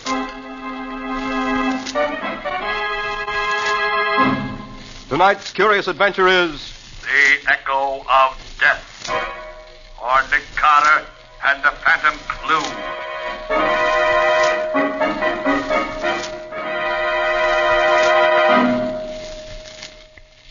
No, please, don't kill me. Don't kill me. Hold him still. They're just like that. This has got to look right. No, I'll do anything you say. I'll forget everything I know. Only don't... All right. He's dead. Now, come on.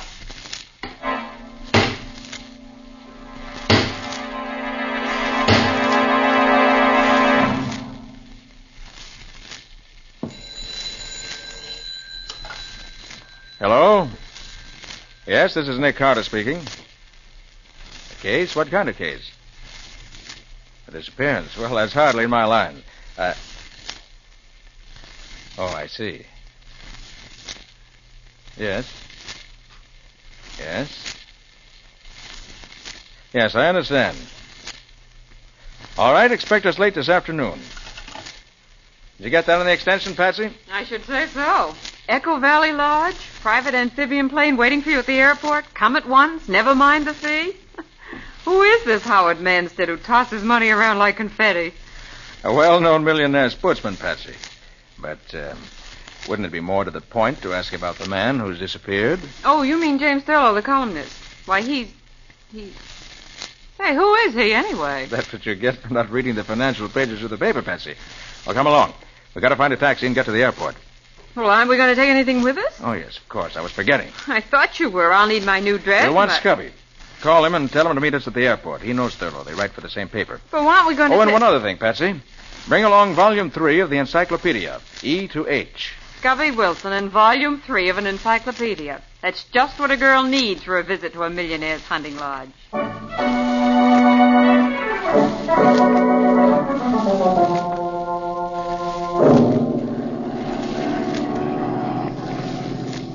Though seldom visited because of its somewhat inaccessible location, Echo Valley is a natural freak of singular interest. I have friends you could say the same thing about, but the encyclopedia doesn't mention them. Quiet, Scubby. Let Patsy finish reading. Echo Valley is of great interest to scientists.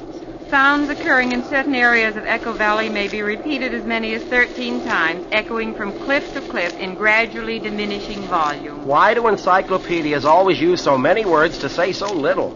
That's what I wonder about newspaper reporters sometimes, too. So we'll change the subject? What else does it say? That's all. Well, that's no help. Thurlow certainly wasn't carried off by an echo. Oh, he's probably just lost in the woods. In any case, I don't see why Manstead insisted on you coming out to look for him, Nick. You're no Indian guide. Patsy, if Thurlow isn't found alive, it may cost the public millions. Millions? Well, he's just a columnist, isn't he? Just a columnist? He's the smartest financial reporter in New York. And Thurlow's more than just a reporter, Patsy. In the financial column he writes, he sometimes tips the authorities off to big stock swindles and other kinds of financial skullduggery. Right. It was Thurlow who broke open the Nemo Bank scandal 3 years ago and sent the whole board of directors to prison. And for some time, Patsy, Thurlow has been hinting in his column that he was on the verge of revealing some kind of tie-up between certain politicians and one or two big operators that would rob the public of millions. Oh, then if anything happened to him now, before he's had a chance to tell anybody what he knew, the scheme would go through his schedule. Right. That's why he went to Echo Valley Lodge. Manstead, an old friend of his, invited him out so he could work in peace for a few weeks. Scubby. Huh? Is it true that Thurlow was on the verge of a nervous breakdown when he left? Oh, he was walking around in circles talking to himself, Nick. He had almost all the dope he wanted, but he still hadn't got the name of the guy behind the whole scheme. He took along a whole bunch of records of stock transactions. He said they might give him the clue he needed. And, hey, look, ahead of us. Echo Valley. It is, isn't it, Nick? No doubt of it, Patsy. But look, that isn't any Echo flying toward us. A plane. Nick, it's a plane flying up out of Echo Valley. Yes. Yes, it's a private amphibian. I thought this plane of Manstead's was the only one in these parts. Now, the pilot's seen us. Huh. He's turning out of our line of flight. You suppose he wants to avoid us? I'll bet he doesn't want us to see his markings. He is trying to avoid us. Oh, pilot. Swing over so we can get a look at that plane down there. Right, Mr. Carter.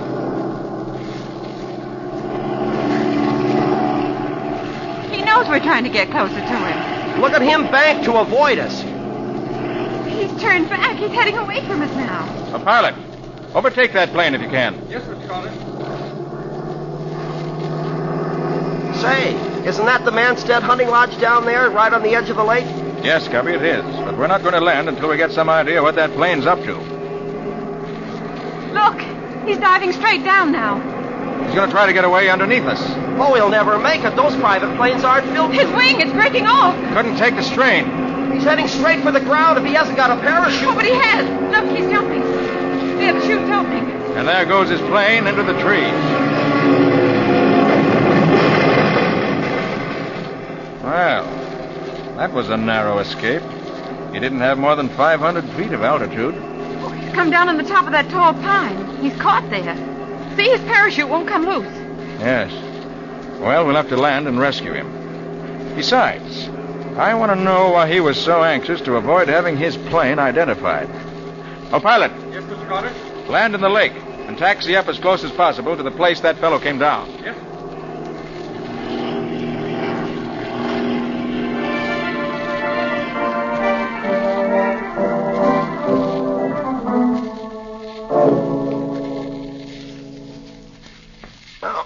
Patsy, I'll lift this one up for you. There you Watch are. out that branch doesn't Thanks. snap back in your face, Patsy. Oh.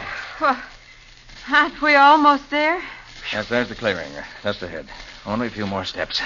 Oh, and they say exercise is good for you. Oh, there.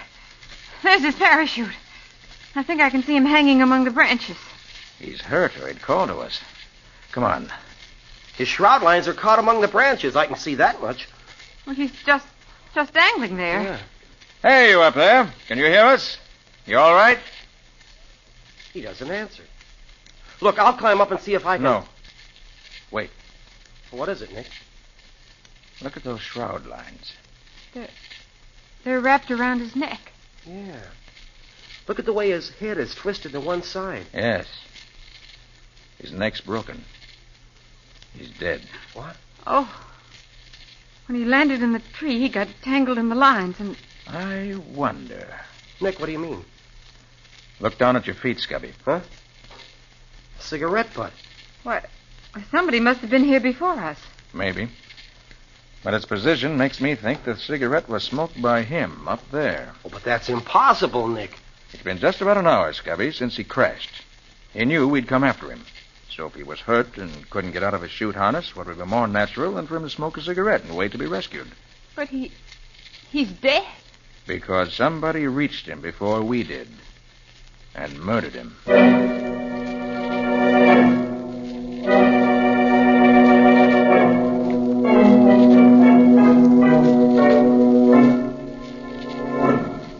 And so that's the story, Mr. Carter. As much as we know, anyway. Thurlow just wandered away yesterday morning and never returned. I see, Mr. Manson. And you don't think this mysterious airplane we met just before we reached here has any connection with Thurlow's vanishing? Well, I don't see how it could. But then, as I said, I haven't the slightest idea where the plane could have come from or who was flying it. Yeah. Now, let's go over the facts again, if you don't mind. Oh, of course not. Thurlow arrived here a week ago? Yes, with his wife. I had them flown in my plane. They had the lodge to themselves with my permanent housekeeper to look after them. And you arrived yesterday? In the middle of the afternoon. But Thurlow wasn't here when you arrived? No, he'd already gone out. He told his wife he was taking his revolver along and would take pot shots at the trees and rocks. So you never actually saw him? That's right. The woodsman I employ to look after the property asked me to come and examine some trees he wanted to cut down. About sundown, I got back to the lodge, and Thurlow still hadn't returned. Mrs. Thurlow was becoming worried. I ordered the floodlights we used for landing the plane at night, but he didn't show up. And then in the morning, you called me. Well, first I phoned the nearest forest ranger station. And after that, Mrs. Thurlow was so agitated, I promised I'd send for you. Where is Mrs. Thurlow? I'd like to ask a few questions. Well, she's sleeping now. She was up all night, and this morning the housekeeper gave her a sleeping tablet. Shall we wake her? No, not just now. There's still an hour of daylight left. I'd like to take a look around outside. Perhaps I'll open it. Mr. Manstead. Johnny, what is it? His hat. We found it. Thurlow's hat? Where? Near the waterfall. Why, that's not far. It's only a mile from here. There's still light. Do you want to come with us and look for him, Mr. Carter? Yes, I think I do.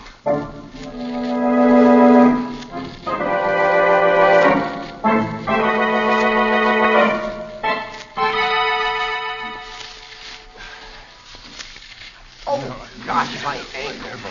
Oh, boy. There's the hat, Mr. Manstead. In that bush. But what in the world could Thurlow have been doing in here? This isn't the trail to the waterfall. It isn't a trail at all as far as I'm concerned. It's a jungle. It used to be a trail to an old one-room cabin, but there's no reason Thurlow would go there. Well, maybe if we yell, he'll hear us. He might be in there with a busted ankle or something. Go ahead and try, Scabby. Thurlow! Thurlow!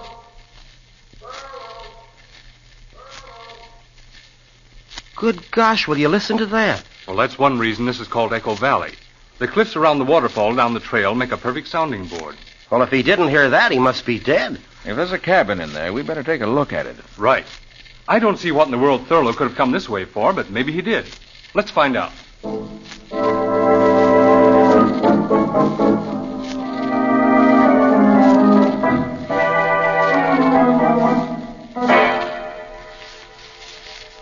There it is. Where, Manstead? Oh, there, between those two trees. See it? Oh, yes. It's only another 40 yards. Well, come on, then. Oh, Scubby. Wait. Well, sure, Nick. What is it? That bare patch of ground there. Those footprints. Thurlow's footprints. You sure, Scubby? Sure. I've seen those pointed shoes of his too often not to recognize the footprints anyplace. Come on, Nick. Yes. I'm coming. Thurlow's a tall man, isn't he, Scubby? He's a tall man like I'm Henry Ford.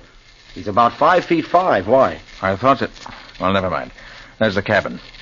Gosh, it doesn't look as if it had been opened in years. Well, it hasn't that I know of. But there are Thurlow's footprints going right up to the door. And somebody's opened the door recently. Look at these broken spider webs around the door jamb. And it won't open now. Oh, here, let me try. It ought to open without any trouble. Yeah, but it doesn't budge. That's strange. Let's take a look through the window. The window's boarded over. The boards haven't been touched. I nailed the window up myself 3 years ago. Nobody came here since. And someone has come here. Thurlow. And he must be inside now. But the window hasn't been touched, and the door is barred on the inside. Looks bad. We'd better break the door down. Suppose we have old Johnny use his axe on it. That'll be quicker. Of course. Johnny, smash the door open for us. Stand back, please.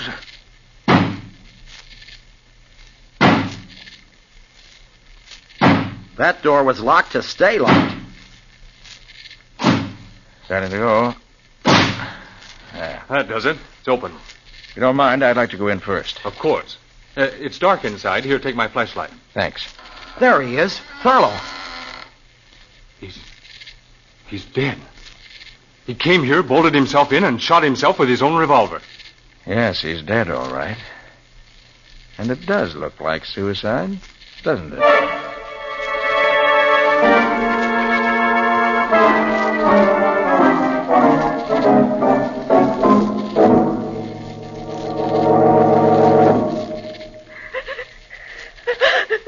Now, Mrs. Thurlow. couldn't have killed himself, Mr. Carter. He couldn't have. I'm sorry, Mrs. Thurlow. I wouldn't intrude on your grief if it wasn't necessary. Now, first of all, what kind of mood was your husband in yesterday morning just before he disappeared? He was very agitated. Agitated? Well, do you know any reason why he should have been? I think he just found a clue to the identity of the man he was seeking. The one behind this plot to upset the stock market. Did he say who it was? No, he just said he'd stumbled on a clue. And he was so shocked he could hardly believe the evidence. That was why he went out into the woods. He wanted to be alone to think the matter through. Perhaps his notes will tell us what he found. Yeah, I thought of that, Nick. After Mrs. Thurlow woke up and I talked to her while you and Scubby were out with Mr. Manstead, we tried to read his notes. But they're in some kind of a shorthand that nobody can read but himself. I can make out a few words here and there, but not enough to help. Well, we'll have another try at it later. Please go on, Mrs. Thurlow. Well, that's almost all, Mr. Carter. Jim went out about 10 in the morning. I stayed here in my room reading. About half an hour later, I thought I heard a shot. All of a sudden, I was terribly frightened. Frightened? Of what? I don't know. It was just a feeling. Then I heard the far-off echo of somebody hammering. It was... Oh, it sounded like somebody hammering down the lid of a coffin. And I'm positive it meant that Jim was dead. It's probably someone chopping down a tree she heard, Nick. Anyway, she went back to her reading and forgot about it. Then around 1, Manstead phoned from the village, this little town about 10 miles from the hills, for Johnny to come for him in the station wagon. Manstead phoned? But didn't he fly in by plane yesterday? Seems not. The plane was in New York getting a new propeller, so he took the night train. Is that so? Anyway, Johnny went to meet him. He got here about 2:30. The rest of the story is just the way he told it to us. Nick Thurlow must have killed himself. There just isn't any other answer. I wonder, Patsy. I wonder.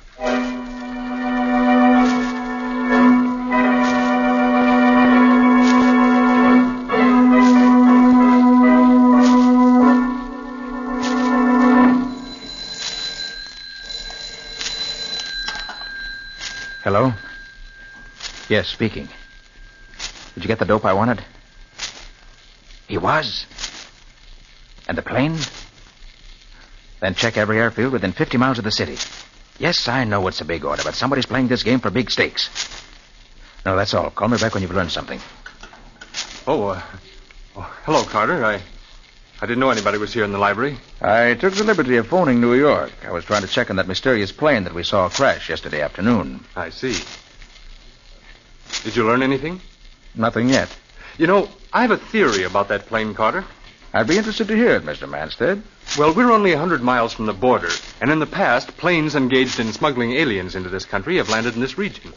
Now, I'm willing to wager this chap, who was so anxious to avoid being seen, was engaged in doing something like that. Certainly sounds plausible. Nick! Oh, Nick! Oh, yes, Scubby. Oh, there you are. Oh, top of the morning to you, Mr. Manstead. Good morning. Say, I was looking for the two of you. Forest Ranger Thompson and 2 of his men are down at the landing waiting in your launch, Mr. Manstead. They want to get started down the lake to bring in the body of that flyer who was so unlucky when he bailed out of his plane yesterday. Of course. You're coming with us, aren't you, Carter? Yes, indeed.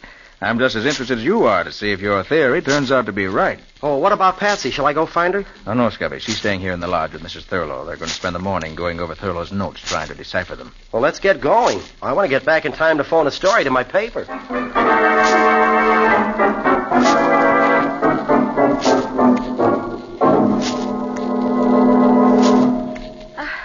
I'm afraid it's no use, Miss. Please, just call me Patsy. It's just impossible to read these notes of Jim's, Patsy. They're not only in his own shorthand, but most of them are in code, too. Here's something that seems as if it might mean something. See, it says, I can HB it. HB. Hardly believe. I can hardly believe it. Yeah. Of course, that's what it means. And here's some more. It's clearer. Shall I tell Manstead what I know? The next line. Better not. Instead, must get back to New York. Well, that's clear enough. But the next line, my life, M-B-N-D.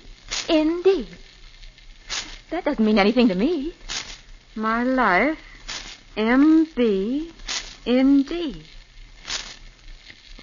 My life may be in danger. Oh. And then there's just one last sentence that he never finished. To think that the one man in the world. And that's all there is. Oh, if it only finished. To think that the one man in the world. Who do you suppose he could have meant? I can't even make a guess. The one man. Mrs. Thurlow. What's Patsy? Mrs. Thurlow, we're going to go and take a look at that cabin now while all the others are away. I have a theory, and we're going to find some evidence to prove it. It has to be there. It just has to be.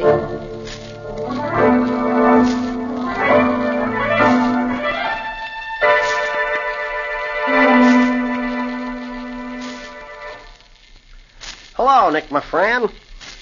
Hey, what's troubling you? You've been sitting out here on this rock for an hour ever since we got back, looking mean enough to bite your grandmother. Scubby, that poor devil of an aviator whose body we brought in was murdered. And Thurlow was murdered. And I can't prove it. But, Nick, couldn't you be wrong? The aviator certainly looked like a natural accident. And Thurlow, if I ever saw a case that looked more like suicide, well, I don't know where it was. Well, that's just it. The aviator I can explain. Someone slipped through the woods, reached him before we did, climbed the tree he was caught in, and strangled him with the shroud lines in his parachute while pretending to help free him. But Thurlow, his own footprints leading into the cabin. The window boarded over and the door bolted on the inside. If somebody killed him, well, how did they get out? I don't know, Scubby. It isn't possible. Yet it was done. I'm going to break the... Hey, Scubby, what's that in your hand? Oh, just a shiny new nail I picked up somewhere. Somebody must have been fixing something. A nail. And Mrs. Thurlow said she heard the echo of hammer blows the morning her husband died. Yeah, said they sounded like somebody hammering down the lid of a coffin. Dames sure have imaginations. But that's just what she did hear. Huh? She heard the echoes of somebody nailing down the lid of a coffin.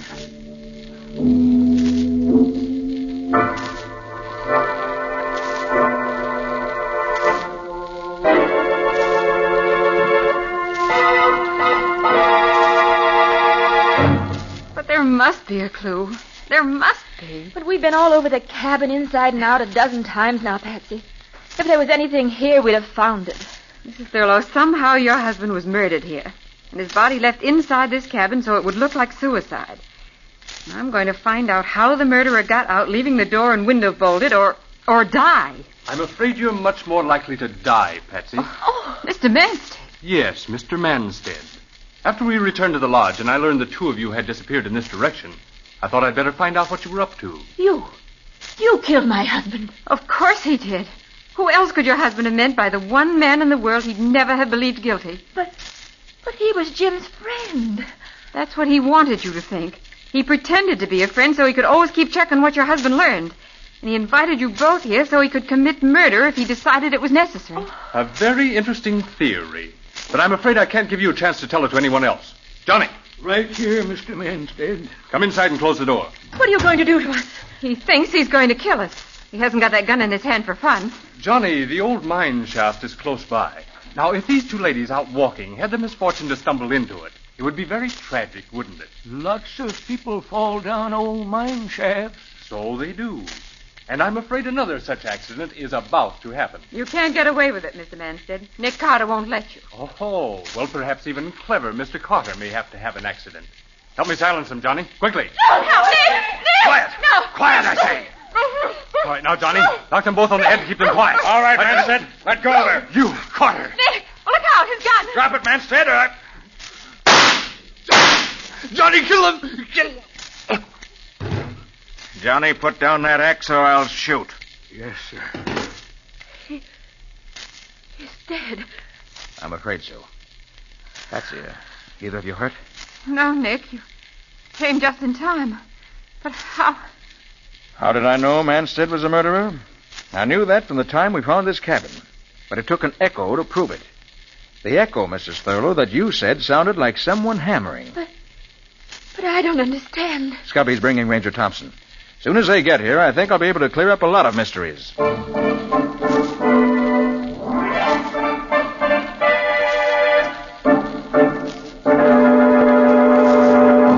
So Manstead was behind the plot that Thurlow uncovered. He invited Thurlow here in order to find out what he knew. He discovered Thurlow had evidence which would tell him the truth, and therefore decided to eliminate Thurlow. But, Mr. Carter, Manstead didn't get here until after Thurlow was dead. He came by train. Oh, Ranger Thompson's right, Nick. He appeared to come by train. Actually, he flew in the night before, in a plane whose pilot was used to taking big fees for keeping his mouth shut. That was the plane that we saw crash. Something delayed it from leaving in time to avoid us, and in the pilot's effort to keep away from us, well, we all know what happened. But, Nick, why was the pilot murdered? That was Johnny's work. As soon as Thurlow saw the crash, he sent Johnny by a secret trail through the woods to make sure the pilot didn't live to talk. Otherwise, his murder scheme would have collapsed. Isn't that right, Johnny? Yes, sir. So Manstead flew here the night before he murdered Thurlow. In the morning, when Thurlow left the house, he and Johnny waylaid him. Is that it, Nick? That's it, Patsy. They brought him to the cabin here. Manstead put on his victim's shoes and made a trail of footprints. I see. Then they killed Thurlow, put his shoes back on him, and left him in the locked cabin. A clear case of suicide. But Manstead made a mistake there. His footprints were too far apart. They were the steps of a tall man. When Scubby said Thurlow was a short man, I began to suspect. Well, it certainly does sound plausible, Mr. Carter. But you've still got to convince me Manstead could get out of that cabin and leave the door barred from the inside. Make it good, Nick. Johnny knows the answer. You all remember that Mrs. Thurlow said she heard the echo of hammer blows. You mean she really did hear someone hammering? Exactly. This is a small cabin with a roof lightly nailed in place. Now look up there. What's that flashing in the sun? Looks like nail heads. Somebody's hammered new nails into that roof all along this side. Nick, is that the clue I was looking for? That's the clue you were looking for. Scubby and I saw it yesterday, but we weren't smart enough to know what it meant. Here, I'll take Johnny's axe and push the blade in under the eaves and pry upward like that. Well, the whole roof's lifting up. Well, blow me down. Manstead and Johnny pried up the flimsy roof before they killed Thurlow. Then, leaving the door barred, they climbed out. And Johnny nailed the roof back into place. Right. So they were hammering the lid on the coffin, so to speak. Thurlow's coffin. And due to the curious echoing qualities of the rocks, the sound carried to the lodge, and Mrs. Thurlow heard it. I didn't think it meant anything until I noticed the nail Scubby picked up someplace. The nail Johnny must have dropped. And then I remembered the hammering sound Mr. Thurlow spoke of. And suddenly the whole thing was clear. Well, it sure wouldn't have been clear to me if you hadn't explained it, Mr. Carter. I certainly wouldn't ever have worked it out with just an echo for a clue. Oh, but that was an unusual echo. Remember how cleverly it answered? And when it comes to answers, Scubby, Nick Carter is the man who gets them.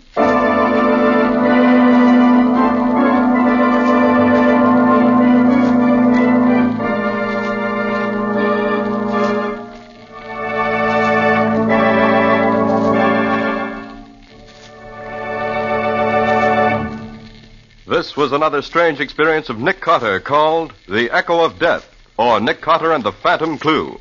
The curious adventures of Nick Carter, Master Detective, are brought to you every Monday night at 9:30 Eastern Wartime. We'll let Nick himself tell you about next week's story. What'll it be about, Nick? I call it Death Across the Tracks. It began with the murder of a detective. A railroad detective who lived in the station alongside the tracks. He was working on a case, but he had it only partly solved when he was murdered. And I picked it up from there. I'll say you did, Nick. You almost picked up a few bullets into the bargain the way the victim did. When you called it Death Across the Tracks, you were right in more ways than one. This sounds more and more intriguing. And how did it wind up, Nick? Well, we'll tell you that next week. But I can say this much. I had a stroke of luck. Nick always calls it luck when he uses foresight. Good night, folks. Yes, good night, folks. And good night, Patsy and Nick. In tonight's strange adventure, Nick Carter was impersonated by Lon Clark. Patsy was impersonated by Helen Choate. Original music was played by Lou White. The entire production was under the direction of Jock McGregor.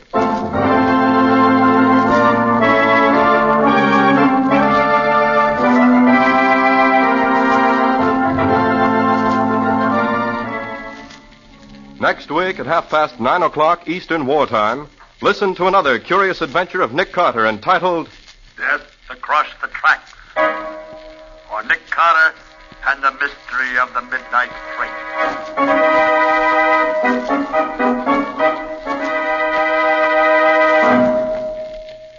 This story is a copyrighted feature of Street and Smith Publications, Incorporated. And here's a special note.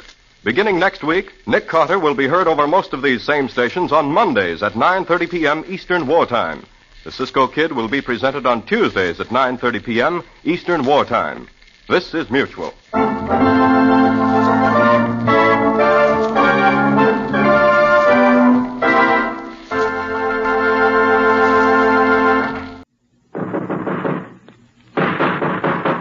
What's the matter? What is it? Another case for Nick Carter, master detective.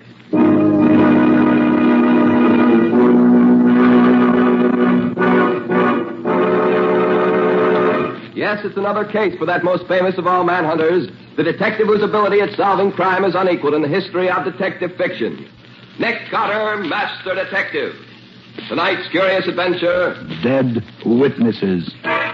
Or Nick Carter and the Mystery of the Murder Room.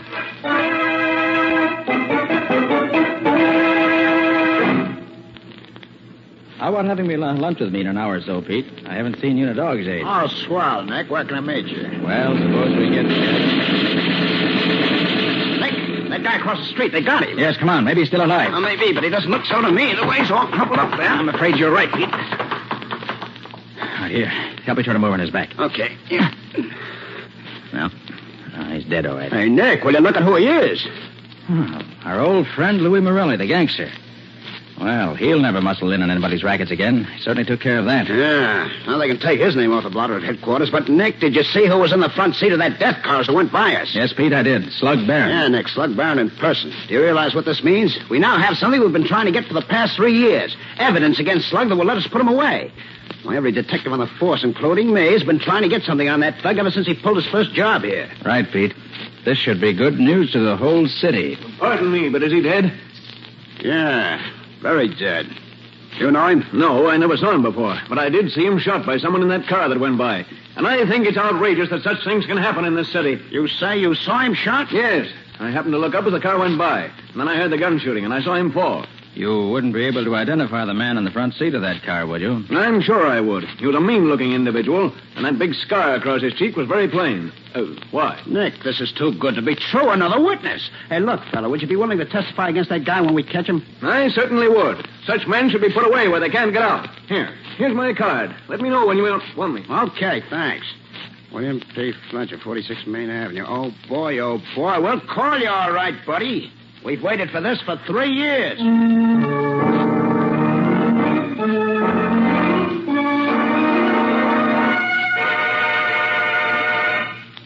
Nick, that's the best news I've had in this department in years. Have you picked up Slug yet, Riley? Oh, but the boys will be in with him any minute now. And then with 3 honest-to-goodness witnesses against him, we'll put him in the chair and strap him down tight.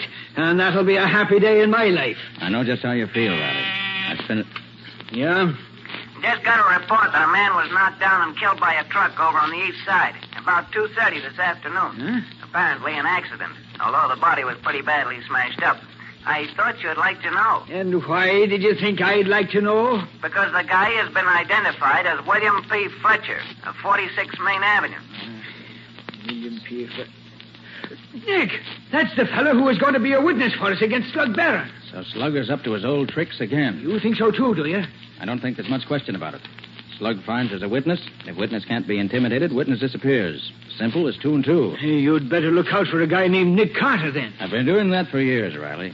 This won't be the first time I've come up against Mr. Slug Barron. Hey, Chief. Huh? Look, we've combed this whole town from end to end, including up and down and sideways, and there ain't a sign of Slug anywhere. What do you mean there ain't a sign of him? There's got to be. He ain't left town, has he? Well, I don't think so, but we can't locate him. Him or the death car, and nobody knows anything about him either. Well, if they do, they won't talk. Which is nothing new. Well, if Slug's still in town, Pete, and you guys don't bring him in the next 24 hours, you can turn in your badges. Okay, Lieutenant, I'll do my best. Your best ain't good enough. You gotta do better. Can you beat it, Nick? For 3 years, this Slug Barron has been head man in the city. For 3 years, me and him has been at it tooth and nail. He's been the head of every big racket we've had. Why, we've arrested him 20 times, and 20 times we've had to let him go because we couldn't prove nothing on him. And every time we let him out of here, he laughs in my face. Now he kills this Morelli, and 3 witnesses see him do it and are willing to testify, and suddenly 1 witness is killed and we can't find Slug anywhere. Now, calm down, Riley. Your biggest job right now is to keep your witnesses alive until you do find Slug. We'll still hang it on him with you and Pete as witnesses, even if he did get rid of Fletcher. Now, look, Nick, wouldn't you like to get after Slug yourself? Why? You could call it self-protection, Nick. Don't forget you're a witness now, too. Okay, Riley. Since you put it that way, I'll do what I can to get Slug for you.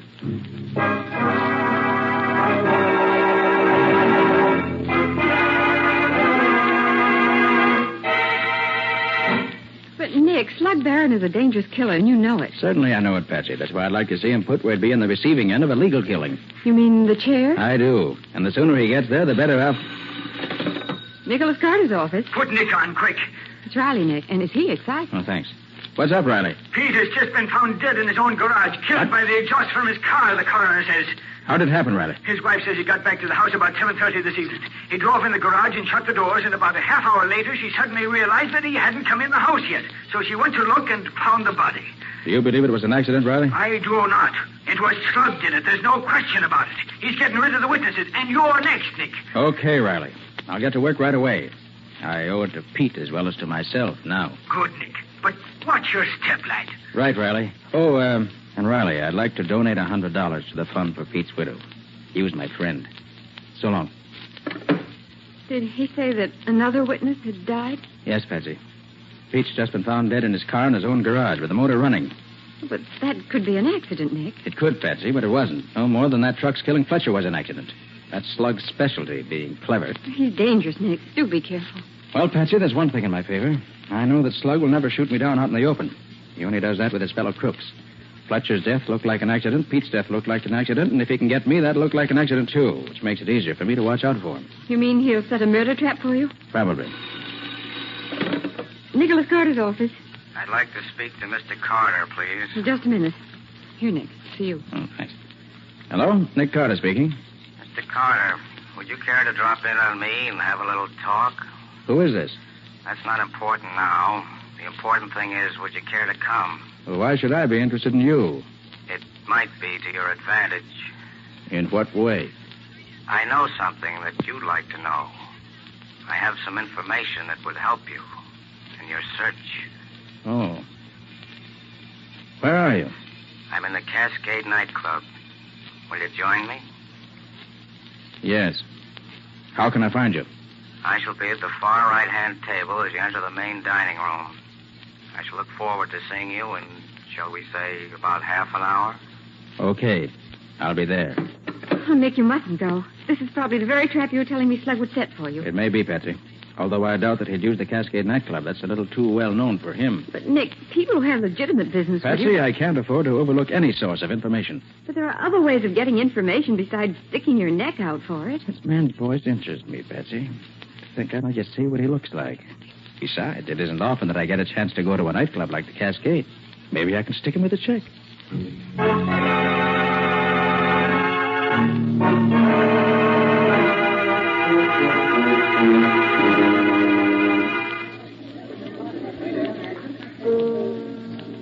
evening, Mr. Carter. You sent for me? Yes. Would you sit down? Thanks. Care for something to drink? No, thank you. Cigarette? No, thanks.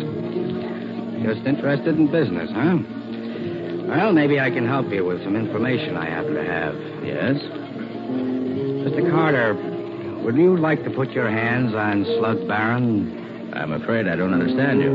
No? I think you do. Let me put it in another way. If you live long enough to get your hands on Slug Barron, it means the electric chair for him. But I happen to know that your chances of living are none too good right now either.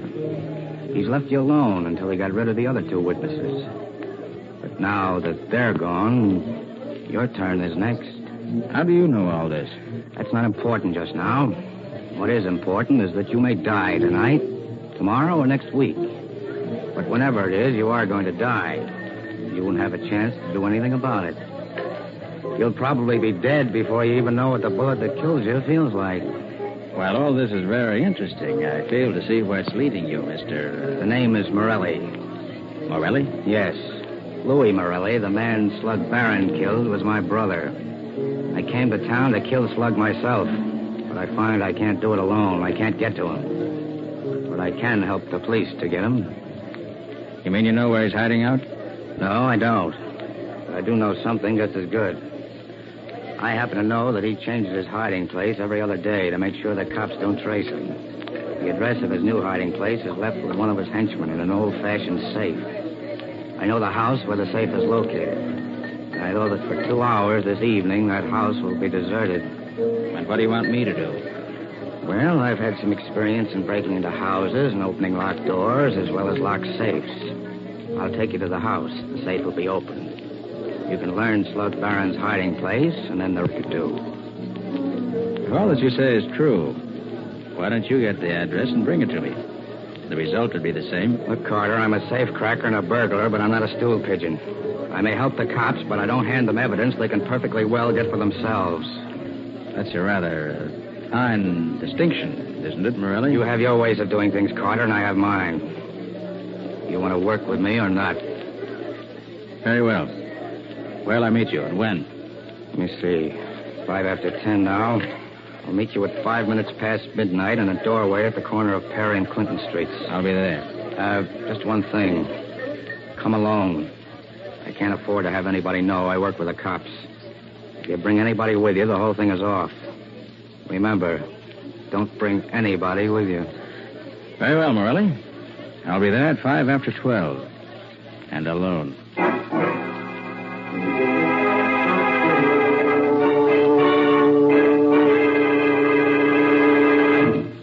Now, wait till I get a pencil here.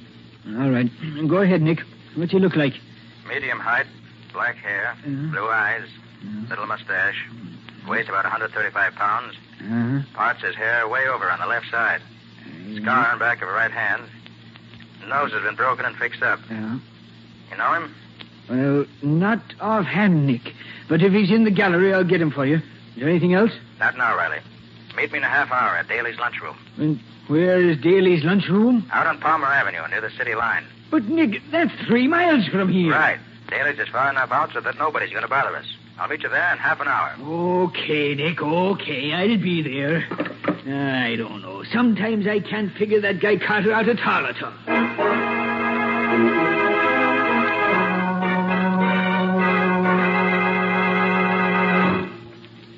Come on, I want my... I think we can talk safely here, Riley. Well, I should hope so. After getting me way out here on the sticks. Well, what did you find? Did you dig up his picture? I found him right enough. His name is Lucky Warren. He's one of the big Chicago mobsters, one of the smoothest articles ever came out of Chicago. Oh, so that's why he looked rather familiar.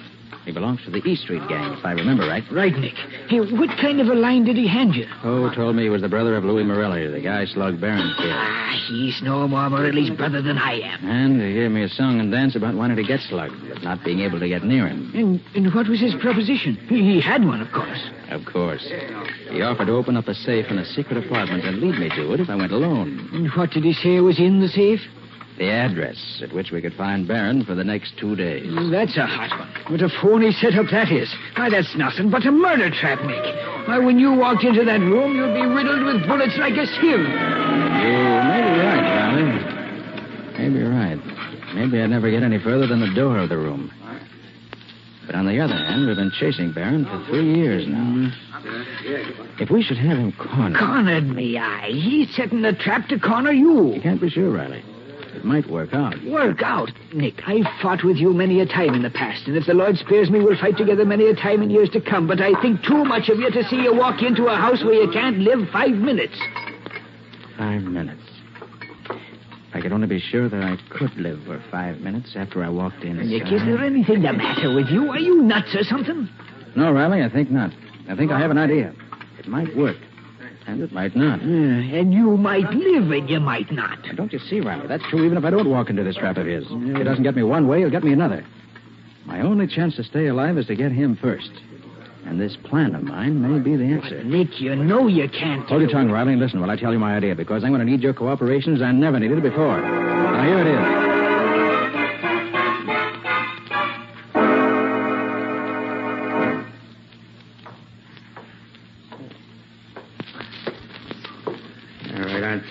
see, Carter. Yes, Merlin.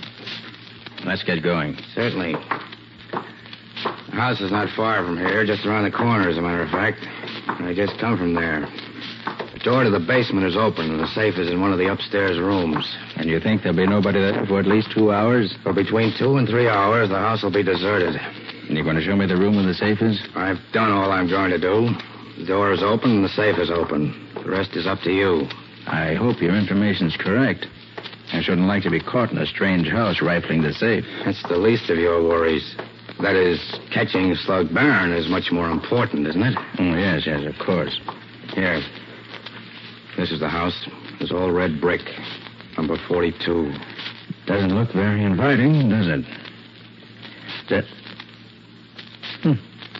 Gone already, huh? Didn't take you long to leave, did it? Well, Nick, you're on your own now.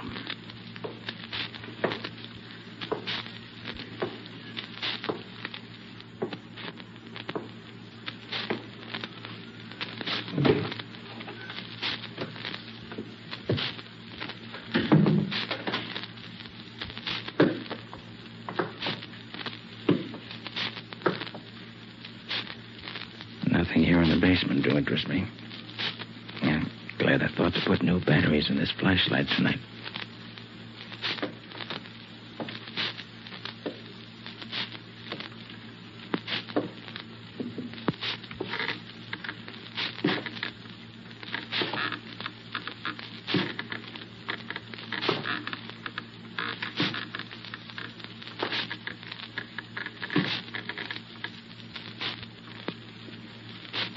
Seems to be nobody here on the first floor.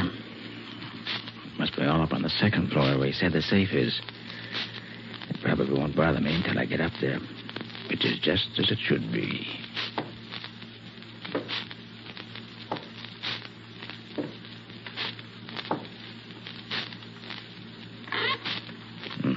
Must be in the living room. Still furnished. Been a long time since anyone lived here. This'll do well enough for what I want. Have a cigarette, Nick? Oh, yes, thanks.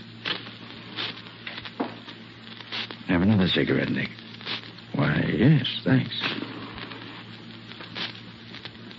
Won't you have another cigarette, Nick? Why, yes, thanks, I will. Now. Sounds as if they're getting nervous upstairs. Oh, don't worry, friend. I'll be up in just a minute.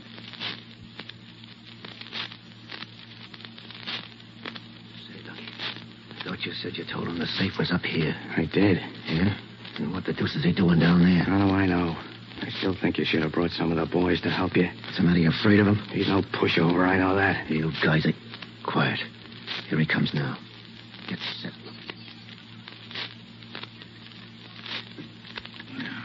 These are the creakiest stairs I ever heard.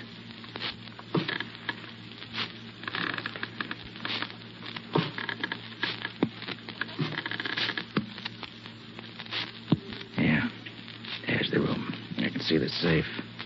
Oh, this is some room. No windows in it. And look at this door. Solid steel, built like an icebox. It's so heavy. And still no one here to meet me. Well, at least I can look into the safe while I wait. Yeah, the door's open a crack, just as advertised. Wonder why... So that's it. Very interesting. Well, if that's the setup, I think I'll leave the examination of the safe till later. Now, the chair looks comfortable. I'll wait for my host there, with my gun in hand, just in case.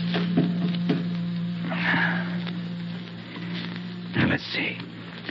It's been just 4 minutes since I came up from downstairs. If I can hold out here another 2 minutes at least before they... No. So you've come to welcome me at last, have you? Well, Nick Carter, it's been some little time since we saw each other. Formally. It's hardly my fault, Slug. I've done my best to find you any number of times in the past year or more. Slug, let me take a shot. Oh, yes, of course. You're here, too. Have you managed to avenge your brother yet, Mr. Lucky Warren? How the devil are you... Quiet, Lucky. Come in and close the door. Don't forget you're only a guest at this party. Look, Slug, let's get this over with. Fooling around with Nick Carter is dynamite. I don't really see why you should feel that way, Lucky. Nobody knows where I am, so nobody's going to interfere with you. You ain't telling us nothing, Carter. We made sure of that ourselves. We had 2 men shadow you from the nightclub to the lunchroom where you talked to Lieutenant Riley. We had 2 men shadow Riley back to headquarters, and 2 more follow you when you came here to meet Lucky. Now, Carter, we're sure there ain't no cops following you this time. You've been to a great deal of trouble, Slug, seems to me, just to get me to walk into a death trap that was corny and as obvious as this one. Well, now that I'm here, what's going to happen? Carter, I've been waiting 3 years to take care of you, and I'm going to see that you get I see that you've cut the current off from the safe. If I hadn't heard the hum of the transformer a few minutes ago, I should probably have touched it and been knocked unconscious. Was that what you wanted? If you'd have touched that safe, you would have been dead. Oh.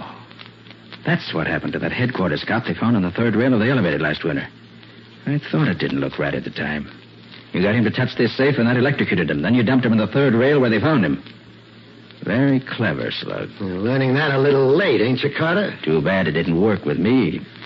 Now you've got to find some other way to get rid of me. Some less clever way. Are we going to stand around here all night chewing the rag, or are we going to take care of this guy and now? Take it easy, Lucky. Now that we're all here together, there ain't no hurry. Carter ain't going nowhere. And with the door closed the way it is, this room is soundproof, isn't it? Lovely room for a murder. And it probably won't be the first time it's been used for that either. Let me take him, Slug. My finger's getting anxious. All right, Lucky. But make it good. I'll make it good, all right. Sure, Lucky'll make it good. If he doesn't. Hold still, Lucky. Hold still, Lucky. What are you doing? He's got me, Slug. Get moved. Get out of the way, Lucky. I can't hear you standing in front of him. That's the idea, Slug. And he's going to stay there for now. Yeah, so you think you're safe as long as you've got him held in front of you, do you, Carter? Well, you're free. No, Slug, you can't shoot me. You can't do that. Now, watch me. I waited too long to get this gun. So long, Lucky. No, Slug, no. Slug, you killed me. Yes. You killed him. And missed me. What now? Lucky's body is pretty heavy for you, ain't it, Carter? Now that he's dead. Not too heavy, Slug. He's better protection than nothing. Yeah, but you got no gun. So how long you expect to last? No, I have no gun, but I do have a weapon. You ever think of that? Yeah, what is it? It's Lucky's body. Here. Than you expected, isn't it, huh? I'll All right, that's enough of that. Get your hands up. Come on, let it out here. All right, you men, don't you want it? All right, now put the cuffs on that mug and guard him with your lives. Take him down to the wagon. Thanks, Riley. I'm about all in. Don't know why I feel so weak. Are you hurt bad, Nick? No. Just a scratch on the head. It's nothing. Oh, nothing, is it? Sure, it's bleeding enough for 2 men. Hey, get the doc up here on the double. Okay, sir. How about that hole in your shoulder, Nick? I suppose that's nothing, too. You almost did for me, Riley. I was afraid I wouldn't be able to hold him for you. Hold him, did you say? Sure, Nick, you done noble. Nobody could have done better, or even half as good. I'm proud of you.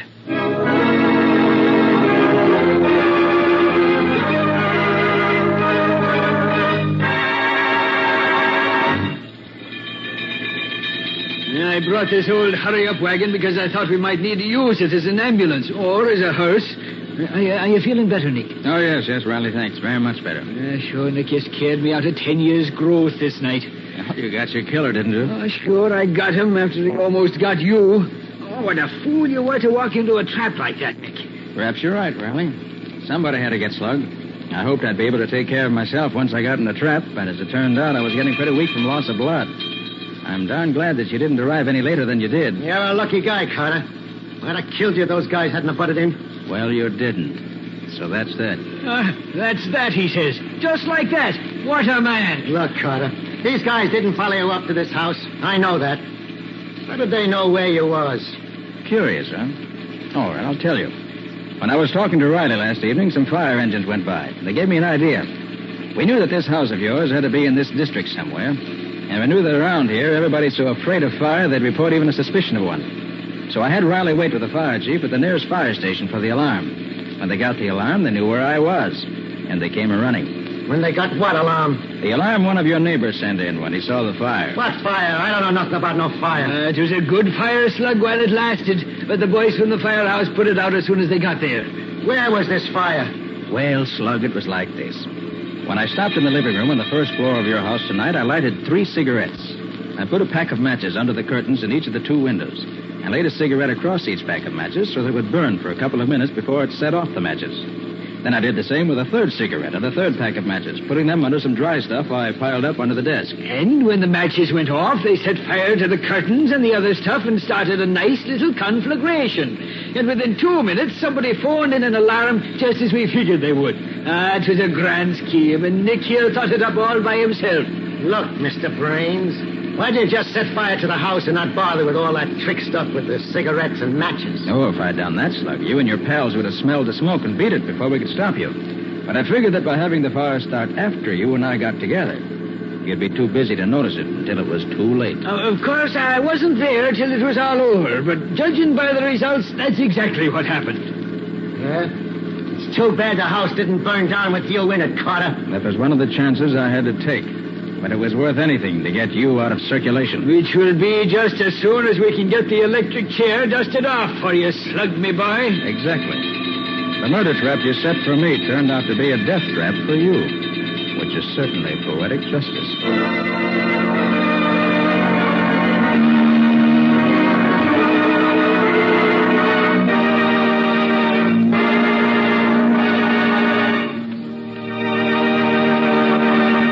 This has been another of the strange adventures of Nick Carter, Master Detective, which are brought to you regularly at the same time by WOR Mutual. How about a little preview of next week's story, Nick?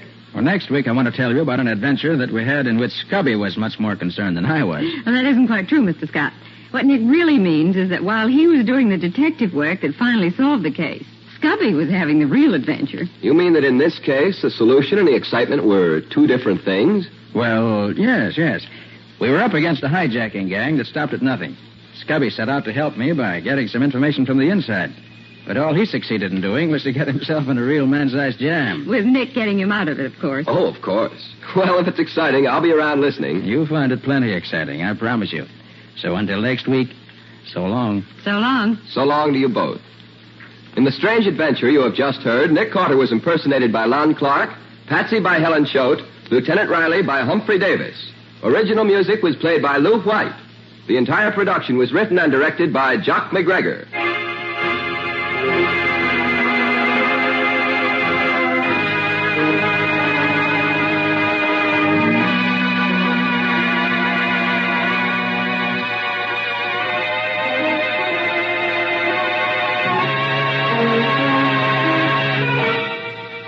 Next week at the same time, listen to another curious experience of Nick Carter entitled Death in the Pines, or Nick Carter and the Mystery of the Murdered Driver.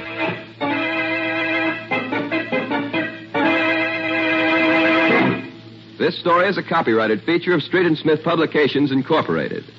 The Return of Nick Carter is produced in the studios of WOR and is broadcast over most of these stations every Saturday evening at 7 o'clock Eastern War Time. And don't forget that the adventures of Nick's adopted son, Chick Carter, are broadcast over most of these stations Mondays through Fridays at 5:30 p.m. Eastern War Time. This is Mutual.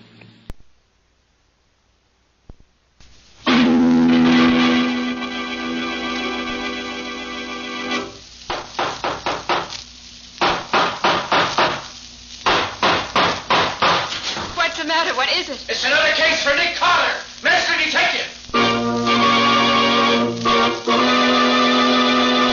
Yes, it's another case for that most famous of all manhunters, the detective whose ability at solving crime is unequaled in the history of detective fiction, Nick Carter, Master Detective, presented by the 3 great Linex home brighteners, Linex Clear Gloss, Linex Cream Polish, and Linex Self-Polishing Wax, created by Acme, America's great producer of Acme quality paints.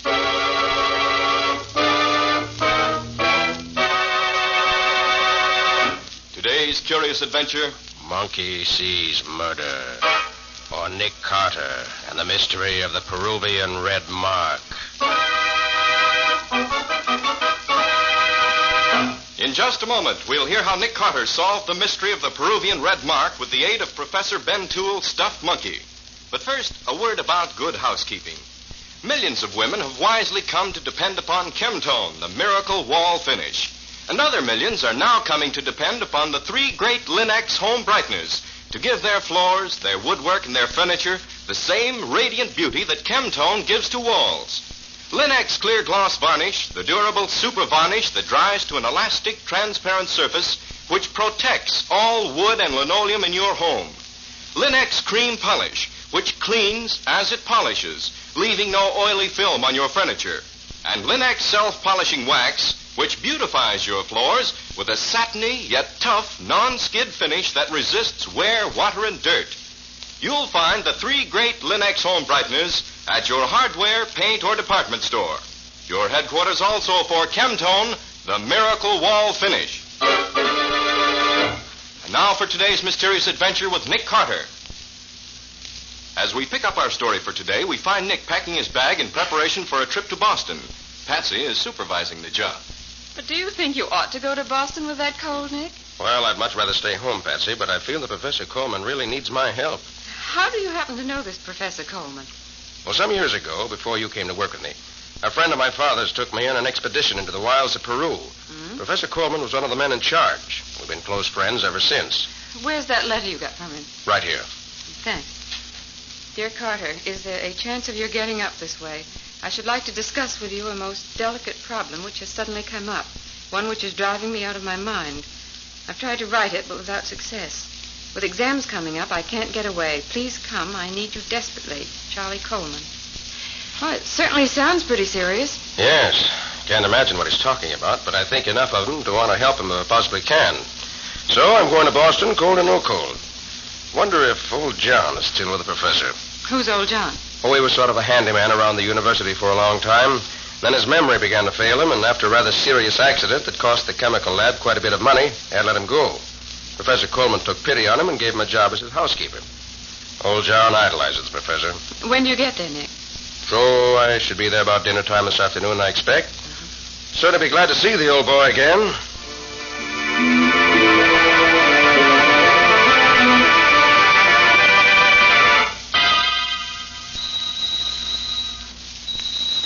Suppose I should have phoned before coming. Stupid of me. Door's open. Not even latched. That's odd. Anyone home? You here, Professor? Hello? Well, guess I might as well go in and wait for him. Professor! What on earth? Shot. Right through the head. Not long ago. John! John! Well, obviously, it's a case for the police. Operator. Police headquarters, please. Police headquarters. Yes, sir. Who's there? Oh, it's you, John. Yes, sir. Oh, how are you, Mr. Carter? Police headquarters, Sergeant Donnelly speaking. This is Nick Carter, Sergeant. I want to report that Professor Coleman of 4873 Beacon Street has been murdered. I just found the body. Don't leave the house. I'll have someone up there right away. I'll wait. Goodbye. Did I hear you saying on the phone that he was dead? Yes. Where have you been, John? Well, I've been out. Yes, I know, but where? Well, he said for me to go over to Logness Hall to a lecture. He ain't really dead, is he? You're just saying that, ain't you? He told you to go out. Why? Well, I don't know. Maybe he was expecting company. He told me to go. Whom was he expecting, John? Well, I don't know. Maybe the man who was here twice already asking for him. The man who looks kind of like the professor himself. I see. John, tell me, do you know anyone who would want to kill the professor? Oh, no, sir. No, indeed. Well, what about this man who looks like him, who came here twice, you say? Oh, he just came. The professor was out each time, so he went away. Did he leave his name? No, sir, he didn't. Just looked sad and went away. You told Professor Coleman about this man, didn't you? Oh, yes, sir. Yes. And what did he say when you told him? Well, he seemed sort of troubled, sir. He kept asking me what the man looked like and what he said and what he did and all like that. You think the professor was afraid? Well, I don't know. Maybe a little. Oh, I'll go let him in, Mr. Carter. All right, men, wait here. I'm Captain Jeffrey, Police Department. You the man who phoned us? Yes, I'm Nick Carter, an old friend of the professor's. His body's in the living room there. Okay, thanks. We looked the place over. Then I'd like you to tell us what you can about it. Wait here, will you?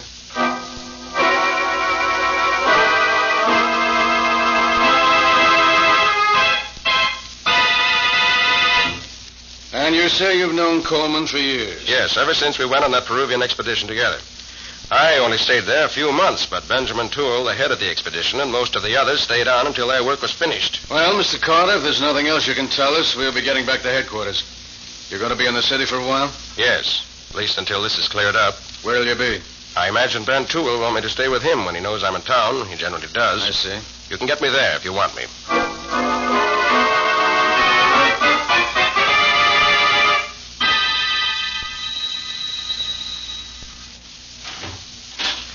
Hello, Ben. Carter. Nick Carter. Well, this is a surprise. When did you get into town? This afternoon. Well. I'll call Peterson and Charlie Coleman right away. We must have a real old-time reunion. I've just come from Professor Coleman's, Ben. He's dead. Huh? Dead? Charlie dead? Oh, surely you're not serious. I'm afraid I am, Ben. He was murdered late this afternoon. Murdered? It doesn't seem possible. Didn't to me either. You see, here, we better call Peterson and tell him. He should know at once. Suppose I ask him to come over right away. But you don't realize, Nick, how he and Coleman have drifted apart in the last couple of years. He's still hot-headed as ever, I'm afraid. Oh? Why, what was the trouble between him and Coleman? Coleman thought Peterson drank too much. Peterson was in his department, you know. And Peterson thought it was none of Coleman's business what he did outside of ours. Once they actually came to blows, very briefly. I see. I suppose Pete will take over Professor Coleman's job now. He was in line for it, wasn't he? Yes, with a nice salary increase, too. Well, I'll give him a ring when he gets here. You can tell us both all the details.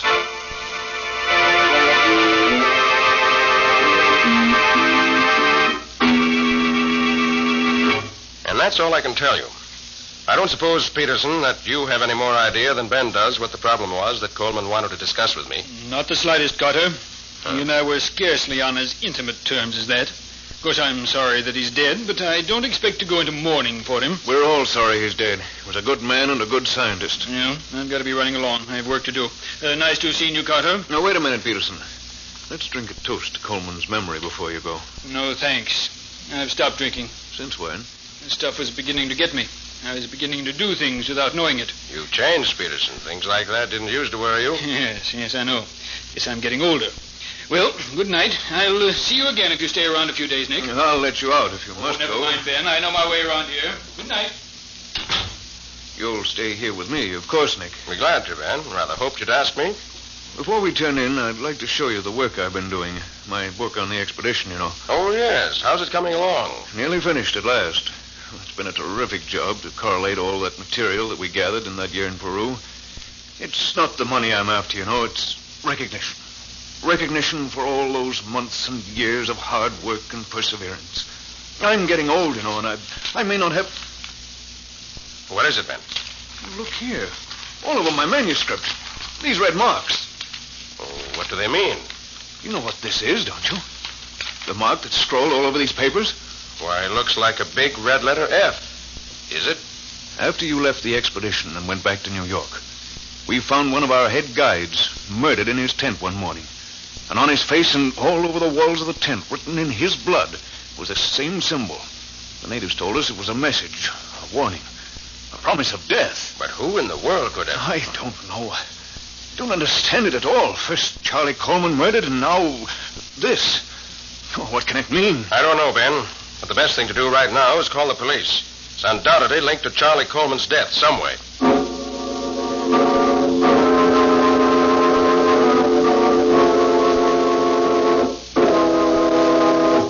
It's been 2 days now, Nick, since Charlie was killed and my manuscript was mutilated. Have the police gone to sleep entirely? I talked to Captain Jeffrey yesterday, Ben, but he hadn't learned much that was of any help.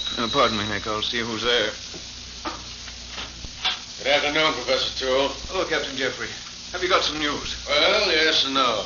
Oh, hello, Mr. Carter. Captain? Glad you're here. See what you two can make out of this. What is it, Captain? This letter, we found it among Professor Coleman's things yesterday. As you see, it's dated about a week ago and comes from a firm of lawyers in Chicago. You care to read it, Mr. Carter? Yes, of course.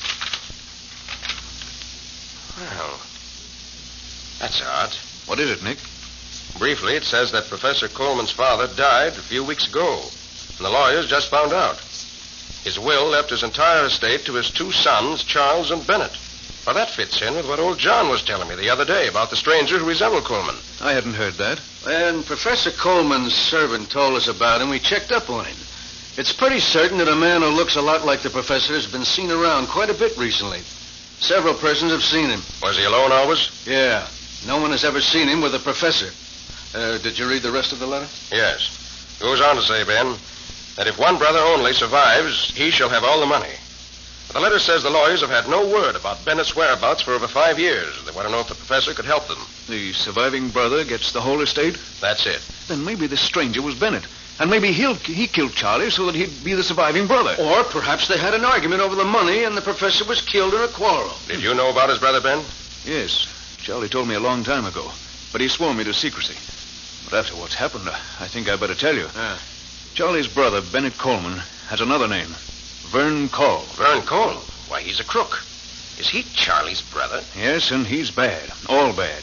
He recently escaped from a Carolina prison after serving 3 years of a long sentence for armed robbery. Well, that's the answer to the whole thing right there. As this Bennett was a fugitive from justice, he knew he couldn't collect his share of the money without being caught. So he made tracks here to see his brother. They had an argument. That's impossible. Why? Bennett couldn't have come here for his share of the money, because he was seen here in town before Charlie got the letter telling of their father's death. Well, maybe I was wrong about the motive, but I'm right about him being the killer. That delicate situation the professor wrote you about could very well have been because Vern Call was hanging around. And that would have been very delicate for a professor in a college like this. You make it sound very simple, Captain. Well, it is simple, so why complicate it? Our job right now is to find Vern Call. I'll get out an alarm for him immediately.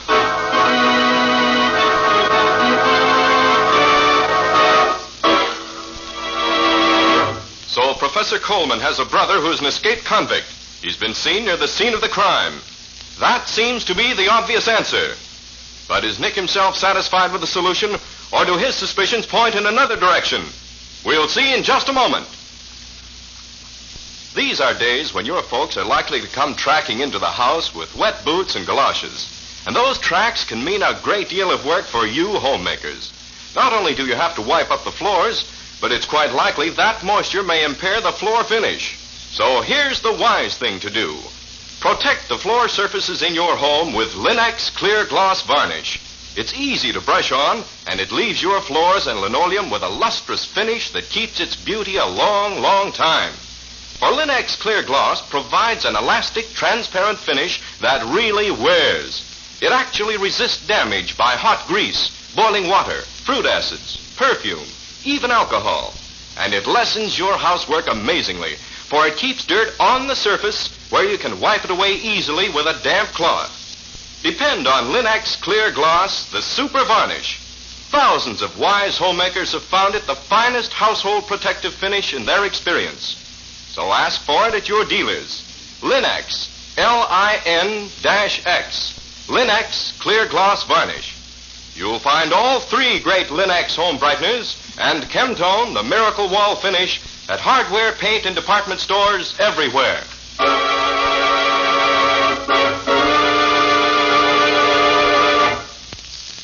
Now back to our story. As we pick up our story, it's about 10 o'clock in the evening. Nick and Professor Ben Toole are sitting in the professor's study. I think I'll turn in, Ben, if you don't mind. Nick, do you think Captain Jeffrey was right this afternoon?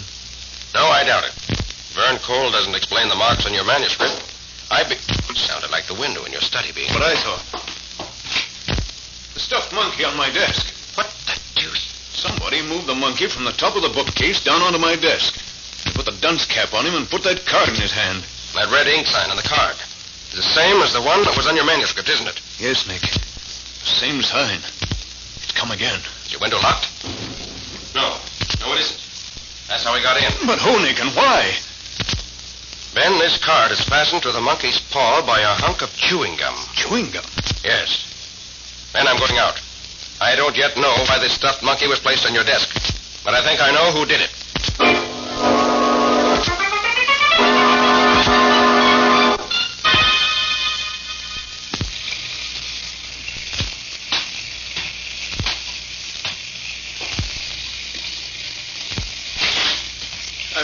for you, Nick. Come in quick. You're soaking wet. Peterson was here. Just left a few moments ago. I phoned him to come over after you went out. Ben, old John Dyson was murdered tonight. Old John murdered? Yes, shot. Same as the professor was. I knew it. I could feel it in the air. How did you happen to go there? Chewing gum that fastened that card to the monkey's paw was scented with clove. And old John chews clove-flavored gum all the time. You're soaked through, Nick. You already have a bad cold. Would you like some coffee? Peterson and I had some. There's a little left. It's still quite hot. Yes, I think I would, Ben. I feel pretty down just now. Let me hang my coat up. But, Nick, what's back of all this? Vern Cole surely wouldn't have any reason to kill old John, too. I wish I could answer that, Ben. I have a general idea of what's going on, but I can't make it sound sensible. Second cup of coffee was just what I needed. I think if you don't mind, Nick, I'll go to bed. I'm all in. Certainly, Ben. Run along. I'll sit here for a while and finish my coffee and try to think things out.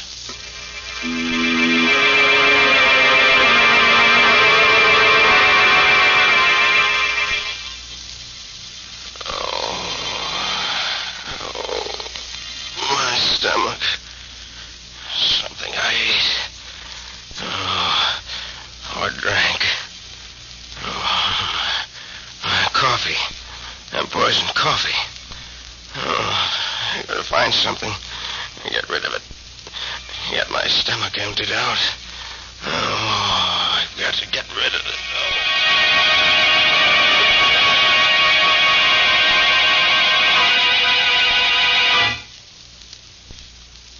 How are you feeling now, Ben? A little better. We nearly died, Nick. Don't I know it? Feel sure that if I'd retired at a reasonable hour, I should have died without ever getting out of bed.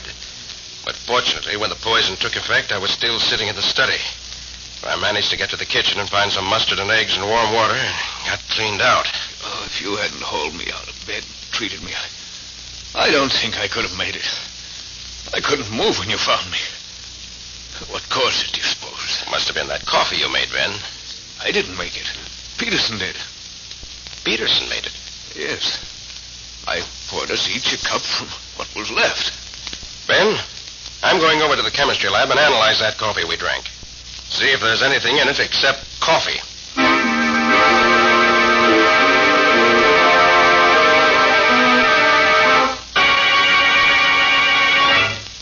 You found there was arsenic in the coffee left in your cup, Carter?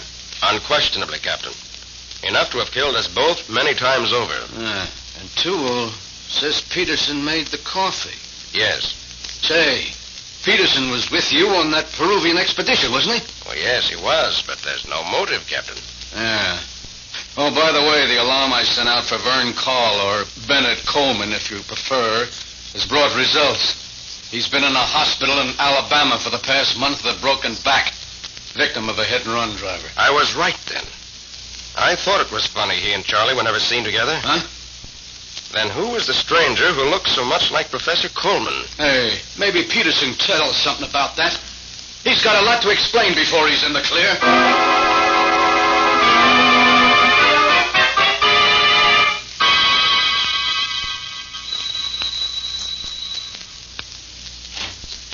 Oh, Captain, come in.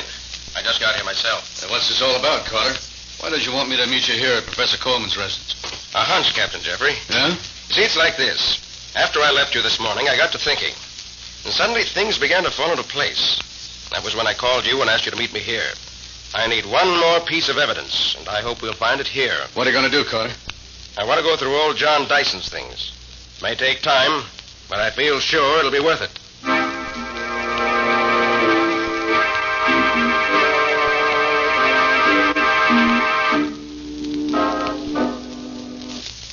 Well, if you can find any place in this room that you haven't gone over with a fine-tooth comb, I'll eat it.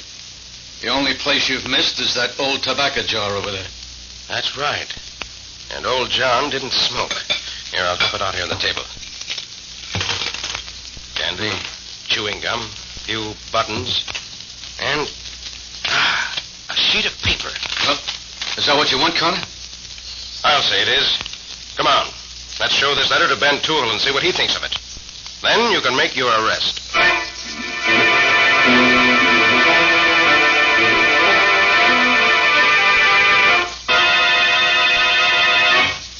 This is Ben's room. Come in.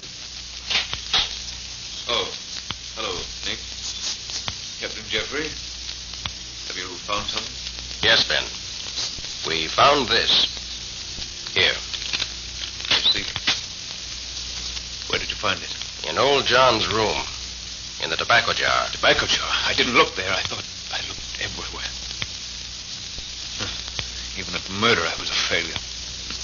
Like everything else. Yes, Ben, you've made a mess of your whole life, I'm afraid.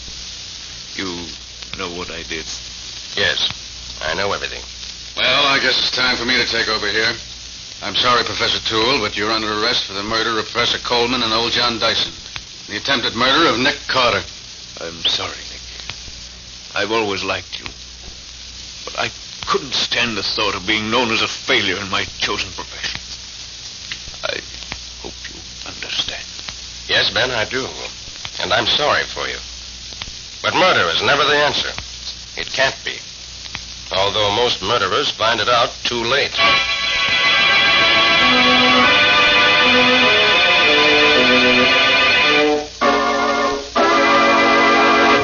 Well, go on, Nick. You gave Professor Toole the letter to read. What did it say? It was a letter from Professor Coleman to me. One he wrote to me, but never sent. But what did it say? It was that he, Professor Coleman, had suddenly learned that the whole affair of the expedition to Peru was a colossal fake. What? Engineered by men who made a small fortune by selling us supplies and renting us the Indians we used as guides and porters. It was a gigantic frame-up, with fossils and other relics planted for us to find. Gee. It was done by men who knew the subject well enough to fool everyone at the time. And Coleman says it was only very recently that he accidentally discovered it. He investigated further and found that it was true. Ben Toole was writing his life's work on the basis of a fake lot of evidence. Ben must have known it, of course, but must have decided to go through with it rather than admit the truth. Gosh, what a terrible thing it would be to find that the biggest thing in your life was phony. Exactly, Patsy. So terrible that when Ben found Coleman knew, he resolved to kill him before he could tell anyone. So he made himself up to look like Coleman and hoped to be taken for his brother. But they were never seen together. That was my first clue. Oh?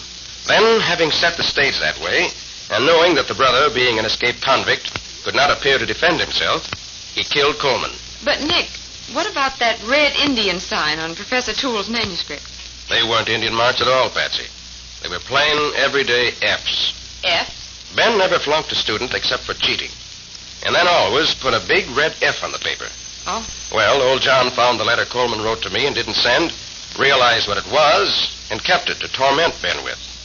He hated Ben because Ben was one of those who had old John fired from the college after the accident in the chem lab. And he marked the manuscript himself to show he knew Ben was cheating. Oh, he must have hated him to do a thing like that. He did.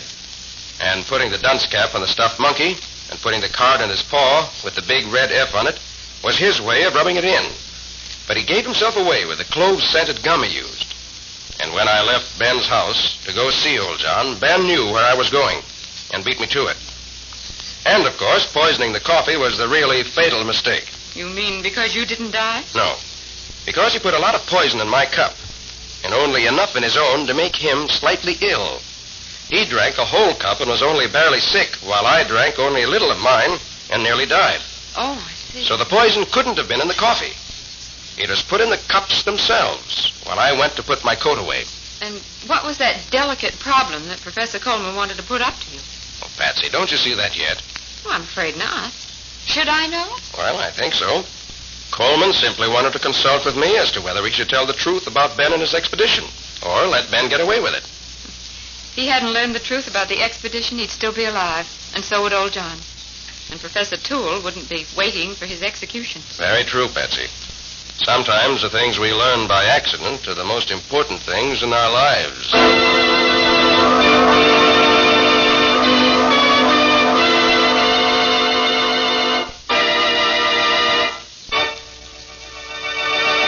In just a moment, Nick and Patsy will bring you a preview of next week's exciting case. But first, note this. Pleasant surroundings make you happier, calmer, more contented, don't they? That's why thoughtful homemakers make a point of keeping their homes pleasant, shining bright, and sparkling clean. Thousands of American women have turned to the 3 great Linex home brighteners to help them with this task. For instance, Linex cream polish for fine furniture gives your household things a handsome, lustrous look in half the time. That's because Linex cream polish cleans as it polishes, saving one whole step in your cleaning day routine. Only one quick application is needed to remove that cloudy accumulation of dust and previous polish. And at the same time, Linex cream polish does away with messy fingerprints and helps conceal ugly scratches. And it leaves no oily film to attract more dust, to make more work. There's no doubt about it. Linex cream polish is a really worthwhile shortcut to furniture upkeep. It's the modern way to protect your fine belongings. So make a point of asking your dealer for Linex cream polish. Get all 3 great Linex home brighteners. Remember, that's Linex, spelled Lin-X. You'll find them all. Linex self-polishing wax, Linex cream polish, and Linex clear gloss varnish at your nearest hardware, paint, or department store.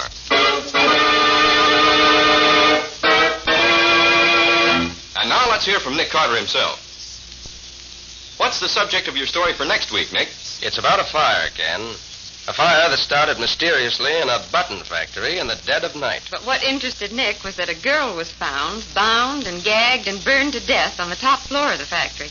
Yes, Ken, it was not only first-degree arson. It was first-degree murder. Sounds good. What's the title of the story? I call it Murder by Fire. Or The Mystery of the Midnight Alarm. No more for now. Join us again next week for one of the most exciting stories in a long time. So long. So long, everybody. And so long to you both. We'll be looking forward to seeing you again next week.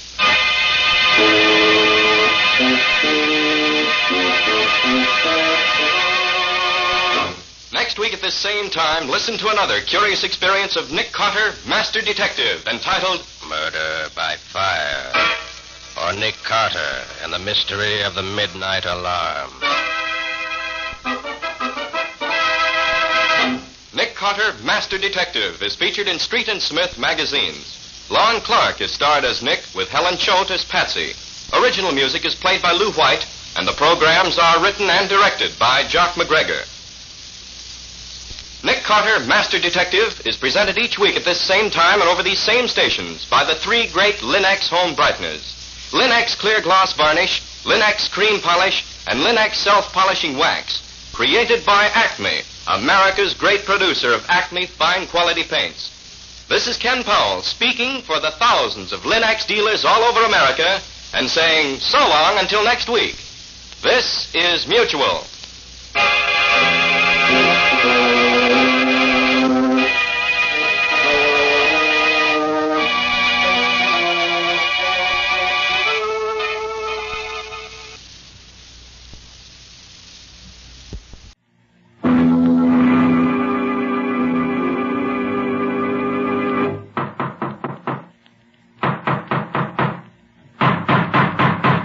What's the matter? What is it? It's another case for Nick Carter, Master Detective. Yes, it's another case for that most famous of all manhunters, the detective whose ability at solving crime is unequaled in the history of detective fiction. Nick Carter, Master Detective, presented by the 3 great Linex home brighteners. Linex clear gloss, Linex cream polish, and Linex self-polishing wax. Created by Acme, America's great producer of Acme quality paints. Today's curious adventure, Death Plays the Lead. Or Nick Carter and the Mystery of the Accidental Clue. In just a moment, we'll hear how Nick used an accidental clue to solve a murder at a U.S. Army camp and break up a spy ring. But first, ask yourself this. Do folks have fun when they visit you? Make your home a more enjoyable place to be, with modern shortcuts to household loveliness. Probably you've already found how Chemtone, the miracle wall finish, brings new beauty to your walls. And for floors, woodwork, and furniture, the 3 great Linex home brighteners do an equally fine job. Linex self-polishing wax, which beautifies your floors with a satiny yet tough non-skid finish that resists wear, water, and dirt. Linex cream polish, which cleans as it polishes, leaving no oily film on your furniture. And Linex clear gloss varnish, the durable super varnish that dries to an elastic, transparent surface which protects all wood and linoleum in your home. You'll find the 3 great Linex home brighteners at your hardware, paint, or department store. Your headquarters also for Chemtone, the miracle wall finish. Now for today's mysterious adventure with Nick Carter. Somewhere in these United States is an Army training camp. And somewhere in that camp is the USO Theater, which on account of the rain pouring down outside is unusually well filled. As our story opens, Nick Carter with his 2 assistants, Patsy and Scubby, are hurrying backstage in the theater in the company of their host, Major Wayne. Right through here, Nick. Gosh, what a mob. Look, Scubby, there are more soldiers backstage here than actors. Yeah. Quiet. Quiet, please. Quiet. Where's Mr. Dexter? Right here, Major. I'm glad you could get here so soon. This is bad business, Mr. Dexter. Very bad business. Who was it was killed? My leading lady, Margot Craven. She was shot in her dressing room, right in here. Mr. Dexter, this is Nick Carter. He just happened to be here visiting me today, but I'm going to ask him to take over the investigation for me. We're lucky to have such a great detective here when we need him. Thank you, Dexter. Now, suppose you tell me what you know about this right from the beginning. Of course. It really started right after the first act. I was in my office when Ross Craven, Margot's husband, came in. Well, Dexter, you've done it again. It's a hit. You really like the show, Craven? I certainly do. But say, what's the matter with my wife? Why, what do you mean? Is anything the matter with Margot? I just stopped in the dressing room and she was crying. And she swears she won't go on for the second act. She will if I have to drag her on. Those boys will be disappointed. You go out front, Craven, and don't worry. I'll go back and see her. All right, Dexter. You know, sometimes I think she should have married you instead of me. You certainly can handle her better than I can. Did he mean anything special by that, Dexter? It's no secret that I've been in love with Margot for years. But she married Craven, and that was the end of it for me. I see. Suppose you go on with your story. I started backstage, and just as I got to the passageway where Margot's dressing room was, I heard a shot. I ran to her room, opened the door, and found her lying on the floor. I just had time to be sure she was dead when Patty came in. Who's Patty? Patty Bird, my assistant, my best friend, and my pal and protector. He entered the dressing room right behind me. Is she dead? Yes. Yes, she's dead, Patty. Well, did she kill herself? I don't know. That must be the gun on the floor there. A pearl-handled .32. And I think I have seen her have it before now. Yeah. Oh, hey, she left the window open. It's raining in. I better close it. Oh, it's lucky you weren't in here with her when it happened. I saw you crossing backstage as the shot was fired, but I wish someone else had seen you. Meaning what? Meaning that lots of people knew you was in love with her. That it nearly broke you up when she married Craven, that's all. They might think you killed her because you was jealous. That's absurd. 5 minutes, Mrs. Craven. 5 minutes. Well, Patty, there's one call she'll never answer. Never again. Gosh, Mr. Dexter, that's tough. I've been examining the gun, Nick. There are no prints on it at all. I see. Dexter, do you have any idea why Mrs. Craven refused to go on for the second act tonight? Why, she... I can tell you why. Yes? And who are you? That is Carl Shaw, our star. Mr. Shaw, what did you mean by saying you could tell why? Margot Craven was in love with Dexter. She was eating her heart out for him. Said if she couldn't have him, she'd wreck the show.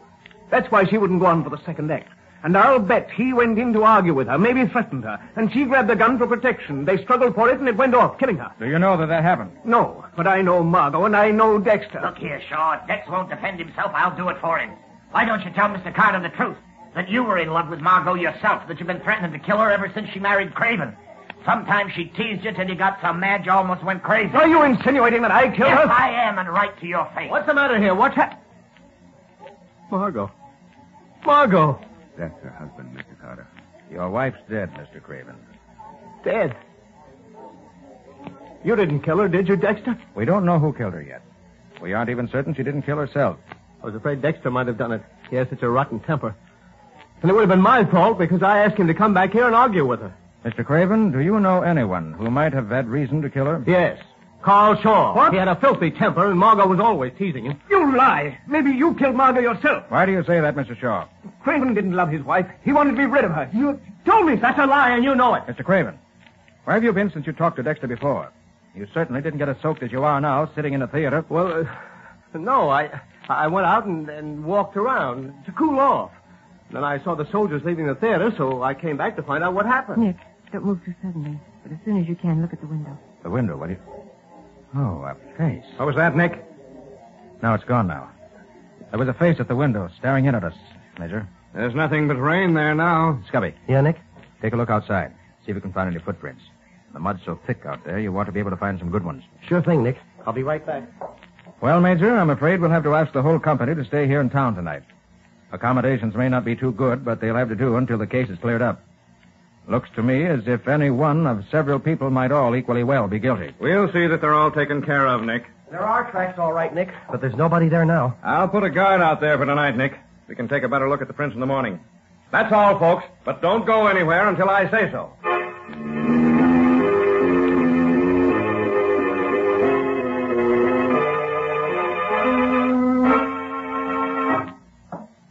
Room 211, the clerk said. Yeah, it should be right about... Ah, here. Come in. Hi, Dick Deadeye. Come in, have a drink. Thanks, Craven. I don't drink. I don't ever want to be sober again. When I'm sober, I remember all the rotten little things I did to Margot. She should have married Dexter. He's always been the kind of man that I wanted to be and never was. But I beat him just once. When I married Margot. That rather evens things up, doesn't it? So that's why you married her. Because Dexter loved her and you wanted to beat him at something. Yeah. But don't tell anybody. Craven, did you kill Margot? No. Why should I kill her? You were outside and could have shot her through the window. She was shot with her own gun, and you admitted you'd been in her dressing room just before you talked to Dexter. You could have taken her gun then. So, now you're trying to frame me for her murder. I'm not trying to frame anyone. I'm trying to find out the truth. Yeah, why don't you ask Dexter, then? He was the first one in her room. He found her. Or ask Carl Shaw. He hated her. And loved her. I guess they're the same thing sometimes. Sorry to see you in this condition, Craven. I'll talk to you again when you're more yourself than you are now. Good night, Craven. Oh, there you are, Nick. Scubby and I have been waiting here in the lobby for you. Yeah, did you get any more dope, Nicodemus? No, Scubby. Too many suspects and too few clues. Can we do anything for you, Nick? No, not just now, Patsy. It's getting late. I think I'll turn in. Well, I'll toddle off to my room then, if nobody minds. Okay, Patsy. See you bright and early in the morning. Good night, Patsy, old kid. Got lots of nice, pretty beauty sleep. Wouldn't do you any harm to get some of that beauty sleep you're talking about. You need it more than I do. Oh, that's what you think. I got eyes. Oh, well, I brother. guess I'll put my car in the garage. I left it standing outside when I drove down from the theater. Hey, Nick, I've got something important to tell you. How about going to your room where we can talk? Why, sure thing, Scubby. Just as soon as I get the car put away for the night. I'll be right with you then. It won't take me but a couple of minutes. Right, Nick. I'll wait for you here in the lobby.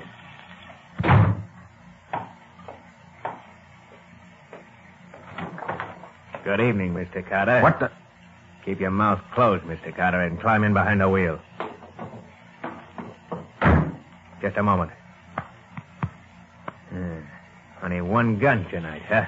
That's all. Okay, get going. Very well. You're giving the orders. For now. Drive straight out Main Street, Mr. Carter. Oh, so it's you. You know me? Don't know your name, but I do know that you're the man I saw staring in the dressing room window earlier this evening. Yes. You'll drive straight ahead for about 5 miles. When you come to a crossroads, you'll turn left and continue on. I'll give you further directions then.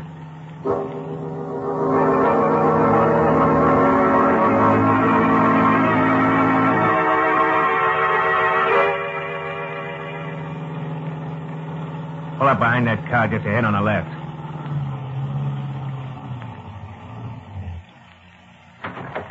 That you? Yes. I haven't had time to search him yet, but he must have him. The MP didn't get him. We know that. If you'd only tell me what this is all about, maybe I could help you. Step out of your car, please. It's very simple. Margot Craven got some papers which didn't belong to her. Got them by accident. They belong to us, and we want them. Papers? What papers? Oh, nothing that concerns you. We're sorry we have to drag you into this. I admire your work greatly. But we think you may have those documents, and we must have them. Hey, wait a bit. Is that why she was killed? Because she had them? No, Mr. Carter. They had nothing to do with her murder, nothing at all. Come on, search him and we're done with it. I don't enjoy standing out here in the rain. Of course. Permit me to be sure you have no papers on you, Mr. Carter. Go ahead. Craven's been taken care of. I searched Carter's car while I waited for him. So if he doesn't have them on him, I don't know where they are. Well, they're not on him. Mr. Carter, on your word of honor, you know nothing about our papers? I do not. How much does that mean? Oh, with Mr. Carter, it means a great deal. Well, thank you.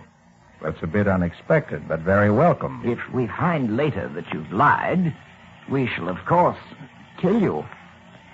Now you may get back in your car. Watch out. We're still covering you with our guns. That's better. Now what? Now I take over. We're going to drive away and leave you here. I'm sure you won't try to follow us. And why not? Because you're going to sleep right now.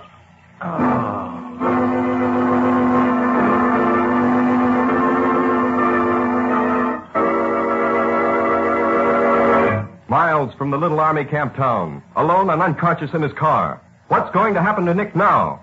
Are the men he just met mixed up in the murder? Or was Margot Craven killed by one of her so-called friends? We'll see in just a moment.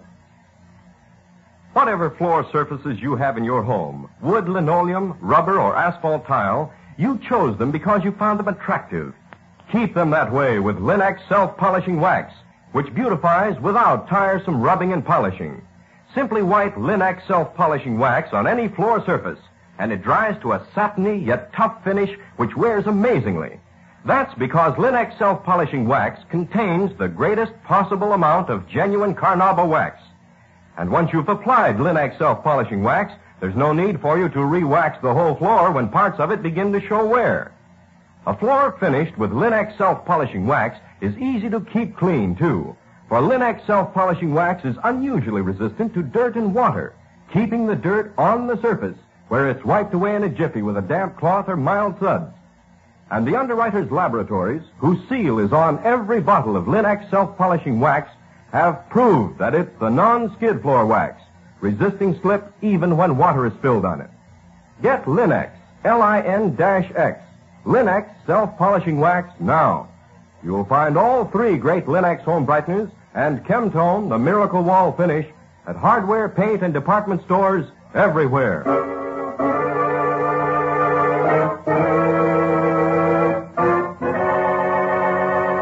And now back to our story. Slugged unconscious by a pair of desperate men, Nick lay slumped over the wheel of his car for several long minutes. Then, when the sharp stabs of pain which accompanied his return to consciousness had died down slightly, he slowly drove back to the hotel, where Scubby was waiting for him. Taking Scubby to his room, he told him what had happened. Well, I'll be doggone, Nick. You're the luckiest guy in the world. What's lucky about getting your head split open? I mean, you're lucky that you didn't stop and talk with me before you went and put your car away. Here. Oh, what's this? If I'm not mistaken, those are the papers your friends wanted. Where'd you get them, Scubby? I found them behind the dressing table in Margot's room. You did? When was that? While you were busy talking to Dexter, I was looking around, and, well, I ran into these. Well, why didn't you say something about it then? I thought you might like to go through them before we turned them over to the police. This is the first time since then that I've had a chance to give them to you alone.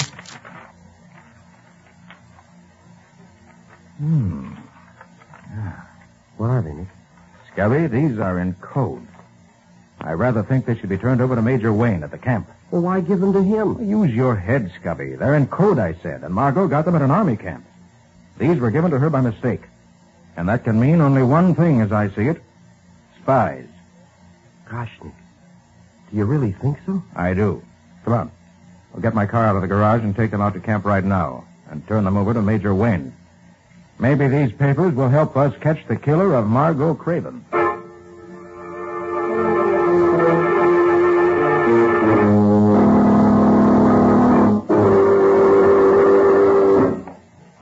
Oh, gosh, it's still raining.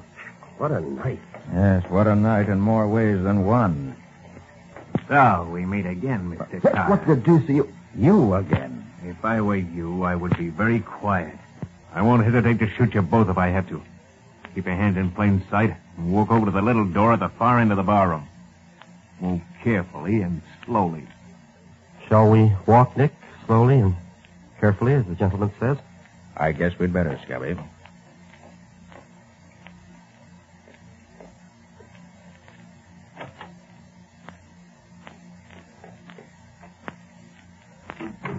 Well, Mr. Carter, I told you I was not a man who could safely be lied to. I didn't lie to you. Mr. Carter, those papers we are looking for are in your overcoat pocket right now. Please give them to me at once. Certainly. Thank you. You're a man of sense. I regret it is a little late for having sense. Here are the others now. Oh, well, it's about time you were coming. Nick. Sorry, Nick, that's Carl Shaw. So I see. Carl Shaw, huh? Well, this is fine. Did you get the papers from him? Yes. No thanks to you. It wasn't our fault that my sister was assigned to the wrong dressing room. I had a devil of a time getting things fixed up so she could change, but Franz threw the papers through the window before Margot got her things out. She'd never seen my sister, so the mistake was natural. Mistakes are never natural, and mistakes are never tolerated. I'll be happy when that man Carter dies. He's too clever to be allowed at large. Yes, you're right. But he's such a prominent man, his death will make quite a stir. It's unfortunate. It will break up the show unit, which we have so carefully organized. Now, Shaw, you will have to form a new unit of your own and take it around to the different camps. The work must go on. Of course. When do we take care of Carter? As soon as we've finished our work here, we're going to pack up and move on to another town. On the way, we shall dispose of Mr. Carter and his able assistant. Right now, we must see about the contents of these papers. They must go out at once. And we better tie up these two guys so to be sure they'll still be here when we get back. Yes, Mike. Tie them both, hand and foot. And leave them back at the bar.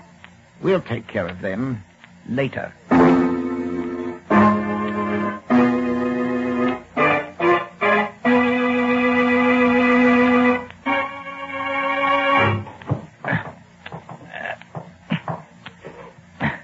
Hey, what are you doing, Nick? You've been wriggling around like that for the last half hour. I'm getting these ropes off my wrists, Scubby. I hope. Yeah? Well, how are you coming? I'll have my hands loose in another few minutes. Well, how are you doing it, Nick? I tried to get my hands free, but gosh, these ropes are too tight for me. Hey, what's the secret? The secret's very simple, Scubby. When the ropes were put on us, they were damp. I enlarged my wrist muscles as much as I could, but he tied the rope too tight for me to get out of it. But I found a hot water pipe under the bar here, and I've been drying the ropes out against that. As it dries, the rope is stretching just enough to let me get loose. But I've had to keep wriggling around so as to keep the wet parts of the rope against the hot pipe. Nice work, Nick, old boy. We'll fool these thugs yet. If they only leave us alone just a couple of minutes longer, we'll be out of here.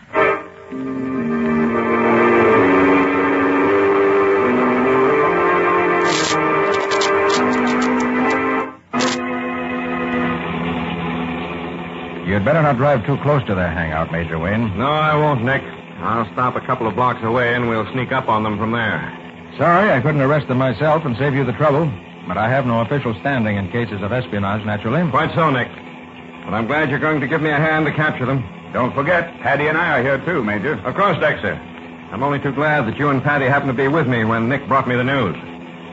Now, we'd better work out a plan of action before we get there. You know the layout, Nick. What do you suggest? I think it'd be a good idea for one of us to knock on the door of the place. Then when it opened, the rest of us, who will be in hiding just out of sight of the door, will rush in and take over. If we try to rush them from outside, someone may get killed before we can get inside. Good.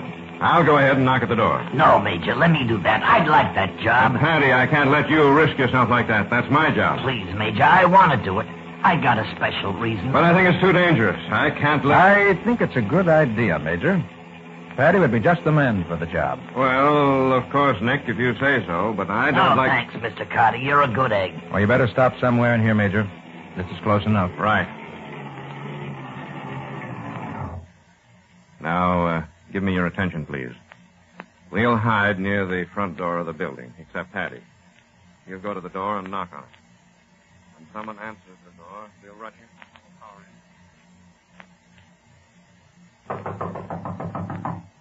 I hope nothing happens to Patty. I can't can't understand your wanting him to do that job. I'll explain later, Major. Oh, there. The door's opening. Well, what do you want? Get your hands up. Come on, Nick. Keep your mouth shut. So, that's it. Well, that's... Drop that gun before I... You, The rest of you come out with your hands up. The building is surrounded. We're coming. Don't shoot. We get out. Stop shooting. We're coming out. Nick! Patty's badly hurt. See what you can do for Patty, Nick. I'll take care of these enemy spies. All right, Major. How bad is it, Patty? Curtains, Nick. Last curtain for me. We shouldn't have let you do this, Patty. But I wanted to, Dex. I wanted to. But why, Patty? Why? I think I can answer that, Dexter. Yeah. Nick can tell you. He knows. What's he talking about, Nick? What do you know? Patty, you killed Margot Craven, didn't you? Yeah. I killed her. And now I'm dying just like I hoped I could. You killed Margot? But why, Patty? Why? Because Patty was afraid that she'd wreck your business and your life, Dexter. She was the kind of a woman who had to rule everybody with whom she came in contact. And she could have ruled you in the end because you loved her. Unless I'm mistaken, Patty tried to argue her out of a sit-down strike. There was a fight, and she was killed. Accidentally, perhaps. And then Patty jumped out the window, ran outside, and came back in just as you went into the dressing room from backstage. Right, Patty? Yeah. I don't know how you knew it, but I felt you did. Thanks for letting me go first. This way. Oh. Patty. You've put me in your debt forever. But, Nick, how did you know that he killed the Craven woman? I thought it would have been Shaw or her husband or, well, maybe even Dexter. Well, Scubby, for one thing, there were those footprints in the garden outside her window. You found where a man had stood on tiptoes to look in. Yeah? But you didn't notice that there were also definite marks of where someone had jumped out the window.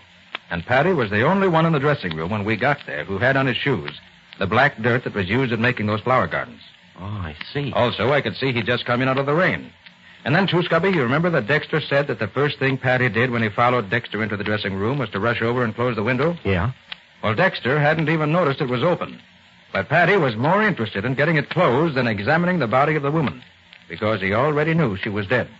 Yeah, I see. Well, it's simple when you explain it. And another thing. You recall those papers you gave me?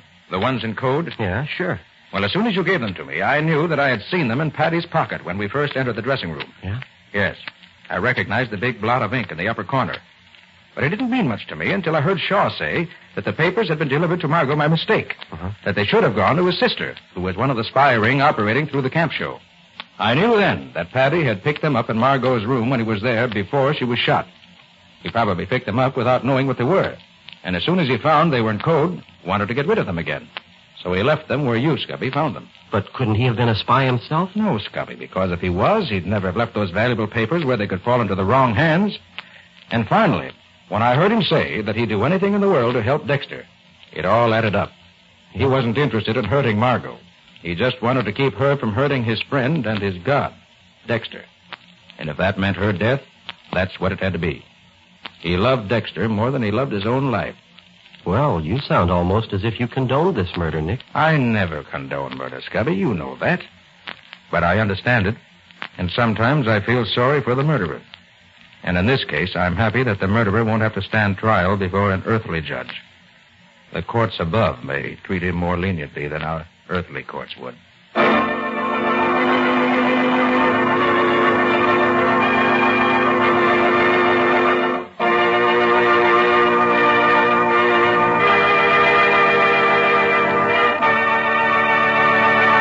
In just a moment, Nick and Patsy will bring you a preview of next week's exciting case.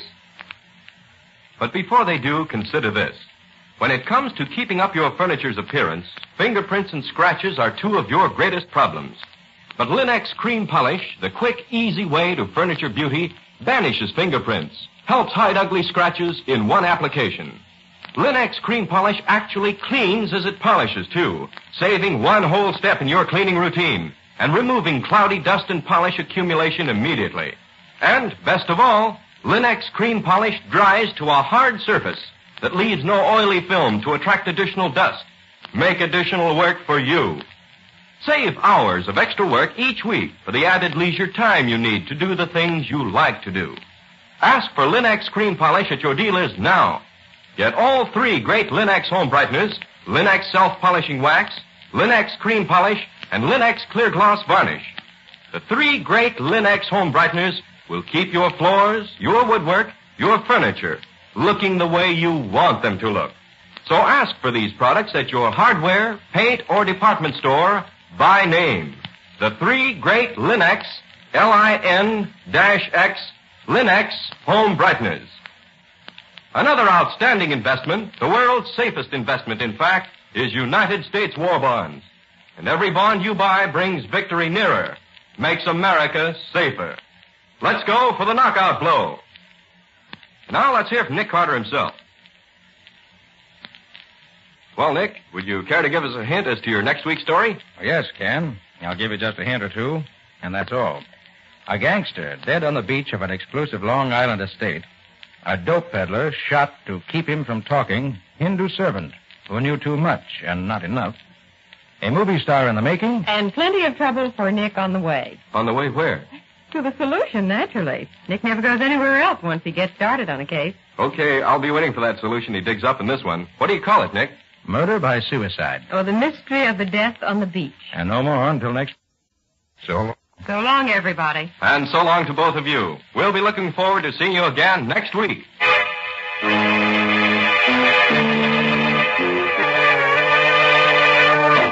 Next week at the same time, listen to another curious experience of Nick Carter, Master Detective, entitled Murder by Suicide.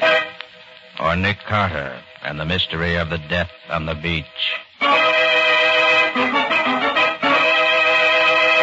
Nick Carter, Master Detective, a copyright feature of Street and Smith Publications, Incorporated, stars Lon Clark as Nick with Helen Choate as Patsy. Original music is played by Lou White, and the programs are written and directed by Jock McGregor. Nick Carter, Master Detective, is presented at this time and over these same stations each week by the 3 great Linex home brighteners. Linex Clear Gloss Varnish, Linex Cream Polish, and Linex Self-Polishing Wax. Created by Acme, America's great producer of Acme fine quality paints. This is Ken Powell speaking for the thousands of Linex dealers all over America and saying so long until next week. This is Mutual.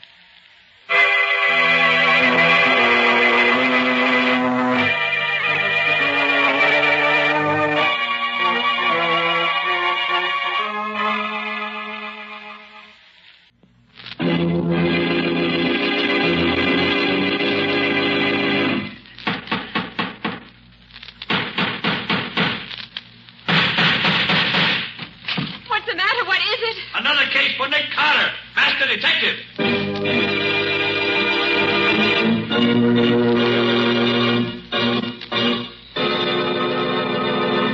Yes, it's another case for that most famous of all manhunters, the detective whose ability at solving crime is unequaled in the case of detective fiction. Nick Carter, Master Detective. Tonight's curious adventure... The Corpse in the Cab. Or Nick Carter and the Mystery of the Murder in the Park.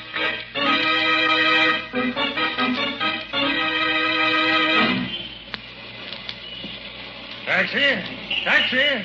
Mr. Ramsey, you are very kind indeed to take such an interest in this problem. My dear fellow, I consider it my civic duty. Taxi! Here's a cab now. Yes. Okay, gents, make it snappy. We're blocking traffic. All right. You get in first. My party, you know, my party. Thank you. Where to, gents? I guess the quickest way to get there is through the park. Yes, drive through the park. I'll tell you where to turn. Okay. I believe it is on West 54th Street. And there's a flag out there. Excuse me, driver. Yeah? Do you mind if I shut this glass partition between us? Go right ahead, boss. You're paying the fare. Here, let me do it for you.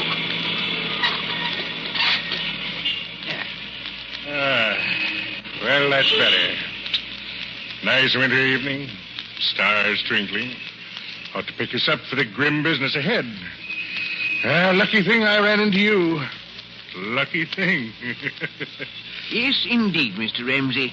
It seems fate destined me to make your acquaintance this afternoon. Yes, lucky thing. Mr. Ramsey.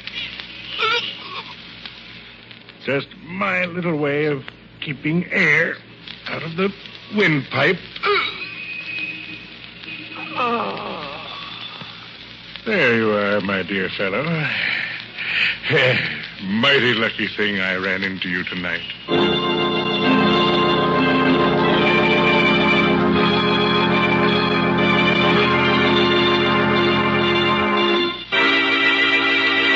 You gotta help me, Nick. You gotta. They'll slap me and stir. Now, take it easy, Shorty. Take it easy. And tell me again exactly what happened. Like I said, 2 guys hail my cab. One of them says to drive to the park. He'll tell me where to turn out. And when you got out of the park? The one guy opens the petition again and says to pull up. He's getting out. He tells me to drive the other guy to the precinct police station. And, Nick, if I hadn't looked around when I came to the intersection and seen what I seen, I'd have driven right up to the bull house with a dead body in my cab. Me, Shorty Bentano. You don't remember what the man looked like, Shorty? In the dark? I ain't got cat's eyes, Nick. Gee, what's that? You are jumpy. And just Patsy buzzing me in the talkback. Oh. Nick, in the inimitable words of Mr. Winchell, my stomach and my backbone are now a twosome. When do we eat? You'll have to order yourself a sandwich, Patsy. We've got work to do. Work tonight? Mm-hmm. And, Patsy, get me police headquarters. Lieutenant Riley. Okay, Nick. You're gonna turn me in, Nick? I thought you'd help me. I am going to help you, Shorty. But the sooner the police know about the murdered man outside in your cab, the better it is for you. You're crazy, Nick. I done time. I ain't got a chance. If the cops find that stiff in my buggy, it's curtains for me. I'm getting out of here. Shorty, sit down there. Nick, they'll give me the hot seat for something I never done. No, they won't, Shorty. Not while my name's Nick Carter.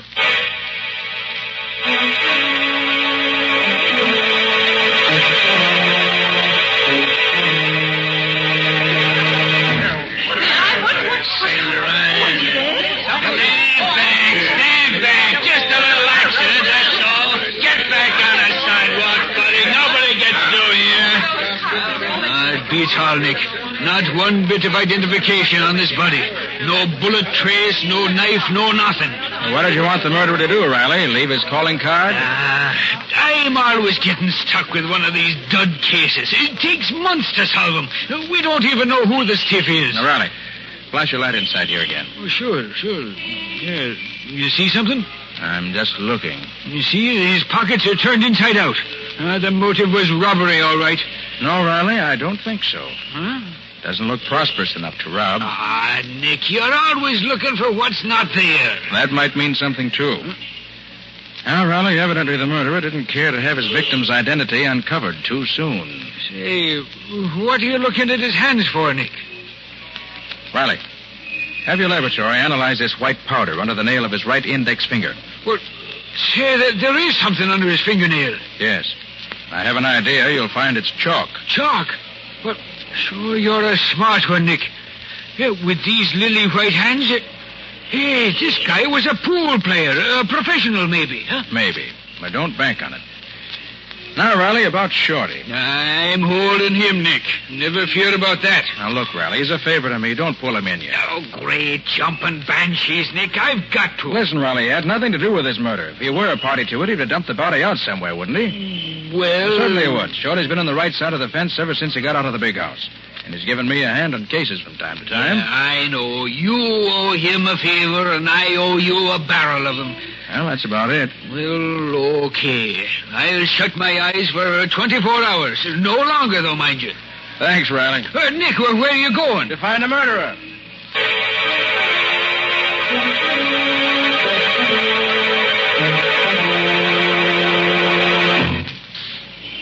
Boy, this is some buggy you got here, Nick. 4 speeds ahead, a siren, 2 searchlights. Anytime you need a chauffeur regular, I'll hire on. Like driving my car, huh? It's like handling a baby carriage. Uh-oh, we're turning into 54th Street now, Nick. All right, Shorty. Slow down a little. Now, what was it you heard your passenger say? One says the quickest way to get there is through the park. I'll tell you where to turn off. And then the other guy says it's on West 54th Street and there's a flag out. And then the other guy shuts the partition and I don't hear no more. Well, 54th Street doesn't run very far here on this side. I don't see nothing on this block. Flags. Usually on public buildings, aren't they? You think maybe this is going to be a clue, Nick? Shorty, everything's a clue when you don't have much to go on. Nick, look. Flagpole. Yeah, very handsome flagpole. Yeah, but it's a police station. A police station? Good. What's good about it? Let's get out of here. You're safe until tomorrow night, Riley keeps his word. You want I should keep going slow? Nope. I got the first link in our chain. You can put the speed on again. Where to now? To pick up Patsy. I sent her to the Bureau of Missing Persons on 30th Street. Ah, Nick, another cop house. I don't like them places.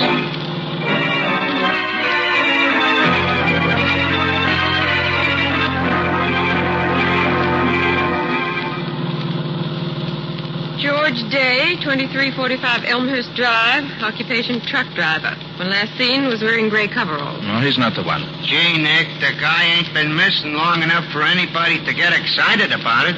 He's only been dead a few hours. I'm playing a hunch, Shorty. Oh. You want me to read the rest of the names on the list, Nick? Wait a minute, Patsy. Do you have a school teacher on the list? Yes. How did you know? Never mind. What did he look like? Well, let me see. Ivan Johnson, number 2, St. Anne's Drive, occupation professor of ancient history. Good. When last seen, was wearing dark blue overcoat, gray hat, white shirt, blue tie, and always wears pince-nez glasses. Yes. So did our corpse. The glasses were missing at the time, but the bridge of his nose bore prints of them. Boy, I'm glad I'm going straight. Even the dead wake up and talk when Nick Carter gets on the case. Nick, how in the world did you know it would be a school teacher? Well, I didn't for sure. But nose glasses, plus chalk under the nail of the index finger, plus a sensitive face and the general appearance added up to teacher for me when I looked at the corpse. Next, I figured if he were a school teacher, he'd be expected home by 5 o'clock. His wife or family would be unduly worried if he hadn't showed up by 8 or so and would call the Missing Persons Bureau. But who'd want to murder a poor school teacher? One step at a time, Patsy. And we know this much already. Our Mr. Johnson intended going to the 54th Street police station when he and his murderer hailed Shorty's cab. Oh, I see, Nick. Then you think that Professor Johnson was killed because of something he intended to tell the authorities. Simple the way he tells it, ain't it? 1, 2, 3. Yes, you're very clever, Mr. Carter. But don't you think maybe his wife could tell us what it was he was going to tell the cops? Perhaps he told her first. Yes, Patsy, that's just what I do think. What was his address? Just a minute. Oh, yes, here it is. Number 2, St. Anne's Drive. Right. Okay, Shorty. Take us to number 2, St. Anne's Drive. And hurry.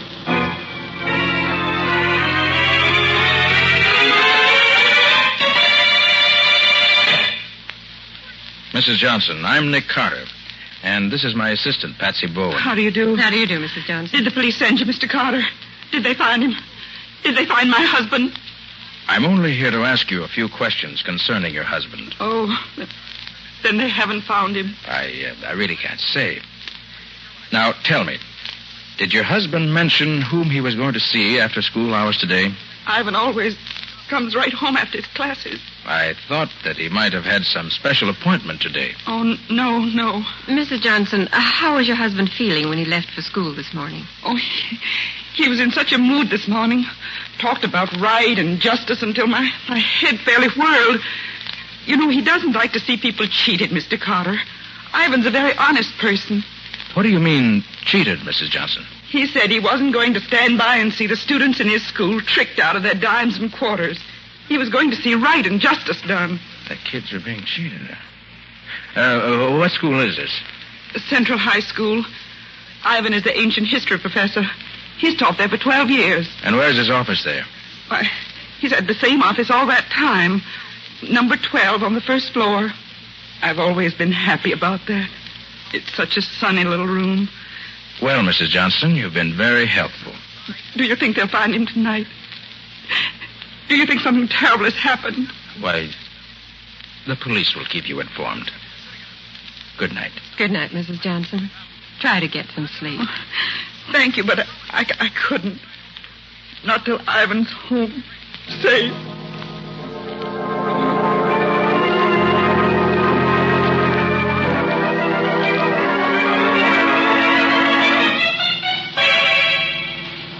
But, Nick, I thought you were going to the school where Professor Johnson taught. That's not over here in the West Side Business District. Glad to see you on your toes, Patsy, and working on all 4 cylinders. Nose to the grindstone, shoulder to the wheel, and all that. I'm proud of you. All right. But what are we doing over here? In just a moment, you'll see for yourself. This is the place, Nick. Right, Shorty. All right, come on, Patsy. Want me to go with you, Nick? No, you stay here and keep your eyes open. Okay, and good luck. Come on, Patsy. We still got a lot to do if we want to keep Shorty out of Lieutenant Riley's foul clutches. I'm glad they didn't lock the front door in this office building tonight. Hey, that's funny. There's no night watchman here. There usually is. Well, Patsy, never look a gift horse in the teeth. No watchman, no trouble. Hey, it's spooky in here. There's one little light in this whole foyer. Wish we'd brought Shorty in with us. He'll do us more good, keeping watch outside. You really think this is where Ivan Johnson was this afternoon? We know Shorty picked him up in front of this building. And this is the only office building in this block. All the rest are warehouses. It's pretty deserted, if you ask me. Mm-hmm. And the elevators, of course, have stopped for the night. And this is a 10-story building. Well, Nick, maybe if we look at the directory board, we'll be able to figure out what office Professor Johnson might have visited. Well, that's what I'm hoping. Now, let's see. There doesn't seem to be a name on this directory that helps us out at all. There isn't, is there? Oh, Nick, what'll we do? Doesn't take much brain work to figure that one. Maybe we can tell if we have a look at the doors of the offices in this building. So, we'll just have to go from office to office. Now, come on. Let's start climbing.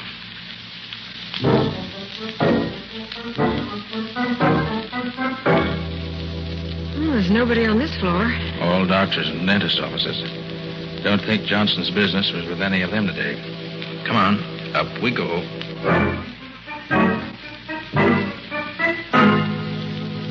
See anything on this floor, Nick?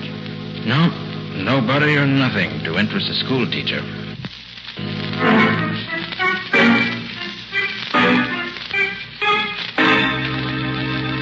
Nick, I don't think I can make another floor. You've got to, Patsy. We must cover every floor.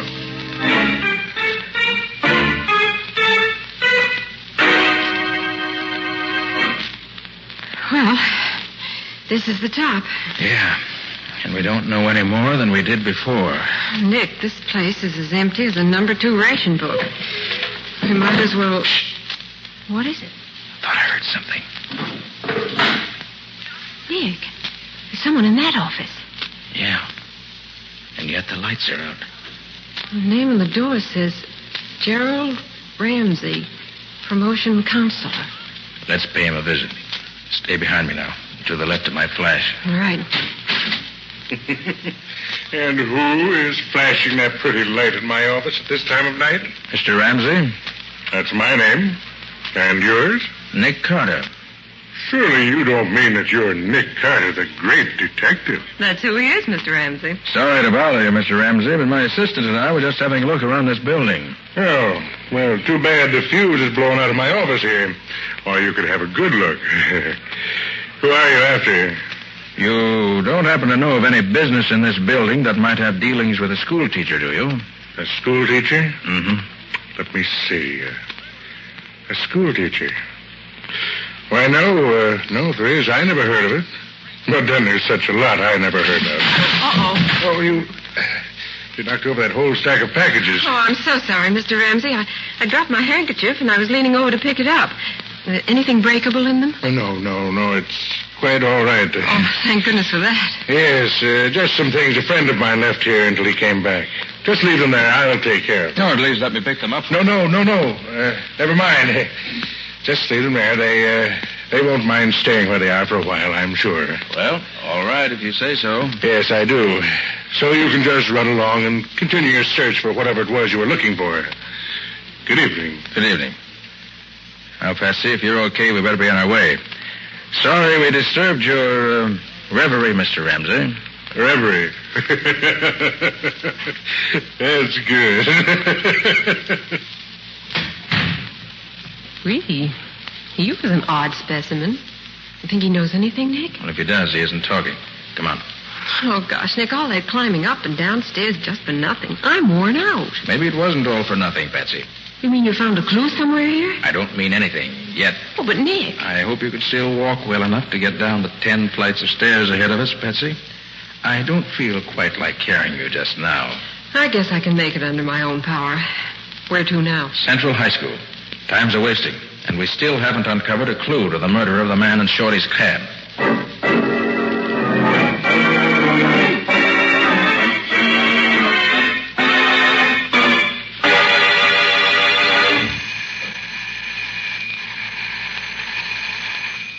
Gosh, Nick, what do you expect to find in a schoolhouse at this time of night? Clues to Johnson's murder, I hope.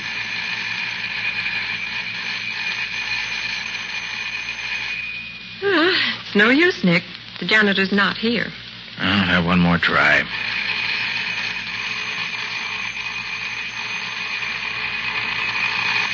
That racket should wake up the ghost of Hamlet.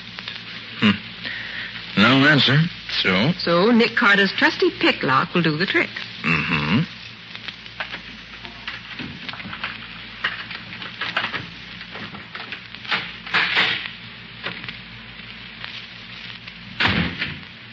Oh, it's black as pitch in there. Stay right beside me. It seems to me I heard that one before tonight. And look, Nick. I barked my shins in the dark in that character's office. And so if you don't mind, this time I'd like to see where I'm going. Okay, Patsy. I'll use my flash and keep it down low. Shin height. No, that's better. Now, come on. Better hurry, or our friend Shorty's going to be sitting in the clink with a murder rap pinned on him. Okay. And she said his office was on the first floor, didn't she? Yes, number 12. All bright and sunny. Here we are, Nick, number 12. I wish it were bright and sunny in here now. This time we'll just dispense with the formalities of announcing ourselves. Well, the door's open, Nick. Yes, so it is. Come on. Snap on the light, Betsy. Switch is right behind you. Okay. Hey. Well, looks like somebody else has given Mr. Johnson's room a going-over. I'm afraid we got here too late. Papers all over the floor, window wide open. What do you suppose they were looking for? Same thing we are, Patsy. Clues. Except for a different reason. You think it was the murderer? Could be. Wow. What are you reading, Nick? This poster on the wall here. Oh. $1 buys a destroyer, high school students. Subscribe just $1 to the High School Victory League and help buy a destroyer. That's the second time tonight I've seen something like that. Oh, where's my hanky? Need any help? No, I've got one right here in my pocket. There. Hey, wait a minute. Where'd you get this? What? The sticker that came out of your pocket with a handkerchief. Well, I don't know, Nick. Why? Why? It's got the same legend stamped on it that poster has. Victory League. Well, so it has. Did you buy this sticker? No, I buy my destroyers by buying war bonds. Well, think, Patsy. Where did you get it? It was in your pocket with your handkerchief. Well, I don't know, Nick. I never put anything in this little pocket except my handkerchief. I can swear to this sticker. Look out,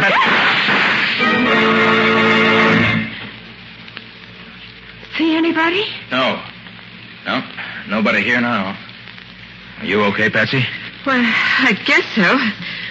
What happened? I just happened to look up in time to see a man poking a gun through the open window. So that's why you pushed me out of the way so fast. Yes, there was no time to be polite. Oh, thanks, Nick. Did you recognize the man at the window? No. Too bad, but he got away. Gee, Nick, you certainly shot that light out fast. Well, if he can't see us, he can't shoot us. A very logical deduction, Mr. Carter. Hey, Patsy, give me that sticker you picked up tonight. You think it means something to this case? You bet I do. I've just remembered where I've seen one like it. Where, Nick? Never mind now. Well, Patsy, this case is beginning to add up. If I'm not mistaken, the sticker splits it wide open. Come on. I've got a job for you to do, on your own, and right now. That means you've got a job that you're going to do on your own. Right. Now, this is the plan. And if it works, we'll nail our murderer red-handed.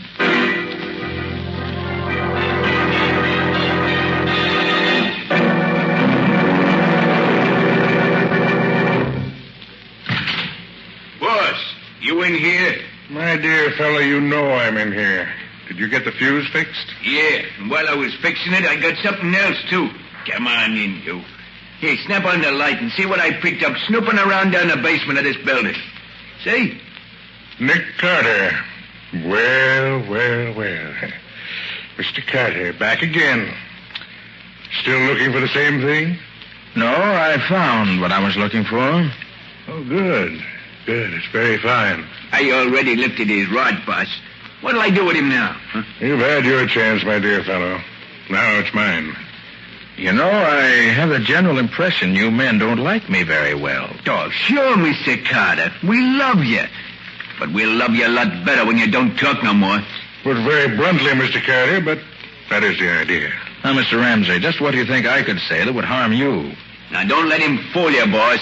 When I was hiding in the bushes outside the window back there at the schoolhouse, I heard him tell the dame the case was wide open. Shut up, Lefty. Oh, so it was you who took those shots at us through the window? Yeah, and you ain't gonna do nothing about it.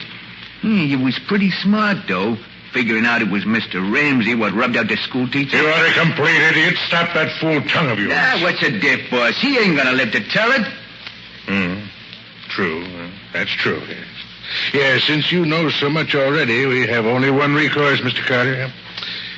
Give me the gun, Lefty. Yeah, boss. This one's on me. Just a minute, Ramsey. As long as I'm not going to live to tell it, maybe you'll confirm a deduction I made. Certainly, my dear fellow. The condemned man is always granted one last request. Speak up. This high school victory league's a phony, isn't it? You're playing on the patriotism of school kids to get them to donate their money to build destroyers and planes, but the money never gets any further than your own pocket. Isn't that it? Oh, yes, Mr. Carter. Since you put it bluntly that way, I am forced to admit that you're entirely correct. But may I ask what it was that led you to believe that I was behind the league? Yes. When I was at Professor Johnson's office, I saw a poster on the wall advertising your dirty league. Oh, please, Mr. Carter. I mean just that. Swindling high school students out of their few dollars in the name of a patriotism that you never knew the meaning of is about the lowest form of stealing that I know of. Boss, just let me take a poke at him, will you? No. We can afford to be good-natured. Mr. Carter hasn't much time left, you know. Do go on, Mr. Carter. As I said, I saw the poster on the wall advertising your dirty racket. And then Patsy found one of your stickers in her handkerchief where she'd picked it up off your floor. I recall then seeing that each of the packages she knocked over in here had a sample sticker pasted on it.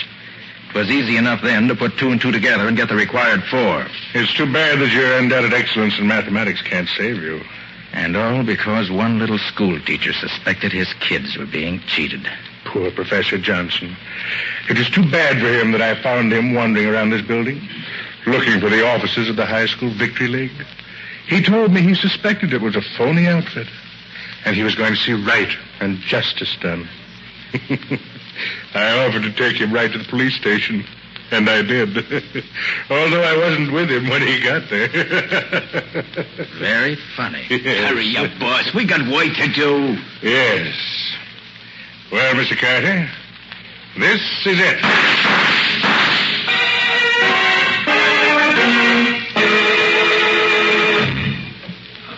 Blasting banshees, Nick. Don't do this to me again. I tell you, my nerves won't stand it. Oh, what's the matter, Riley? You got your men.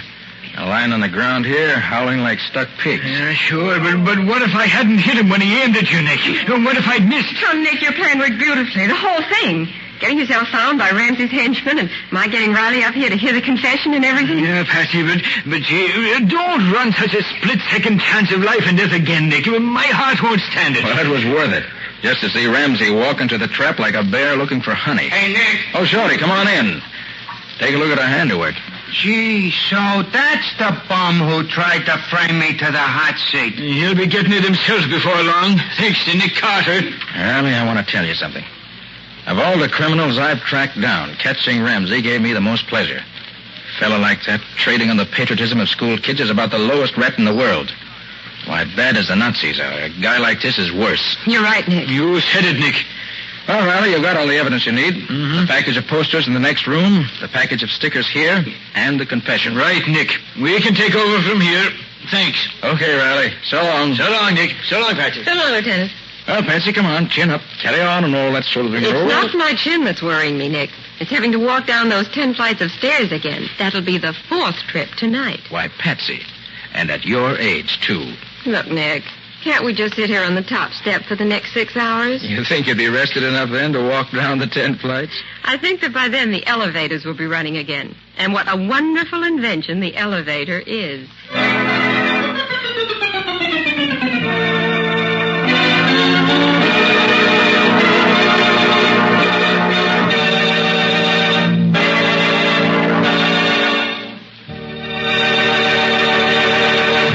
This has been another of the strange adventures of Nick Carter, Master Detective, which are brought to you regularly each week at this same time by WOR Mutual.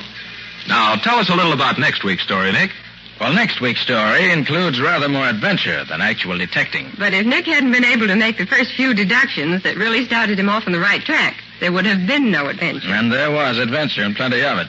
I came nearer to meeting my match when I met Dr. Donaldson than at any other time in my career. This Dr. Donaldson was a specialist in secret and dangerous poisons, and he tried one of them out on Nick. But in the end, I managed to get the better of him and solve a mystery that had the police completely stopped. We call it the empty coffin because it was an empty coffin that gave us the first clue. And it was two different doctors making out two separate death certificates for the same death that led to that first clue. Well, that's enough for now. Join us next week for the story of the empty coffin. So long. So long, folks. And so long to you, Nick and Patsy. Until next week. In the strange adventure you have just heard, Nick Carter was impersonated by Lon Clark, Patsy by Helen Choate. The story was written for Nick Carter by Barth Conry. Original music was played by Lou White. The entire production was under the direction of Jock McGregor.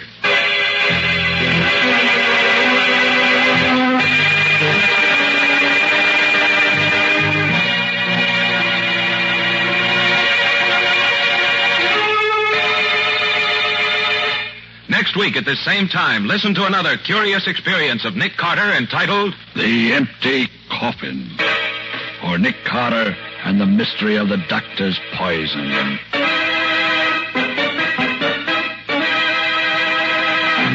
This story is a copyrighted feature of Street and Smith Publications, Incorporated. The Return of Nick Carter is produced in the studios of WOR and is broadcast over most of these stations every Saturday evening at 7 o'clock Eastern Wartime. And don't forget that the adventures of Nick's adopted son, Chick Carter, are broadcast over most of these stations Mondays through Fridays at 5:30 p.m. Eastern Wartime. This is Mutual.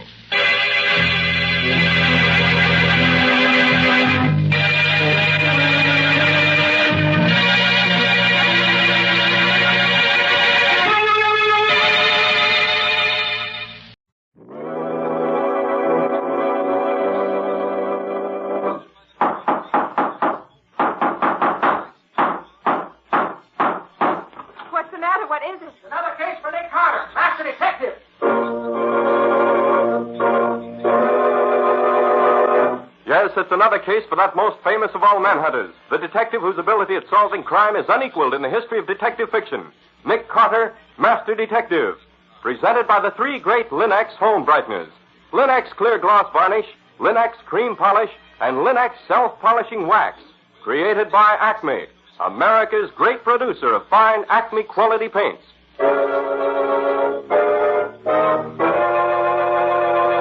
Today's curious adventure, Ready for Murder, or Nick Carter and the Mystery of the Dead Scotty.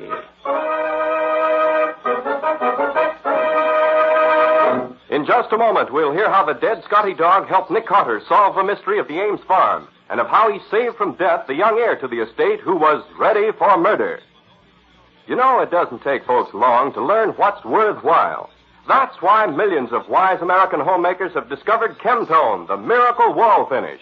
That's why they're now discovering this new magic for woodwork, floors, and furniture, the three great Linex home brighteners. Linex Clear Gloss Varnish to give lustrous, longer-lasting protection to every wood and linoleum surface. Linex Cream Polish to renew the sleek, gleaming beauty of fine furniture. And Linex Self-Polishing Wax to lend rich, satiny loveliness to any floor, wood, linoleum, or tile. Take the modern shortcut to new home beauty with the three great Linex home brighteners. You'll find them all at your hardware, paint, or department store. Your headquarters also for Chemtone, the miracle wall finish.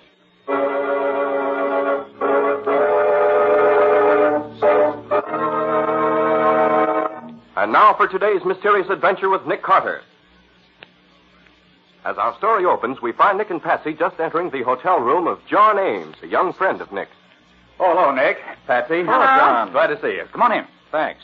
Good to see you again. Oh, Nick, look at that darling Scotty on the bed. Hey, Mac, get down off that bed. I look so cute there with his head on the pillow. I've never been able to break McTavish of the habit. Oh, by the way, this is Chief Danis of the local police. Nick Carter and Patsy Bowen, Chief. How do you, Carter? Well, let's get down to business. Chief Danis and I have just come from my Aunt Mary's funeral, as you know. The coroner's verdict was that Aunt Mary killed herself with aconite. But I don't believe it. Why not, John? Well, first, because she wasn't the suicide kind. Second, because if she'd wanted to kill herself, she would have used poison she was more familiar with. She was a gardener, knew all about nicotine sulfate and arsenic and so on. Well, nothing very positive there. Well, Mr. Carter, how about this? Since John's grandfather, old Henry Ames, passed on at the age of 83 4 years ago, 3 of the heirs have died. Typhoid killed Frank last year. Phil was shot in a hunting accident 2 years ago. And now Mary dies of aconite poisoning. But the Purcells keep right on running the farm, the way they always have. Who are the Purcells? Adam and Paul Purcell were first employed as farm managers by my grandfather. Each successive owner since then has kept them on. So far, everything seems quite open and above board. Yes, but each time one of the last 3 Ameses has died, the word murder has been whispered all over town. But why? I don't get it. Well, just a feeling, no proof at all, but the rumor persists that the Purcells know more about than they can let on. And as a medical student, I can say that the chances of 3 healthy people dying off like that, one after another, purely as a coincidence, is less than 1 in 100. Is there any question about your grandfather's death being natural? Well, no, none at all. And how about Phil? He shot himself in the chest while out hunting with the Purcells. And it was his gun, with only his fingerprints on it. I see. And how about Frank's death? Died in bed of typhoid. Nothing to show it wasn't on the level? Not a thing, Mr. Carter. Uh-huh. Well, now tell me about your Aunt Mary's death. Anything wrong there? Well, nothing you can put your finger on. Oh, here are the facts. And I want to say that they've been checked and proven in every detail. That's right, Mr. Carter. What John will tell you is nothing but facts. All right, let's have them. Aunt Mary lived alone in the big house. The Purcells and Lizzie Gregg, their hired girl, lived in the tenant house. Lizzie took care of the big house and got the meals for Aunt Mary, but she didn't sleep there. Well, this particular morning, Lizzie walked over to the big house at 7 in the morning, called my aunt, got no answer, and investigated. My aunt was in bed, dead. And it snowed that night before all night. And the tracks we found when we got there proved, mind you, that no one was in the house that night with his aunt. And the post-mortem shows she died of aconite poisoning, huh? Yes, a minute dose, but fatal and positive. Just enough to kill her. Where'd you get this aconite? Well, Lizzie used it for a heart condition for years. Kept the bottle in the big house in the kitchen cabinet. Oh, I see. The bottle was found on his aunt's bedside table, with her fingerprints plainly showing on top of Lizzie's. But it couldn't be an accident, because aconite is neither odorless nor tasteless and couldn't be taken without knowing it. And the poison was administered to my aunt through her mouth. Oh, it certainly looks like suicide to me. Except for one thing, Patsy. What's that? A person going to commit suicide would pour themselves out a good sizable portion of the poison they intended to use. Not just barely enough to kill them. She wouldn't know enough to do that. If she didn't leave any suicide note, either. But if it wasn't suicide, and if she couldn't have taken it by accident, and if nobody could have forced it on her without her knowing it was being done, where does that leave you? Exactly, Patsy. It proves just one thing in my mind. It proves a cold-blooded, deliberate murder, carefully planned and executed. I don't know how it was done, but it was. The same goes for Phil's death and Frank's. And I'll bet the Purcells are the murderers or the accomplices. They stand to gain a nice income from the farm, which goes to them if the last heir dies. They've been planning this for years. They planned it so carefully that the evidence proves them not guilty every time. Adam Purcell, where did you come from? I knocked, but there was so much talk and nobody heard me. So I come in. John, I heard what you said. Well, I meant it, every word. How do you happen to be here, Purcell? I heard John was coming down here to meet Chief Dennis and you, Mr. Carter. I guessed why, so I followed him. To spy on me? No, young man, not to spy, to resign. Paul and Lizzie are against the idea. I'm the elder brother, and what I say goes. You mean you'll all move off the farm? Just that, and right now. Mr. Purcell, I meant every word I said just now, and I'm not taking back a word of it. But you can't resign, and I can't let you go. No. Why not? Because if they go now, it means either they're quitting under fire, or I'm afraid to live in the farm with them. Besides, I need farm managers, and the Purcells are the best managers I know. I think you're right, John. Well, how do you feel about it, Mr. Purcell? I don't know. But I guess I can stand it if he can. All right. We'll put the food on your table, clean your house, run your farm.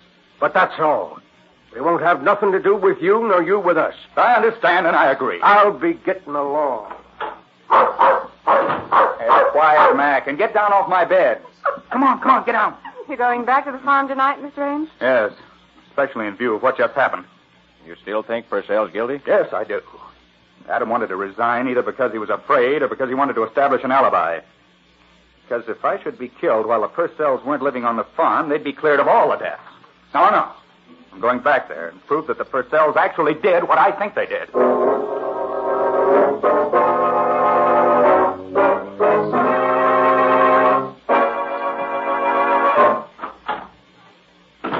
Well, Mac, this seems to be the kitchen. Oh, there's nobody here. Yes, there is, in that rocking chair. How do you do? You let your dog in the house? Why, yes. Max always lived with me in my room. Tain't fitting. Where do you sleep? Why, in the master bedroom, of course. Good. Best room in the house. What time you want breakfast? About 8 o'clock. I'd like eggs, bacon, and coffee. You set the time, young man. I'll furnish the meals. Good night. Well, yes, Mac, that was probably Lizzie. Well, if that's the way they want it, okay. Come on, let's have a look at our house.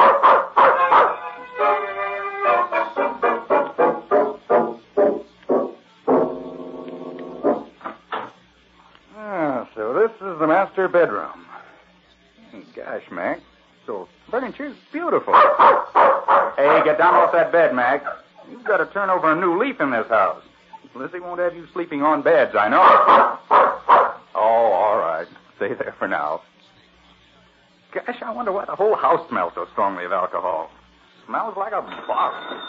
The phone's here in the bedroom. Swell. Hello? Hello, John. I just thought I'd call and see how you're making out. Oh, gosh, Nick, it's good to hear your voice. This is a grand old house, but it's so quiet you can cut it with a knife. Any new ideas yet? Yes, one or two. Nick, I'd like to have you get me a permit to exhume Frank Ames' body and autopsy the remains. If arsenical poisoning was wrongly diagnosed as typhoid, that can still be checked. All right, John. I'll bring the permit out with me when I come tomorrow. Oh, by the way, if the Purcells were to inherit the farm, where would Lizzie come in? She wouldn't. She has no interest in it at all. She wouldn't get to touch a dollar of it. Why? Oh, just wondered. I understand Lizzie and Paul were talking of getting married about 5 years ago, but nothing came of it. I see. Well, all right, John. I'll see you about 11 in the morning. Good night. Good night, Nick. Well, come on, Mac. You'll have to get off the bed now, because I'm getting in it myself.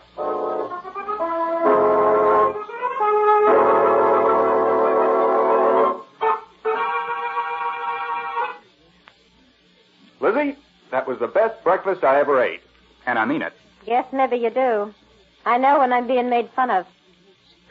Lizzie, I wonder if you could manage to get rid of that barrel of alcohol I saw in the cellar this morning. I can smell it all over the house. You'd better speak to Paul, young man. I've been trying to get rid of that barrel all winter. It leaks. Yes, it certainly does. You'll have to get Paul to get rid of it. And he's real stubborn. Hey, where is Paul now? Plowing, of course. Where else this time of year? Well, thanks, Lizzie. See if I can find him.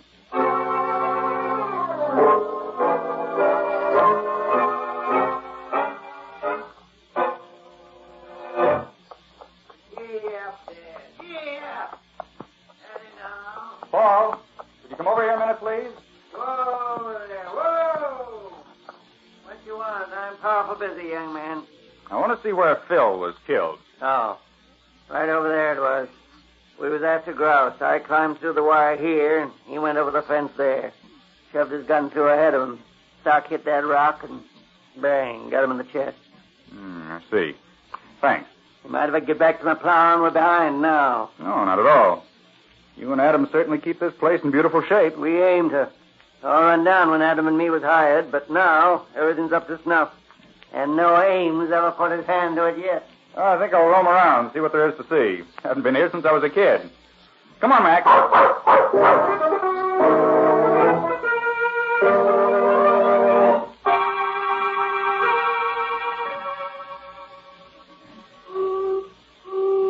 Hey, Mac, look at the time. 11 o'clock. Must be Nick blowing for us. Come on. We'll go back through the cattle lane. Ought to be the quickest way to the house. Oh, gosh, this cattle lane's a beautiful job. Almost 200 yards straight from the barn out to the fields where the cows are put out to pasture. Fenced on both sides with 5 strands of barbed wire. Oh, each one of them as tight as a banjo string. That, Mac, is a model fence if I ever saw one. Yes, Mac, I see him. It's Nick, all right. Oh, he's got Patsy with him. Watch out! Watch out, Johnny! Hey, under the fence, guy, quick. I'll have to go over the top if I can jump that high.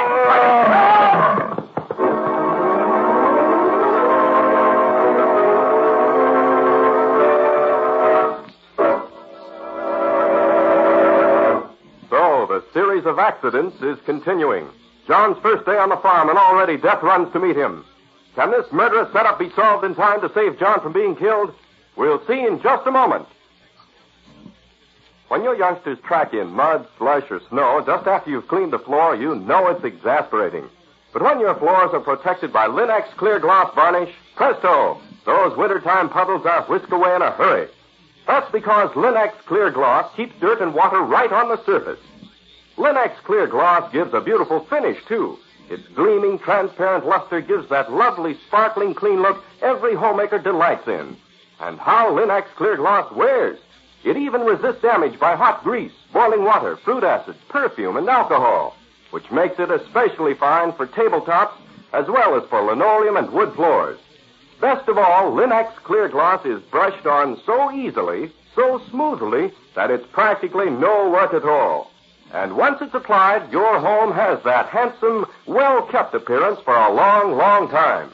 Ask for it at your dealers now. Linex, Lin-X, Linex Clear Gloss Varnish. You'll find all three great Linex home brighteners and Chemtone, the miracle wall finish, at hardware, paint, and department stores everywhere.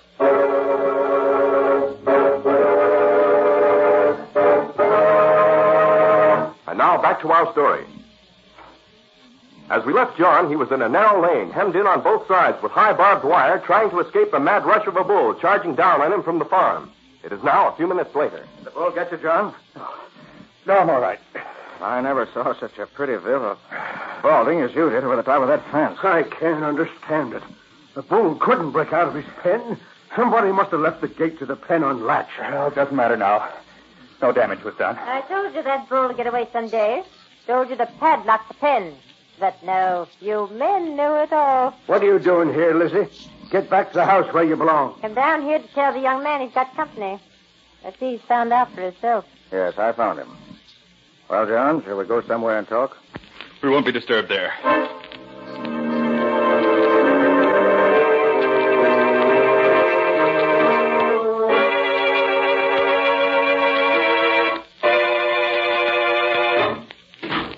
Nobody will bother us here, Nick. Good. Well, first, John, I got the permit to exhume your uncle's body. I brought the undertaker along to dig it up and take it back to town. Good. Second, I got hold of your Uncle Phil's shotgun, the one that killed him. I examined it pretty closely. Find anything interesting? I did. I found evidence that seems to bear out your feeling that his death may not have been the accident they claim it was. Well, this house reeks of alcohol, doesn't it? Yes, there's a barrel of the stuff in the cellar. For some reason, it smells up the whole place. Come in. Young man, you leave this farm tonight. Otherwise, you're going to get yourself killed. Killed? By whom? Maybe I don't know, and maybe I do.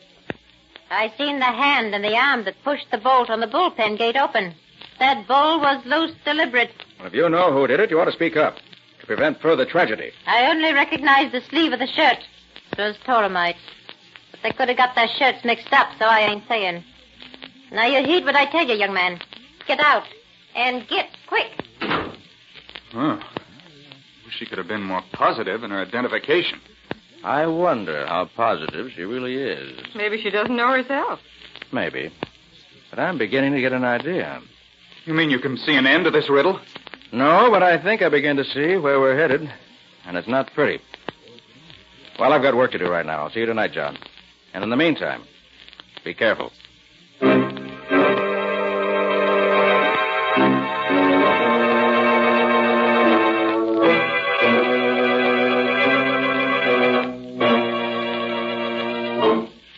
Hello?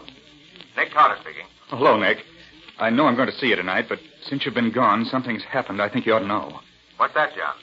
Both Adam and Paul have come to me secretly at different times, and each one has told me that he saw his brother unlatch the gate to the bull's pen. You mean they each accuse the other? Yes, Nick. Well, very interesting. Oh, by the way, John, an autopsy on your Uncle Frank's body shows arsenical poison in fatal quantities. No question but what it was murder. But who did it, Nick? Who did it? Suppose you get all three of the first cells in the big house at 10 in the morning. I'll need until then to clean up the details. Tell them I found out something conclusive. But don't tell them what. May make one of them come through with a confession, maybe. All right, Nick. 10 in the morning. Right, John. And watch yourself tonight.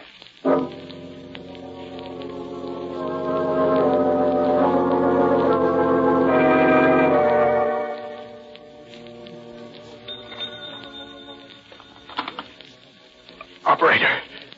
Emergency. I'm poisoned. Get me a doctor quick. And then get Nick Carter at the hotel. You got that? Get a doctor. And then call Nick Carter.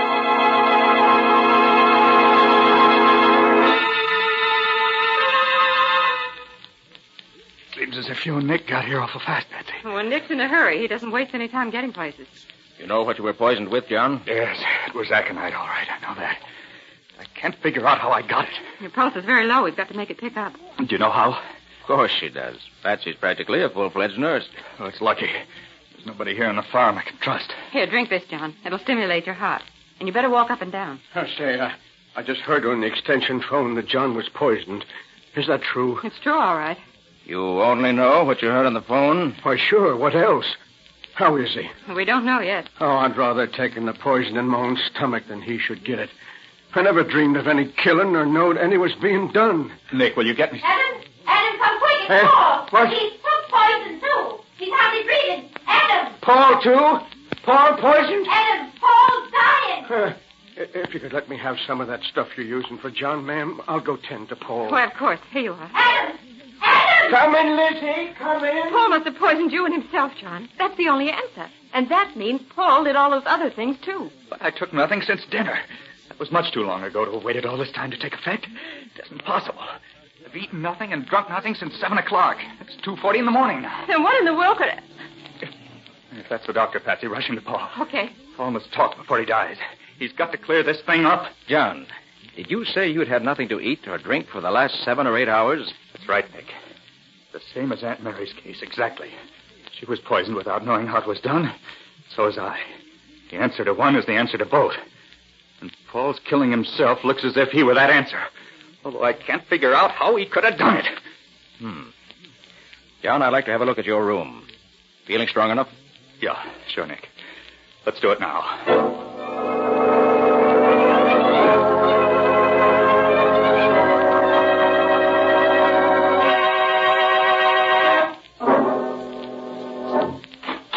Nick, do you think that...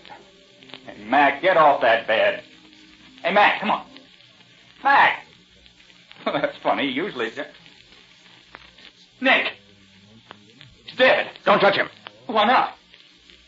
Look, John. His head's on the pillow in the same place yours would be if you were in bed. Yes, Nick, but so what? You slept on that pillow and almost died. Mac sleeps there and does die. Doesn't that mean anything to you? No, I'm afraid not. What should it mean? Aconite was poured on the pillowcase before you went to bed. What? Remember, aconite is so powerful it can be absorbed through the skin, particularly the thin, damp mucous membrane of the lips. Well, that's right, Nick. A person sleeping on that pillow with aconite spilled on it had poisoned himself in a couple of hours. Because you were restless, you got up before the dose was fatal. But Mac, with his very bad habit of sleeping on your pillow and sleeping very soundly, slept there once too often. But, Nick, why didn't I smell it? What does aconite smell like? Well, alcohol. Right. Oh, of course, the house reeks of alcohol. Naturally, I'd never smell it. That alcohol smell is part of the plot, John. But who, Nick? Who? Let's get everybody together and talk it over. Maybe that way we'll get along faster.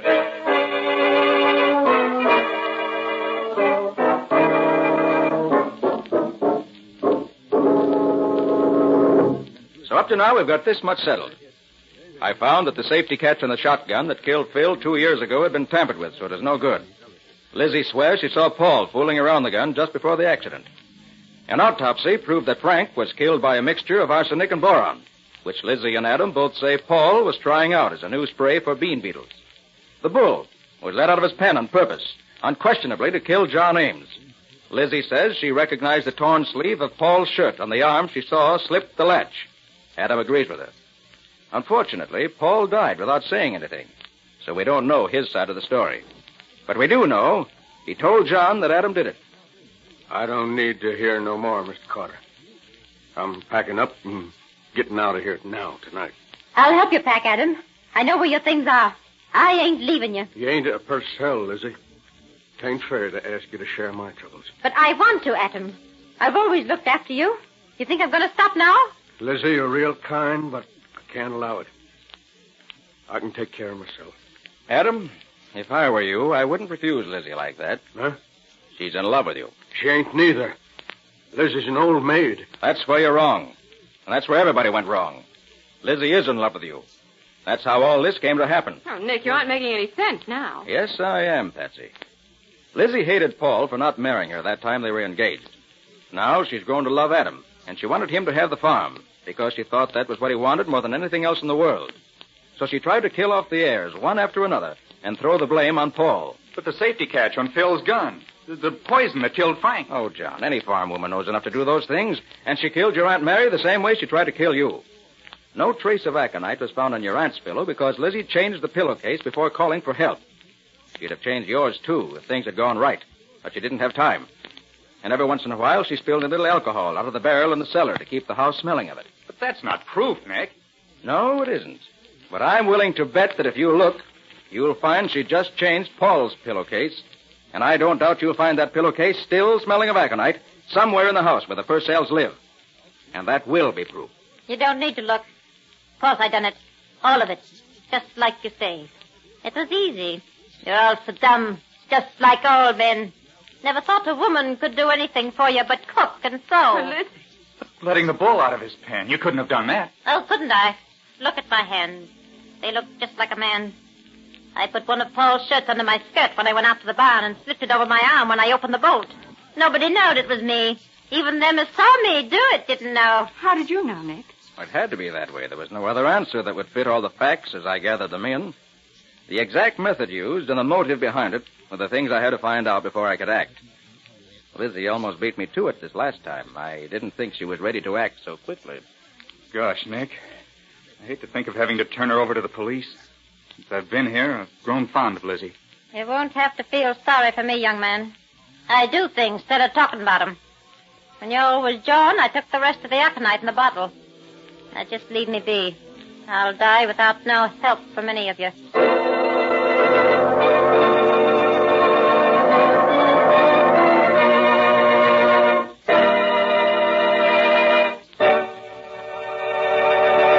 In just a moment, Nick and Patsy will bring you a preview of next week's exciting case.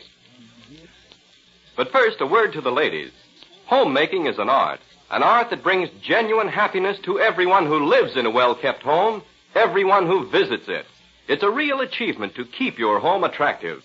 So it's worthwhile to know how much help the three great Linex home brighteners can give you. Linex Cream Polish, for instance, restores the original shining beauty of your fine furniture, disposes of blurry fingerprints almost by magic, gets rid of that cloudy film left by dust and old polish.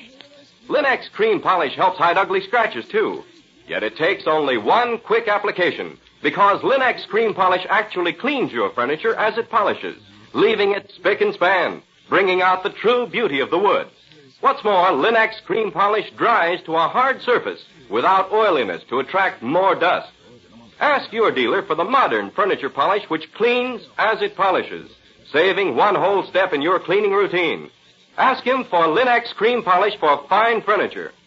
You'll find all three great Linex home brighteners, Linex self-polishing wax, Linex clear gloss varnish, and Linex Cream Polish at your nearest hardware, paint, or department store.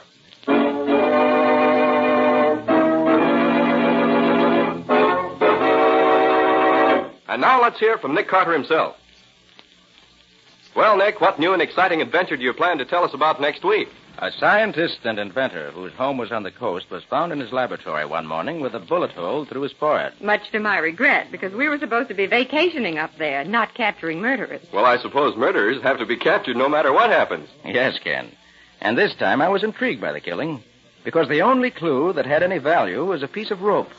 A kind of rope that none of us had ever seen before. And there was a thunder shower at midnight, too, which helped to put the finger on the killer. Sounds interesting. Yes, I'll listen. What's the title of your story? I call it Crime at Cold Harbor. Or The Mystery of the Murdered Scientist. And that's all for now. Details next week. So long. So long, everybody. And so long to both of you. We'll be expecting to hear from you again next week as usual.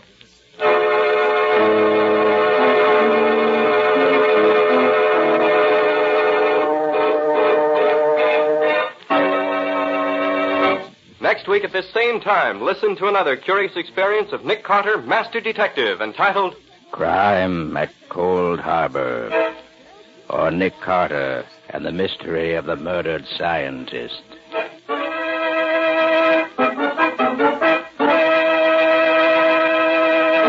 Nick Carter, Master Detective, is featured in Street and Smith magazines. Lon Clark is starred as Nick with Helen Choate as Patsy. Original music is played by Lou White, and the programs are written and directed by Jock McGregor. Nick Carter, Master Detective, is presented at this time and over these same stations each week by the three great Linx home brighteners.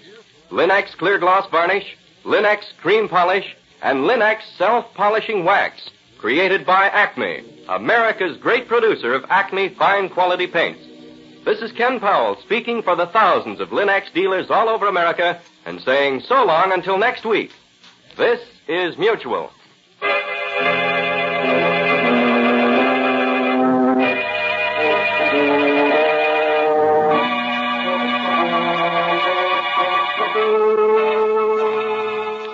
Willing accomplice, or Nick Carter and the Mystery of the Society Burglar.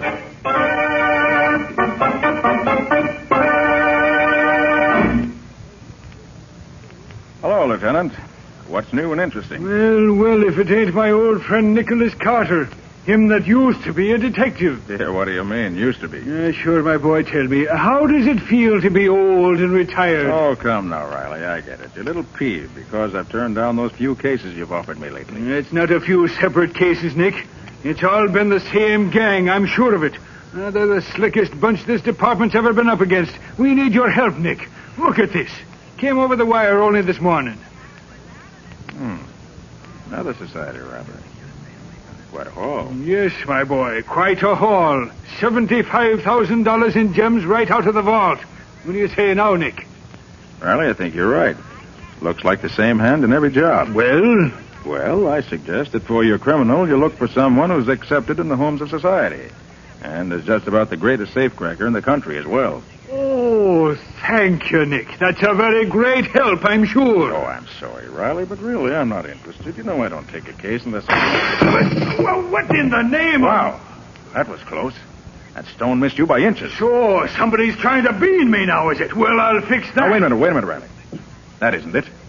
This seems to be a little matter of communication. Communication? Yes, look. There's a note tied to that stone. Well, now, hand that over here. Here you are.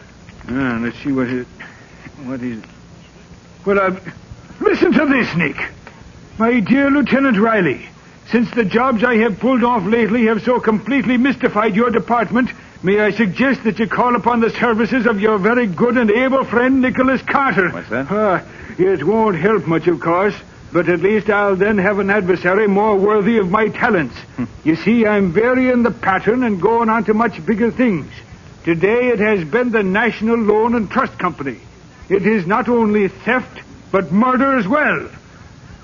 Well, Nick, what do you make of that? Very interesting. Interesting, is it? Why, the cheek of him. The National Loan and Trust Company, he says. And murder, he says. We're dealing with a conceited maniac. Give me that phone. I'm going to check up on this. Well, as it's now 5:30 on Saturday afternoon, Riley, I doubt that you'll find anyone at the bank. Excuse me, Lieutenant. Yeah? There's a lady and gentleman here to see you. They say it's most urgent. Well, what are you waiting for? Show 'em in. Yes, sir. This way, please. Thank you. Lieutenant Riley? Yes? Permit me to introduce myself. I'm Butler Pierce, and this is Miss Olive Belden, my fiancée. I'm pleased to make your acquaintance. Now, what can I be doing for you? You can help us find Miss Belden's father. He's missing. Oh, missing, huh? Yes, Lieutenant. Dad's been gone for hours, and I'm beginning to fear something dreadful may have happened.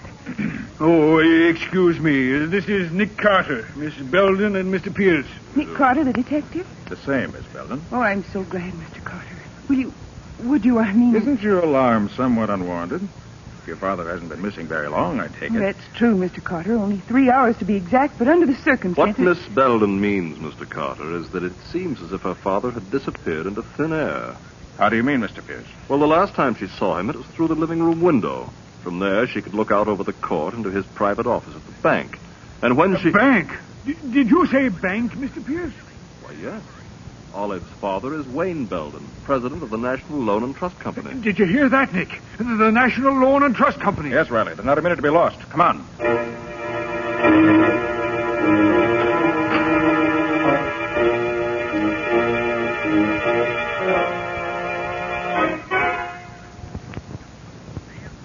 Now, let me get this straight, Miss Belden.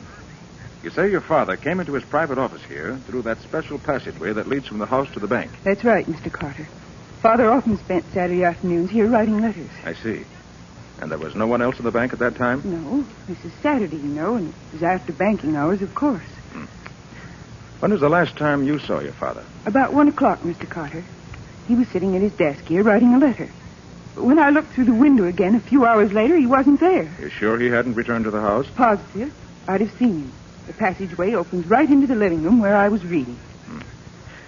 Well, what happened when you looked for him and he wasn't there? Well, just about then, Mr. Pierce called on me.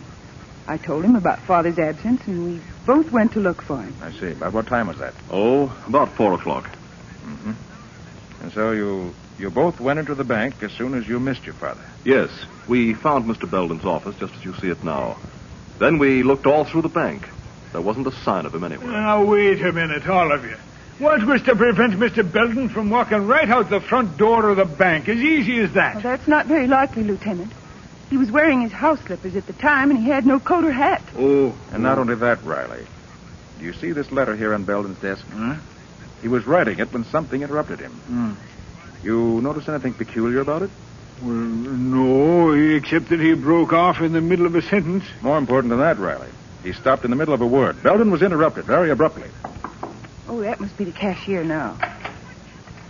Hello, Mr. Cook.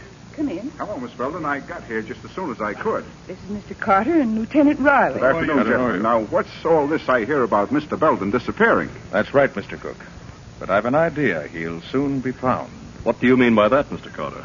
I've asked Mr. Cook to come down here because as the cashier of the bank, he's the only one beside Mr. Belden who knows the combination to the large vault.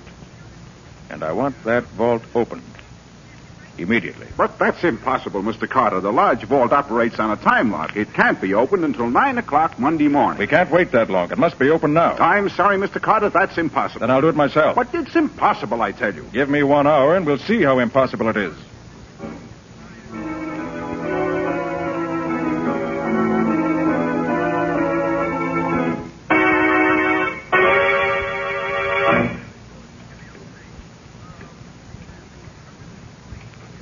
You don't seem to be having much luck, do you, Mr. Carter? Don't you worry about that, Mr. Pierce.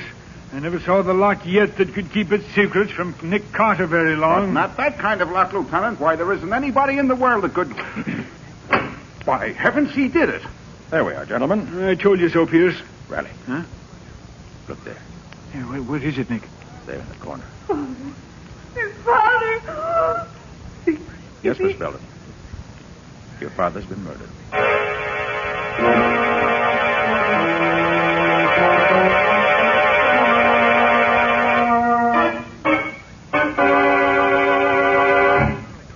How's Miss Belden, Riley? Oh, she's all right now, Nick. Mr. Pierce took her back to the house. Good.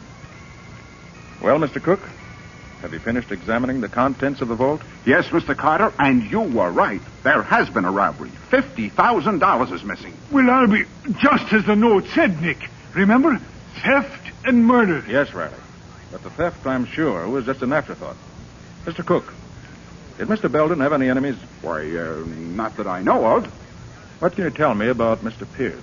What do you mean?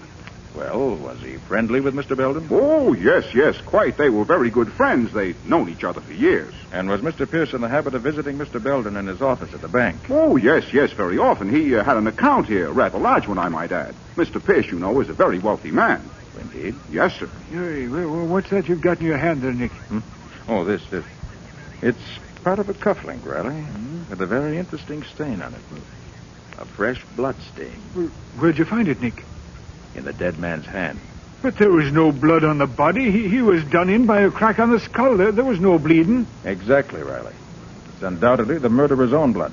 Probably tore his hand on the broken edge of the cuff link in the scuffle. Do you want me for anything else, Mr. Carter? Oh, no, thank you, Mr. Cook. That'll be all. Well, good day. Good day, sir. Oh, Mr. Cook, one more thing. Yes? Tell me, is Mr. Pierce in the habit of wearing his gloves indoors? His gloves? Why, no, never. But, wait.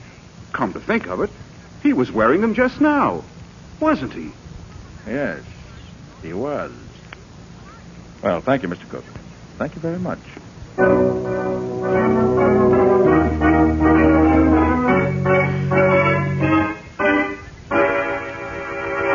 Confound it, Patsy. This is the strangest case I've ever worked on. Well, you've certainly been acting strangely, Nick. Pacing up and down, muttering to yourself. There just isn't a shred of evidence anywhere, Patsy. As far as I can see, no motive whatsoever. Yet I'm positive that Butler Pierce is our man, that he's not only the murderer of Wayne Belden, but is also the society robber that's been baffling the police for months now. But, Nick, he's a rich man. And Wayne Belden was one of his best friends. I know, Patsy, but it still adds up to Butler Pierce. Look, he was thoroughly familiar with the bank, thoroughly familiar with Wayne Belden's habits. He called at the Belden house after the crime had been committed. He wore his gloves indoors, which might have been to conceal a bad scratch from a broken cuff link. He arrived at police headquarters immediately after that stone had been thrown through the window. But, Nick, Miss Belden was with him when he called to see Riley. Surely you don't think he could have thrown that stone? No, Patsy. But his chauffeur could have. While they were entering the building. His chauffeur? Yes. It was he who set me thinking on this line originally. Well, what do you mean by that? Patsy, I got a good look at that chauffeur. And I'm sure I've seen him somewhere before. A long time ago. Oh. And he wasn't on the right side of the law either. Well, it all sounds like a big hunch to me, Nick. Yes, you're right, Patsy. It's just what it is. A big hunch. Although I have to admit your hunches are usually pretty good. Patsy, I feel so sure this hunch is right, I'm going to play it for all it's worth. Well, what are you going to do? I'm going to start playing it right now. Get Scubby for me. We're going calling on Mr. Butler Pierce.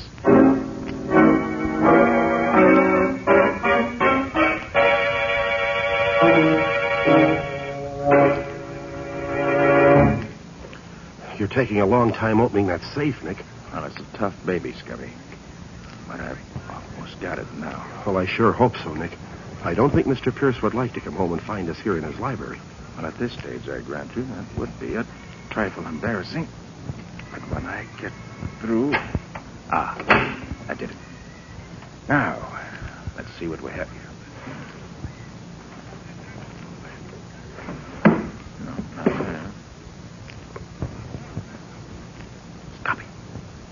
Look at this.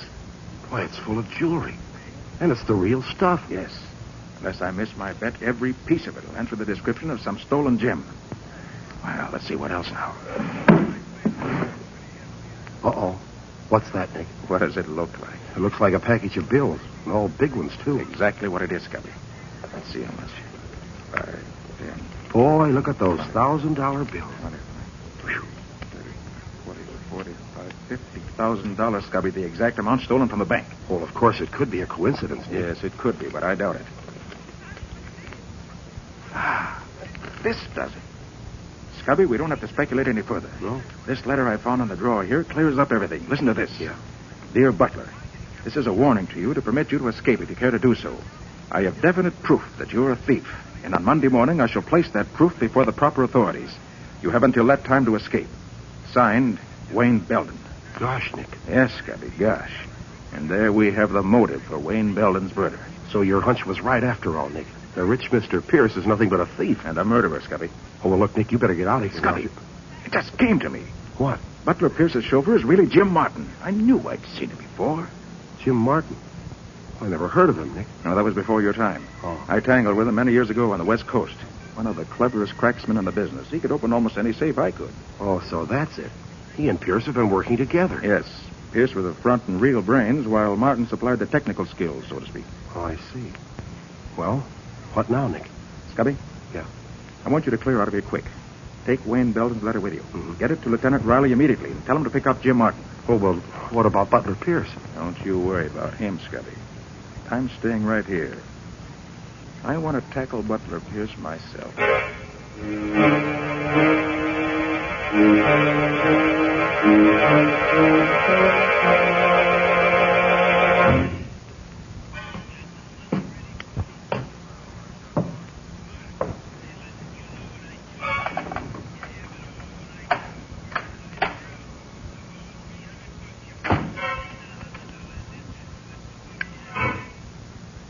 Good evening.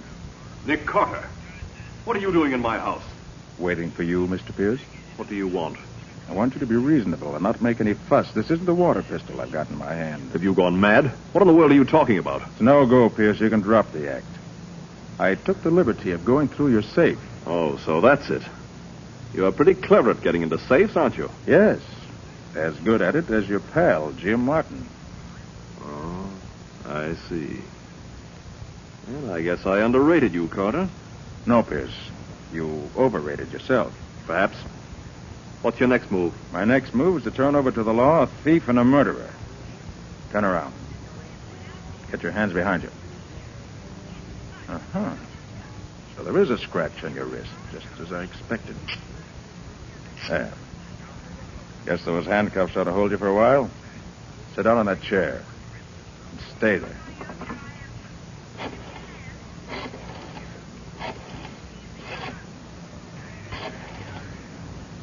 Police headquarters. Lieutenant Riley speaking. Oh, hello, Riley. This is Nick. Oh, yes, Nick. What is it? Riley, I got the murderer of Wayne Belden for you. Oh, you have, eh? Mm-hmm. Good work. Who is it, Nick? Butler Pierce. Butler Pierce. Nick, are you sure you're not making a mistake? Quite sure. Scubby should be at my headquarters any minute now with all the proof you want. Where are you calling from, Nick? From Pierce's home. He's sitting in a chair right behind me with a pair of handcuffs on him. I'll expect you to... Nick, what is it? Hello! Hello!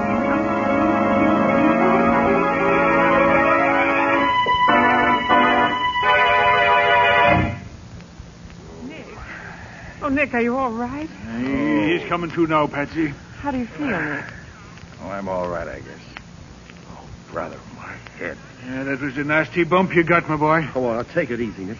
Here, give me your hand. I'll help you. Up you go, Nick. Yeah, easy. All right, now.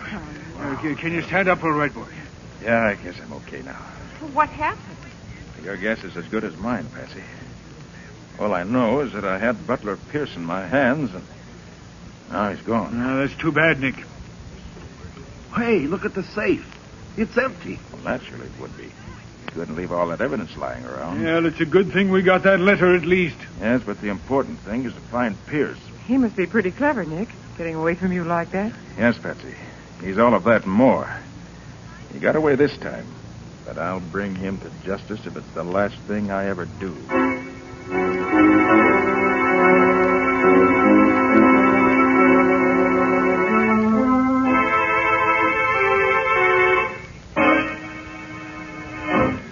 Well, Nick, we got Jim Martin anyway. Picked him up late last night. Good work, Riley.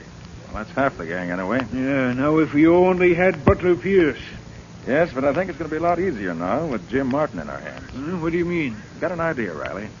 If it works, it won't be long before we catch up with Wayne Belden's murderer.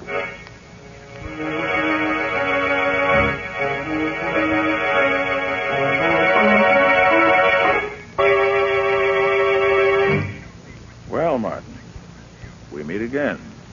Yeah. Been a long time, ain't it, Carter? Yes.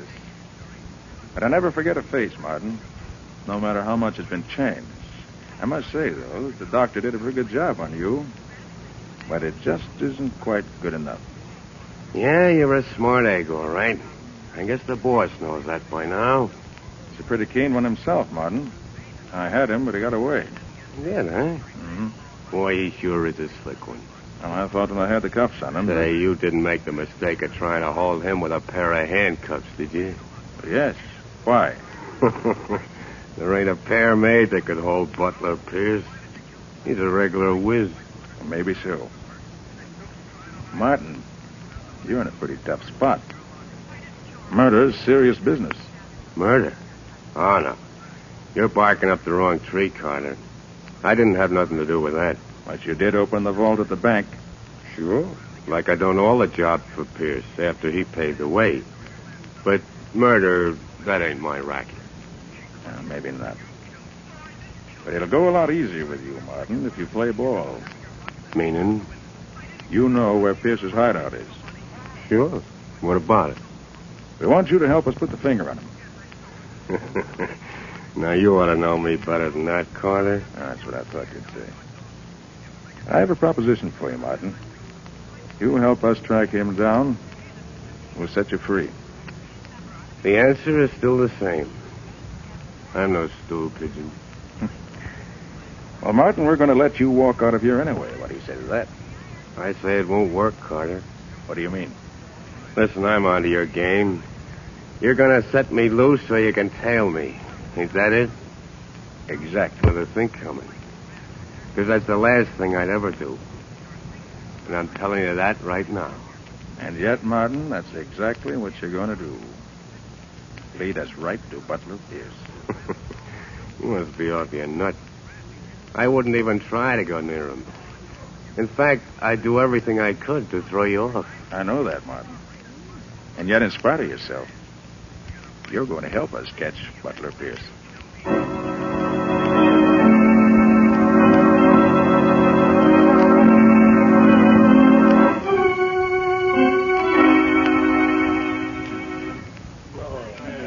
Clerk. Yes, sir? Any mail for me today? His name's Martin, James Martin. Just a minute, I'll see. No, nothing, Mr. Martin. Thanks. Hello, Martin. You expecting a letter from someone? Who are you? I'll give you one guess. That ought to be enough. Oh, you must be the guy that's following me. One of the guys, Martin. I'm Scubby Wilson. I work with Nick Carter. Glad to see you. You know, I've been getting sort of anxious the last few days to know what you guys look like. Yes, I can understand that. Must have been quite a strain on you, knowing that you were being watched every minute of the day and not knowing who was doing the watching. Yeah, it was sort of getting me down a little. Well, that's what Mr. Carter was figuring on, I guess. Oh, yeah? Mm-hmm. A lot of good it's going to do him. You never know, Martin. Say, I can't figure this thing at all. Oh, you're not supposed to, Martin. No, you just keep on having a good time, that's all. You bet I will. And as for Nick Carter, you can tell him for me, whatever his scheme is, it ain't working, see? How do you know it isn't working? I haven't led you to Pierce yet, have I, pal? No, not yet. But you will. You're nuts, too. You're all nuts. Good night. Good night. Oh, but Martin, knowing Nick Carter as I do, I don't think we're the ones that are nuts.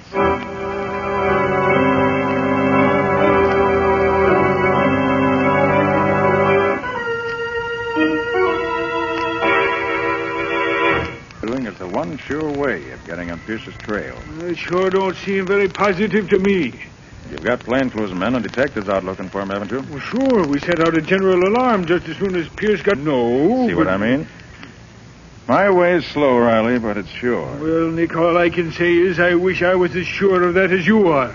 If we don't get Pierce this way, they're going to laugh me right out of the department. Using up valuable men and time, just keeping an eye on his counter that should be behind bars this very second. He will be, Riley. Just as soon as we get Pierce, too, to keep him company. Police headquarters, Lieutenant Riley speaking. Yeah, he's here. For you, Nick. Yeah. Thanks, Riley. Oh? Oh, yes, Scubby. Yeah? Oh, you did it. Okay, that's fine, Scubby. Good work. So long, Scubby. Well, Riley, it looks like this is it. Yeah? What happened? Did Martin finally get in touch with Pierce? No, Riley. It happened as I expected. The mountain came to Mohammed. Huh? Who did what? Unless I'm very much mistaken, Pierce has finally got in touch with Martin.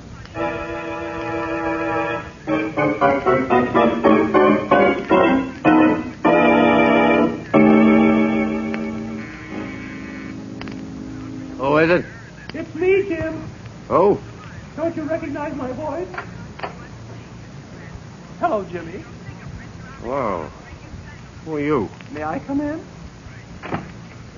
Look, lady, I'm afraid there's some mistake. You got the wrong party. There's no mistake, Martin. Holy Mac, it's you, Pierce. Yes, it's me. Gosh, boss, I've seen most of your disguises, but this beats them all. You really look like a woman. Thanks. Hey, you shouldn't have come here, though, boss. It's dangerous. Yes, Martin, very dangerous. For you? What do you mean, boss? I don't like a squealer, Martin. A squealer? Me? Hey, you got this all wrong. Have I? I never ratted on anyone, boss. I wouldn't start now. Not even to save your own neck? You were in this thing as deep as I, you know. Sure, I know that, but whatever gave you the idea I'd rat on you? What gave me the idea? Oh, I get it. You mean, why am I out of jail? Well, honest, boss, this wasn't my idea. Carter let me go. You see, he That's had enough, Martin. Think I'm a fool? Let you go, huh? Just like that. Well, I won't be so generous, stool pigeon. Hey, what are you doing, boss? No, you ain't gonna use that gat on me. Guess again, squealer. You're making a mistake, boss. Please, you gotta listen to me. Let me tell you how it happened. No, Martin, you listen to me and I'll tell you. Carter didn't have a thing on me. Not a thing, do you understand? Yeah, sure. Then he spotted your ugly mug and put two and two together. I didn't think anybody'd recognize that pan of yours anymore, but somehow Carter did. So he had you picked up. And what he got out of you must have been plenty. I swear to you. Shut up. Why else would Carter have let you go? I don't know. I'll tell you why. Because you spilled the works, Martin. Spilled the works and got your freedom for it. No, that ain't why they let me go. It was all a scheme they had. What are you talking about? Sure, boss. They told me they'd let me go if I steered them to the hideout. But I wouldn't do it. Not me. No, so they let you out anyway. Yeah, that's it. Okay, squealer, I've heard enough. No, boss, no. Great shooting, Nick. You knocked the gun right out of his hand. Nick Carter. Yes, Mr. Butler Pierce. We meet again. You all right, Martin? Yeah, I guess so, but you didn't get here any too soon. Oh, so I was right, you rat. You were expecting Relax, him. Pierce, relax. Martin wasn't expecting anyone. He played square with you right along. Yes? Then what was he doing on the loose?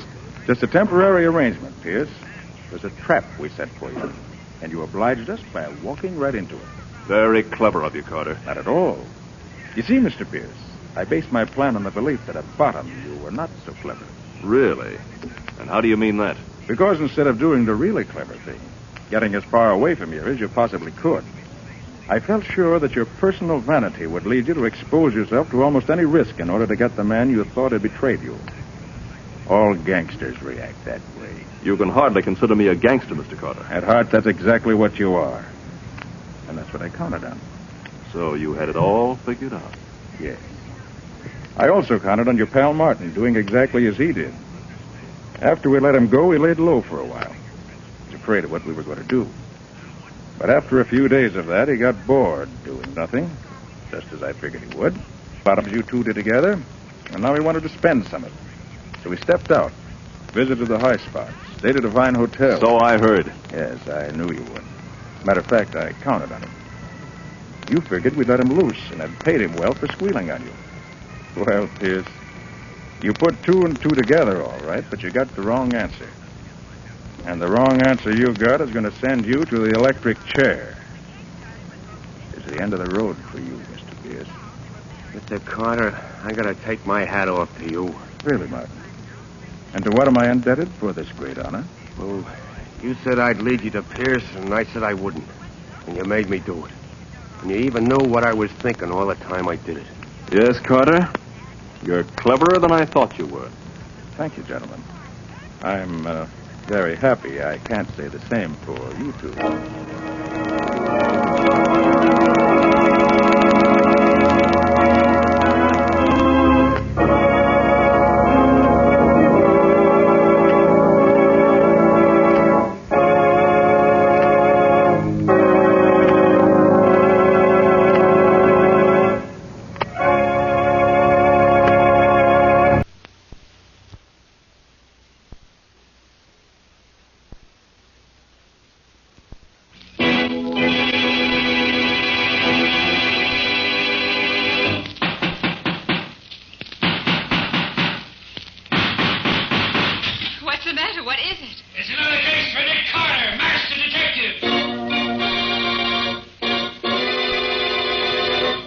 It's another case for that most famous of all manhunters, the detective whose ability at solving crime is unequaled in the history of detective fiction, Nick Carter, Master Detective, presented by the three great Linx home brighteners, Linx Clear Gloss, Linx Cream Polish, and Linx Self-Polishing Wax, created by Acme, America's great producer of Acme quality paints. Today's curious adventure, Death in the Pool. Or Nick Carter and the mystery of the mink coat. In just a moment, we'll hear how an expensive mink coat helped Nick Carter solve the mystery of the dead man found floating in the lily pool. But first, here's something you'll want to remember. A home is a place to enjoy. That's why you keep it as lovely as you can. Thousands of American homemakers have discovered that Chemtone, the miracle wall finish, is the way to new wall beauty. Now, renewing the beauty of your floors, Linex self-polishing wax gives a satiny luster without tiresome rubbing. And it resists wear, water, and dirt amazingly, for it contains real carnauba wax. You can actually clean with a damp cloth or mild suds. What's more, Linex self-polishing wax, the non-skid floor finish, resists slip even when water is spilled on it. Get Linex self-polishing wax at your paint, hardware, or department store. Headquarters for all three great Linex home brighteners and Chemtone, the miracle wall finish. And now for today's mysterious adventure with Nick Carter. As our story opens, Nick and Patsy, his assistant, are driving home a girl who is not feeling well. Where does she live, Patsy? In the Gray Bar Apartments, Nick. It's the one with the big lily pool in the court. Oh, that one. She would live in a place like that. All show, nothing else, just like Sally. I wish you wouldn't talk that way about her, Nick. She used to be one of my best friends years ago. Well, she's no friend of mine. I've no use for girls that drink the way she does. She's had a lot of trouble recently, Nick, and she just drinks to make herself forget. Her husband divorced her about a year ago just because she went out on a few parties he didn't approve of. She's been alone ever since. Funny, you standing up for her, Patsy. Usually you'd be the first to condemn anyone who plays around the way I understand she does. All right, Nick, think what you like. Just as long as we get her home to her apartment so I can put her to bed. Who's going to bed? Aaron's young yet. Let's go somewhere. The only place you're going, young lady, is home to bed. Well, who's that? I don't know him. Oh, yes, you do, Sally. That's Nick Carter, the man I work with. Never heard of him. This the place? Just ahead, Patsy? Yeah, stop at this first entrance. She lives on this side. Okay. Come on now, Sally. This is where you live. I'll get out first and give you a hand. Help myself. All right. Don't need a hand. Can take care of myself. Want me to go up with you? No, Nick, you wait here. She'll be all right. All right. But don't let her keep you up there all night. I won't. I better go after her. She'll fall in the lily pool if she's not careful. Yeah. She's getting pretty close to the edge of it. You better... In heaven's name... She sounds terrified. Come on. What's the matter, Sally? What is it? Man in the pool. A man. He's dead. Dead!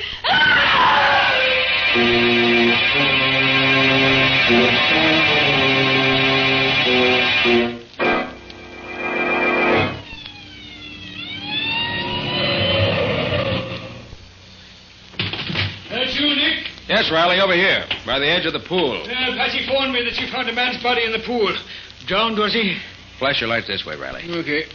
Holy smokes, Nick. Look in his back. Yes, a knife. Right between the shoulder blades. Did you find the body, Nick? Not exactly. It was Patsy's girlfriend who found it, really. What's her name? Sally Reeves. Oh, that one. Where is she now?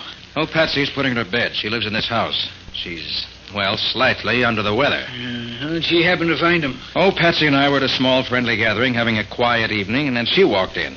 Got well lit up and wrecked the party. Patsy wanted to bring her home, so we did. As she went by the pool, she started screaming. I came over here and found this. Let's have a look at him. Nick, that's Arthur Reeves. What? That's Sally Reeves' ex-husband. And you say she found him? That's right. Very interesting. Maybe she found him because she knew just where to look for him.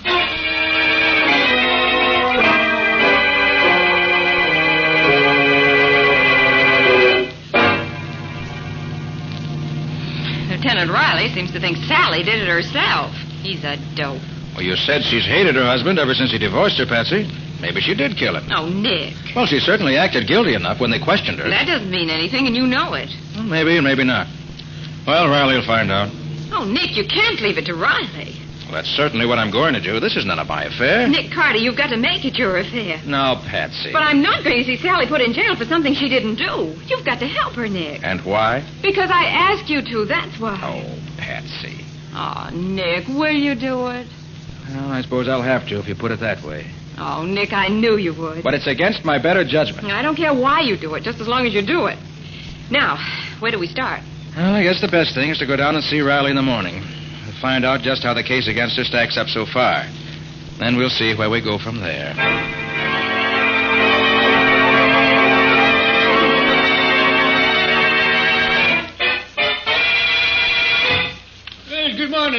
evening, Patsy.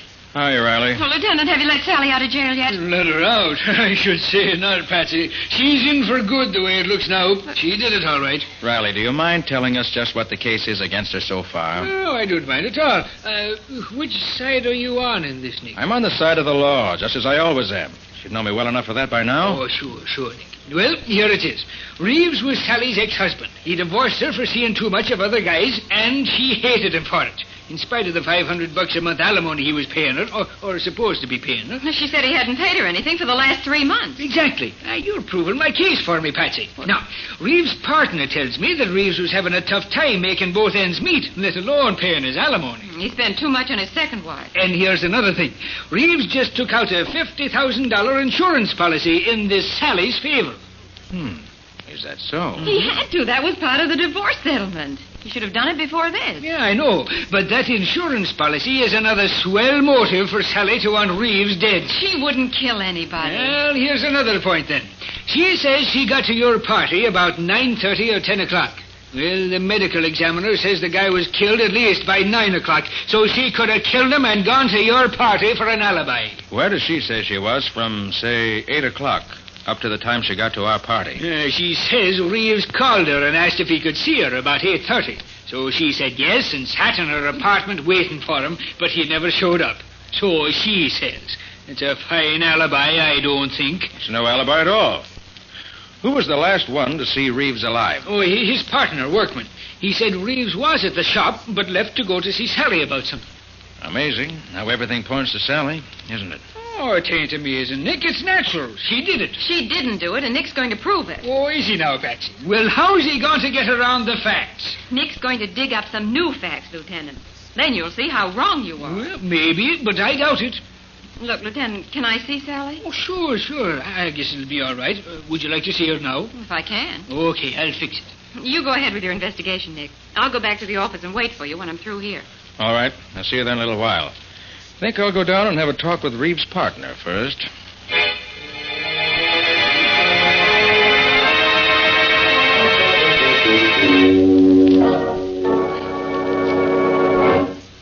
Now, Mr. Workman, you say Reeves was here in the store last night after dinner? Yes, Mr. Carter. He was checking stock with me. Then he left to see Sally. That was about 8:30. He said he'd be right back to help me finish checking. Did he say why he wanted to see her? He said he was going to ask her to let him out of some of the alimony he owed her. I see. But he didn't come back. No. I stayed here by myself until about 1 o'clock. Mm-hmm. I should judge by the type of furs you carry here, Mr. Workman, that you must do a pretty good business. That's right, Mr. Carter. Then how do you account for Mr. Reeves having such a hard time keeping up his alimony payments? Well, Mr. Reeves is a heavy spender. He spent money freely himself, and his second wife was extravagant. Did Reeves have any insurance in the partnership? The kind, I mean, that leaves you any money if he dies. Oh, no, Mr. Carter. We talked about it, but decided it wasn't necessary. Have you and he ever had any trouble? Oh, not the slightest. We've always been the best of friends. Mm-hmm.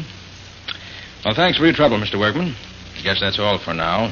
Anytime I can help you, let me know. Oh, by the way, mind if I use your phone? Oh, not at all.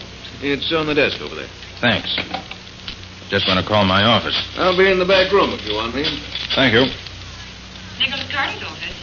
Oh, Patsy, how'd you find Sally? Oh, better than I expected, Nick. She's so mad at Riley for thinking she did it that she hasn't had time to be depressed. How'd you make out? Nothing new. That is, nothing definite. I'm going to see Reeves' wife. Then I have to drop in on the DA, so I may be tied up the rest of the day. Oh, that's good, Nick, because Sally wants me to go and stay in her apartment while she's away. She has a cat and a canary, and she wants me to take care of them. And I think that's a swell idea. What's so swell about it? Well, don't you see? It'll give me a chance to go all through her things. I'll bet you I find something to help prove she's innocent. Or guilty. Now, Nick, don't be like that. If you'll drop over there around 8 o'clock tonight, I'll show you what I found. Okay, see you about 8 then. At Sally's apartment.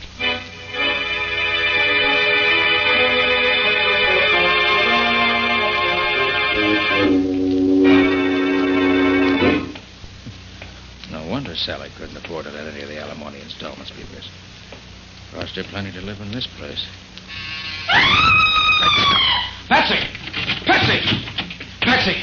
Patsy, where? Patsy. What happened, Patsy? Patsy, can you hear me? That you, Nick? Yes, what's the matter? A man, he tried to... Patsy.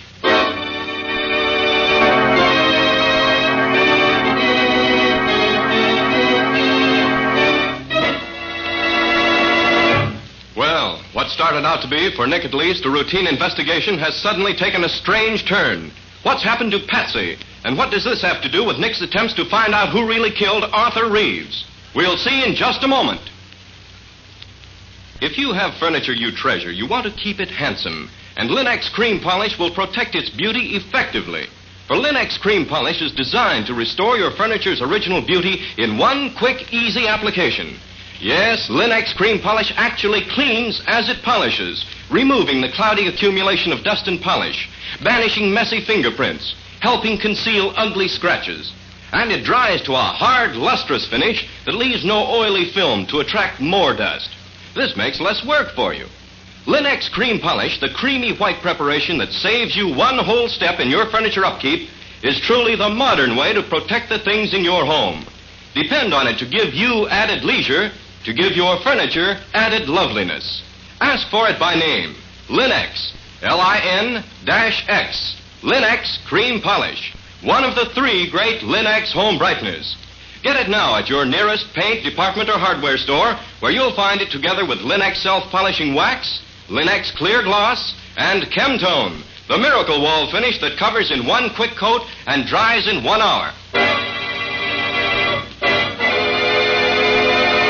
And now, back to our story. We left Nick trying to revive an unconscious Patsy so he could find out what had happened to her in Sally Reeves' apartment. Feeling better now, Patsy? Yes, Nick, I'm all right. Ooh, except for that crack on the head. Well, what happened? Can you tell me? I don't quite know, Nick. I was standing here in front of the bedroom mirror trying on Sally's new fur coat. Oh, Nick, isn't it heavenly? Yes, it's certainly a valuable piece of fur. But what happened, Patsy? Well, as I was trying on the coat, a man came through the door. He's wearing a mask. He told me to take off the coat and give it to him or he'd kill me. I told him I wouldn't do it. Did he have a gun? Well, I didn't see one. How'd he talk? Well, it was sort of funny, as if he were trying to disguise his voice. Sounded as if he might have had something in his mouth. Probably did. It's an old trick. Without your best friend wouldn't recognize you. Then what? He tried to jerk the coat off me, so I scratched his face for him. Good for you. Not so good, Nick. Look at my fingernails. They're all broken. Oh, they'll go in again. Then what happened? Well, he hit me and knocked me down just as you rang the buzzer. Must have gone out the back door as you came in the front. Then I must have gone out cold. You were certainly completely out when I found you. What does all this mean, Nick? Where did Sally get this coat? You know? Oh, yes, her ex-hubby gave it to her instead of some back alimony that he owed her. He took it out of the stock at the store about 2 weeks ago and brought it to her. Took it out of the stock at the store, huh? Well, does that mean something to you? I don't know, Patsy. But either this coat is tied up with a murder, or it's an extraordinary coincidence. Well, how can you find out? Get the history of the coat, first of all. Well, how do you do that, for heaven's sakes? I know a man who can tell me. Come on.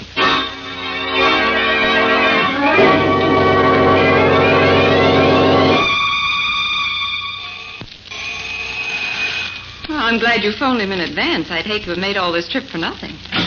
Hello, Mo. Nick, how are you? Come in, come in. This is Patsy Bowen, my assistant, Mo. How do you do? Hello, glad to see you. And now, what is this puzzle you say you got for me, eh? Here's a fur coat, Mo. Have a look at it. Why, it's beautiful, Nick. Beautiful. What can you tell me about it? Well, it's worth at least $4,000. No, that isn't what I mean. What can you tell me about the coat itself? Oh, everything I could tell you about it, Nick. But I might have to rip it apart a little here where it's sewed. Go ahead. I want to know as much as you can tell me. Sure, Nick, sure. Now, I rip a little of the lining here. Then I cut a few of the stitches here, where the skins are sewed together. Now, look, Nick. Mm-hmm. Yeah. You see this little blue mark on the skin here? Yes. That means the coat was sold by Fishbone Brothers. Their mark. The skins were sewed together by Herman Schultz, who works for them. Nobody else in the business stitches like Herman. Anything else? Well, Fishbone Brothers make up the coat. They sell it to a retailer. That's all I could tell. Suppose they could tell me anything else about it? You can ask them. They got a store right down the block from me. I could telephone them that you are coming, and they should take good care of you right away. Thanks, Mo. Oh, by the way, that knife there on the counter, is that any particular kind of knife? All for you to make garments used in, Nick. That is a good knife for trimming the skins. Why do you ask? Oh, just saw one while ago, and I was curious. Come on, Patsy. Let's go see Fishburne Brothers.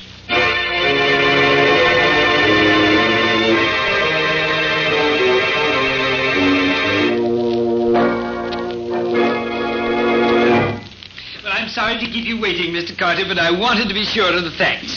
This coat was sold by us to Perilon. And Perilon sold the coat to a Mrs. Jackson Moody, who lives in Boston. But 3 months ago, she reported it stolen and offered $500 reward for its return. $500? Oh, Nick, we can claim that reward. We found the coat. You found it, Patsy. The reward's yours if you want it. Is that what you wanted to know, Mr. Carter? Yes, thanks. That's exactly what I wanted to know. Oh, Patsy, call Riley and tell him to meet us at Reeves and Workman's place. What are we going back there for? I want to see if Workman can add anything to what we already know about this stolen coat. Goodbye. Oh, goodbye.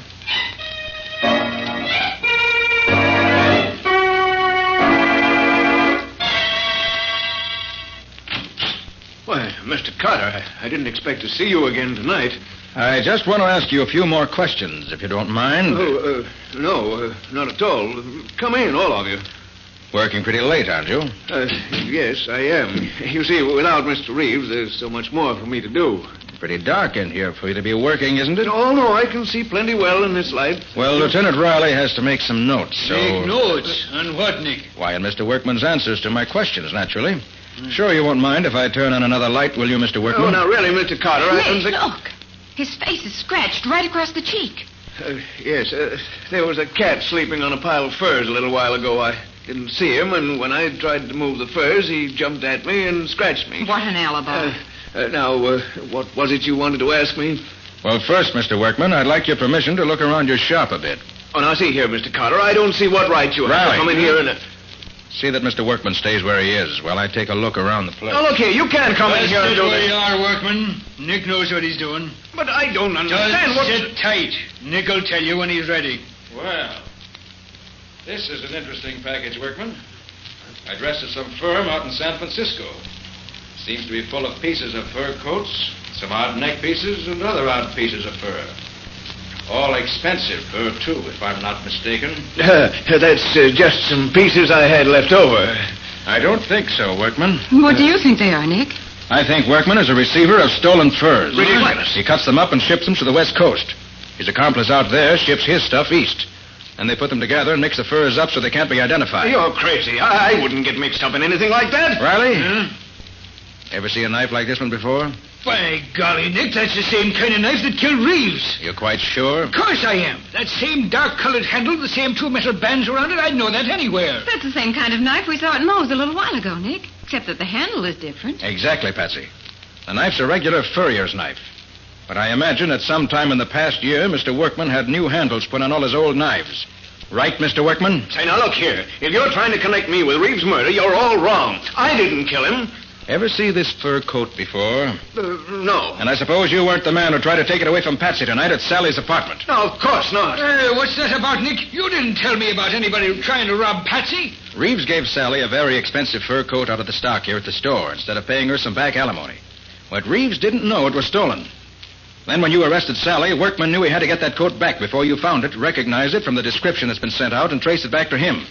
So he tried to steal it from Patsy tonight in Sally's apartment. Lies, all lies. Hey, Nick, I'm beginning to see what you're leading up to. Do you, Riley? I'll say I do. Reeves finds out that Workman is dealing in stolen furs. They get into a fight about it. Workman tells Reeves the coat he gave to Sally was stolen. Reeves is sore and starts for Sally's house to get it back. That's where he was headed when he was killed last night. I'll bet that's it. Go on, Riley. Doing well so far. But when Reeves leaves, Workman gets scared. He doesn't want Reeves to tell anybody he's selling stolen furs. But the only way he can stop him is to kill him. So he grabs one of his fur knives, beats it up to the apartment house before Reeves gets there, waits for him, and kills him. Why, it's as plain as the nose on your face. You're crazy, all of you. I didn't kill Reeves. Where were you between 8 and 10 last night? I told you I was here in the store, taking stock, alone. That ain't no alibi. Come on, Workman. I'm taking you down to headquarters. We got ways of making fellas that have nothing to say talk a lot down there. So I was right, Nick. Sally didn't do it. Oh, Nick, you're wonderful. Well, thanks for those few kind words, Patsy. Okay, Riley. Take him down to headquarters and wait for me there. Ain't you coming, Nick? Now, there's one last bit of evidence that'll clinch this case, Riley, and I think I know right where to put my hand on it. Meet you in your office in about half an hour.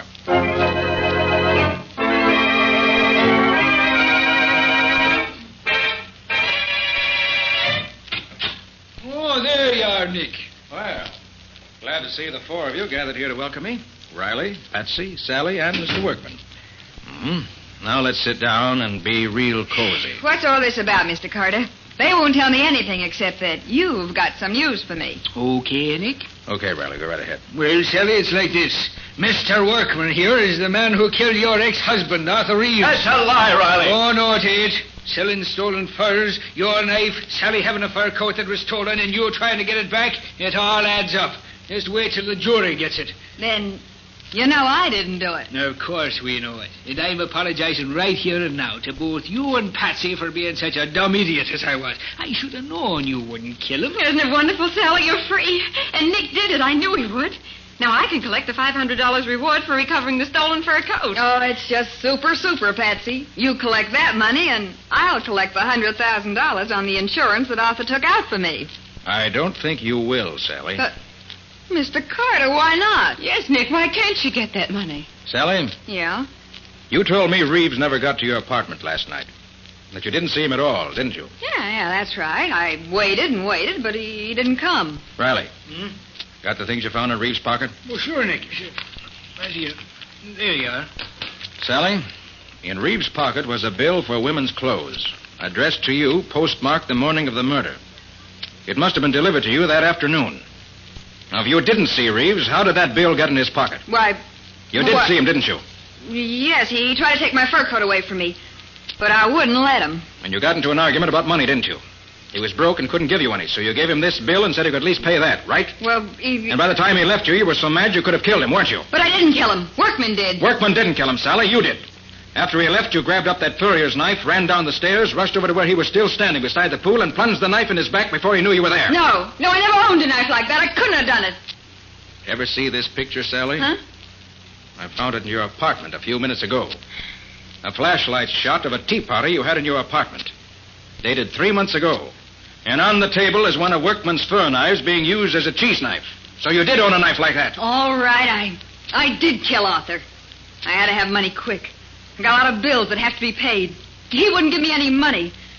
Insurance was all I could get.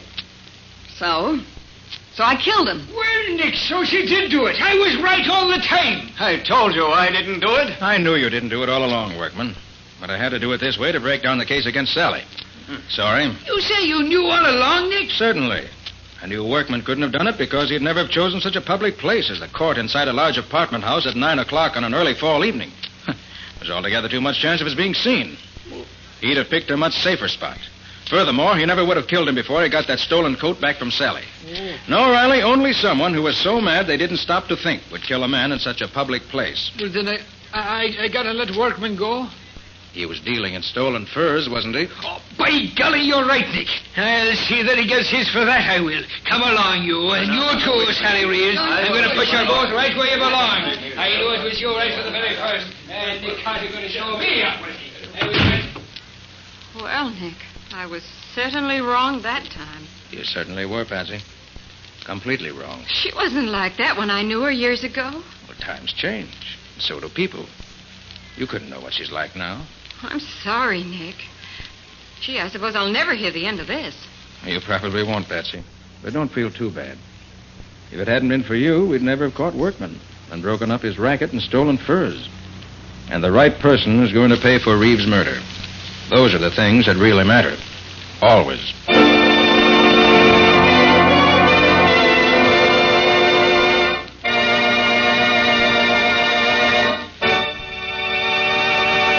In just a moment, Nick and Patsy will bring you a preview of next week's exciting case.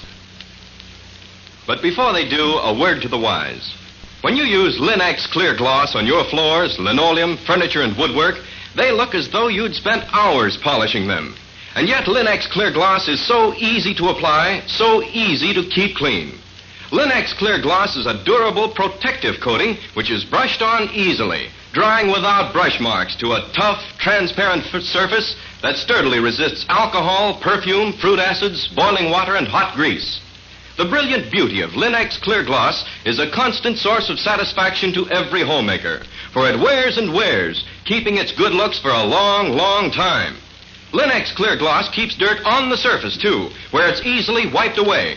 So protect and beautify every wood and linoleum surface in your home with Linex Clear Gloss. It'll add sparkle to your home and save you hours of housework. Thousands of American homemakers have already learned what a time-saving, labor-saving product Linex Clear Gloss is.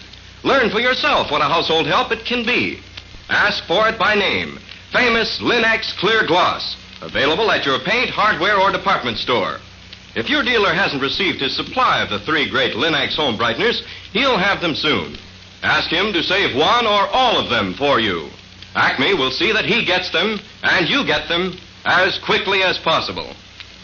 And now let's hear from Nick Carter himself. What exciting story have you got for us next week, Nick? Can you tell us a little about that? Well, Ken, next week I'm going to tell you about a murder in a little country town. Patsy and I had gone there for our vacation. But for that one day, we got very little vacation. A friend of the sheriff's was shot to death in his home in the early morning, and the sheriff made Nick take over. The sheriff found one big clue that satisfied him, but Nick found a number of small clues that really solved the murder. What do you call the story, Nick? I call it Murder in the Night. Or the mystery of the milkman's discovery. So long for now. So long, everybody. And so long to you, Nick and Patsy. We'll be looking forward to seeing you again next week.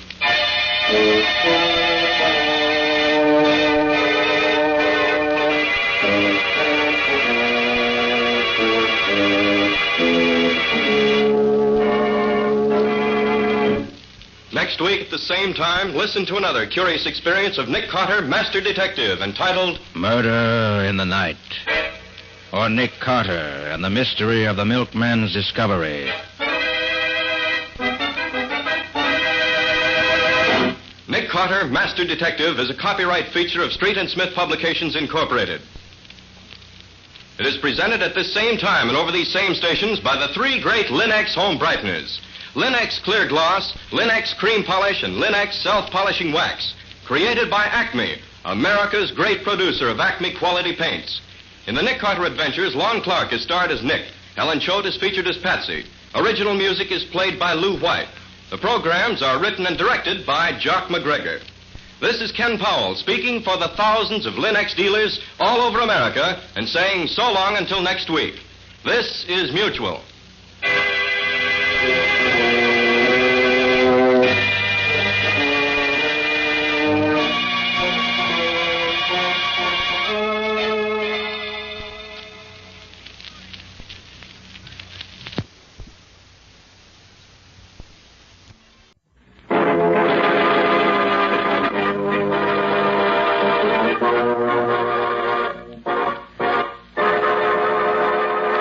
Yes, it's another case for that most famous of all manhunters, the detective whose ability at solving crime is unequaled in the history of detective fiction, Nick Carter, Master Detective. Tonight's curious adventure, a special Christmas story. Nick Carter's Christmas Adventure, or the mystery of the reluctant contributor.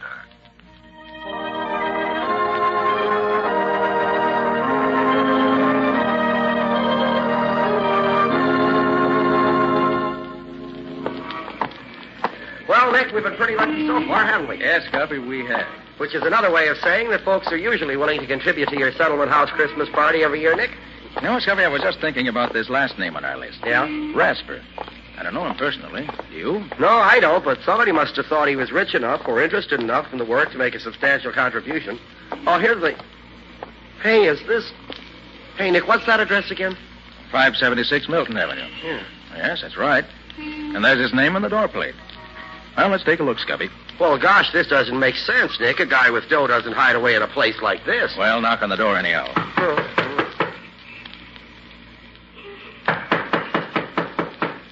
Doesn't seem to be anybody here, Nick. No, hold it, Scubby. I hear someone coming. Oh. Who is it? I'm Nicholas Carter. May I speak to Mr. Rasper, please? Nick Carter, eh? Yes, yes. And this is my assistant, Scubby Wilson. How do you do? You, Mr. Rasper? Yes. Well, come in. It's cold out there. You're letting all the heat out. Oh, beg your pardon. Come on, Scubby. Yeah, I'm in, Nick. I'm in. Well, what was it you wanted? Oh, Mr. Rasper, I've come to see if you would care to make a contribution to my Christmas party fund. I never make contributions. Oh, but you didn't let Nick finish, sir. The fund provides food and extra clothing for the needy and deserving The children. charity department's still working, isn't it? Well, of course, Mr. Rasper, but my object is to provide an inspiration for the young people who are underprivileged. People who haven't got any money are always trying to get it from those who have. Then you aren't interested in seeing that the children of the Lincoln Hall district are helped to a little happiness on Christmas Day? No, I'm not. Christmas is old-fashioned. I don't believe in it. It's a waste of money and time. Good day. Oh, well, Mr. Rasper, it's always been a lot of fun for me personally, and I must say that I've always felt better for celebrating it. And I'm inclined to agree with Scubby, Mr. Rasper. Christmas has always been a bright spot in my life, and I feel sure that if you knew the good it has done throughout the world, it'd make you change your mind. Rubbish. Well, in any case, a Merry Christmas to you. Good day to you. Merry Christmas, indeed. It's a lot of nonsense. Come on, Nick. Let's get back to civilization. You know, Scubby, that man's wealthy, no doubt about that. And yet he's soured on Christmas and everything it stands for. You said a mouthful, Dick. You know, Scubby, there must be a reason why he thinks that way. And I'd like to find out what it is. Yeah, but you haven't anything to work on, Nick. Oh, no, Scubby, I haven't, not yet. But look here. I can finish up whatever has to be done this afternoon. Suppose you hop down to the newspaper office and go through the files there. There might just be something we could learn about Rasper that way. Okay, Nick, I'll be glad to. Then I'll have Riley check through the files at headquarters. It's a long shot, but something might turn up. Sure, maybe Patsy has run into something while she's been working down at the settlement house. She might know somebody who knows something about Rasper. Yeah, she might at that. I'll ask her about it. Okay. And maybe with all of us working together on it, we may learn why Rasper's so dead set against Christmas. I'd certainly like to find out.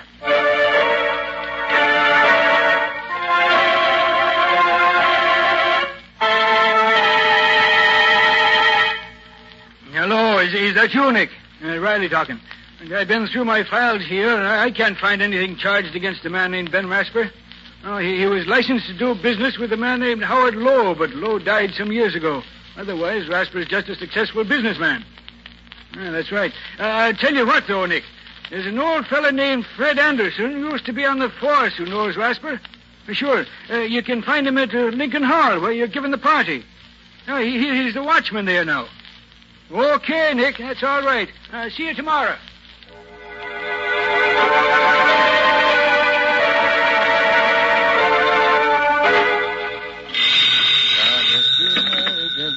Hello. Oh, yes, Scubby? Oh, you did, huh? Sports remoter, huh? Well. What was that name again? Chris Baum. Why, yes, I recall. Oh, no, I'll be there in about an hour, so I want to call Patsy first.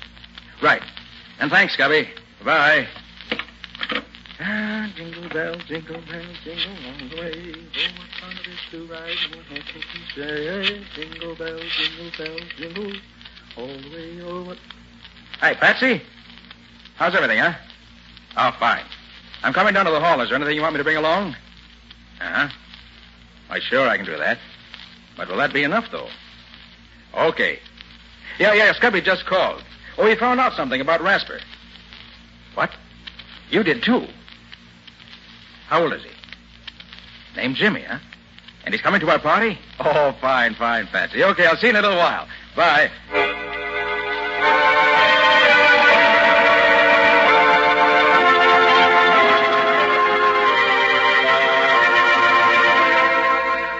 Oh, that's fine. We've collected enough to do this year's party up right. Now let's get organized. Riley, your job will be to get the kids and the needy persons rounded up. Oh, sure, Nick. I'll take care of it. I got your lists and the list from the social worker and from the church down there. And there are plenty of others who'll need a lift this year, believe me. I know it, Riley, and I'll depend on you. Scubby, it's your job to see that the tree and decorations and gifts are taken care of. Don't worry, Nick. Decorating is my middle name. I'll make Lincoln Hall look like $1 million in cash. Good boy. And Patsy, you'll see to it that there's plenty to eat and drink for the party, so I won't have to worry about that. I'll take care of the bills, and you have the letters of credit the stores gave us. You know how to do that. Sure thing, Nick. I've been through it with you often enough before. I ought to know what you want by this time. What are you going to be doing, Nick? Me? Well, Riley, I'm going to do a little detecting. I'm going to look into those tips you, Patsy, and Scubby gave me about those people who know Ben Rasper. And by the time I'm through, I hope to find out why it is that he hates Christmas the way he does. And then, maybe I'll be able to do something about it.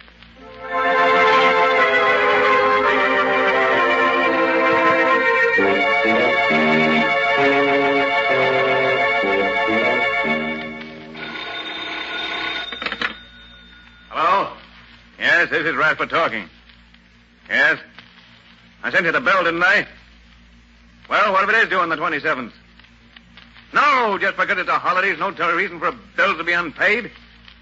Goodbye. Darn fool nonsense, that's what it is. There's a lot of foolish... Still talking big, ain't you, Rasper? Who's that? What do you want? Don't you remember me, Rasper? No, I don't remember you. Who are you?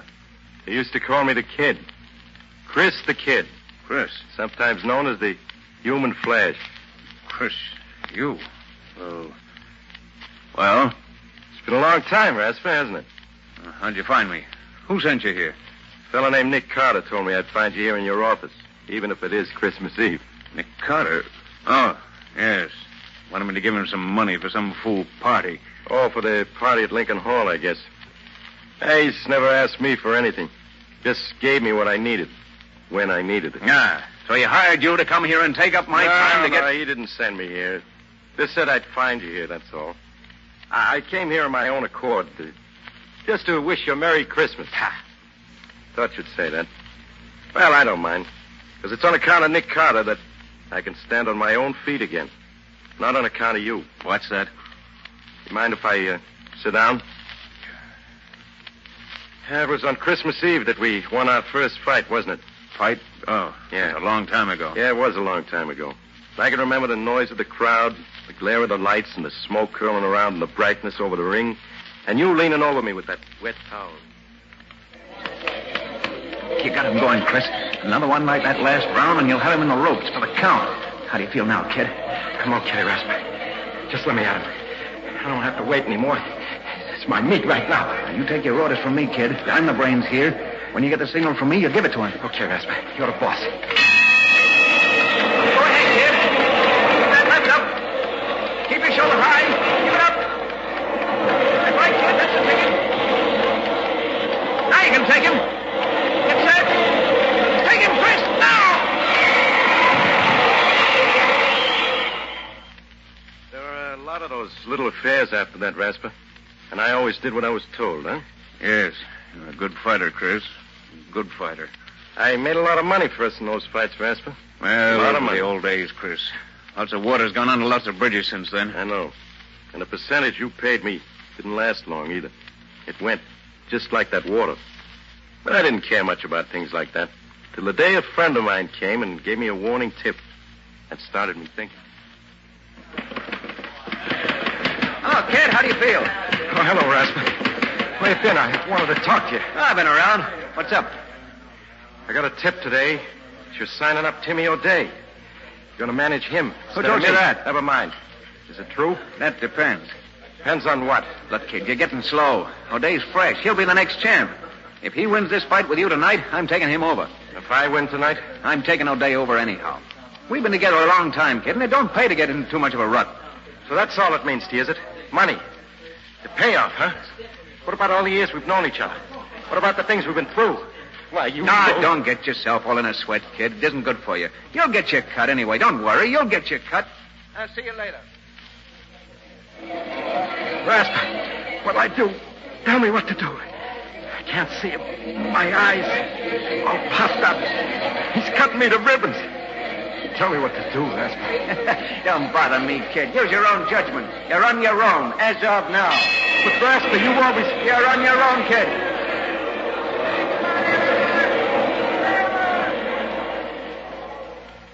I can still see it sitting there in the ring corner, laughing at me. But that was the last thing I saw for a long time. O'Day saw to that. You must have coached him pretty thorough about my style. And then you really cashed in. Well, I haven't got much myself, but I'm still able to wish you a Merry Christmas, Rasper. Although I don't think you'll ever have one. Chris, I got some things to do, Rasper. Carter asked me to pick up some things for the party at Lincoln Hall tomorrow. We always have a swell time at Carter's Christmas parties. Too bad you can't enjoy anything like that anymore. Well, as I said before, Rasper, Merry Christmas.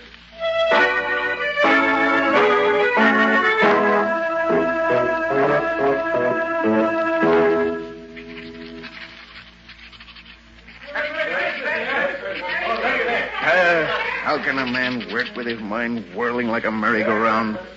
Christmas Eve.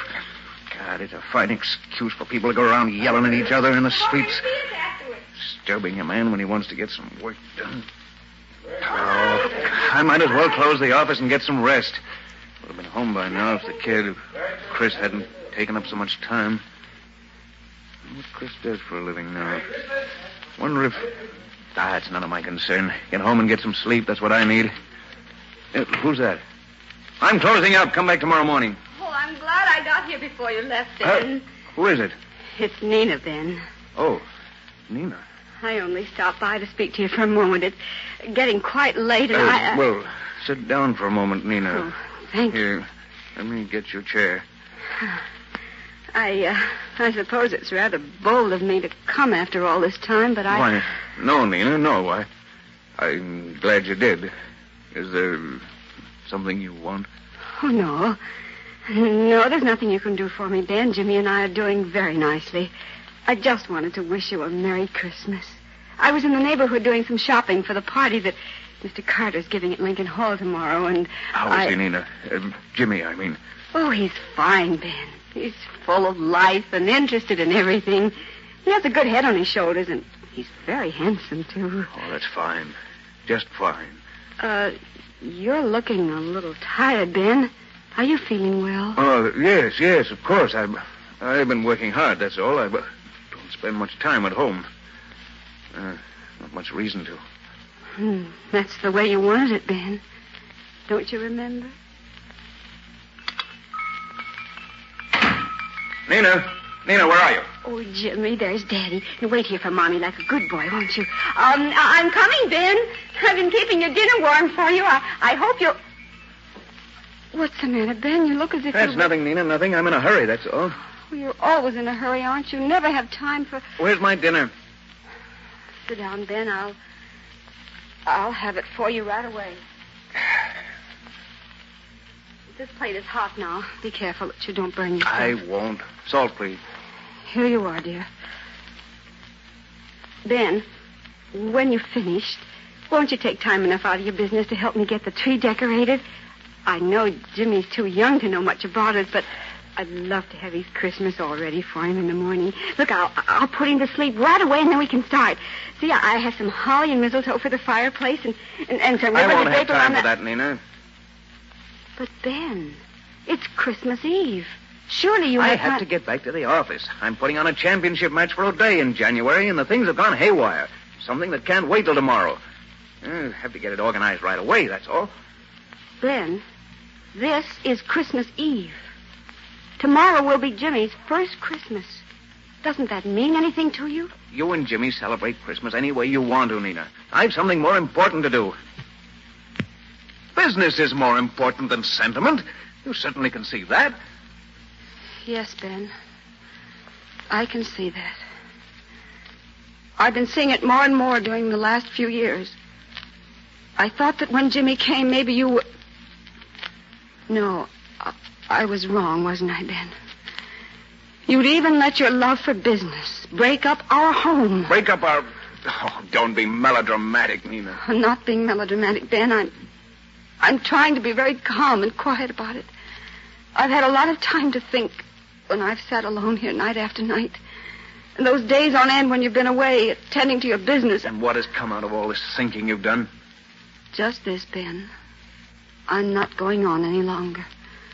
Either you belong to your family, or your family will get along without you. I have to rush, Nina. Good night. Good night, Ben. It's goodbye. Jimmy and I are leaving tonight. Look, I haven't time to talk about it with you now, Lena. By the way, this will probably take most of the night. Good night. Goodbye, Ben, and Merry Christmas.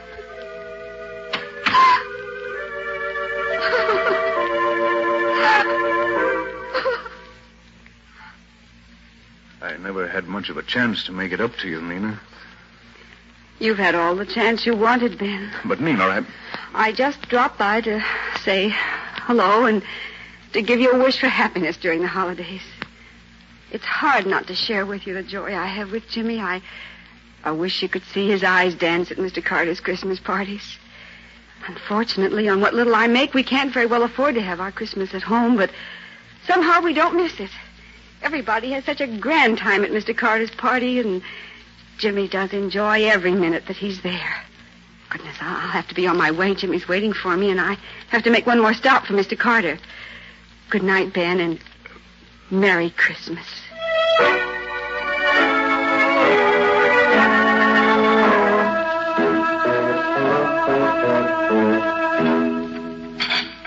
This stuff doesn't taste like anything.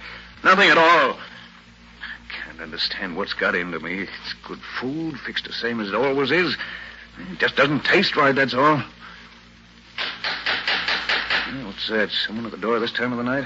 I'm coming.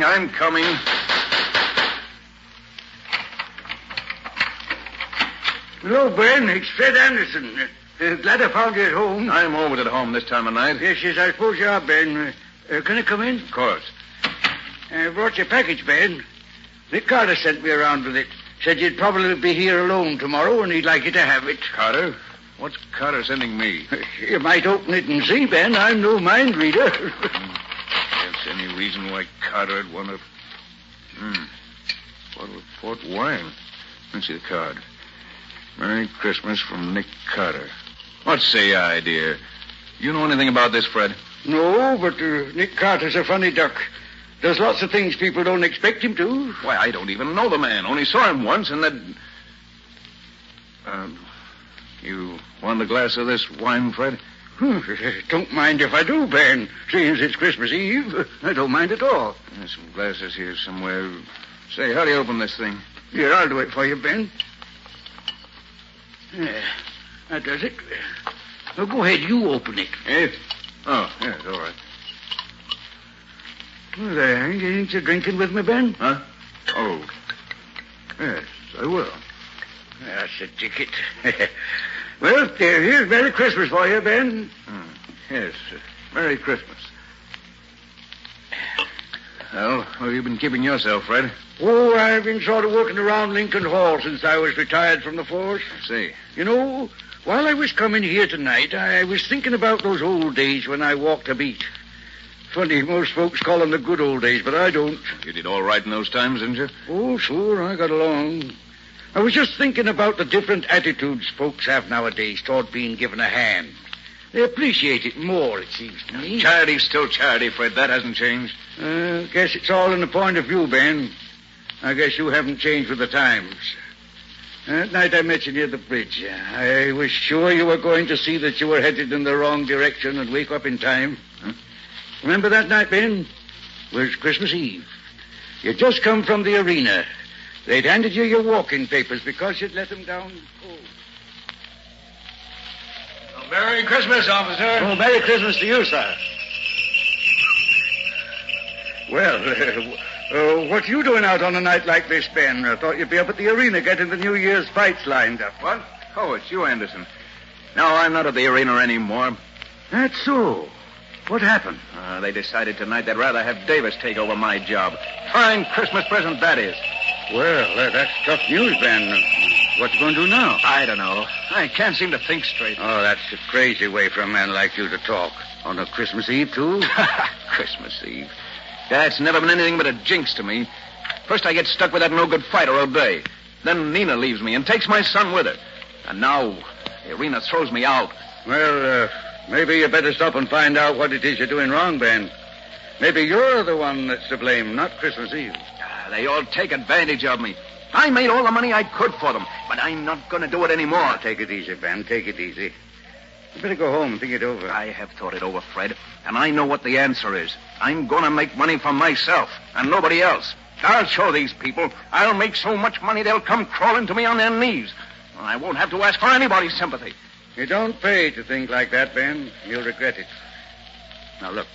I know that Bill Boynton, who runs the shoe store down on Elm Street, is looking for a man to buy in with him. Why don't Me work in a shoe store? Not in your life, Fred. I'm going after the big money. Big money. That's the only thing people understand, and I'm going to get it. Well, now you got it, Ben. You're one of the richest men in town. And what's it got you? Why, I don't know. Ben, it's too bad you don't get around and see what nice people there are in the world. People like this Carter fella, for instance. Does a man good to know people like him. Makes you feel there really is a Santa Claus to see him bring the smiles to the kids' faces at those parties he gives down at Lincoln Hall. Well, I'll be getting back there now, Ben. I've got a big day tomorrow. I'm not as young as I used to be. Well, Merry Christmas to you, Ben. I'll tell Nina I saw you. She'll be at the party tomorrow with young Jimmy. Good night, Ben.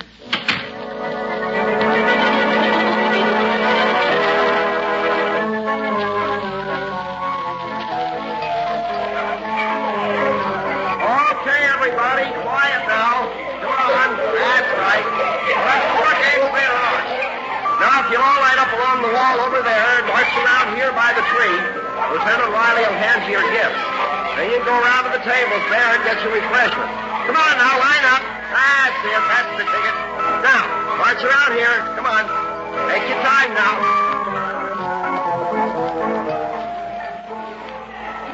Well, Patsy, how's it going? Oh, Nick, it's wonderful. They're having a grand time. Oh, that's fine, Patsy. Hey, Patsy, look. Over there by the door. What do you see? Where, Nick? Oh, well, who's that? That, Patsy, is Ben Rasper. Oh, I hope he's come to join the party. For heaven's sake, that's the man I've heard so much about. Well, he looks scared to death, Nick. Look, Patsy, will you go over and make him welcome? Well, of course, Nick. Good. Hello there. Merry Christmas. I'm Patsy Bowen. Oh. Won't you join us? How do you do? I hope I'm not... Do you mind if I just watch? Well, of course not. Come right in. I wanted to thank Mr. Carter for the gift he sent, and I... Nick's right over there near the tree. Come along. Children seem to be enjoying themselves, don't they? They certainly do. There's Lieutenant Riley handing out the gifts there. And Scotty Wilson with him, standing next to Mr. Carter. Yes, I met Mr. Wilson. Just look at Lieutenant Riley. He's having as much fun as the children. So I see. Oh, there's a nice-looking boy there, Miss...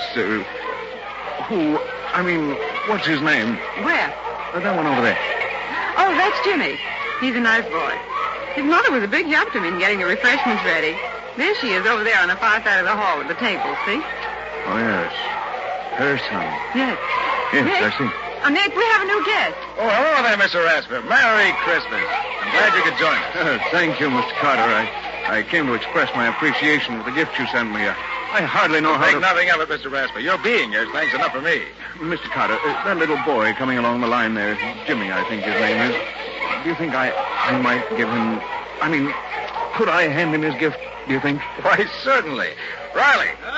Mr. Rasper here wants to lend a hand. Can you use him? Sure thing, Nick. Come along, Mr. Rasper. Thank you, Mr. Carter. Well, listen, you just hand them these packages as they come along, Mr. Rasper, and enjoy yourself, man. I will.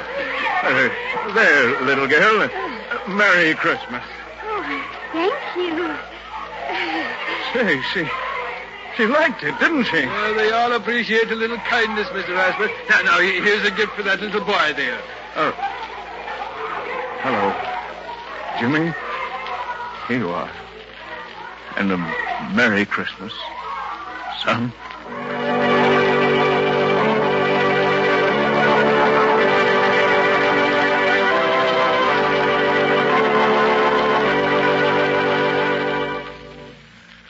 Oh, well, that was the day for you. Gosh, I haven't had so much fun since last year. You played those games harder than any two kids in the bunch, Scubby. Yeah, and lost practically every time. You're kidding. Well, you really have to be in condition to keep up with these kids. Boy, they're wonders. Hey, where do they get all that energy? That will be one of the world's great mysteries forever, Scubby. Nick, what are you thinking so hard about? Oh, I was just thinking of the way Mr. Rasper took to the party. Oh? Hey, don't you mean the way the party took to Mr. Rasper, Nick? Yeah, I never saw a man open up the way he did. Well, it was wonderful. The children just flocked around him. And that's one of the greatest jobs that Nick Carter ever did. Well, what do you mean, Riley? Well, Patsy, you'll never believe it, but when Nick and I went to see Rasper to get a contribution to the party, he was the hardest case of unadulterated unpleasantness I ever saw. But somehow Nick managed to get under his skin and bring out, well, what you saw tonight. Well, for heaven's sake. How did you do it, Nick? Well, it wasn't difficult, Patsy. You see, I could see when we first spoke to Rasper that he was fighting something. But I didn't know what it was. But from what Riley, Scubby, and you told me, I found that 3 different times Christmas Eve had brought him bad luck. First, the fighter O'Day. Then Mrs. Rasper had left Rasper on a Christmas Eve, taking his son Jimmy with her. And third, he'd lost his promoter's connection at the arena, also on Christmas Eve. Well, the whole thing added up. Rasper associated Christmas Eve with a list of unfortunate incidents and fought anything that suggested the holidays to him. He made a lot of money, but it never brought him happiness. The big thing for me was to make him realize that people and Christmas meant good and not evil. And from what I saw this afternoon, the Rasper family and the whole neighborhood, for that matter, is going to benefit by his awakening to that realization. Oh, Nick, that's wonderful. You deserve a kiss for that. Oh, thanks, Patsy. I'm glad you feel that way, too. You know, I'm happier this evening because of Mr. Rasper than I would be if I'd solved 20 murders. He's made this a really Merry Christmas for all of us.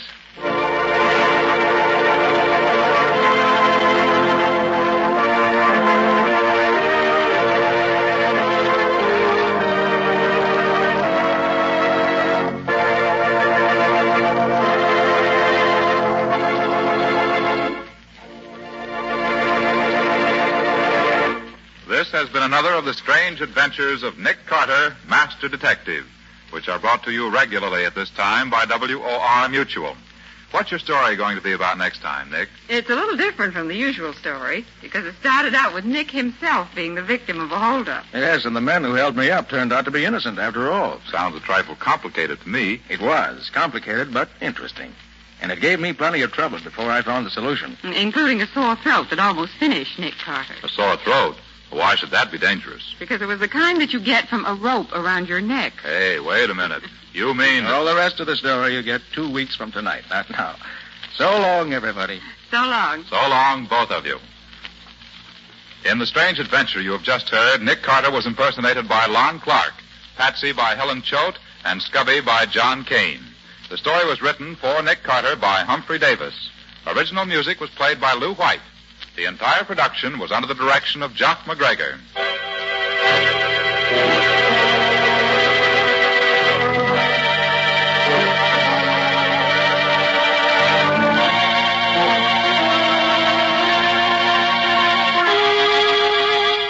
2 weeks from tonight, at the same time, listen to another curious experience of Nick Carter entitled The Double Disguise, or Nick Carter and the Mystery of the Kidnapped Heiress.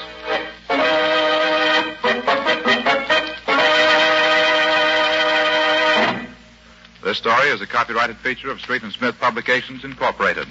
The Return of Nick Carter is produced in the studios of WOR and is broadcast over most of these stations Monday evenings at 9:30 Eastern Wartime.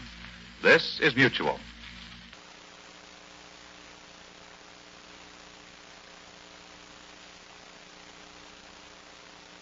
Old Dutch Cleanser, famous for chasing dirt, presents Nick Carter, famous for chasing crime.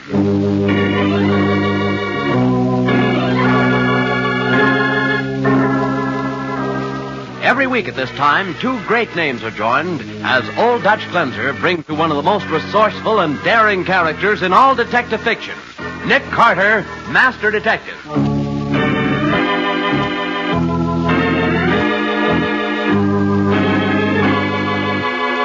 This is the silliest business I ever heard of, Nick. Ordering a dish of macaroni just so somebody else won't get it. Yes, Patsy, but it's this particular dish that holds the fortune. But what if you don't get it before Green Hat does? Then I failed in what I promised to do. But what happens after you get the dish of macaroni, Nick? We search it for what it contains. And after that? Anything can happen. Now, the case of the wandering macaroni. Today's adventure with Nick Carter, brought to you by Old Dutch Cleanser. It's been a busy day for Nick Carter, who's been cleaning up the routine business that has piled up on his desk. Now it is late afternoon, and Nick is still dictating letters to his recording machine while his secretary, Patsy, sits at her desk and taps her foot impatiently. Dear Mr. Gaylord, I received your letter dated January 17th, semicolon. However, it is not my policy to accept cases of this nature, period. I find Nick. that activities of the sort you suggest are incompatible with the general standing that I have attempted to... Hey, Patsy, you turned off the machine. That's right. It's 5:30. I won't transcribe those letters till tomorrow anyway. And besides, it's my birthday. But I only Oh, have Nick a few... Carter, you promised me 6 months ago that we'd go out to dinner to celebrate my birthday, and I'm going to drag you away from the office. I have to use a blackjack. All right, Patsy. I didn't forget. We'll close up the office right now and go out and celebrate. Well, that's better. Which do you think would be nicer, Nick? The penguin room or the moonlight roof? It's your choice, Patsy. You're the birthday child. I think the penguin room. They've got that big name band and all the... The door. Oh, no. Not another case. Let's keep very quiet and maybe he'll go away. I'd like to, but it might be important. Don't worry about the dinner, Patsy. I'll see to it that you... Mr. Carter? Come in. You're Nick Carter, the detective? That's right. This is my secretary, Miss Bone. Oh, how do you do? How do you do? What can I do for you? I want you to get me a dish of macaroni. Beg your pardon. I thought you said macaroni. I did. What? Well, perhaps I'd better explain. Well, I should think so. My name is Griswold, Ben Griswold. Years ago, I used to work as a contact man for your father, Sim Carter, when he needed an inside track on unusual circles. Say, wait a minute. Ben Griswold, I remember you. I hoped you would. Well, you used to come to the house when I was a boy and help me with arithmetic. That's right, Nick. But I need your help now. I can't go to the police. I can't afford publicity of any sort. It would ruin me. I'd be glad to do anything I can, Ben. But I pay any fee you ask. Now, don't worry about that. For an old friend of my father's that's on the house. But you said you wanted a dish of macaroni. Yes. Now, here's the whole setup. At 7:03 tonight, a man wearing a green hat will go into the cafeteria at 47th Street and Avenue M. Yes? Exactly 1 minute later, he'll drop a glass on the floor and break it. But why? That's an identification signal. Then at 7:05, he'll go to the steam table. There'll be 3 dishes on top of the counter. The middle one will be macaroni, Nick, and I want you to get that dish before the man in the green hat does. Well, what's in it? And why is it so important? Well, in that macaroni dish, you'll find a metal container. Now, I can't tell you what's in it, but I'll meet you here tomorrow, and before you hand it over to me, I'll give you legal proof that it's really mine. I can't go myself, Nick. They know me by sight. I see. Now, let's see now. Green hat comes in at 7:03. Yes? At 4 after, he breaks a glass. Right. And I'm to beat him to the macaroni at 5 after. That's right. And be careful, Nick. It'll be dangerous. All right, Ben, you've got yourself a detective. I'll get that macaroni for you. May even bring back some salt and pepper for seasoning. But, Nick, you promised to take me to the Penguin Room for dinner. It's my birthday. Oh, that's right. Well, never let it be said that a Carter broke a promise. We're off to dinner. At the Penguin Room? No, Patsy, at the cafeteria.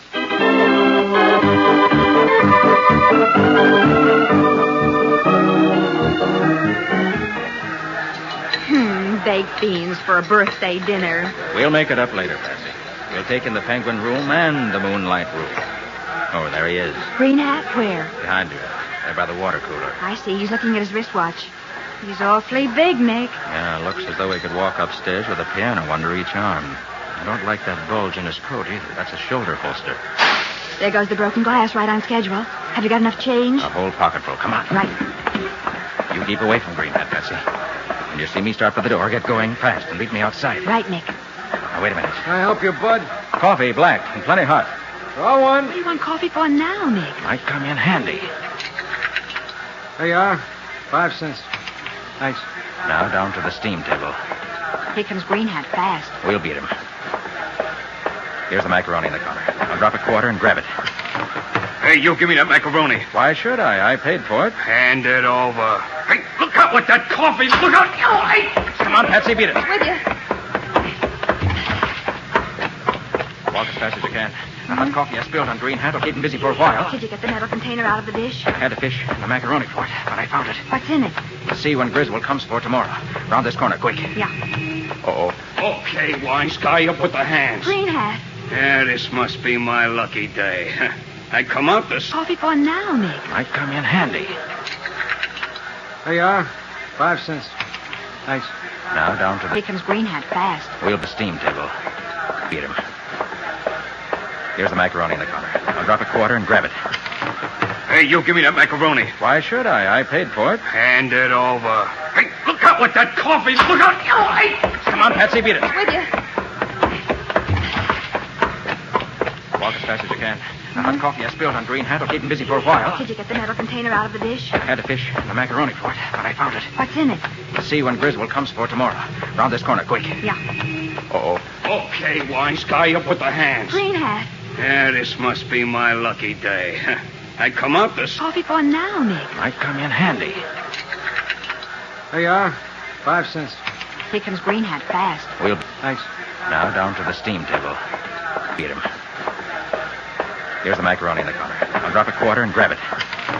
Hey, you give me that over. Hey, look out with the macaroni. Why should I? I paid for it. Hand it over. Yeah. That coffee. Look out. Oh, hey.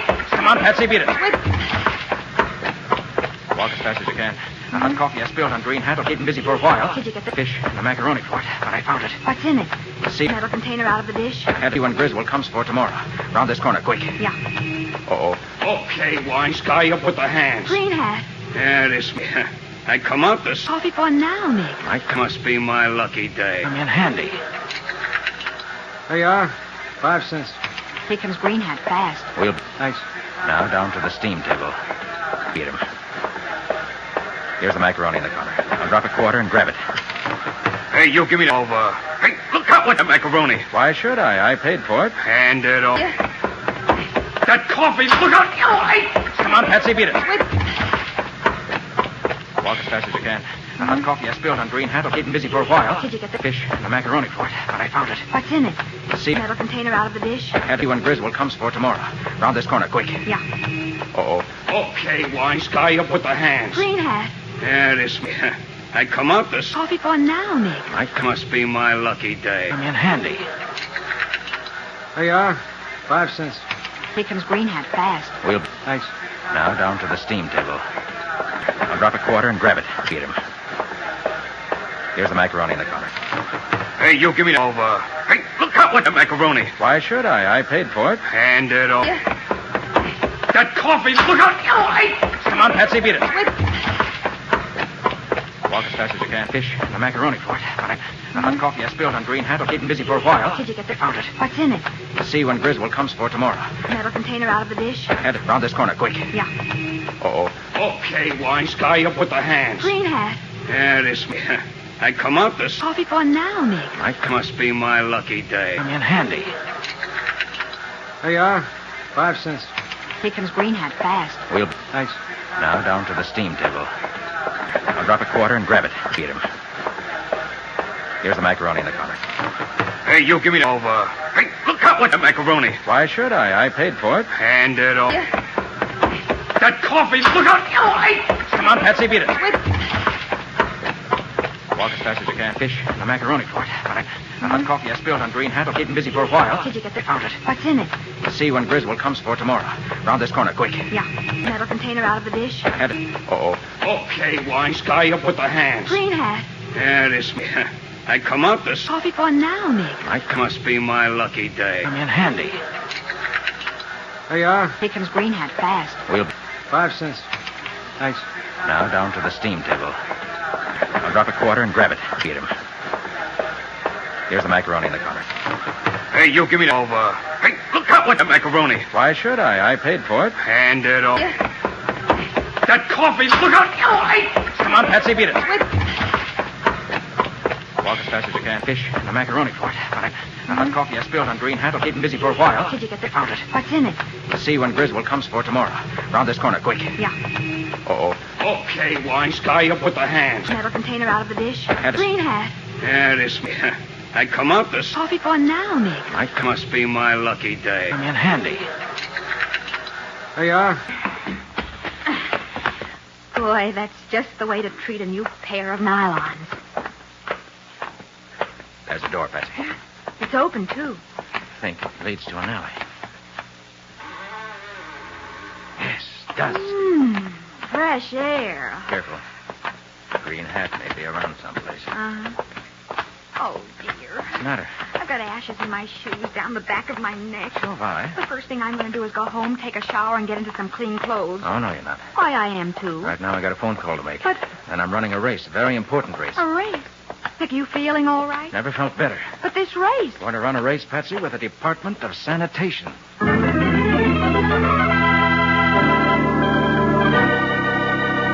Covered with dust and ashes, Nick and Patsy hurry through the city on a mysterious race. Their goal, the secret of the container in the wandering macaroni. As their cab careens through the streets, Nick wonders what lies behind the struggle for this puzzling prize. We'll see how he finds the answers in just a minute.